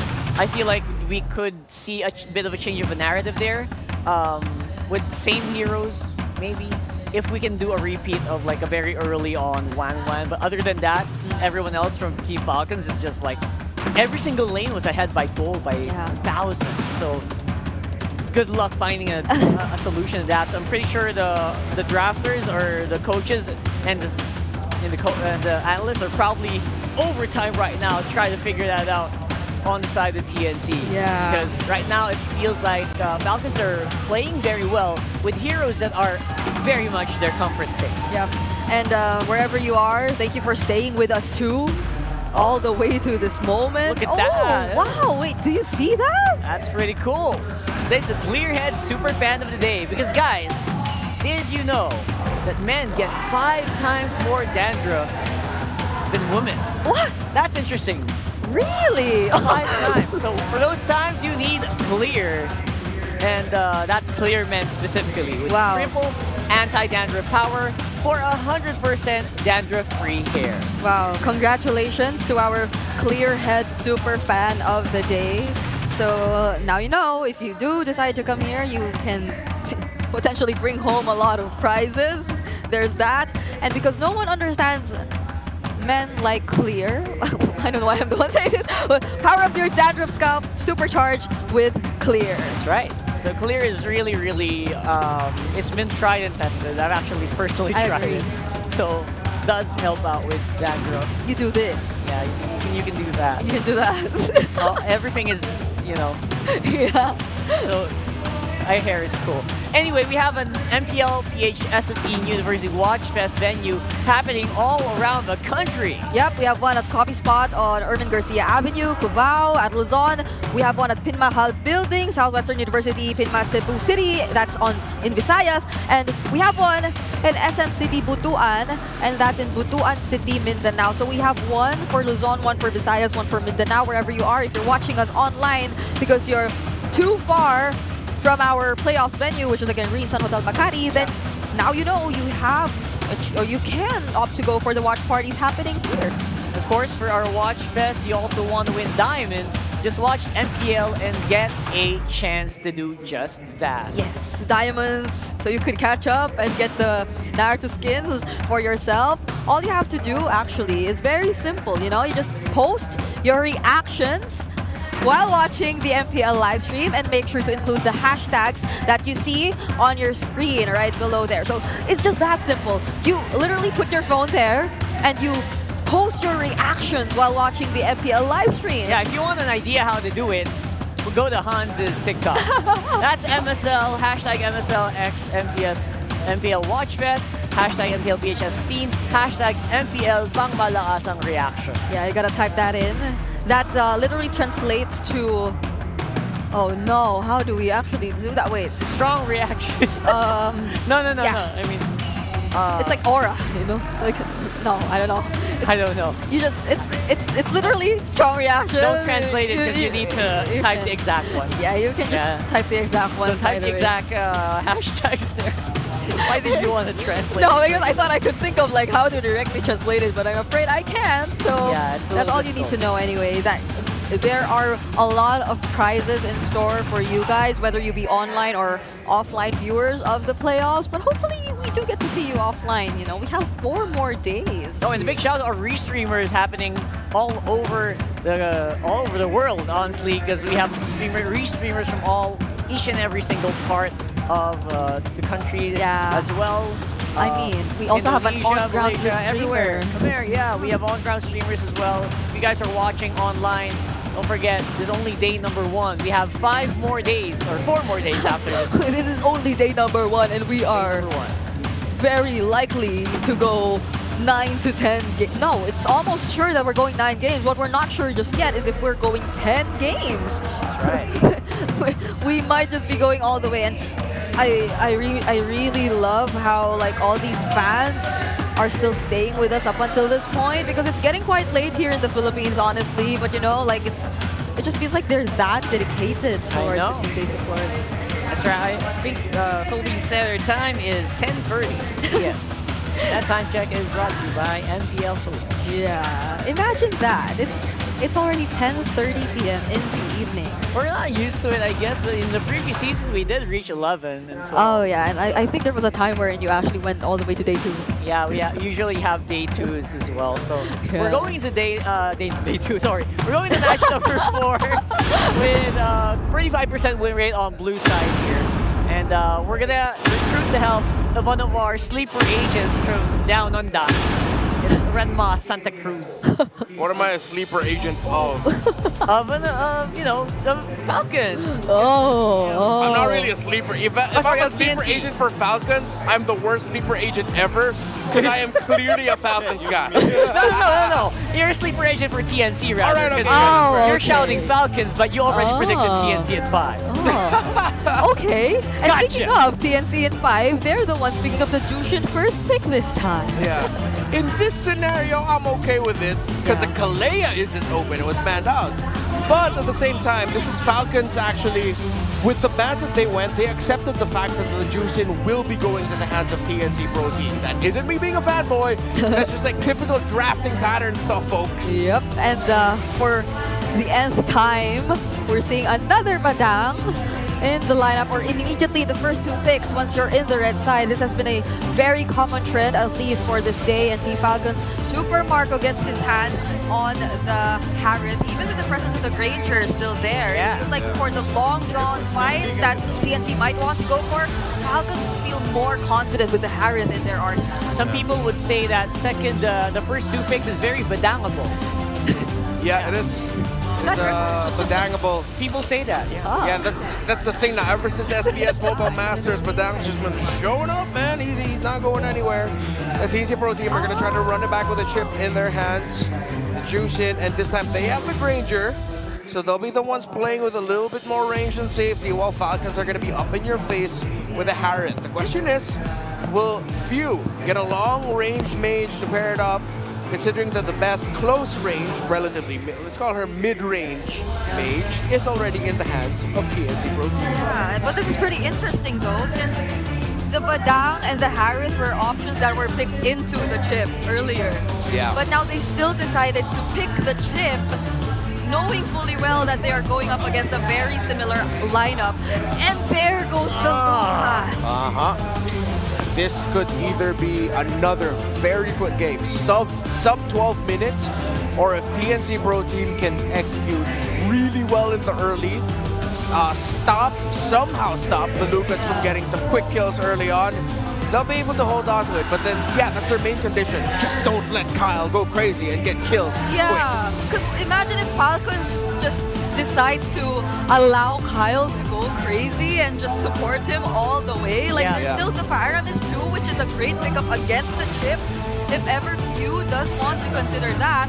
Or they can go all aggressive as well and just like fully invest in the damage if Few wants to pick up another similar mid laner, which is that never mind, because it just got bad right now. It's a little hard to do that win condition you guys are setting up, but because Kyle TZ do be crazy most of the time, especially on heroes that allow him to really use that micro he has and that timing where, you know, he has very lethal timings.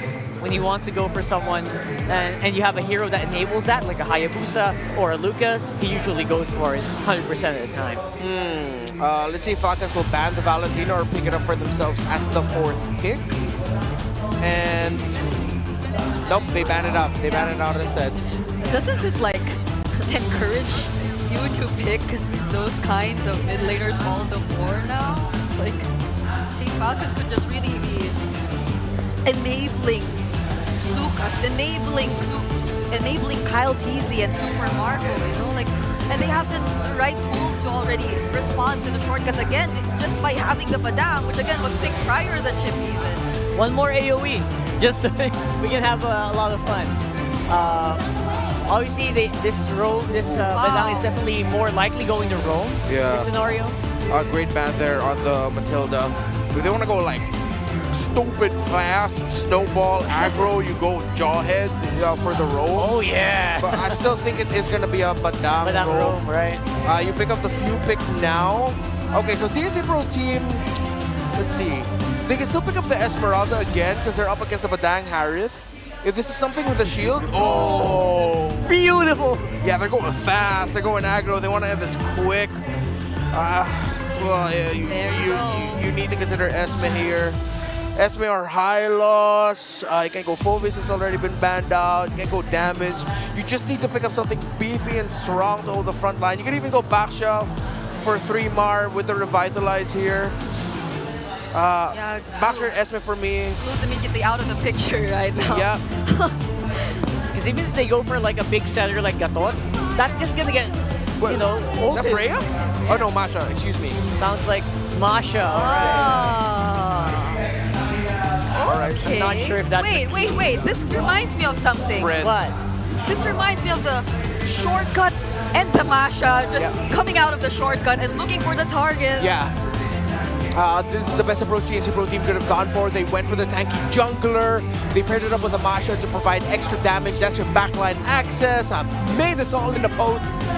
Literally right before the playoffs. So TNC Pro Team, this is what they're going for. They're going all in with this idea. You get someone that can blast the Faramis right away if you want to force out the Netherrealm, or maybe even take Few out. Yeah. Or that's going to be your response to the Harith. Crucial pick here for Flap TZ. Are you gonna go damage? Are you gonna go duelist? No, they go tanky. They go high loss. That's as safe as it can get, and I really like it because you're gonna slow down the Masha a lot with your regular punishment, so he can't go too crazy, and the Fredrin will also really suffer against you. That's from experience. I really love that lineup so far for Falcons. They go high Was loss. that a last-minute switch? Yeah, it was a high loss roam. It's an EXP lane Badang. Oh. I mean, it's a way better matchup now, though. Earlier, they had to avoid the Esmeralda, so I feel like it's going to be a better situation now, especially for Team Falcons. At least for this one, they have a clear win condition for their skirmish. Yeah. Right? Throw that Masha in. Hopefully, you can one-shot you or something, and hope he doesn't cast that another row. Yeah, easier to execute here for Falcons, but I'm not counting out the possibility here of TNC forcing game number 5. There's something about their lineup that screams forcing game 5. I like what I hear, though. Let's roll over our casters. Let's get us game number 4. We can't wait to jump into game number 4. Once again, welcome to this last series of the day. We already know what's at stake here, and it's match point right now for Team Falcons. Off of 2 dominating wins, can they cap out the series here, or will TNC rise above it all and take us to game 5? Renmar already shared his thoughts here. Ingan, what do you think of the team compositions? I mean, I have to agree with Renmar that you can't count out the fact that 3-more TZ, especially when he scales up, can one-shot the few, or even Super Marco if the flicker isn't available. But for Falcon, I mean, it's a proven and tested lineup, so if they play it safe. But wait a minute, BenQt though forced to use the flicker because Owen was there. Yeah, forced the flick early. Slancy with a juice in also. Let's see if we are going to game number 5 or if Falcons will just run over TNC. Again, the strength of their lineup is their capability to end this sub 15 minutes if they get their conditions right and if they punish rotations and early skirmish errors from TNC Pro Team. Yeah, we'll see if they can do that. But I feel like they have the makings. Like, TNC has the makings of a really good game here for them. Oh, yeah. You know, Lancey with a Jushin, like you already mentioned, but even that, I mean, the Masha serves a great purpose from 3-Mar. Hopefully he's able to execute it, because we could see even on the flip side, Falcons can handle that Masha well. Now, that's where also the chip kind of comes in, and you know, the last chip game we saw them play wasn't the best. You know, it didn't end up working out really well for them. So I feel like might be in a way kind of like a redemption on some of these picks too for TNC to see if they can make it work here in this game 4. So this turtle's up. Zyda will go ahead and start it up. This is the Fredrin that usually works so well, but Falcons might have an answer for this. Continuous Lantern Flare there from Lancey as Flap TZ. Still in the picture. Owen now alongside Kyle TZ with the Unleash the Beast. Good combo there for Falcons as they pick up a kill onto Yaoi and to Zyda. A double for Kyle TZ. Okay, we can't forget about the damage from Lucas early game, can we? Yep, 2 early kills for the first turtle. That's not the start that you want to give Team Falcons. TNC's window is closing very, very fast. One of the things that they have to accept is if they lose the second turtle again, that they have to put all their eggs in the BenQt basket. Their lineup is built incredibly well for a Granger to shine. So if second turtle doesn't go well, they're gonna have to switch gears instantly, put all in for BenQt, because Falcons does not have the reach for that Granger. They have the brute force entry to just smash through the front line to get to the Granger, but they don't have the reach, and it's gonna be a tough team fight for them to do it. Yeah, that's the hard part about it too, is the fact that those 2 kills went in the hands of Kyle TZ, and because of Lucas jungle already is quite a threat, you know, early on. Yeah. Now that he gets to scale up a little bit faster, especially against a Fredrin, so it's kind of going to be work for Zyda to go ahead and continue to try to keep pace, you know, with Kyle TZ and Lucas for now. But like you said, I think it really does come down to what we see for that second turtle, and if TNC can go ahead and make the adjustments. Because again, even before that, they were lacking some of the crucial ultimates and utility that this composition will give them. Again, a lot of the eyes are going to be on Yaoi and how he makes his chip work. Chip, anytime that teams take it, is either it works in their favor or it honestly works against them for a lot of teams. So TNC wants to kind of slow things down. Tried to go for an exit route there for FlapTZ. Forced to use the flicker, but still got taken down by Thrymar and Zaida. Yeah, fantastic rotation there by TNC Pro Team. It was just a two-man job to take down the Badang. You open up the top lane for more gold for the Masha and the Fredrin also to balance out the loss that you got, giving 2 kills away to the Lucas. So that was the right call for TNC Pro Team at the right time. And now Falcons has to find a trade. Okay, Yawi pops his ultimate now. Here comes Thrymar, but Kyle TZ has the Unleash the Beast though. Super Marco being able to dish out the damage, but the first man down is Kyle TZ. Next target might be Ogwin here. Couple of hits away, but FlapTZ and Few comes here to the rescue. All right, great pickup. TNC is doing the things that they have to get back into this game. First it was the pickup off top, then they get a response and they take out Kyle TZ now bottom. Turtle's up, but now we could actually see TNC go and contest this. They should have a little more confidence in dealing with the next objective. Yeah, we said earlier that the window of TNC Pro Team was closing fast. They've opened it up yet again very quickly, delivering a kill onto Kyle TZ. It's balanced now, 2-1-0 for both junglers.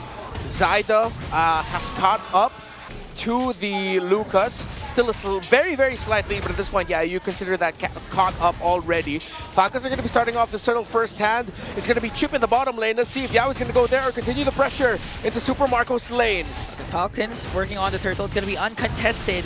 They're trying to go for a trade down the bottom, and they do so successfully, but the minions was able to clear out by Super Marco. Well, can Falcons get the tower in the mid? Yeah, they can just go ahead and rush that, right? No, Zaida's there to defend. Good thing that Zaida was there to hold on to that mid tower, because if Falcons broke that quickly this early on, that would have been bad for TNC Pro Team. But so far, they've recovered very well from that first turtle fight. Yeah, they're making these kind of small moves that they need to at least keep things from going out of hand, and that's the main point for TNC's lineup. They have to go ahead and give BennyQ the time to build up here because they don't really have any, sudden damage that they can utilize. Now, the utility with the chip is great, but even for Thrymar, like we've seen this from the Masha before, where you're so valuable, especially later on. Yeah. Like you're just going for whatever target that is, and eventually that's going to be Super Marco. You take him out of the picture, or you get the Nether Realm out. There's Yaoi jumping in. Flickers in with the ultimate. Here comes the whole squad of TNC, but a good Nether Realm coming in from Pew. They are able to take down Yaoi and Thrymar TZ. Still no casualties for Falcons as they take the turret down bottom. TNC overestimated their advantage there at the bottom. Wow. As they weren't able to check the shrub that Kyle TZ was hiding, and Yaoi was just like, yeah, this is a clear target, I'm going to go for these guys right away. But they didn't expect that the Lucas was right there. That also opened up the top lane for FlapTZ to push as they decided to go all in the defense in the bottom. Punishment there by Falcons. Yeah, that's the punishment, and that's what I was saying. The chip is either going to work for you in situations or it's going to work against you, and that was one of those that didn't work for TNC. Yeah. The idea was right, but that's always the risk, right? You never know exactly where they're going to be setting up in the bush and surprising you with. And not only that, too, but the Revitalize. A lot of the times, we kind of forget about Hylos now in the current meta. He still does pop up from time to time. But the Hylos, with that pathway, with the Revitalize, helps out in those little corners and skirmishes that do break out. So now, last turtle of the game, is it just going to be 3 for 3 for Falcons? Yaoi concealed, tries to go for the flank from behind. Another realm casted again by Few as Kyle TZ gets the turtle. Yaoi caught in the middle, getting ganked up by 5 as Thrymar TZ also falls down. That is a World Championship winning Faramis in the hands of Few, and clutch on the Netherrealm yet again. The great entry by Yaoi snuffed out immediately by an even better utility Netherrealm by Few. Can't sleep on the Faramis right now. Mid lane's being assaulted down. They're going to clear out the waves, though. So TNC will hold on to the tier 1 turret for now. Again, objectively, Falcons has been on point. Lord's going to be up in a minute and a half. How are we looking in the items? All right, in terms of the gold laners, the lead of Super Marco is starting to balloon, but BennyQ is safely being able to farm. Hasn't gotten a death just yet. He's going to be left to his own devices to get more items in. While for the two junglers, a 1,000 gold lead, favoring Kyle TZ, already up to a Queen's Wings, and that's going to make team fighting a little bit more deadly for TNC to deal with. Because now there's going to be Lucas, that even if you bring him down low, you could see him get health very quickly back up again. And it all started with that double kill, like early on, right? This is why Kyle TZ is having a pretty good time on the Lucas in the jungle. Even though he was taken down earlier on, he has to be dealt with. So you see the Sea Halberd being picked up by 3mar right now to help with some of that. He's just waiting patiently here too, but again, this is mostly information. Commits a thunderclap. Super Marco was able to flicker out. Even back to the Netherrealm, but Yaoi from behind. There's no more Netherrealm. Glorious pathway from Ogwin. Here goes Falcon and TNC. Malco got away. Few got bursted down though. But with the passive, he can be in the picture at any given moment now. That was one trade for TNC. Worth? Yeah, so worth it. And it was few. The guy who had so many stacks on his passive that he instantly just went back into the game. Yeah. He's like, don't worry, I'll die because I'm going to be back. That was such a great call by Few and Ogwin to just be like, all right, let's stay here. Let Super Marco recall away in the bush. I would not be surprised if that was Captain Few's call. Oh, man. What it's going to lead into. They do get a turret up top for TNC, but the Lord's going to be worked on. Now TNC wants to go toe-to-toe with this. 3mar's making his way. Here comes the Glorious Pathway paired up with Zaman, forced and Unleash the Beast. They're just wrecking havoc, trying to zone out TNC. Shockwave Blast will miss, but this one for sure will go to Kyle TZ. Yaoi latches on, he hits the basic attack, hits the ultimate as well, and TC Pro Team are going for the turn. 3mar TZ finds Few, and more bodies are falling on the side of Falcons. Flap TZ, his ultimate is not enough. Super Marco desperately trying to evade that, but a double kill for 3mar TZ, and a clap back for the Phoenix Army. That is a massive win for TNC. That is a team fight they needed to happen.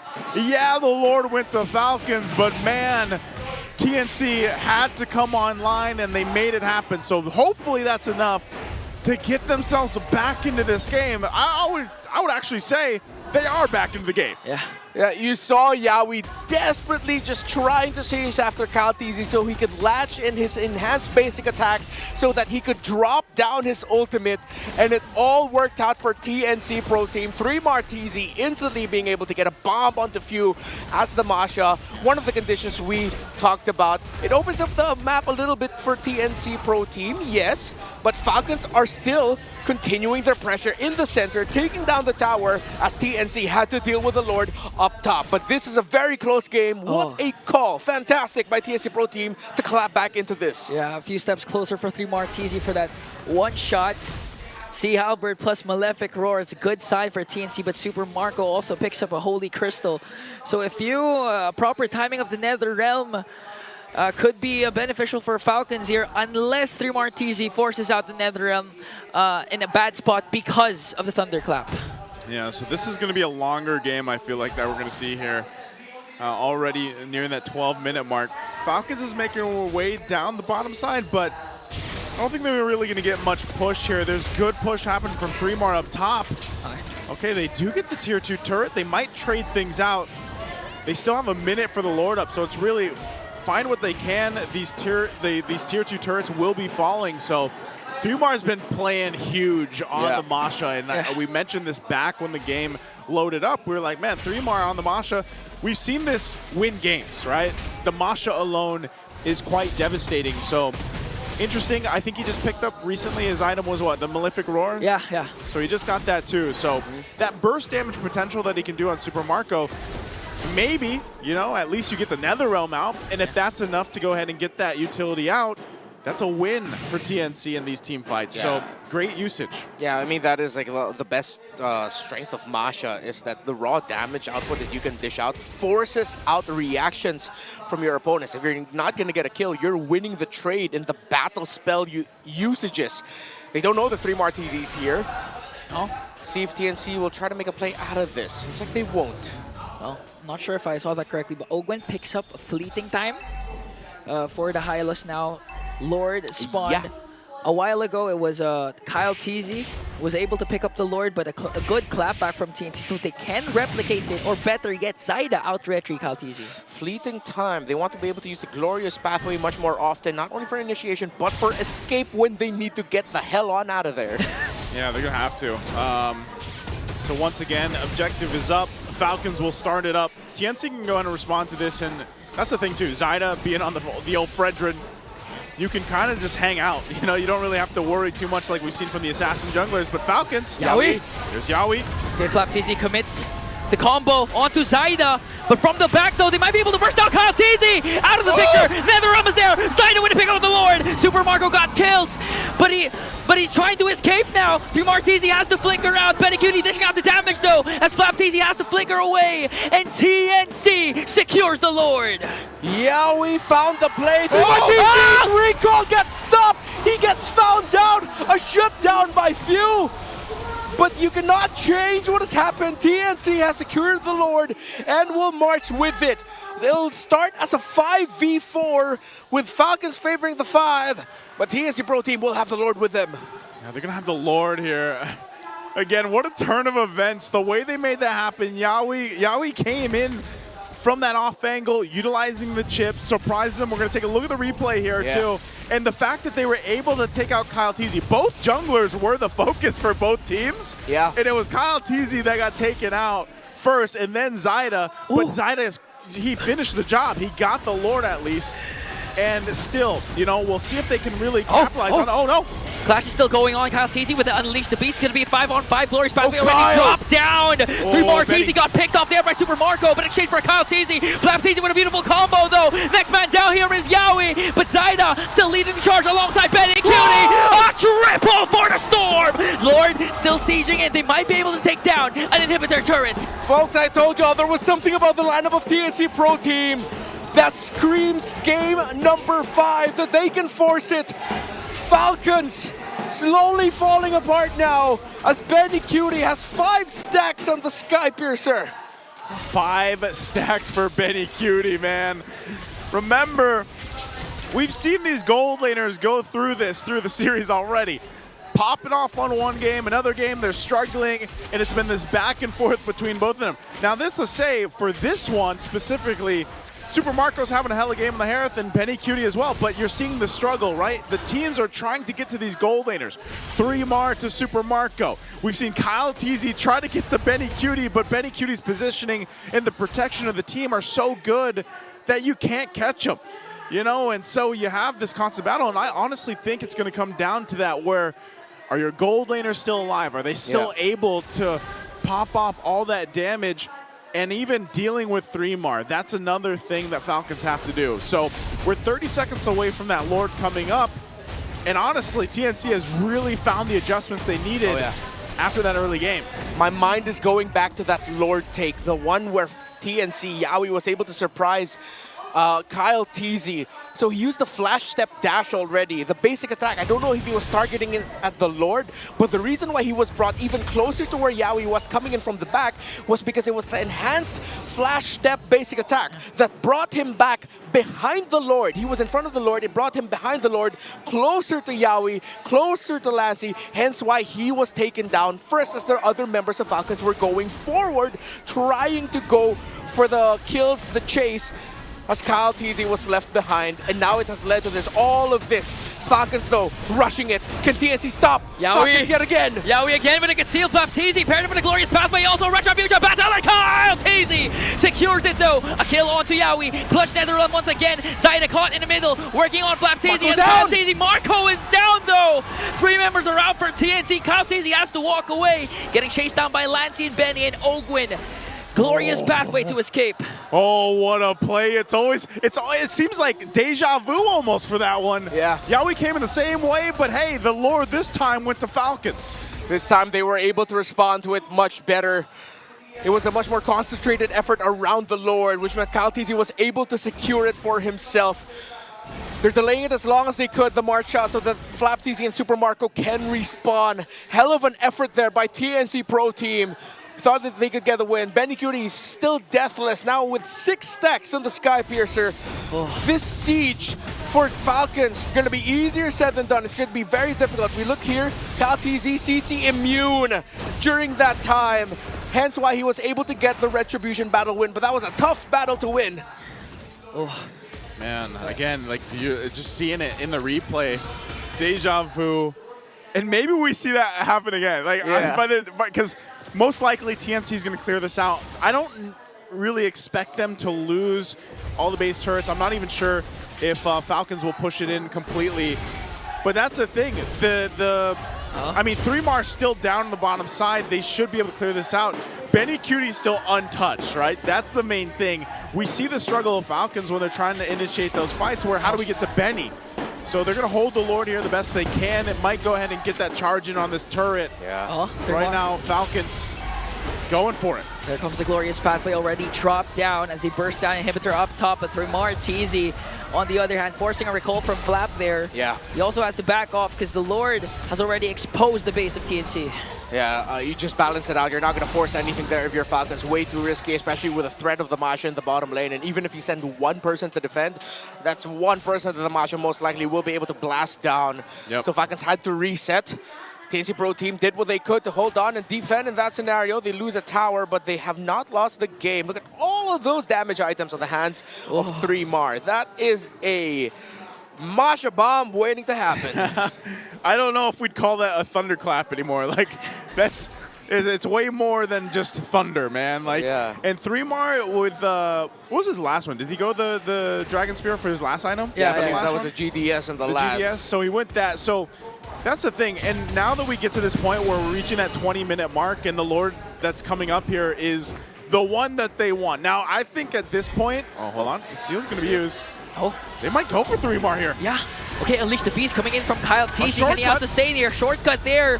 Thrumar TZ was able to walk away. Glorious pathway in the clutch. Nether Realm coming in from view. Kyle TZ still in the picture. Super Marco trying to work on them. Who's going to fall down first? Yawi Immortality pop there. And Kyle TZ falls down. But in exchange for Yawi, a godlike kill from Benny Cutie. And a double for Thrumar TZ. It was greedy. They focused on the Masha, but he survives. TNC have taken down 4, and it might be TNC going to Game 5. What's a captain without your members as TNC? A full 4-man charge. Few trying to delay, but Benny pops his immortality. They're clearing out the minions, and we will see a Game 5. And I'll say it again, we are going to a Game of 5. Day 1 of the playoffs. We get 2 series going the distance, man. This is not the battle of the skies or the battle of the birds without Game 5. The number 5, the prophecy I dropped in week 2, TNC in 5, they're going to Game 5. They are panel, take it away.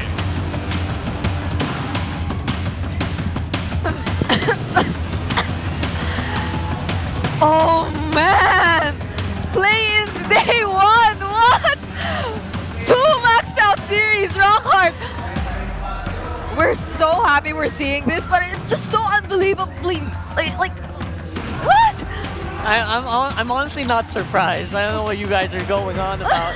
I'm not surprised. I see who's here. I see who's on the other side. I'm not surprised. But yeah, we're having a Game 5, ladies and gents. TNC versus Falcons in a fight.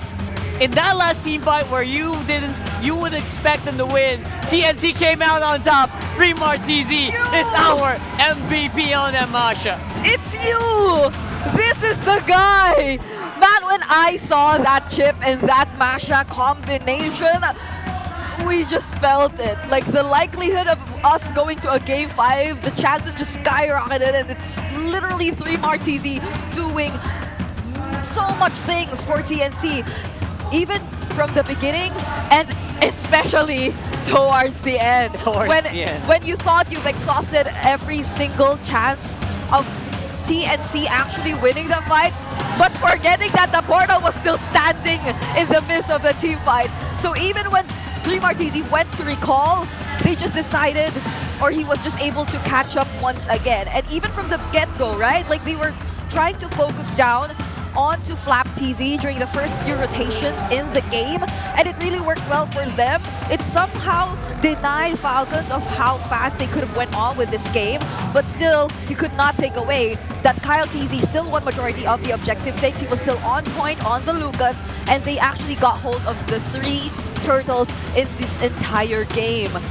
But literally the highlight, it really has to be Yawi and Thrumar TZ throughout this entire game. Yeah, 100%. The Yawi, by the way, Thrumar TZ could not have pulled off all of these stunts without Yawi constantly applying pressure, constantly pushing it out, and constantly giving so much space for his teammates. Even Benny Cutie I think, did he die in this game? Yeah. I think he barely died, maybe just once. Yeah, I saw him 6-0. 3Mar's hair is coming. Yeah, come on, show us the stats, man. I know he didn't die here, so he's fine. He has a lot of Sky Piercer stats. Yeah, but that's what we're talking about. 3Mar TZ was enabled so much by Yawi. I mean, I know the camera was always onto 3Mar here, but man, oh man, this was a team effort. He blocked so many things, not just like whether or not Medicutie died for this game. He blocked Team Falcons from securing that 3-1, which could have potentially already put an end to this day. Yeah. So we're literally going all the way right here, and we're All about the to way. confirm in a few if it is actually a deathless game for Medicutie on this Ranger, because it did feel like it. It was the complete opposite, right? For you would say that it's something for the bulletproof, because that's why he's called the bulletproof, but they had so many ways to access the bulletproof in this game. Like, whether or not Yawi laid out the portal on any member of Team Falcons, 3Mar TZ could just change his target, There you know? it is. Like, he could go for Super Marco, and there you go. It's 0 deaths for Medicutie in this game. It is 20-minute game, by the way. Almost 21 minutes that he didn't die while fighting against Falcons, who had a Lucas and a Badang who could probably just eliminate you with one combo. That's impressive. That's very, very impressive. You know, I can't help but recall how hyped Sir Eric was during the interview earlier. And I feel like he's channeled so much of that hype and energy to TNC. Oh my God. He won't congratulate you guys yet because it's not over. yet. And TNC, they know that. I know. And so far, I really think that some of that energy really, if it didn't help out, you know, it probably helped like uplift their spirits and allow them to really fight it out. Yeah. Keep their morale high, despite being down by a lot in the last 3 games. I mean, look at this. 20 minutes in, and the gold lead has only shifted by 2K in favor of TNC.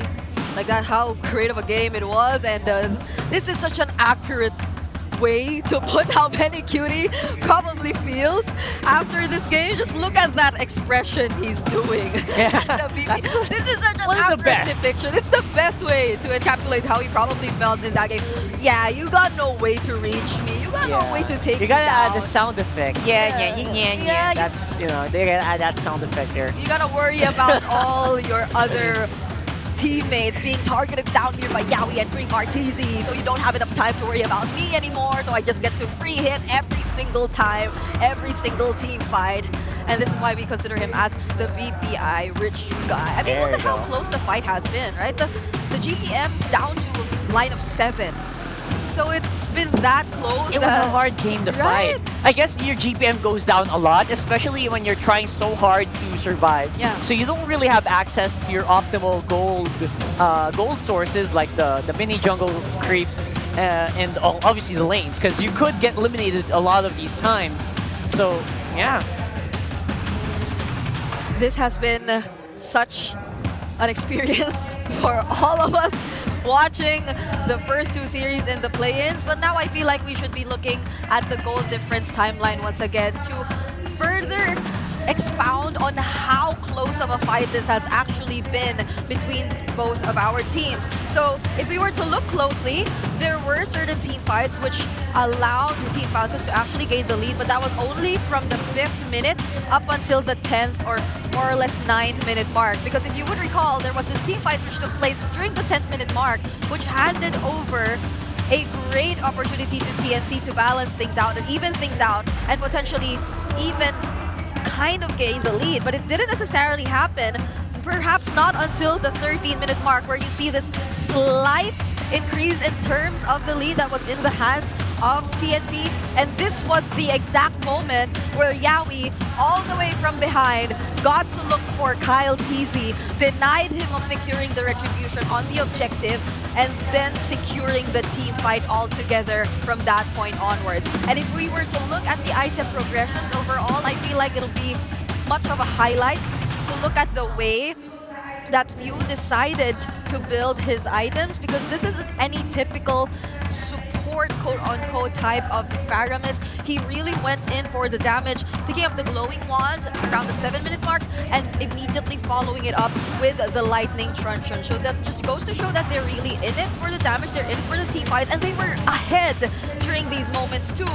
So that probably adds up to why they just felt confident in terms of just investing in the amount of damage that they could potentially dish out, because they need not worry about much coming in from TNC, not until the combo of 3 Martisi and Yaoi eventually revealed itself and its threat towards Team Falcons. And even up until those moments wherein they actually got to get their hands on Few, got to take out Few or eliminate Few, he had the stacks intact. But it seemed like he was already struggling towards the latter portions of the game to recreate that exact same scenario, since TNC, they were just all out playing this aggressively. This was a 19-16 kill score that we're seeing for this entire game, by the way. So it was literally action-packed, and they just really went on with the team fights as much as they could, because that's where they would definitely excel. It's in the chaos, it's in the chaotic types and timings of the team fights that will literally catch Team Falcons off guard, so they could set the tempo for themselves, because they have endless utilities to actually keep regrouping and resetting to go in the fight again. And best example, of course, would be none other than the shortcut. So let us also take a look at a quick draft recap for both of these teams. So far, this has been, again, one of the literal game-changing picks that we've seen in this entire draft. But so far, the record, it seems like TNC is able to balance it out right now. They're slowly getting the groove in terms of how they're actually able to play things out. And I believe this is also a result of 3 weeks of preparation, of really trying to figure out how they are going to maximize and capitalize on the patterns, of the tendencies of Team Falcons. But just the same, I'm really liking the adjustments we're seeing from Team Falcons as well. Their decisiveness to actually go for this kind of lineup, the Lucas, and our build-up towards the Faramis too, which they decided to field into this game, it was just lacking because there was too much of an element of surprise from TNC and the things that they could do with the lineup that they had. But other than that, this was a well-fought game for both of our teams, and I believe that we are definitely in for a treat heading into game number 5. These are much of the things that these teams definitely have to take into consideration. I mean, look at the amount of heal that the Faramis was able to deal, the amount of damage taken by the Lucas himself, and not to mention the Masha only being the second time that it was picked this season, or in terms of the teams. This is only the second team to pick the Masha so far in the season, because the first time it was actually revealed to us, it was Twisted Minds who decided to show or field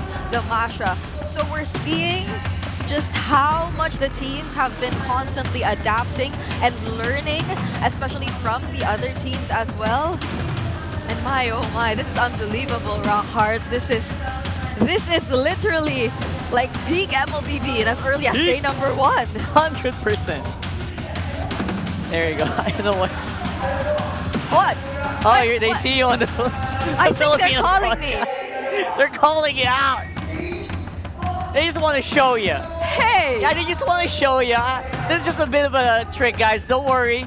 You're not bugging out. This is not a production error. It's just Brigida, who is sleeping it out with us here in... she's literally sleeping, by the way, right now. We're just showing her on the Filipino broadcast, because Chantel is on the other side. Just want to highlight this. Don't worry. We'll go back to regular programming in like a few seconds. But yeah, that's essentially the reason why. So, you know, it is what it is. And we are going back into regularly scheduled programming. Wait a minute. Oh my Just so goodness. that you guys know. Just so that you guys know, okay? So, yeah. I had to teleport. Nice teleportation techniques, just like... Thank you for the shortcuts. Yeah. The shortcuts. And unlike the shortcut here, you know, you arrived in one piece. Shortcuts on the other side, you know, they kind of arrive in pieces, but, you know. Honestly, that shortcut, that must have been a nightmare for Team Falcons. You know, like, that last sequence, literally, you thought you had it in the back, but then suddenly, no, you don't. Okay. I know. Okay, there are just so many emotions going on right now, you know? Yeah. That is one emotion. Obviously, there's also different emotions going on around the arena. The Phoenix Army, obviously, they're very, very awake now. They were like kind of just, their heads were down. They're very silent. They were like that. And now they're like, everyone's standing up. A lot of them are standing up. Oh. And on the other side, the Falcons are a little bit more worried now. And I would say that we as casters, feel like we just got so much more to watch. More MLBB is always great. More MLBB. More MLBB. 10 games for day two. number 1. We're approaching day number 2 here. we can go straight into day 2, you know?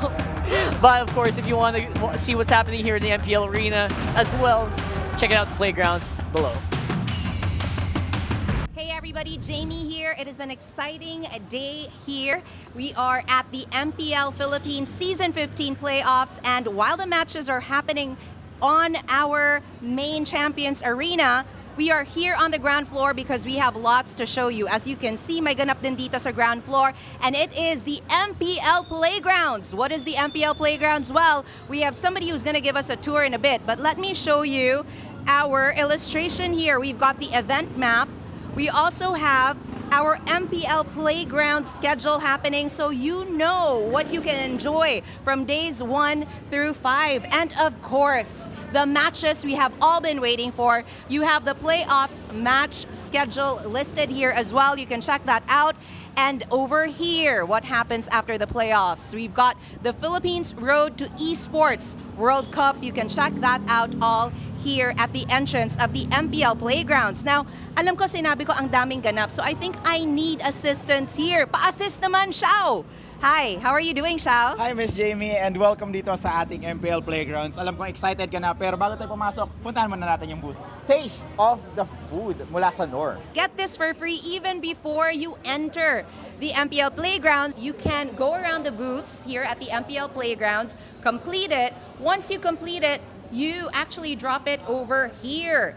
Shinobi, Battle Pass, Mechanics, okay? Collect all 13 stamps, fill in your details, complete the community survey, and my winner to, guys. So make sure to complete your passports if you enjoy the activities here at the MPL Playgrounds. And again, dito yung registration area where you can get this. And you register, of course, based on your tickets, guest, Superfan, Legend, and Mythic. Now, this is the Smart Booth. And dito sa Smart Booth, Xiao, anong nangyayari? Alam kong may mga games tayo. Yes, meron tayong mga games like etong Ninja Arcade na kailangan mo lang makascore ng 10,000 points para magkaroon ng prize. Alright, so ipakita natin to. It's very easy.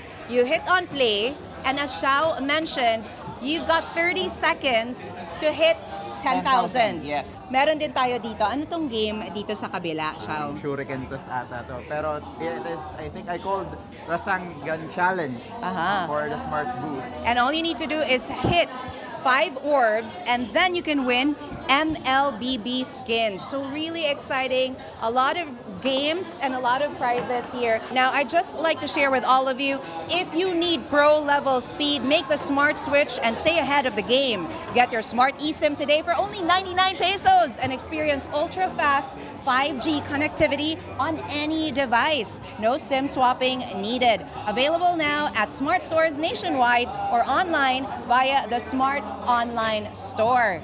Thank you for showing me the Smart Booth. Yes. We have one more to explore kasi alam ko, mahilig ka sa games, Xiao. Yes, indeed. Alright, so ano yung nangyayari dito sa kabila? Ito naman, We sa have the tabi lang time zone. Tabi lang siya ng booth. Smart Booth, and this is the time zone booth, Miss Jamie. Meron siyang Pong, and ito naman, I'm not really sure, it's like a photo booth. Yeah. For the time zone. So, kung interested ka mag-play later on, para siyang retro game, parang sa bricks lang, pero what you need to do is score against your opponent dito sa ating Pong game. If you're in for fun, remember to visit Time Zone. Pumunta na sa Time Zone Greenbelt at gamitin ang inyong mga vouchers and get your favorite players' signed jerseys and photo cards as well. Ipakita natin ang mga signed photo cards. Tingnan nyo yan, guys. Ito yung pwede nyo makuha. So just make sure to visit Time Zone Greenbelt right now or as soon as you can because may games pa tayong papanoorin. Alright guys, a big thank you, Xiao. The MPL Playgrounds, by the way, is for free. Yes, for free, but first come, first serve basis. So agahan nyo, pumunta na kayo. It's really dependent on the capacity. Ano pang hinihintay nyo? Come, let's hang out and enjoy here at the MPL Playgrounds. Tara na, Xiao. Maglaro na tayo. Let's explore the playgrounds. Yes! Bye! And that is the MPL Playground from the Champions Arena. That's happening downstairs. And again, admission is free. Plus, apparently, there's a lot of freebies and a lot of food. Yeah, I just found out we had a more booth. I did not know that. Maybe I should have gone before we started. Maybe we get some hot, cup of noodles or something. That would be really great, considering Especially that the now. temperature here in the panel is It's like 15 degrees, 10 degrees Celsius. I don't even know if it's negative. Hopefully not. Probably not negative. Probably not negative. We'll probably be if that happens. But just so you know, it's really cold. It's really cold here. Like you don't see it. We're literally shivering. Anyway, we are getting into. Yeah. They don't see it, right? So we are getting into the draft here for game number 5, ladies and gents. It is the absolute last game of this entire day. We cannot go any further. No. That's physically impossible at this point. It is, but for some reason the teams are just making it happen, you know? If they have enough willpower, you know what? Technically anything is possible. Yeah. But maybe they can add another game if they really want to. So, yeah, on this one, we're going into this with Renmar Santa Cruz. What's up, homie?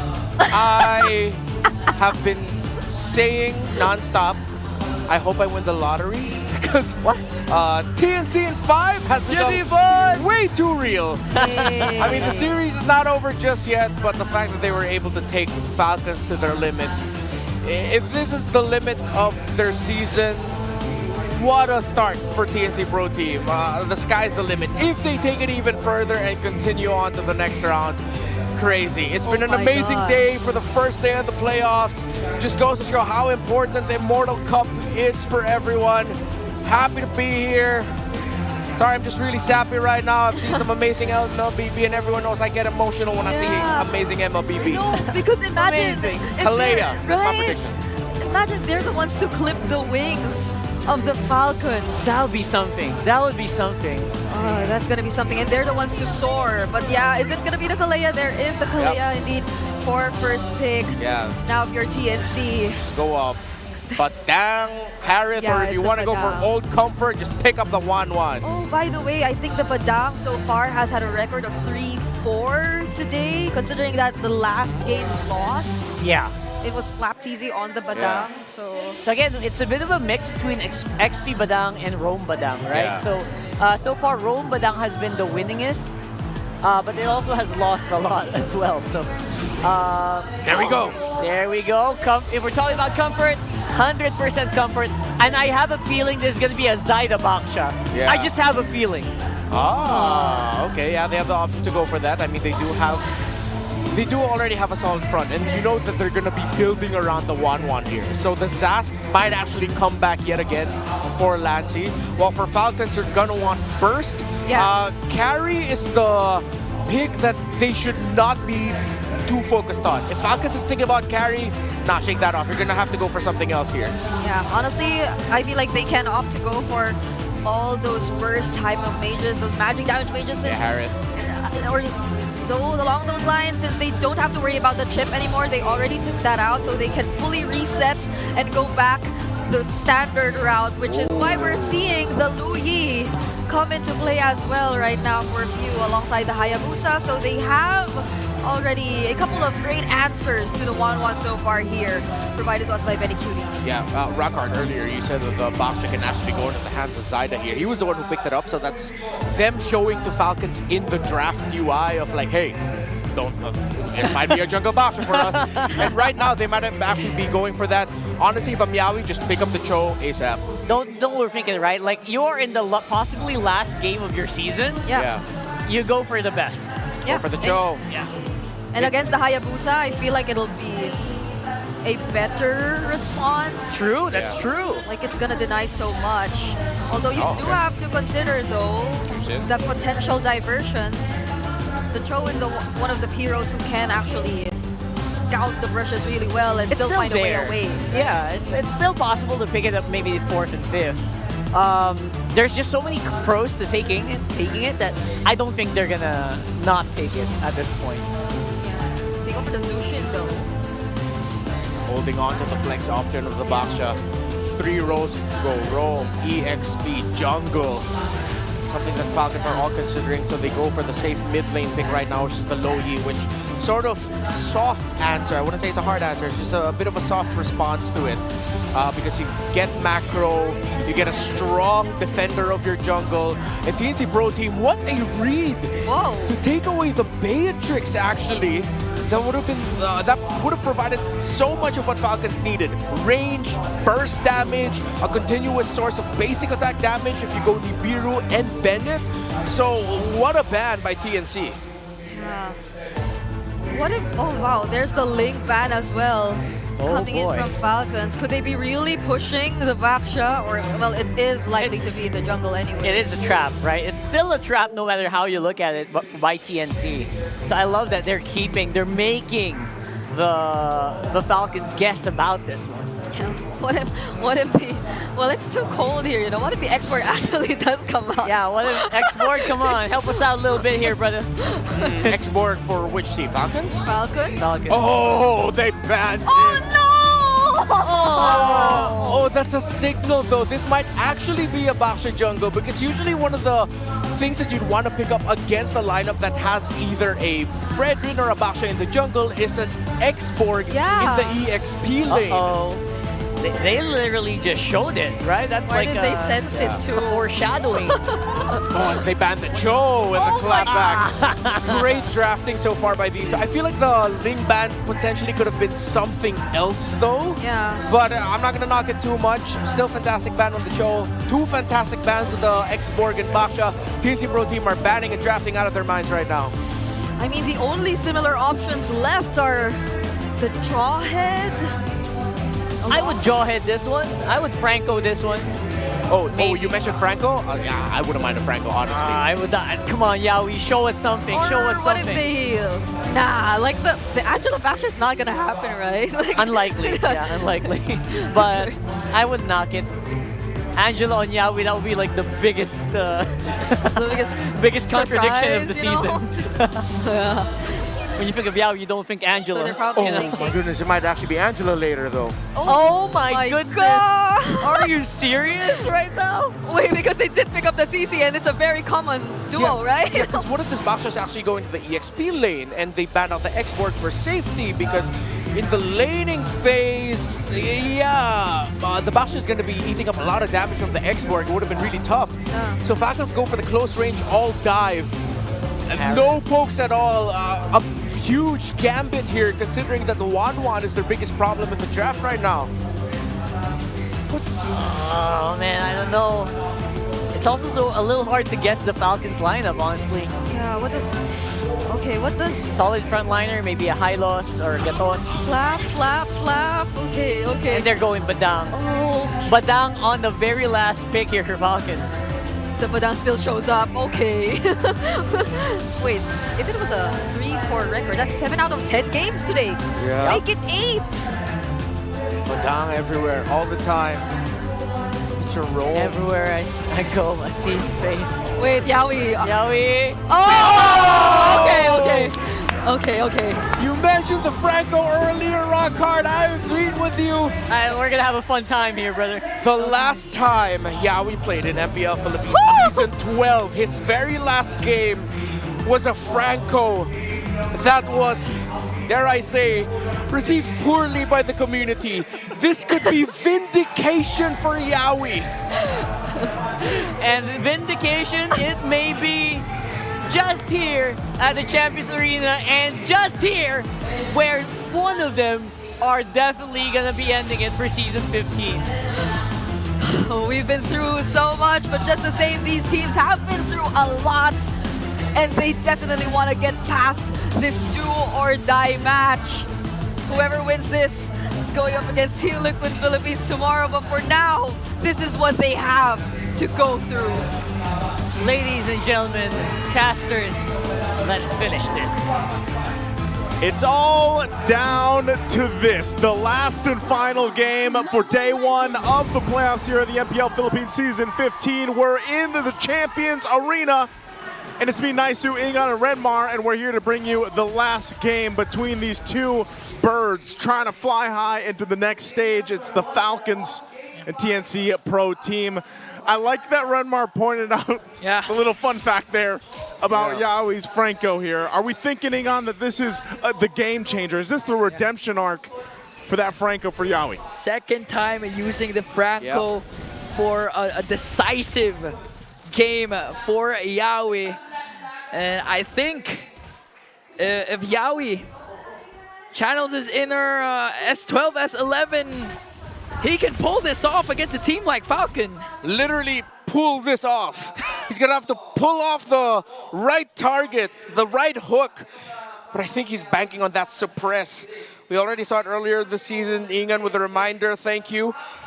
Showed it up against Aurora earlier this season. Did not fare well. Yeah. Started off good in the early, but crumbled very quickly against a hyper-aggressive dive-focused lineup. That is what Falcons has. So, again, that's the story for Yawi on this Franco. Vindication, redemption. Yeah.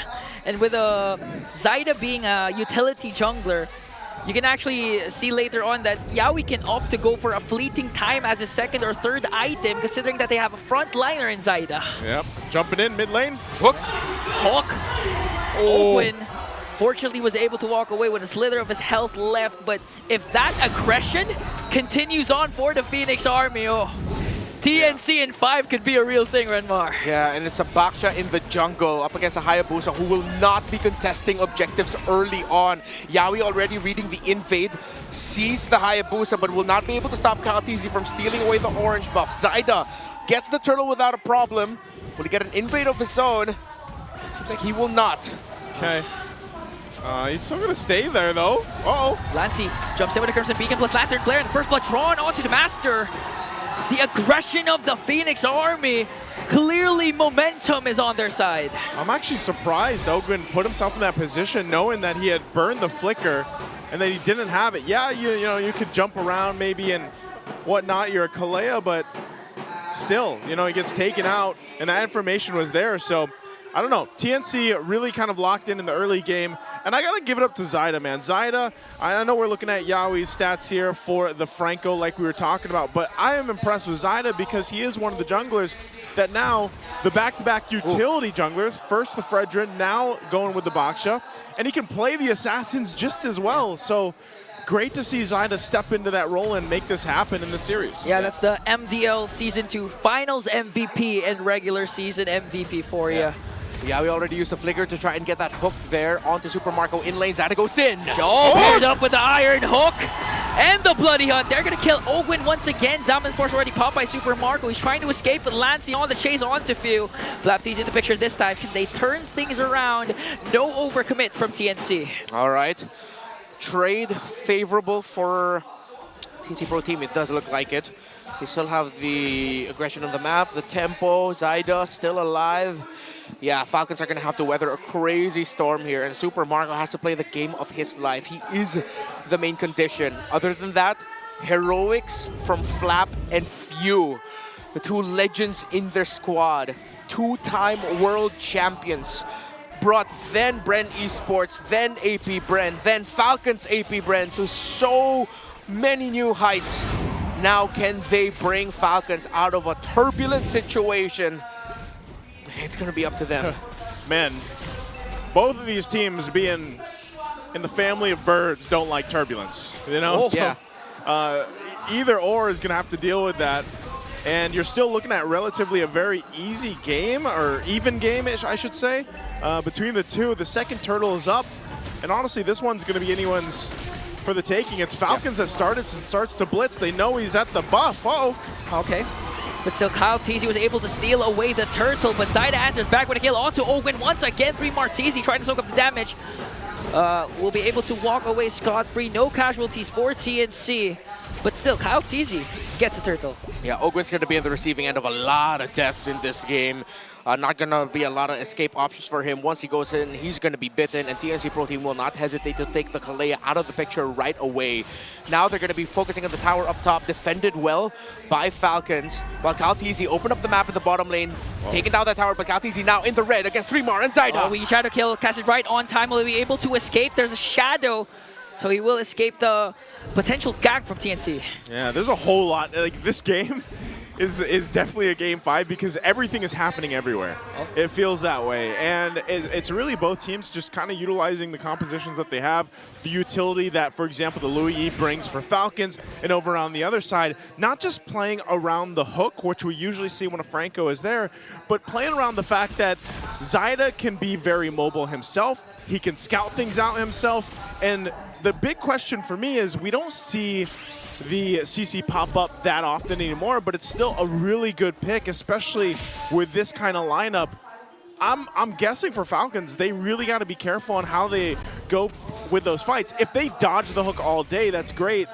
But if a CC paired with the Jushin jump into your team and force that fight, and then Benny Cutie's allowed to pop off again with the crossbow of Tang, I feel like that's going to be pretty scary for them to deal with. Concealed play there for Falcon to make sure Super Marco has enough space to try and deal damage to this turret, though, as Benny Cutie just taking his time, trying to be as disciplined as possible. Diversion going to be forced out here onto the middle lane to clear out the minions. Okay, Kyle. Just visiting down. This is the thing, though. You know, we've seen this time and time again with the heroes like the Chip, like that Louis E, that bring those options to go and play on a macro level. Last turtle of the game is going to be up, and it's Falcons that just makes the line for it. They're going to go ahead and start it up. Kyle TZ making his way, has these buffs, but just the same, TNC I think wants to go ahead and just contest this one. They don't want to give this up for free. Everyone is going to be around this last and third turtle. Oh! Whoa! Yowie! What? Clutch iron hook, and now Falcon forced to fight it out. A weak shadow kill. The punish is there though, as Lancy 3 Martizi is gonna fall down, but a killing spree coming in from Zyda. And another one from Yowie! The redemption! 2 hooks to keep their hopes alive. First it was Marco, now it was Few. Heroics from Few and Flap to turn that initial pickoff around. But it's Yowie, hell-bent. Hell-bent? I mean, what? Yeah, let's get a replay at those hooks, hopefully. I'm not sure who's going to get that turtle. Maybe it's Falcons, but it looks like it was Kyle TZ that got it. That's the first hook that we're looking at. Let's take a look at the other one here. Yeah, this was a good fight, but man, here's the next one. Yowie gets in position, lands the hook, flickers as well. And man, what a play there. But still, objective and lead for Falcons right now at the 8-minute mark. So we'll see. You know, TNC, they can play around the hooks like we were mentioning. Yeah. But they also need to continue to go ahead and win those objective fights, especially the next one that's going to be coming up in a minute and a half. Yeah. And considering the fact that Yowie already has a Rapid Boots and a Winter Crown, they can be as aggressive as possible. Okay, diversion play. They're going to send out 3 in the middle lane. Going to put enough pressure to force a reaction from TNC. All right. Still a lead here for Falcons in terms of the resources. Teams are getting the counters, the pickoffs, but Falcons are getting the wins in terms of the gold, the pushes, the towers, the kills at the right time. TNC's ability to instantly convert is going to be there. It boils down to the execution. Who gets a bigger trade, the better trade. Oh, commits a weak shadow kill onto 3mar and to Lancy. Wow. But fails to deliver a kill. They were able to share out the damage. Yeah, that's good damage. That's good damage profile already from Kyle. Oh, good pickup here from Lancy, but Ogwen counters that with a title strike, a pickup kill for Benacuti. Another hook and Bloody Hunt from Yowie. A killing spree coming in from Kyle TZ. Super Marco coming for Zyda. Might be in trouble here. Flap TZ with a shutdown. Benacuti not even done though. A mega kill for the Storm. They're going to have to back off there on that one. Yeah, massive win there for TNC Pro Team. Benny Cutie capping off that 3rd kill onto Flatman. That TNC would win that sequence. KTZ another shadow kill in the middle so that Yowie and 3 Martizi cannot defend their tower, and Falcons breaks it. The map is looking blue. TNC again, they're getting kills, they're trading.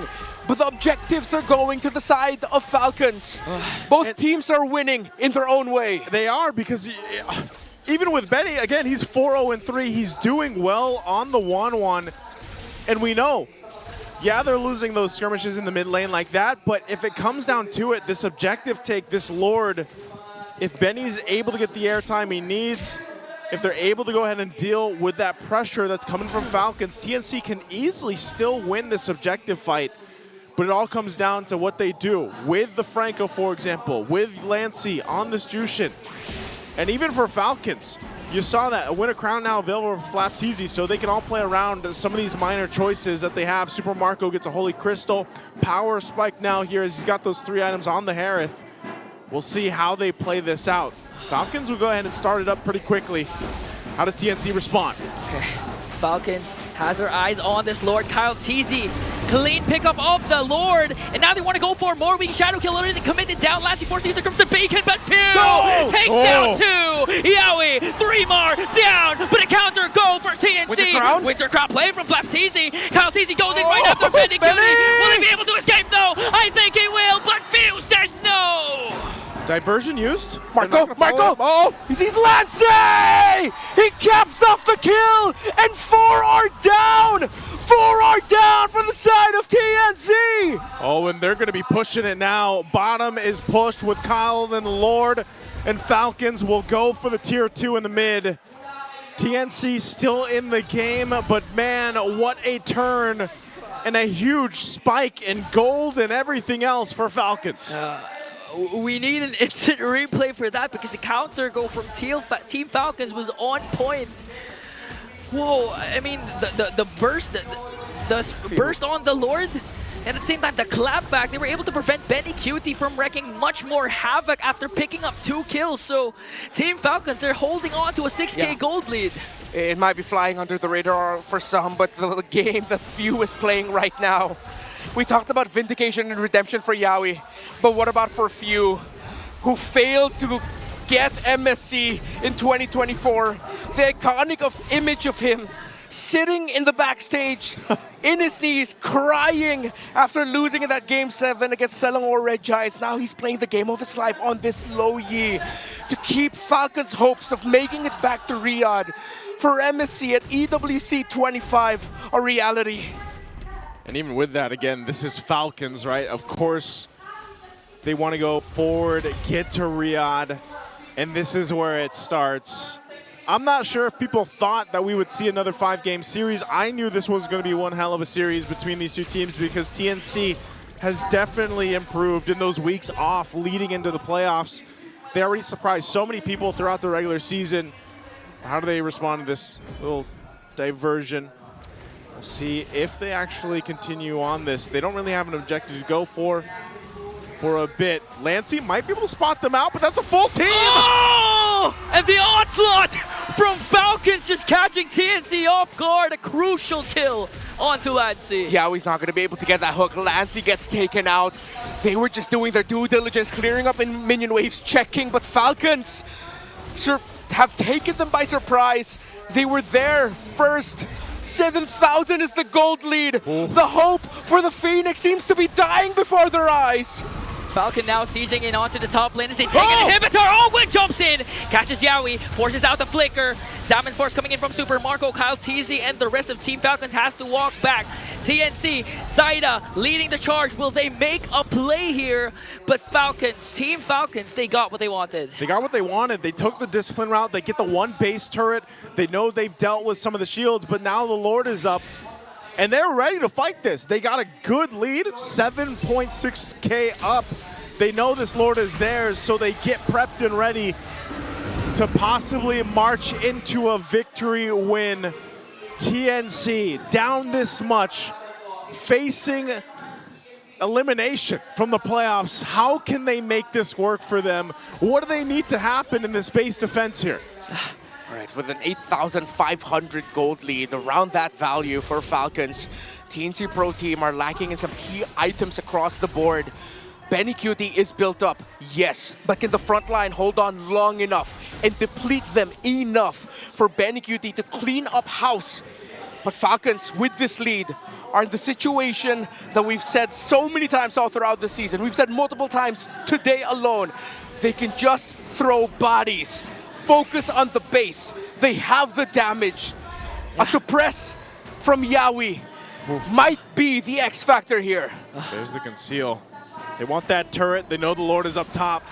Oh! Yawi catches Flaptisi, but there was a Winter Crown. Ogun jumps in as well. TNC trying to work on the Lord as Falcons working on the mid lane. The last inhibitor turret, Kaltisi jumps in just to zone out TNC, and TNC will survive for now. Okay, another wave pushing in the mid lane. They might want to get this turret, but still a good defense for TNC. They successfully stay in the game, and maybe that hook was enough to get that Winter Crown out and then live to fight another day. So Falcons, despite being massively ahead right now, TNC buys some more time. All right, looking at the items here. Lead for TNC CC, massive deficit here for Zaida in terms of the gold, but at this point, he's just another tank. He has to hold on and survive long enough. The damage output, that's where it's gonna lie for TNC. A Winter Crown plus a Blood Wings for Lancy. Very utility-based build. The damage might be lacking, might not be enough to set up Benecutie for success, who, however, is already full built, even up to a Malefic gun. Out of the map, diversion play! Catching TNC off guard, Ogwin jumps in, catches Yawi. Benecutie though, able to free hit. Lancy with a Crimson Beacon, they're gonna bring down Yawi. Next man is Zaida. Kyle Teasy picks up one more, they're trying to go for Lancy! 3-man down for TNC. Is this it? Is this the moment for Falcons to cap it off here, to clip the wings of the Phoenix? Benecutie eliminated, and the hope for redemption lives on for Team Falcons! And the Battle of the Skies is concluded as Falcons will win in Game 5 against TNC Pro Team.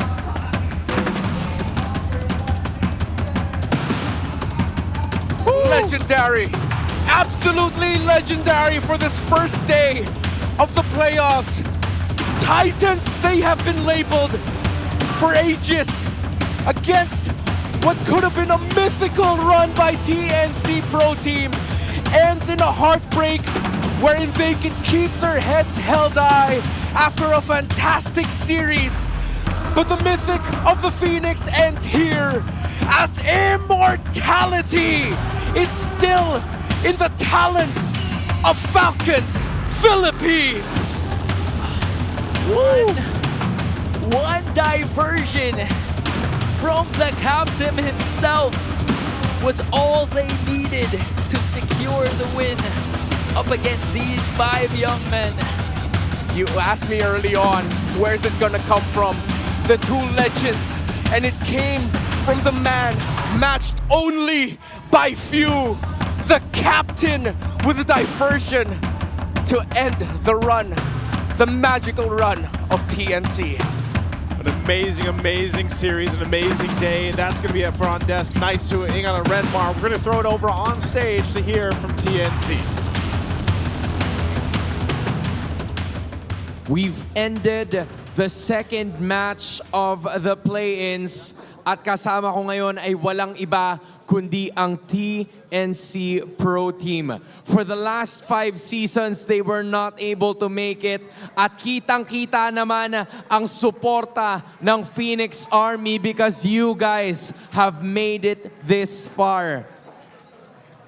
Yawi, I know that there have been a lot of people supporting you right from the start, lalo na nung nagpunta ka, kayong lahat sa TNC Pro Team. Anong masasabi mo sa Phoenix Army? Thank you so much sa sumuporta sa amin hanggang dulo. Babawi kami next season. Thank you. Maraming salamat. Once again, keep your head high. This is TNC Pro Team.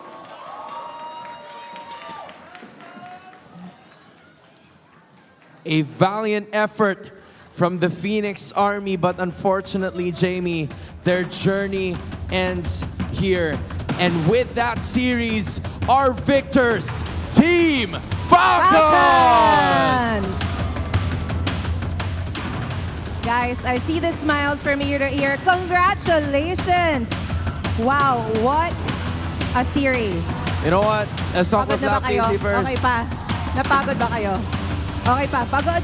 Pagod. Pero congratulations. Guys, you won. Flap Easy. Unang-una may mic ka na. Ikaw natatanungin ko, no? Anong nangyari sa Game 1? And dahil ba doon lumabas yung gigil nyo na manalo in the succeeding games? Flap? Sa tingin ko po, sa amin na po rin talaga yung game 1 na naliparan lang kami ni Benny, naka-maniac. Kaya doon kami nabawian. Okay, pero bumawi naman kayo, guys. Look at where you are now. Hans. Alam mo, parang gigil ka nga kanina pagkatapos Na-feel ko yun. Hindi ko alam kung nakita nila, pero nakita ko kasi. Pero baka hindi naman nakita. I think, ano yun? Naging lang po ako, emotional nung last game kasi nasa isip ko, muntikan na kami. Muntikan na kayo. And again, that was a really tough series na naipanalo nyo. With that being said, nabanggit mo sa akin way back nung nandun kayo sa holding area or waiting area that this is a team that you really wanted to, continue to pursue a lot of achievements. What is it with this team now compared to your first week na nagbago sa team nyo over time to get you to this point in the playoffs?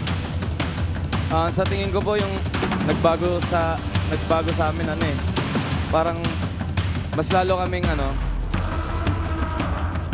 ginanahan kasi parang mas nag-connect kami sa isa't isa.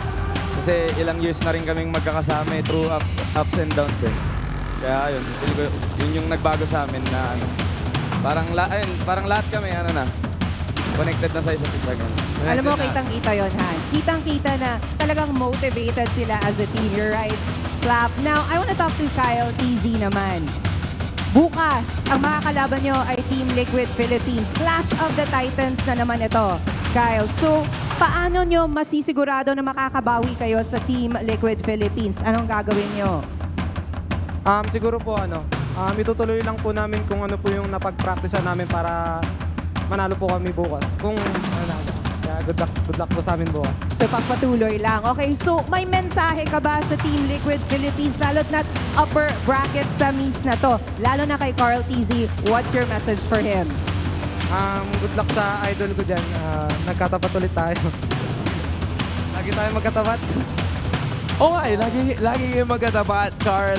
Or actually, Kyle kontra kay Carl. Tinan mo, nagpapaghalo ko na kayo. Now, I wanna go to Few this time. Few, this is an opportunity for Team Falcons to go to MSC once more. Itong roster na ito, how important is it for you to make it into MSC and for you to redeem yourselves as representatives of the Philippines? Para sa amin, sobrang importante din talaga nung sa amin. As a team, tsaka individual na rin. Kasi goal din talaga namin makakuha ng MSC na trophy, tsaka yung prize pool din malaki. That is the goal, not only for Few, not only for the rest of Team Falcons, but I guess for everyone. They share that same thought. Gaya ni Kyle TZ, makakaharap mo ang dati mong kakampi na si Carl TZ, and I feel like this is a team na nakasama nyo rin sa Riyadh way back then. Ano masasabi mo naman kay Carl? Masasabi ko kay Carl, good luck sa atin. Sana tayong dalawa ulit yung mag-represent sa atin. And with that being said, we will now leave it to you guys. Once again, your winners, Team Falcons! You may now take your walk of victory. And with that win, you may now take your bow.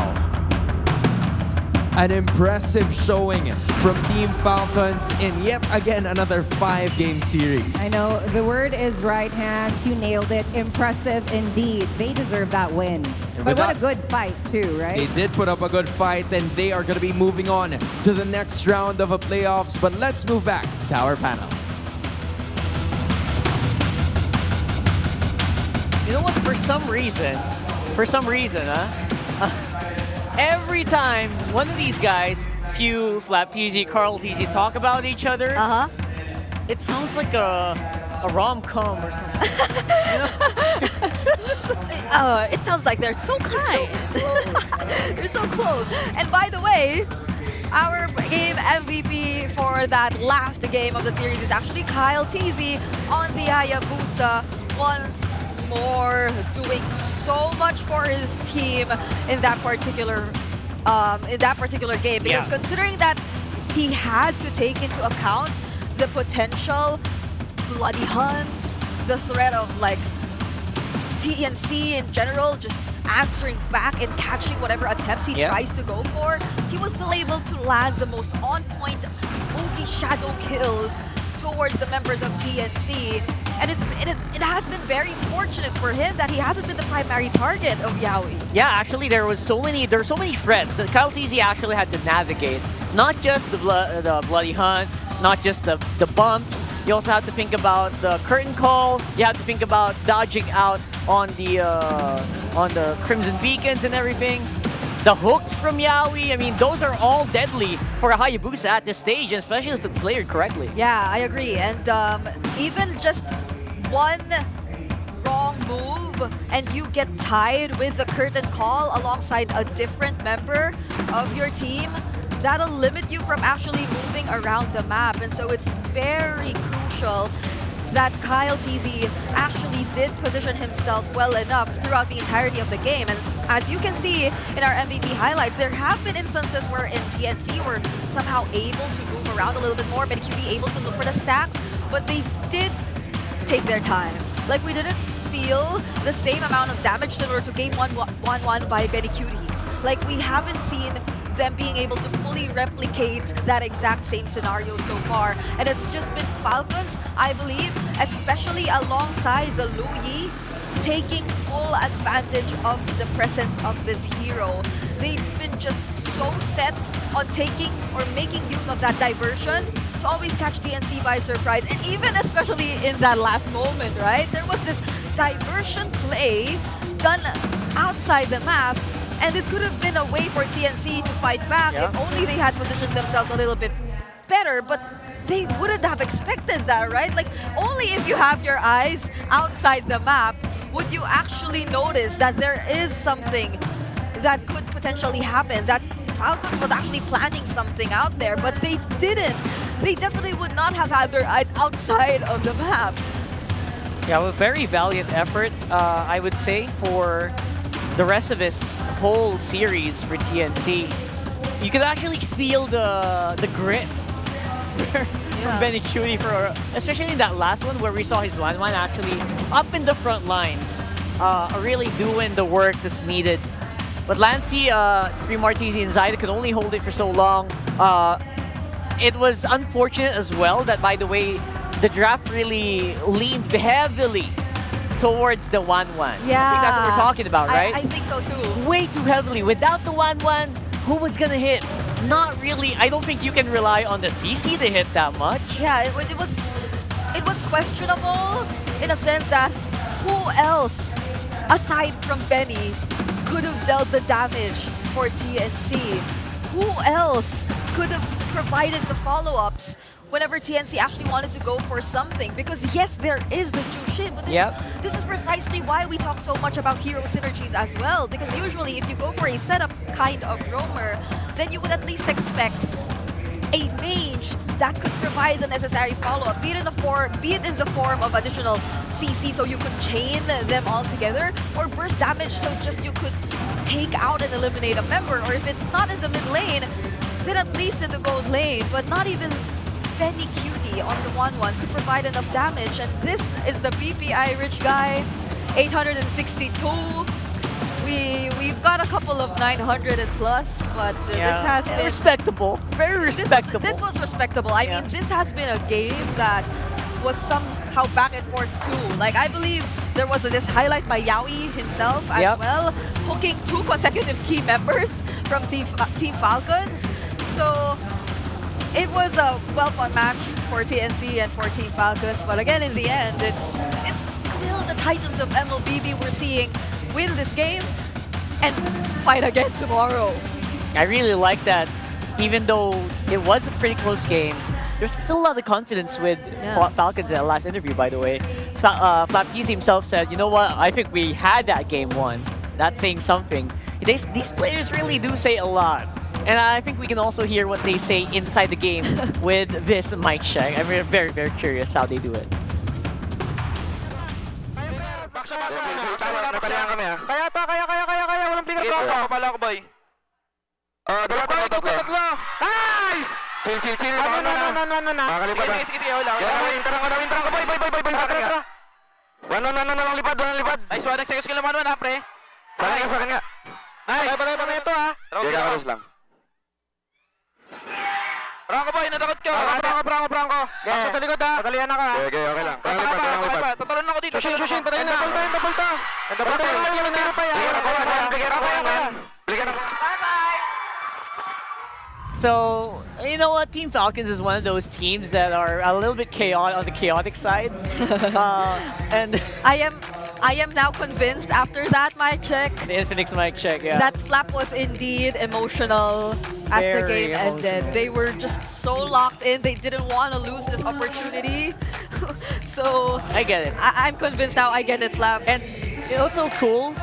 Whenever they go quiet, they quiet at the same time. Like, okay, they start talking again. So that's really cool how they do their comms. And again, if you want to improve in MLBB, always remember, check your comms. Yeah. All right, check your comms, guys. Communication is key. That's It right. is very important, especially in a game where even a simple resource matters so much in terms of what you're gonna do next, in terms of the next few steps that you are gonna take. And literally, we saw so much potential from the play-ins. Like, I feel like if we had a lower bracket here, that would be a crazy, who right? knows what, what could have happened, right? But it's sad that we had to say goodbye to two of our teams already today. And just in time, I feel like we'll be seeing the updated playoffs bracket. That's right. And then there were four. Oh, wow. Four of them. Onic and Aurora facing off tomorrow in the best of 5 against each other. And Falcons versus Team Liquid Philippines, a top seed, fighting off against the Falcons from the Philippines. All right, so it is indeed the S14 and S13 Grand Finals rematch. Happening tomorrow in the upper bracket semifinals of our playoffs here at MPL Philippines Season 15. Imagine that. So much history in as early as the upper bracket semis. That's right. And this time around, there is going to be a second life for all of these 4 teams remaining. So the losers will fight off on the lower bracket, where we will have a lot of fun for sure. And again, winners are slowly starting to get into position. Don't forget, in match number 8, those 2 teams will be eligible for MSC 2025. Whoa, we're so close to finding out who our representatives are going to be heading into MSC 2025. But of course, our Fancy Klavan has their own playoff stage as well. And it seems like the Minds and the Phoenix Army, oh my goodness! Man, oh man! It's the complete opposite of what happened. Is this real? That's amazing. Oh, great. The fans, maybe the spirits of the fans got empowered. Yep.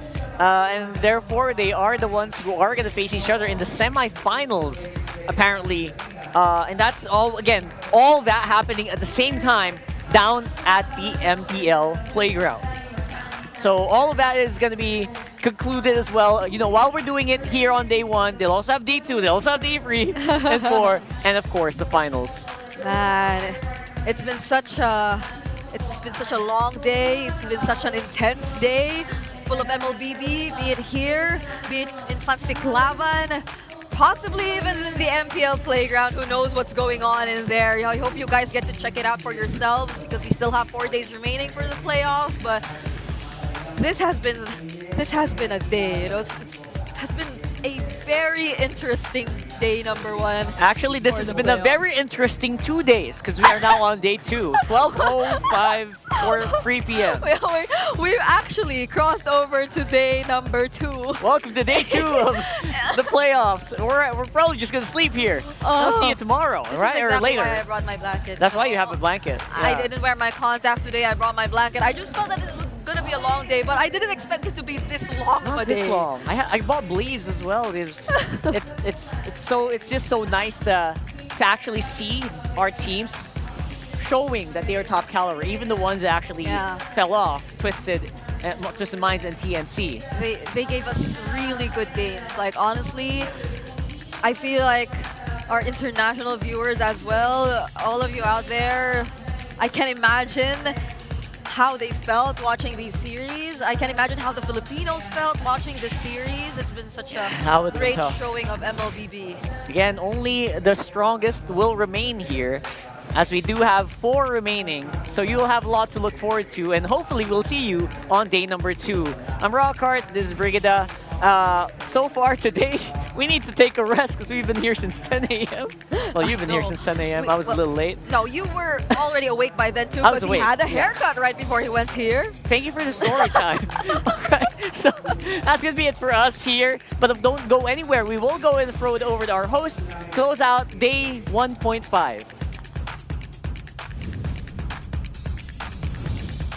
And with that first day of the playoffs, we now have our final 4 teams. Kilala na natin kung sino nga ba ang maglalaban-laban para sa upper bracket semifinals. Which of these teams are destined to emerge from legends to immortals in the Champions Arena? And that is going to be our first match para bukas. It's Aurora Gaming going up against Onic Philippines. The Trailblazers of the new era are bound to meet again. Then we have Team Liquid Philippines versus Team Falcons. But of course, we can't forget the valiant effort of the 2 teams that that unfortunately will no longer be continuing. That's Twisted Minds and TNC Pro Team. Kahit na ganito man ang nangyari, they showcase the true spirit of lakas ng Pinas here at the Champions Arena. Tama ka dyan, Hans. Tapos man ang kanilang kwento sa Season 15, but we are pretty sure that their stories to become legendary will continue. But Jamie, now is the time to look forward because more wins and victories, more defeats and crushing moments will happen tomorrow. Muli, ako si Hans Galeria. And I'm Jamie Fournier. Kita taugma for day 2 of MPL Philippines Season 15, the playoffs. Sama-sama nating tunghayan ang Lakas ng Pinas. We'll see you guys tomorrow.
Malakas, Pilipinas, malakas kahit anong lane, we become the monsters. Malakas, Pilipinas, malakas face the golden sun and repping for the 3 stars. Look at us to the top, no ifs, no buts, winning any game para to sa PINAS. Di mo matitinag aming boses sa new level. Nasa kalye man o mobile window, I become a legend. Open fire, we unite, we winners. Built with pressure, like diamonds are made of. Switch in a lane na parang gera, HP racing, way reset up. Built like a tank, buhat ni Hill, that full load SS parang Lyra. Susundan ko ang iyong bakas, kasama patas, tagumpay natin to, dahil tayo'y malakas. Para sa Pinas, nasa amin ang alas, hindi tuwa atras, kinikilala sa taas kasi kami ang malakas. Para sa Pinas, nasa amin ang alas, hindi tuwa atras, kinikilala sa taas, ganito kami sa Pinas. Wow! Hold on. Yeah, wala kasang Pinas. We are laging every beat, no surrender, no retreat. Nagsama-sama, just imagine what we can achieve. Lacking every beat, no surrender, no retreat. Giving 100 all my all, cause we just cannot be defeated. We are unstoppable, immune and invulnerable. Ready ang equipment, lahat frozen, malang crowd control. Pakita ko na jab like pow, beast of the southeast. Taas ang matawag, proud and loud, cause every enemy we devour. Susundan ko ang iyong bakas, kasama patas, tagumpay natin doon ay tayo'y malakas. Para sa Pinas, nasa amin ang alas, hindi ko atras, kinikilala sa taas kasi kami ang malakas. Para sa Pinas, nasa amin ang alas, hindi ko atras, kinikilala sa taas, ganito kami sa Pinas. Wow.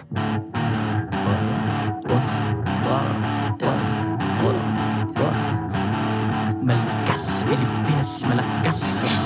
Kahit anong lane, we become the monsters. Malakas, Pilipinas, malakas. Face the golden sun, we're ready for the 3 stars.